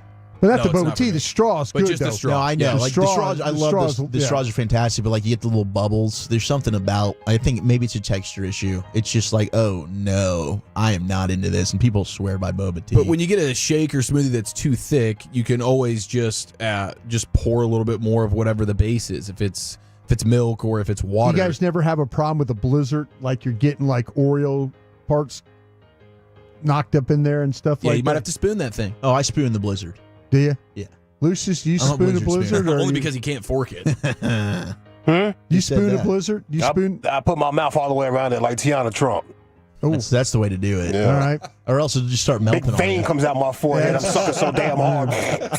That's very graphic, but I know what you're talking about. That's my guy. Yeah. I've seen it. Yeah, I've seen it. It is one of the more disappointing feelings in the world when you give it all you've got on the suck and it's a little bit just touch, air. A little bit touch of tongue. What a tease, man. You have to work so hard for that. I like peanut butter and oatmeal. Yeah, oatmeal. Okay. Oatmeal's a good one here. Number 10 is peanut butter drizzled popcorn. I don't think I've ever had peanut butter popcorn. That should have been that should have been not in top 10. Not in the top 10. You're on. Are you a popcorn It's guy? good. You know, it's awesome, but I wouldn't put it in the top 10. I tell you what, I'm weird with popcorn because I don't like it. I don't like it so overly buttered. Mm-hmm. Overly buttered. I can't stand it overly buttered. Where it's soggy. 9 is just replace your butter and just use peanut butter on toast. It's like nut butter. I like it on toast. Peanut butter on toast. Peanut butter on toast is delicious. Yeah. But like this is for basically anything. Like if you want to use butter on your popcorn, your cupcakes, your pancakes in place of butter. Yeah, put it on top of your eggs sometimes. Your scrambled eggs. You did that when you want to get the protein packs. What? Peanut butter? Put it on the eggs, man. Oh man, that's a good idea. That's weed. That's weed. Do you think this would be a good combo together? Sometimes it is. Lucius is standing there looking at a skillet like, wow, that Jiffy would look really good on that omelet right now. I need more protein, man. How am I going to figure this out? Peanut butter and egg sandwich. Yeah. 8 is a peanut butter milkshake. Okay. You guys got me figured it out. Yeah. 7 are your smoothies, Lucius. Yeah. 6 is chocolate and peanut butter. Yeah. However you want to Reese's do it. peanut butter cup. Yeah, let's go. Yeah. Cold too. Put it in the freezer for a while. Bingo. That's a good way to do it. Bingo. Yeah. 5 is oatmeal. Crush that one, Lucius. Wow. 4 is just go straight from the jar. Yes. Peanut butter straight from the jar. Yes. Got some Viking in you if you're doing that. 3 is You're damn right we do. Yeah. Hey, we are Vikings. 3 is you blend it with the sauce, and this would be like for your pastas, your Thai dishes. Yeah, Thai dish. 2 is peanut butter and fruit. So we got a lot of acai bowls that are being texted in. I guess that would be similar to that. Yeah, I mean peanut butter on a banana, peanut butter. You take an apple, dip it in peanut butter with a Honeycrisp apple from the 214. Are we still talking about straws? We got a text in about that. Peanut butter and crackers, Nilla wafers from the 214. 972 said peanut butter on a burger. Wow. Sneaky good. Yeah, like at a Son of a Butcher, you can get the PB&J slider. Okay. Hey, what did Elvis used to eat? Didn't he? Banana. Peanut butter banana. Peanut butter banana with some bacon in there? Fried banana. Yep. The little bacon in there. That sounds Yep. damn good. That sounds damn good. It's like breakfast. Jam them guts up, bro. It's crazy. Well, he did pass on the toilet, right? Yeah, that's why. The drugs and the peanut butter. That's a real hound doggy. What a way to go. Pushing it. And fall over. 214, best way to eat peanut butter, hands down. Fresh hot tortilla, homemade. Put the peanut butter on it right when it's fresh out of the pan. Oh, baby. That's the way to do it. But number 1 is the peanut butter on toast, Lucius. That's the best way to eat your peanut butter, according to this list. So happy National Peanut Butter Day, unless, of course, you have a peanut allergy, in which case I apologize. That really sucks. Kick rocks. That stinks. All right, come on. 214 says, I flipped the radio on for some sports updates on my way home, but all I usually hear is a bunch of dudes that sound fat ranking food. That's fair. Yeah, that's pretty much. Feel free to invite us to dinner sometime. We'll show you how fat we are. We do all have fat man voices. Yeah, I mean, you can take a seat, barbecue. We'll go eat it with you. We'll eat it. We'll eat Yeah. Yeah. And you know, hey, and we might talk sports with you. If maybe you a like little sprinkle of sports. I'll tell you what. We'll get 105 through the food. 105 through the food or the phone. What do we got next? Football's finest? Yes, we have good news for this week's viewing experience, and we ponder if this Dick Fangio trend will continue. Next to the nation.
right now at the Star in Frisco. Nothing yet official. Pete Carroll's your head coach of the Vegas Raiders. You can check him off. Cowboys losing members of their staff as Robert Prince, former Cowboys receivers coach, is now in Miami, signing with the Miami Dolphins. Liam Cohen, the official head coach now of the Jacksonville Jags, as he said, sorry about you, Tampa Bay. I'm going to go ahead and take that head coaching job after they bleep canned their GM over there.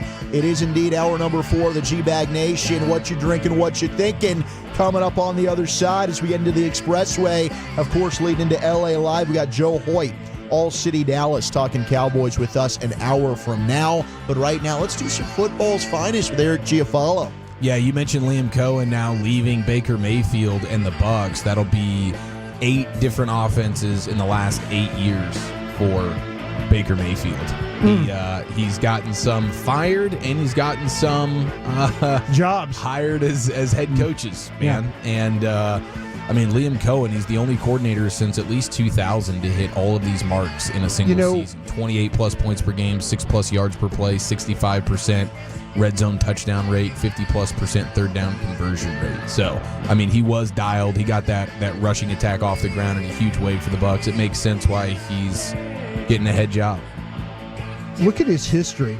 It not surprised me he did what he did. He's all over the place. 1 year here, 1 year there. Bingo. This guy is never happy where he is. You know, he's always trying to, and good for him getting a head coaching job with Jacksonville. But you look at his history: Rams, Kentucky, Tampa. You know, he's always been Jacksonville, probably back at Kentucky when that crap doesn't work. And he's constantly bounced around from job to job. So, hey, good for him. You know, if he can get him. Yeah, absolutely. If you can get him, get it done. And he's had great success. We'll see what happens with him now with Trevor Lawrence. Maybe he can revitalize his career a little bit. But the Jags are an absolute disaster. We know that. What do you think about this hire that the Bears have made now that, of course, they have Ben Johnson at head coach? Get Dennis Allen?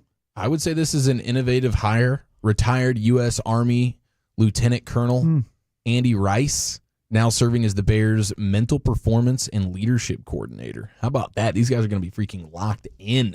Dude, I appreciate that move right there from Ben Johnson. We'll see how it pays off for him, of course. But he won't be getting Hank Fraley from the Lions, who's been one of the masterminds behind that rushing attack for the Lions over the last few years. A lot of people thought maybe Fraley would go with Ben Johnson, maybe with Aaron Glenn, but he's going to park it right there in Detroit, and that's huge for Man Campbell right now, as he's going to be losing plenty of his staff. Of course, both coordinators.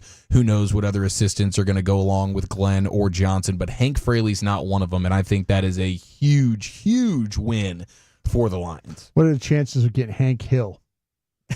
You think that would work? Gosh dang it, Bobby. Could you see Hank Hill as an offensive line coach? I think he could with the glasses, white T-shirt.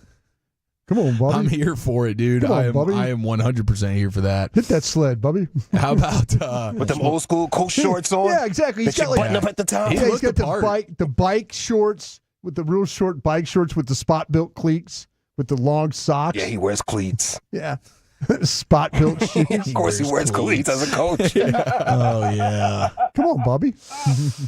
That's a great picture. I'm here for that. I'm here for Hank Hill being a line coach for the Bears. Hey, Bobby. How about Pete Carroll now making down there, Bobby? He's going to be making history this season as the oldest head coach in NFL history. So he got past like George Halas and like Curly Lambeau? Yeah, both of those guys were not the reigning champ of oldest. Oh, wait a minute. Older than that. Oh, Marv Levy. Was Marv Levy up there? Wrong. I don't know. I don't know the list. I just know who Pete Carroll has unseated as the oldest. So coach it wasn't Marv Levy. You know what? I think it's a guy that didn't seem like he was that old. Greasy Neal. It wasn't Belichick. Greasy Neal was a real coach. He worked with the Patriots, so why am I blanking on his name? Bucko Was he Kilroy? with Houston? Was it when he was the head coach with the Texans? No, seriously, that Bucko Kilroy. Look him up. Who the heck is Bucko Kilroy? You're making That's right. crap up. No, I'm not. Bucko Kilroy? Bucko Kilroy. How do you even spell that? Look You up. could literally tell that guy to get over here, Bucko. Yeah. Hey, Bucko. I used to know the man, Bucko Kilroy. Yeah, you're lying. You're lying your balls off. Oh, no, he's real. Oh, man, he's got a mean face, Bucko. Yeah. Kind of looks like our guy, Pappy, Tim and Carthage. That's what I'm talking about, bro. Yeah. That's when scouts were scouts. You guys. Bucko Kilroy. Bucko Kilroy was Sounds like a July theater release. Bucko Kilroy. He is a Right nice next man. to Cocaine Bear. That guy is an ass-kicking machine in that movie, Yeah. guaranteed. These dudes who play without helmets and stuff. Bucko Kilroy. Bucko Kilroy. Yeah. No face mask. Bucko definitely had CTE. It's Romeo, right? Romeo Crennel. Yeah. Romeo Crennel was the Did you look it up? oldest. No, I remember seeing this somewhere a while back. I think he was like 73 years old. It was when he was with the Texans. Yeah, 73 years, 199 days old. Is he still in the league, Romeo? Is he with anybody, or did he retire? I'm not familiar with his whereabouts. Gosh, call yourself football. I was guys. I gotta look it up. It's fair because I was on the Crennel beat for many years. But you were like one of his best friends for a while. They moved on from. I me. told It you was about Bucko Kilroy. a mutual parting Romeo's of ways. 77 now. Hmm. He's no longer in the league. He's retired. What about Pete Carroll though? Allegedly going to be continuing his co-teaching at his class at USC called Game is Life. Okay, Despite being hired as Raiders coach, he is apparently going to, according to the LA Times, he is going to maintain his co-teaching class All at right. USC. Here we go. Somebody's just showing what's going on at Green Bay, that basketball program with that dude that's got his radio show Doug going on. Gottlieb. Doug Gottlieb. Ah, yes, the Doug Hey, Gottlieb. by the way, Never go full Gottlieb. Yeah, Doug Gottlieb. What are you doing?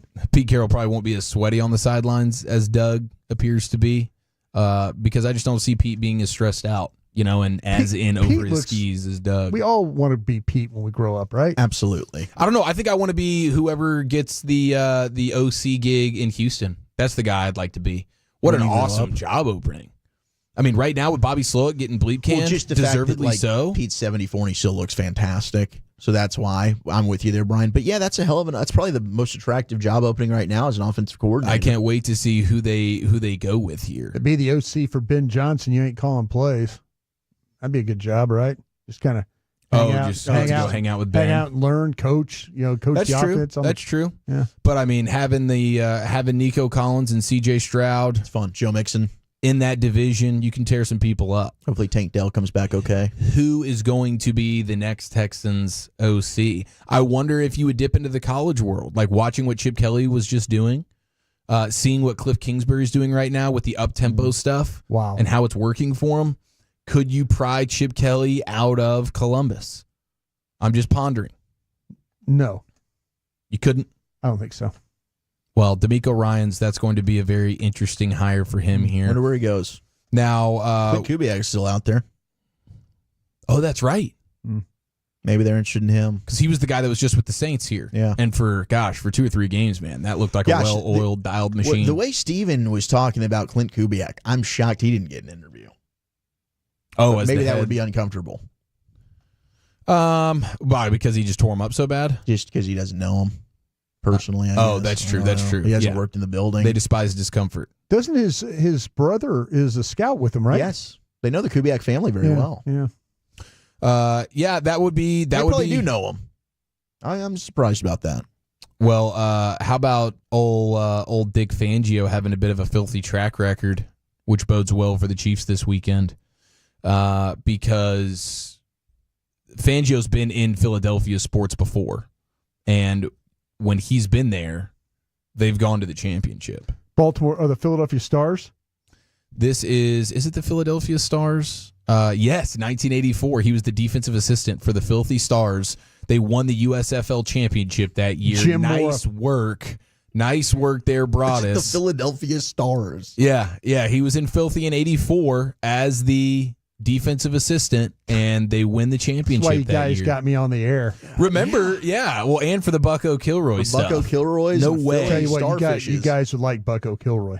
Nice man. You don't have to sell Nice me man. at all on him. He sounds like the exact type of guy you'd want as the face of your franchise. Yeah, his name's Bucko. Yeah. Kilroy. Hall of Famer. You also had Dick Fangio as a defensive consultant, remember, for the Eagles in 2022 when they went to the Super Bowl and lost to the Chiefs. He was on staff with them. So he's 2 for 2 right now when he's in the mix on a filthy football team, USFL NFL, they get to the championship. In one instance, they won it. In the last instance with the Eagles, they lost to the Chiefs. But, I mean, if that trend continues, Eagles, Super Bowl, collision course. If I'm an Eagles fan, I'm clinging on to that right now. Absolutely clinging on to that. Gotta hope he misses the bus. This is Dick's too buttoned up for that, dude. Dick's too dialed. Do you think Dick's the first guy on the bus? Yes, Dick is is he he's like Tom Coughlin, where you're like, if you're on time, you're late. I was always the first guy on the bus. Always the first guy. I had the biggest fear about missing the bus. Like waking up and Rowan Kavner, who worked with us at DallasCowboys.com one time, we were in Philadelphia. My man almost missed the bus because he couldn't find his belt. He just couldn't find his belt. Is that a must-have item? That's what I was asking. I was like, bro, maybe he's got Woodhuller's ass. No, Rowan's kind of a smaller guy, slender guy. Maybe he's got Woodhuller's ass. If you can't keep your pants up, you need the belt. That's Bobby Belt you're talking about. No, you said that about me as well. I mean, I can't argue it. I'm gonna have Wolchuk. I'm gonna have Wolchuk doing some on the ground hip thrust stuff when we're in New Orleans for the Super Bowl. On the ground, we're hip gonna start thrusts? activating those glutes a little bit. Okay, and that's gonna be the first. Why would step. you even listen to Eric, who rolling around on the ground with back problems? Well, because he actually I'm in rehab mode. There is probably 32 years old, and he's like 82. There's probably a metabolism that factors into this, which is genetics. But Eric consumes an abundance of food and yet still does not gain a ton of weight. So I do need to take some help with this. That's sweet. If you're interested, I do bring good news about this weekend's championship viewing experience from the couch or the recliner. Eileen recliner. How's the new TV working out, by the way? It's is it amazing? Well, I bet it's incredible. Life-changing. Did you kind of figure out what color the teams are in their uniforms and stuff? Yes. They're not all like one color? They're not. It's not all just washed out in their color. There's actually some vibrant colors in the sport, which is not something I realized. The snow show up on the TV? Snow looked really good. Not every game you watched was a snow game. Yeah, I'm smacking the side of my TV for the last half decade. Not anymore, and that means I will see clearly if there is on CBS AFC Championship, if we get a doink kick, we will have the perfect view at it because the doink cam is back. I don't understand totally why we don't get doink cam in every single game throughout the regular season and whatnot, but CBS has this thing ready to rock and roll. They unveiled it last year or maybe a couple of years ago in the postseason, and now it's back. The doink cam is back for the AFC Championship game. So there's a likelihood we get a doink. I mean, we got a couple of kickers here that have been a little shaky. Old Butker? Is Butker is he good to go now? Was he kicking for them last week? Yeah, he's kicking for them. He's but back? I don't know who the Bills kicker is. Oh, it's Tyler Bass still. Bass. The Bass man. Okay. So if we get a Bass doink or if we get a Butker doink, we're going to see that firsthand. So I'm excited about that. I appreciate CBS pulling out all the stops here. Again, I just wish they would do it year round. You looking up Kansas City's kicker? Are you sure about that? I'm 100% sure. Yeah, he back kicking. He's good. He wasn't for a while. He was activated at the end of December. I know my Chiefs. Okay, your now Chiefs, huh? You know your Chiefs? For this weekend, they're my Chiefs. For this weekend? Because I feel like I'm kind of lone wolf in this thing. No, you're not. Don't try and play this. You're going on a limb. It's not that I'm going on a villain boy over here. They're favored. They're going for a 3-peat. I'm all by myself. Stop it. Nobody else likes this team. Nobody's picking the Chiefs. Are you kidding? We're the underdog. Everyone expects the damn Chiefs to win the damn game. I don't think so. Every graphic I see of all these analysts on television picking games, I see a lot of Bills logos. They're doing what I'm doing. I'm picking the Bills. I'm still expecting the Chiefs to win. The guy called in yesterday and said his kid dumped the Cowboys to pick the Chiefs. Everyone's on the Chiefs, my Eric. 16-year-old son dumped the Cowboys to pick the Chiefs. Oh, Eric. Oh, I'm all alone on this island by myself. Chief Island. Guys, what a ballsy call by me. God. Can't believe anybody's not going with me on this. Come on, idiots. Watch me roll around on my back. How are you here. not picking the Got Chiefs? problems with my I'm back. doing the gutsy thing, riding with Pat Mahomes. And if you can't agree with that, then you're just Nobody's ever picked Mahomes before to win a game in the playoffs. Who do you think, which NFL team do you think had the most viewers this season? The Chiefs. On average viewership.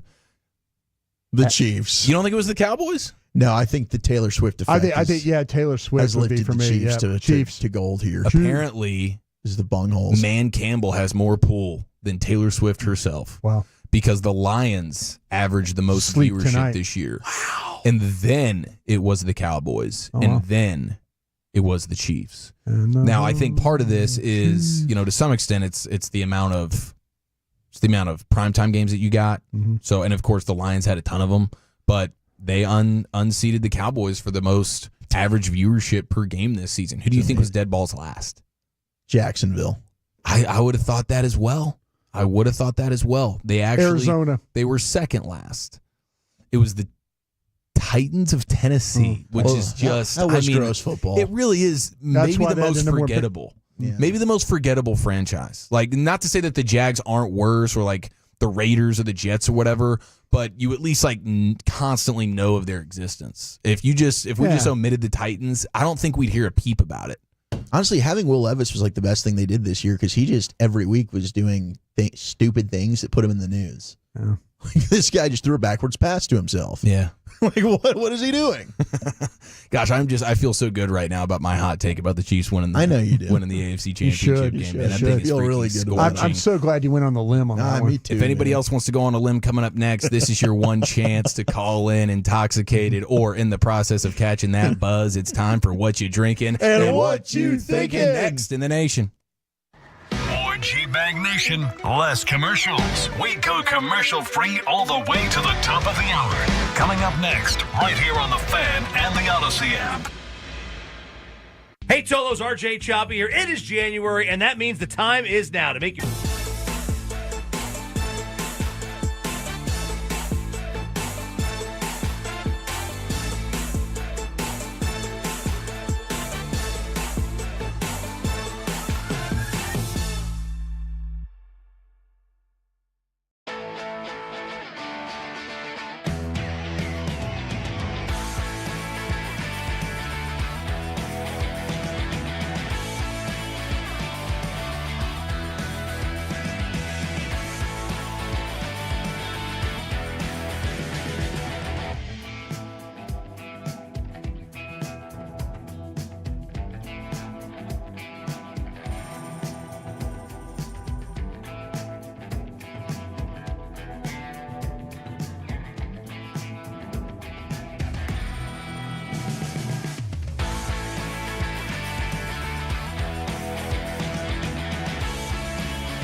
low-fee products? I gotta remember that. Well, you know, they say in order to remember something, you have to forget something else.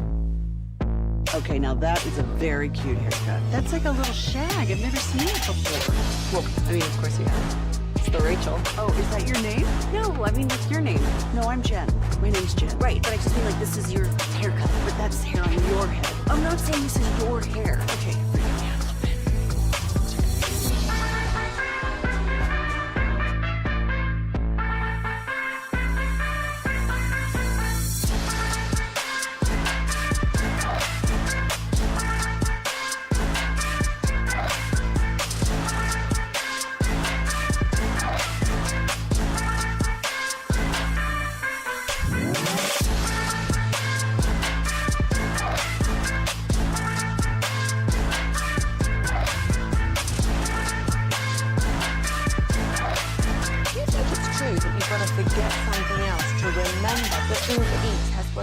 No, that's absurd. Hey, remember when you used to be a, what was it, Pepper Lady? Pepper Lady? Wasn't it Cinnamon Sisters? Basil Babes. Saffron Squad? Nutmeg Maidens? Paprika? No. Nutmeg Maidens. I just said that. Was it Spice Girls? Doesn't sound right. Was it Saffron Squad?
Kalen Carson, I had high expectations for, so, who knows moving forward now what the Cowboys are going to do with their new staff under Brian Schottenheimer. But the Bears get themselves Al Harris, who knows that division very, very well. Longtime player for the Green Bay Packers.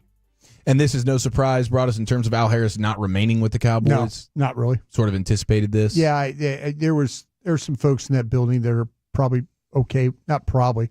I would say okay with him moving on. All right, the one opportunity during the week where you like are happy for him, okay to move on, or it's like, yeah, well, he can go. No, they're glad he can go. They're glad. Good riddance. Glad he's going. Don't let the door hit you on the way out, kind of thing. Yeah. All right, what you drinking? What you thinking? 877-881-1053. I am drinking the delicious. I believe this is Peruvian coffee, organic from Spitzy. Peruvian, absolutely delicious in every single way. And we appreciate him for that. And I'm thinking about this Commanders and Eagles and just the toxicity and hostility that is going to be at Lincoln Financial Field. If we have 20+% of tickets being purchased by Commanders fans, and I'm still trying to get to the bottom of whether or not this was an Eagles fan that was doing the Commanders stuff, decorating Rocky Balboa's statue with Commanders gear. Is this chestnut checkers by an Eagles fan trying to hype up his guys? Mm-hmm. Or is this an actual Washington fan that is just adding some insult to injury here? It is going to be testy. I am putting it at 3.5 over-under videos that we see separate fights. Agreed. From Lincoln Financial Field, and I'm hammering the over. Yeah, these are two violent fan bases. So I think you're absolutely right. I'm sipping on some H2O, high-quality H2O. I did just see this, and I think that this is just another reason for the Cowboys. I get it. Like, you make a lot of money. You're super successful. If you want to do even better, the Commanders, after their stunning upset over the Lions, led to the best day of sales in the 92-year history of the franchise. So, hey, you make it to a conference championship game. You're already super successful now. How much more success can you even have when it comes to sales? 92-year history of a team that has won 3 Super Bowls. This was the top day of sales. It's a big one. Yeah. In some cases, winning really, really matters. And for the Cowboys, they don't have to win to keep their dollars super, super high. They could go higher, but that would take effort and perhaps a little discomfort. We know they don't want that. Broadest drinking, thinking. Yeah, I am currently not drinking anything right now. And as we're talking here, like LSU's women's basketball team is playing against South Carolina, their ladies team. I'll tell you what, man, South Carolina's got some athletes. I'm kind of watching this game a little bit, and like there was a time where LSU was like they had 3 straight possessions where just South Carolina just stole the ball from them and went back the other way. And LSU's got a pretty good women's basketball team. So, and when you watch the quality of play of these women's teams, it has come such a long way with just how talented these ladies are and how well they are, how well coached they are. So hats off to them, and hats off right now to South Carolina. They're giving my Lady Tigers some fits. All right, into the Pin Cup we go. Lucius, drinking, thinking. That's right, brought us hats off to him at the end of the day. You know what I mean? Yep. Hats off to him at the end of the day. Or keep your hat on. Hell of a guy. I've had a whole bunch of water. I'm almost down to a gallon today, doing pretty darn good. Oh boy. And I'm thinking that I promoted my cannabis little liquor that I like. Yeah. Way sold out? too much. It's sold out, brothers. It's sold out. Yep. My old lady's been to 2 different specs trying to find it for me, and it's not here. That might have been worth gatekeeping a little bit. Did you go behind the one of our business here? There's that Specs right. There's not one right here. That's a Singles or something like that. That's a Singles. Well, Specs is down the road then, right? Down the 75. Down 75, yeah. Yeah, heading. I love Specs. Heading north on 75. Great prices, too. If you use like a debit card or you pay cash, you get a discount. How about that? That's fantastic. Hell of a win. Yeah, but I wanted that little old drink for What's the it called? football. No, we're not going to. We'll talk about it off You here. almost had me. Yeah. No, I'm just curious. I mean, maybe make some calls. I'll send you a text. I'll send you a text. Let me know what it's called. We'll Then figure you it can out. back channel it. Yeah. All right, to the phone lines we go. We start on a what you drinking, what you thinking championship weekend Friday. Let's go ahead and welcome in our buddy Pappy, Tim from Carthage. What's up, man? What you drinking? Hello? Timbo. Hey, what up, Tim? Oh, hey, I didn't hear the ding. Ding. Ding. Ding. Hey, guys, I'm drinking a margarita today, and now let's get down to some business and enough with the chit-chat. 2 points. Number one, this goes out to Sean in the morning show. If you want to pick on Bobby, that's all fine, well, and good. But the next time you come after my boys, Zach and Eric, and they're not there to respond, it's going to be me and you have an issue. Now, let's get down to the big topic at hand. And I know everybody's listening over at the Star, including Jerry, all week long. He sat on his ass and didn't do anything, and now we got the wrong Brian. Okay, he's got the wrong Brian looking at the position. If he says that 500 people can coach the Cowboys, that's fine. Back it up. Either hire Dion or drive your ass over to 4131 North Central Expressway and offer Brian Broaddus the damn job. Oh, jeez. Yeah. Who knows the offense? Brian does. Yeah. Who knows the defense? Brian does. Yeah. Who knows the special teams? Brian does. Who knows all the personnel? Brian does. Who worked for you for 13 years? Brian did. And who has a Super Bowl ring? Brian does. Now, be a wildcatter and get off your ass and hire Dion or give Brian Broaddus the job as the next head coach of the Dallas Cowboys. This is Tim and Carthage. Heck yeah, Tim. Hell yeah, Tim. That's how we come out of the gates here, baby. I want all three phases, right, Broadus? Any that margaritas he's drinking, I want part of that. Yeah, real strong. That's a real strong margaritas. But thank you for the kind words. I'd hire Dion too. I'd absolutely hire Dion. Brian will. Yeah. Brian does. Yeah. Brian did. Brian. Wrong Brian. Oh, man. All right, let's check with our buddy Walt in Waco. Walt, welcome to the nation. What you drinking? Hey, I'm drinking Natty Light, baller on a budget. And I want to build off of what Tim and Carthage said, but I have a question for Broadus. Yeah. Hey, who do you think should be the next Cowboys coach if you had to choose? I would have gone for Aaron Glenn on the interview. No matter who the next Cowboys coach is. There you go. Hey, in all reality, I walked right into that one. There we go. That was for my brother, the real Chris Beard in Blue Mountain. His birthday's Tuesday. Yeah. But, Brian, I wanted to say this, though, real quick, man. Yeah. Since the Cowboys mailed it in week 2 and went ahead and booked trips to Cancun, I didn't get to drive home and listen to the post-game show anymore. But I had to replace it with something, so I turned on the Eagles game a couple weeks ago on the Eagles broadcast, and you were there for quite a while. I thought that the only 2 good things that ever came out of Philadelphia were cheesesteaks and Rocky Balboa. But your buddy that does the radio call, man, he is excellent. That dude is a complete legend. He reminded me of, like, I don't know, a little bit of a Larry Merchant vibe or something like that. Excellent broadcast, though. His partner, not so much, but even still, those dudes have nothing on Brad and Bay. Thank you, man. Thank you, You hear Wolf. that one, then, Chief? He loves it. I would have kept that one to myself. He loves Some people Reese. enjoy listening to somebody with swollen tongue syndrome. He loves Merrill Reese, and he doesn't like Mike Quick. Quick, but thank you. We love you, Walt. We love you, Walt, for sure. Yes, we do. All right, now we have a legend in the building. Rodeo Ron, ladies and gentlemen. Ron, what you drinking? I'm drinking that Jim Beam with a splash of Dr. Pepper, and I hope I don't mess up this phone call, but I got 2 things that I'm thinking, and I'm going to start with the second thing first. Walchuk, what you said the other day, you said it best, and I'm sure all the diehard Cowboy fans are feeling the same way as you do. And now to the first thing I'm thinking. I want to give a shout-out to my future stepdaughter. Okay. And I can only wish that the Jones family should be as interested in the Cowboys and the Cowboys Nation like Harvard is interested in her. Wow. She is a junior in high school, and she's already getting scholarships from Harvard. Jerry Jones, step up your game. Let's do this. Be invested with the Cowboys Nation and the Cowboys world like Harvard is invested in my future stepdaughter. And remember one thing.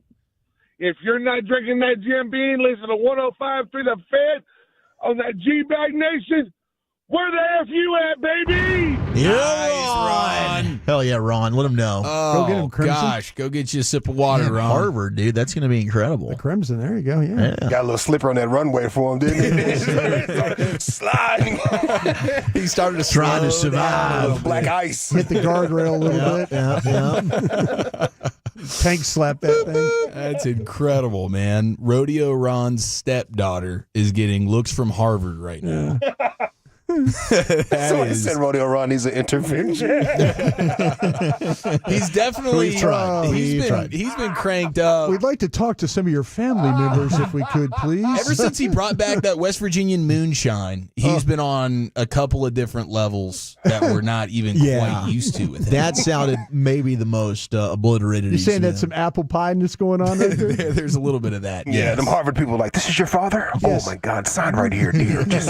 We've got you. We're going to help you. We've got you. God bless you. We have a program for your type. All right, let's check in with our buddy EA. EA, welcome to the nation. What you drinking? What I'm drinking, man. I'm sitting here blasting shots of Luna Zoo Reposado. Oh, blasting shots. Yeah. Blasting shots. Blasting shots, man. Hey, that's the feeling that you get, man, when you sit there and scroll Bleacher Report and listen to the fan and and you get that feeling of what his name, Shotty. Yeah, Shotty's going to be our new head coach. So you got to take some shotties. Yeah, you got to take some shotties. But what I'm thinking, man, is I'm 33 years old, man. The Cowboys won that last Super Bowl when I was 5. Mm-hmm. I don't really remember it. But what I do remember is the Giants winning 2, the Eagles winning 1, going to multiple, and now Washington and Philly is in the NFC championship, the conference championship, and one of them is going. Yeah.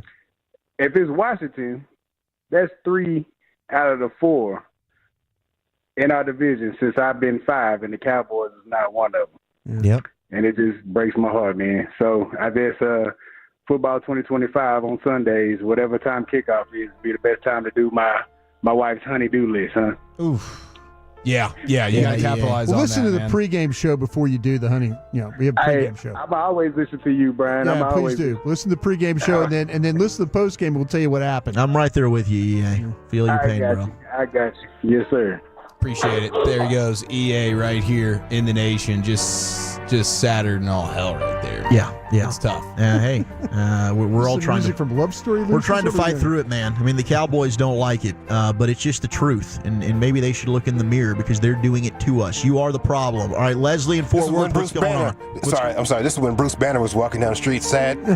Incredible Hulk sad music. Yeah. This has been the soundtrack to Wolchuk's week. It really is, man. I wish it was. All right, Funky Town, we head to Fort Worth. Leslie, what you drinking? Hey, man, I'm on that Blackberry Crown and some rum chata. It tastes like a Blackberry collar. Thank me later. But when I'm thinking about my 16-year-old baby girl. She ain't no baby no more. Brothers, you gave her a ham sandwich we used in Fort Worth. Took a picture with her, man. Thank you. So she always remembers that. Oh, nice. She brought it up again. But I'm thinking, again, why come we just can't have nice things as Cowboys fans? Come on, man. We got to do better than this. It's just lackluster, and we just having no hope. But it's still DC4L. But try that Blackberry Cobbler mixture, man, with that Blackberry Crown and rum chata. Tell you, it'll change your life. Wow. Thanks for the pro tip there, Leslie. Yeah, absolutely, dude. I had not heard of that one before. Me either. That was the first. Okay, we go to another legend in the building. Mr. Big Jim, what you drinking? Hey, fellas, it's good to talk to you. Walter, about his chief, you're doing a good job. Always a pleasure to talk to you, Lucius. Whiskey, as always. I'm vertical this week. I'm not horizontal, and I feel better. I don't think I'm as cantankerous. Want to say thank you. You got me got my call from last week. I got nominated for G-Bag of the Day. That was a high honor. Yeah, I appreciate that. And thank you for your votes, Walchuk and Bardis. Fellas, I've seen tractors with 2 flat tires move faster than Jerry Jones on this stuff. I got to tell you, this thing is riding so low. It ain't cutting it. The other thing that's happened this week, we got us a new president. That guy is moving faster than anything I've ever seen in my life. I've never seen a man sign so many things ever and change the country. Jerry needs to take a page out of his buddy Donald Trump's book. And I tell you this, last week we had some cold weather. I got so sad. You don't have to play the music, but I did get sad because I went into my sock drawer and I pulled out a pair of wool socks that I had in the late 80s. They're blue socks and they got a white stripe on the top of it. And I tell you, fellas, I remember wearing them socks when we used to win the Super Bowls. And I was like, boy, I haven't worn these that much, but boy, I tell you, I remember I got these things. We were coming into something. So it's just real disappointing. I'm getting over my sickness, but boy, I tell you what, there's a lot of sickness down there at the Star right now, and I don't think they know what they're doing. I could go, Broadus, I could go for you being the coach. You sure as hell know a lot about, a lot about football. So listen, have a good one. We'll talk at you next week. Yep. Heck yeah, Big Jim. We appreciate it, man. Last week was therapeutic as all hell. First thing I would do if I was total coach, legend. If I was coach, first thing I would do, I wouldn't talk to Sean and Bobby and them on Friday mornings. Oh, I know. I nix that right. You need off to the focus bat. on Winning football Focus on winning football games. And that's why you're a fat. Damn it, Lucius. How we got rid of that? How about Super Bowl socks for old Big Jim, man? Big Jim. I know Wolchuk's Those are old school Super Bowl socks. Wolchuk's been saving a particular tube sock for that first championship that he's going to experience. That's going to be exciting. And a bottle of Johnny Walker Blue. Polo and Garland, you're in the nation. What you drinking? What's going on, fellas? Happy Friday to you. I'm going to keep it, kind of short, simple, and sweet. I'm on some Stella Rose this weekend. One thing I'm wishing is that you guys come out for me, Big Jim, Rodeo 1. Do something in Dallas. Don't go out to Fort Worth. Because ever since they built that Dickies Arena out there, they act like they boo-boo don't stink no more. Just because I got a little arena in Fort Worth, the Dickies Arena. Now, another thing I'm thinking about is Schottenheimer, you ain't to do for the coach. Have you even coached your little league, your son little league team? I've never heard of this dude, Brian. I know your daddy. I think your daddy just died. Now, we better not trade Daniel Gafford. That's just dumb. Nico Harris, don't do nothing dumb like that. And what I came up with you guys is my top 10 movies of a bad day. And I don't mention I got Groundhog Day. I got all the Friday the 13th, and just regular Fridays. Just these movies just for a bad day. Top 10, I got Superbad. Number 10, I got Apocalypto. Number 8, some of these movies got brothers in, so I know y'all probably ain't never heard of. Number 8, black people, we live. Okay, we got Caught Up with Bokeem Woodbine. Number 7, I got Con Air. Number 6, everybody know Training Day. Number 5 is Outbreak with Dustin Hoffman. Number 4 is The Purge. All Purges is bad days, y'all. Number 3, I got Smoking Aces. They had a real bad day on that movie. Number 1, I forgot number 2. I just read it out. But number 1, all-time best movie of a bad day is Falling Down with Michael Douglas. Now, I love y'all. Bye. Bye, Polo. Thank you. Wow, look this at fool that. did a top 10, bro. I love when he just runs through his top 10s, man. Let's get a top 3 next time, my guy. Just crushing the game, Polo. I love how he opened the proceedings with Superbad and then went to Apocalypto. I mean, just the spectrum is very, very wide. Hey, Falling Down is a good movie. Is that strong? Yeah, my man flips. He's had enough of society, and he's going to get he's got a shotgun. He's going to get it back together. All right, I'm putting that in the Michael queue. Douglas. Appreciate that. All right, Cody Tig. Cody Tig, you're in the nation. What you drinking? Oh, he's in Tig. In Tig, man. Thank you. Yeah. Yes, he is. He's in there. Oh, what's up, guys? Not drinking anything currently, but man, I'm thinking I've come to terms with it. I'm 27. I will never see this team win in my life. I got a 1-year-old. He's about to be 1, and I just hope he gets to see it in his life. People say it's till Jerry's out here, but I mean, what the heck's Steven going to do any better? Only thing he knows about football is he's got a rich dad who owns the football team. So there's an old video out there, Jerry. It's in an old Cowboys documentary of him saying back in the day he had a picture in his office of 2 buzzards sitting on a limb, and they were looking at each ready, other. Lucius. That buzzard said, Get ready, Lucius. I got you. Yeah, man, you messed me up, too. Well, my brother said, patience my ass. I'm going to go kill something. Okay. Well, Jerry's, right. he's sitting on it. He ain't out there trying to kill nothing. I've heard the man say that it doesn't matter if you're talking good about you or talking bad about you. Man, let's get real wild. Let's bring in someone like Art Briles. The man has done his time. And, hey, he sure get a lot of headlines out of it. I guarantee you that. And you have a pretty good football coach. So, thanks, guys. Yes, sir. Thank you, Cody. I appreciate that very much. Was my man hiking? Very, very He much. seemed like he was really out of breath. He was winded. He was winded. Was he carrying groceries? He was out there hunting. Was he? Seriously, I mean. He was multitasking. Can he climbing the stairs? Text in, please let me know what you're doing. Because I was getting tired. I was getting tired for him. Yeah, dude. It's going to be all right, buddy. Like me on my 4-mile walk. All right, last caller. Let's go to South Carolina and welcome in Kenny. Kenny, you're in the nation. What you drinking? Thank you so much for taking my phone call. I'm drinking Lowenbrow. Oh. And what I'm thinking That's is so old that school of you. That's old school. And I'm thinking that I am not sad. I'm insulted because the Jones family right now doesn't seem to have the backbone, the chutzpah, the gumption, the fuzzy globes, if you will, big enough to build a winner. So I'm just turning in my Lucchese boots. I'm not going to be mad. I'm going to be insulted. Thank you so much for taking my call, guys. Have a safe weekend. Thank you. Thank you, Kenny. Thank you, Kenny. Efficient. Yeah. Poignant. Wow. Outstanding. Drinking old school Lowenbrow, man. That's he's right, man. That's good beer for back in the day. Yeah. They think they can outsmart the room. Yeah. That's what really seems like it's going on over there. It's a sad deal. It's frustrating. All right, let's get the vibes cranked up in a huge way. We head into the Pimp Cup, LA Live on a Friday.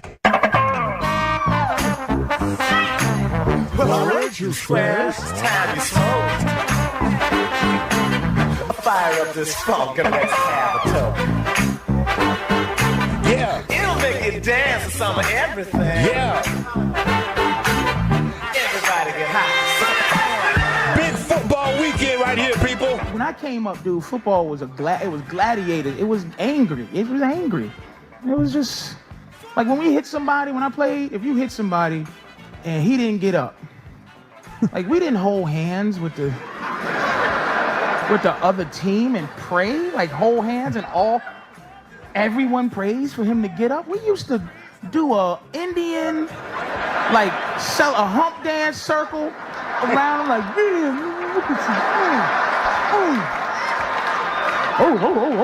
Be like, and our crowd's like, he's paralyzed. That's right. We be looking for his mother crying, be like, that's right, lady. That's what you get for letting him out here with killers. Yeah. He can't even wiggle his toes. Take his socks. Take his socks. We would tie his socks around our helmet for the next week. Like the next team, they knew, oh, that's the team that be tying paralyzed socks around their helmets to scare them next week. Yeah. Yeah, like that. The great Patrice O'Neal right there. I got another Boston comedian I'm going to get at you real quick. Hopefully in this little LA Live on a Feel Good Friday. And it says, what is this? January 24th, 2025, Feel Good Friday here in LA Live. People, we made it. Yes, we did. Yes, we did. Yeah. Another hell of a week of 2025 in the books. And I mean, one hell of a week because people, I'm cooked. I'm straight gassed. I am cooked. I'm going to try and chill this weekend. Try to catch that Gladiator 2 you were talking about there, Woolchunk. I have a question for you, though. Do I need to watch Gladiator 1 first before I watch Gladiator 2? Is there something that's going to be left out? Refresh the palate a little bit. They can fill in the gaps for you, but I'd recommend watching 1 first. Okay. Well, I'm going to need a whole damn week. Yeah, seriously. Yeah, you can go ahead and watch it. It's like I hadn't seen it in probably 15 years. Yeah. Okay. But at least you know like the gist of it, you'll be fine. Yeah, young Lucius. Yeah. Young Lucius. Yes. Yeah. Hey man, let's enjoy this weekend safely. Avoid the law dogs. Mind your speeds. Don't drink and drive. At least try not to. You know what I'm saying? Keep your emotions in check. I don't want to see you crash out on Dallas, Texas TV or DFW Scanner this weekend. Speaking of crashing out, I have a follow-up story on a crash out. Last year around this time, a Sacramento woman, she went viral for running up in a department store and stealing a gang of Stanley Cups. You guys remember that story? Yeah. Yes. Yeah. $2,500 worth of Stanley Cups. That's probably like 4 Stanley Cups. She put them in a shopping cart, walked right out of the store, and then went on a high-speed chase with the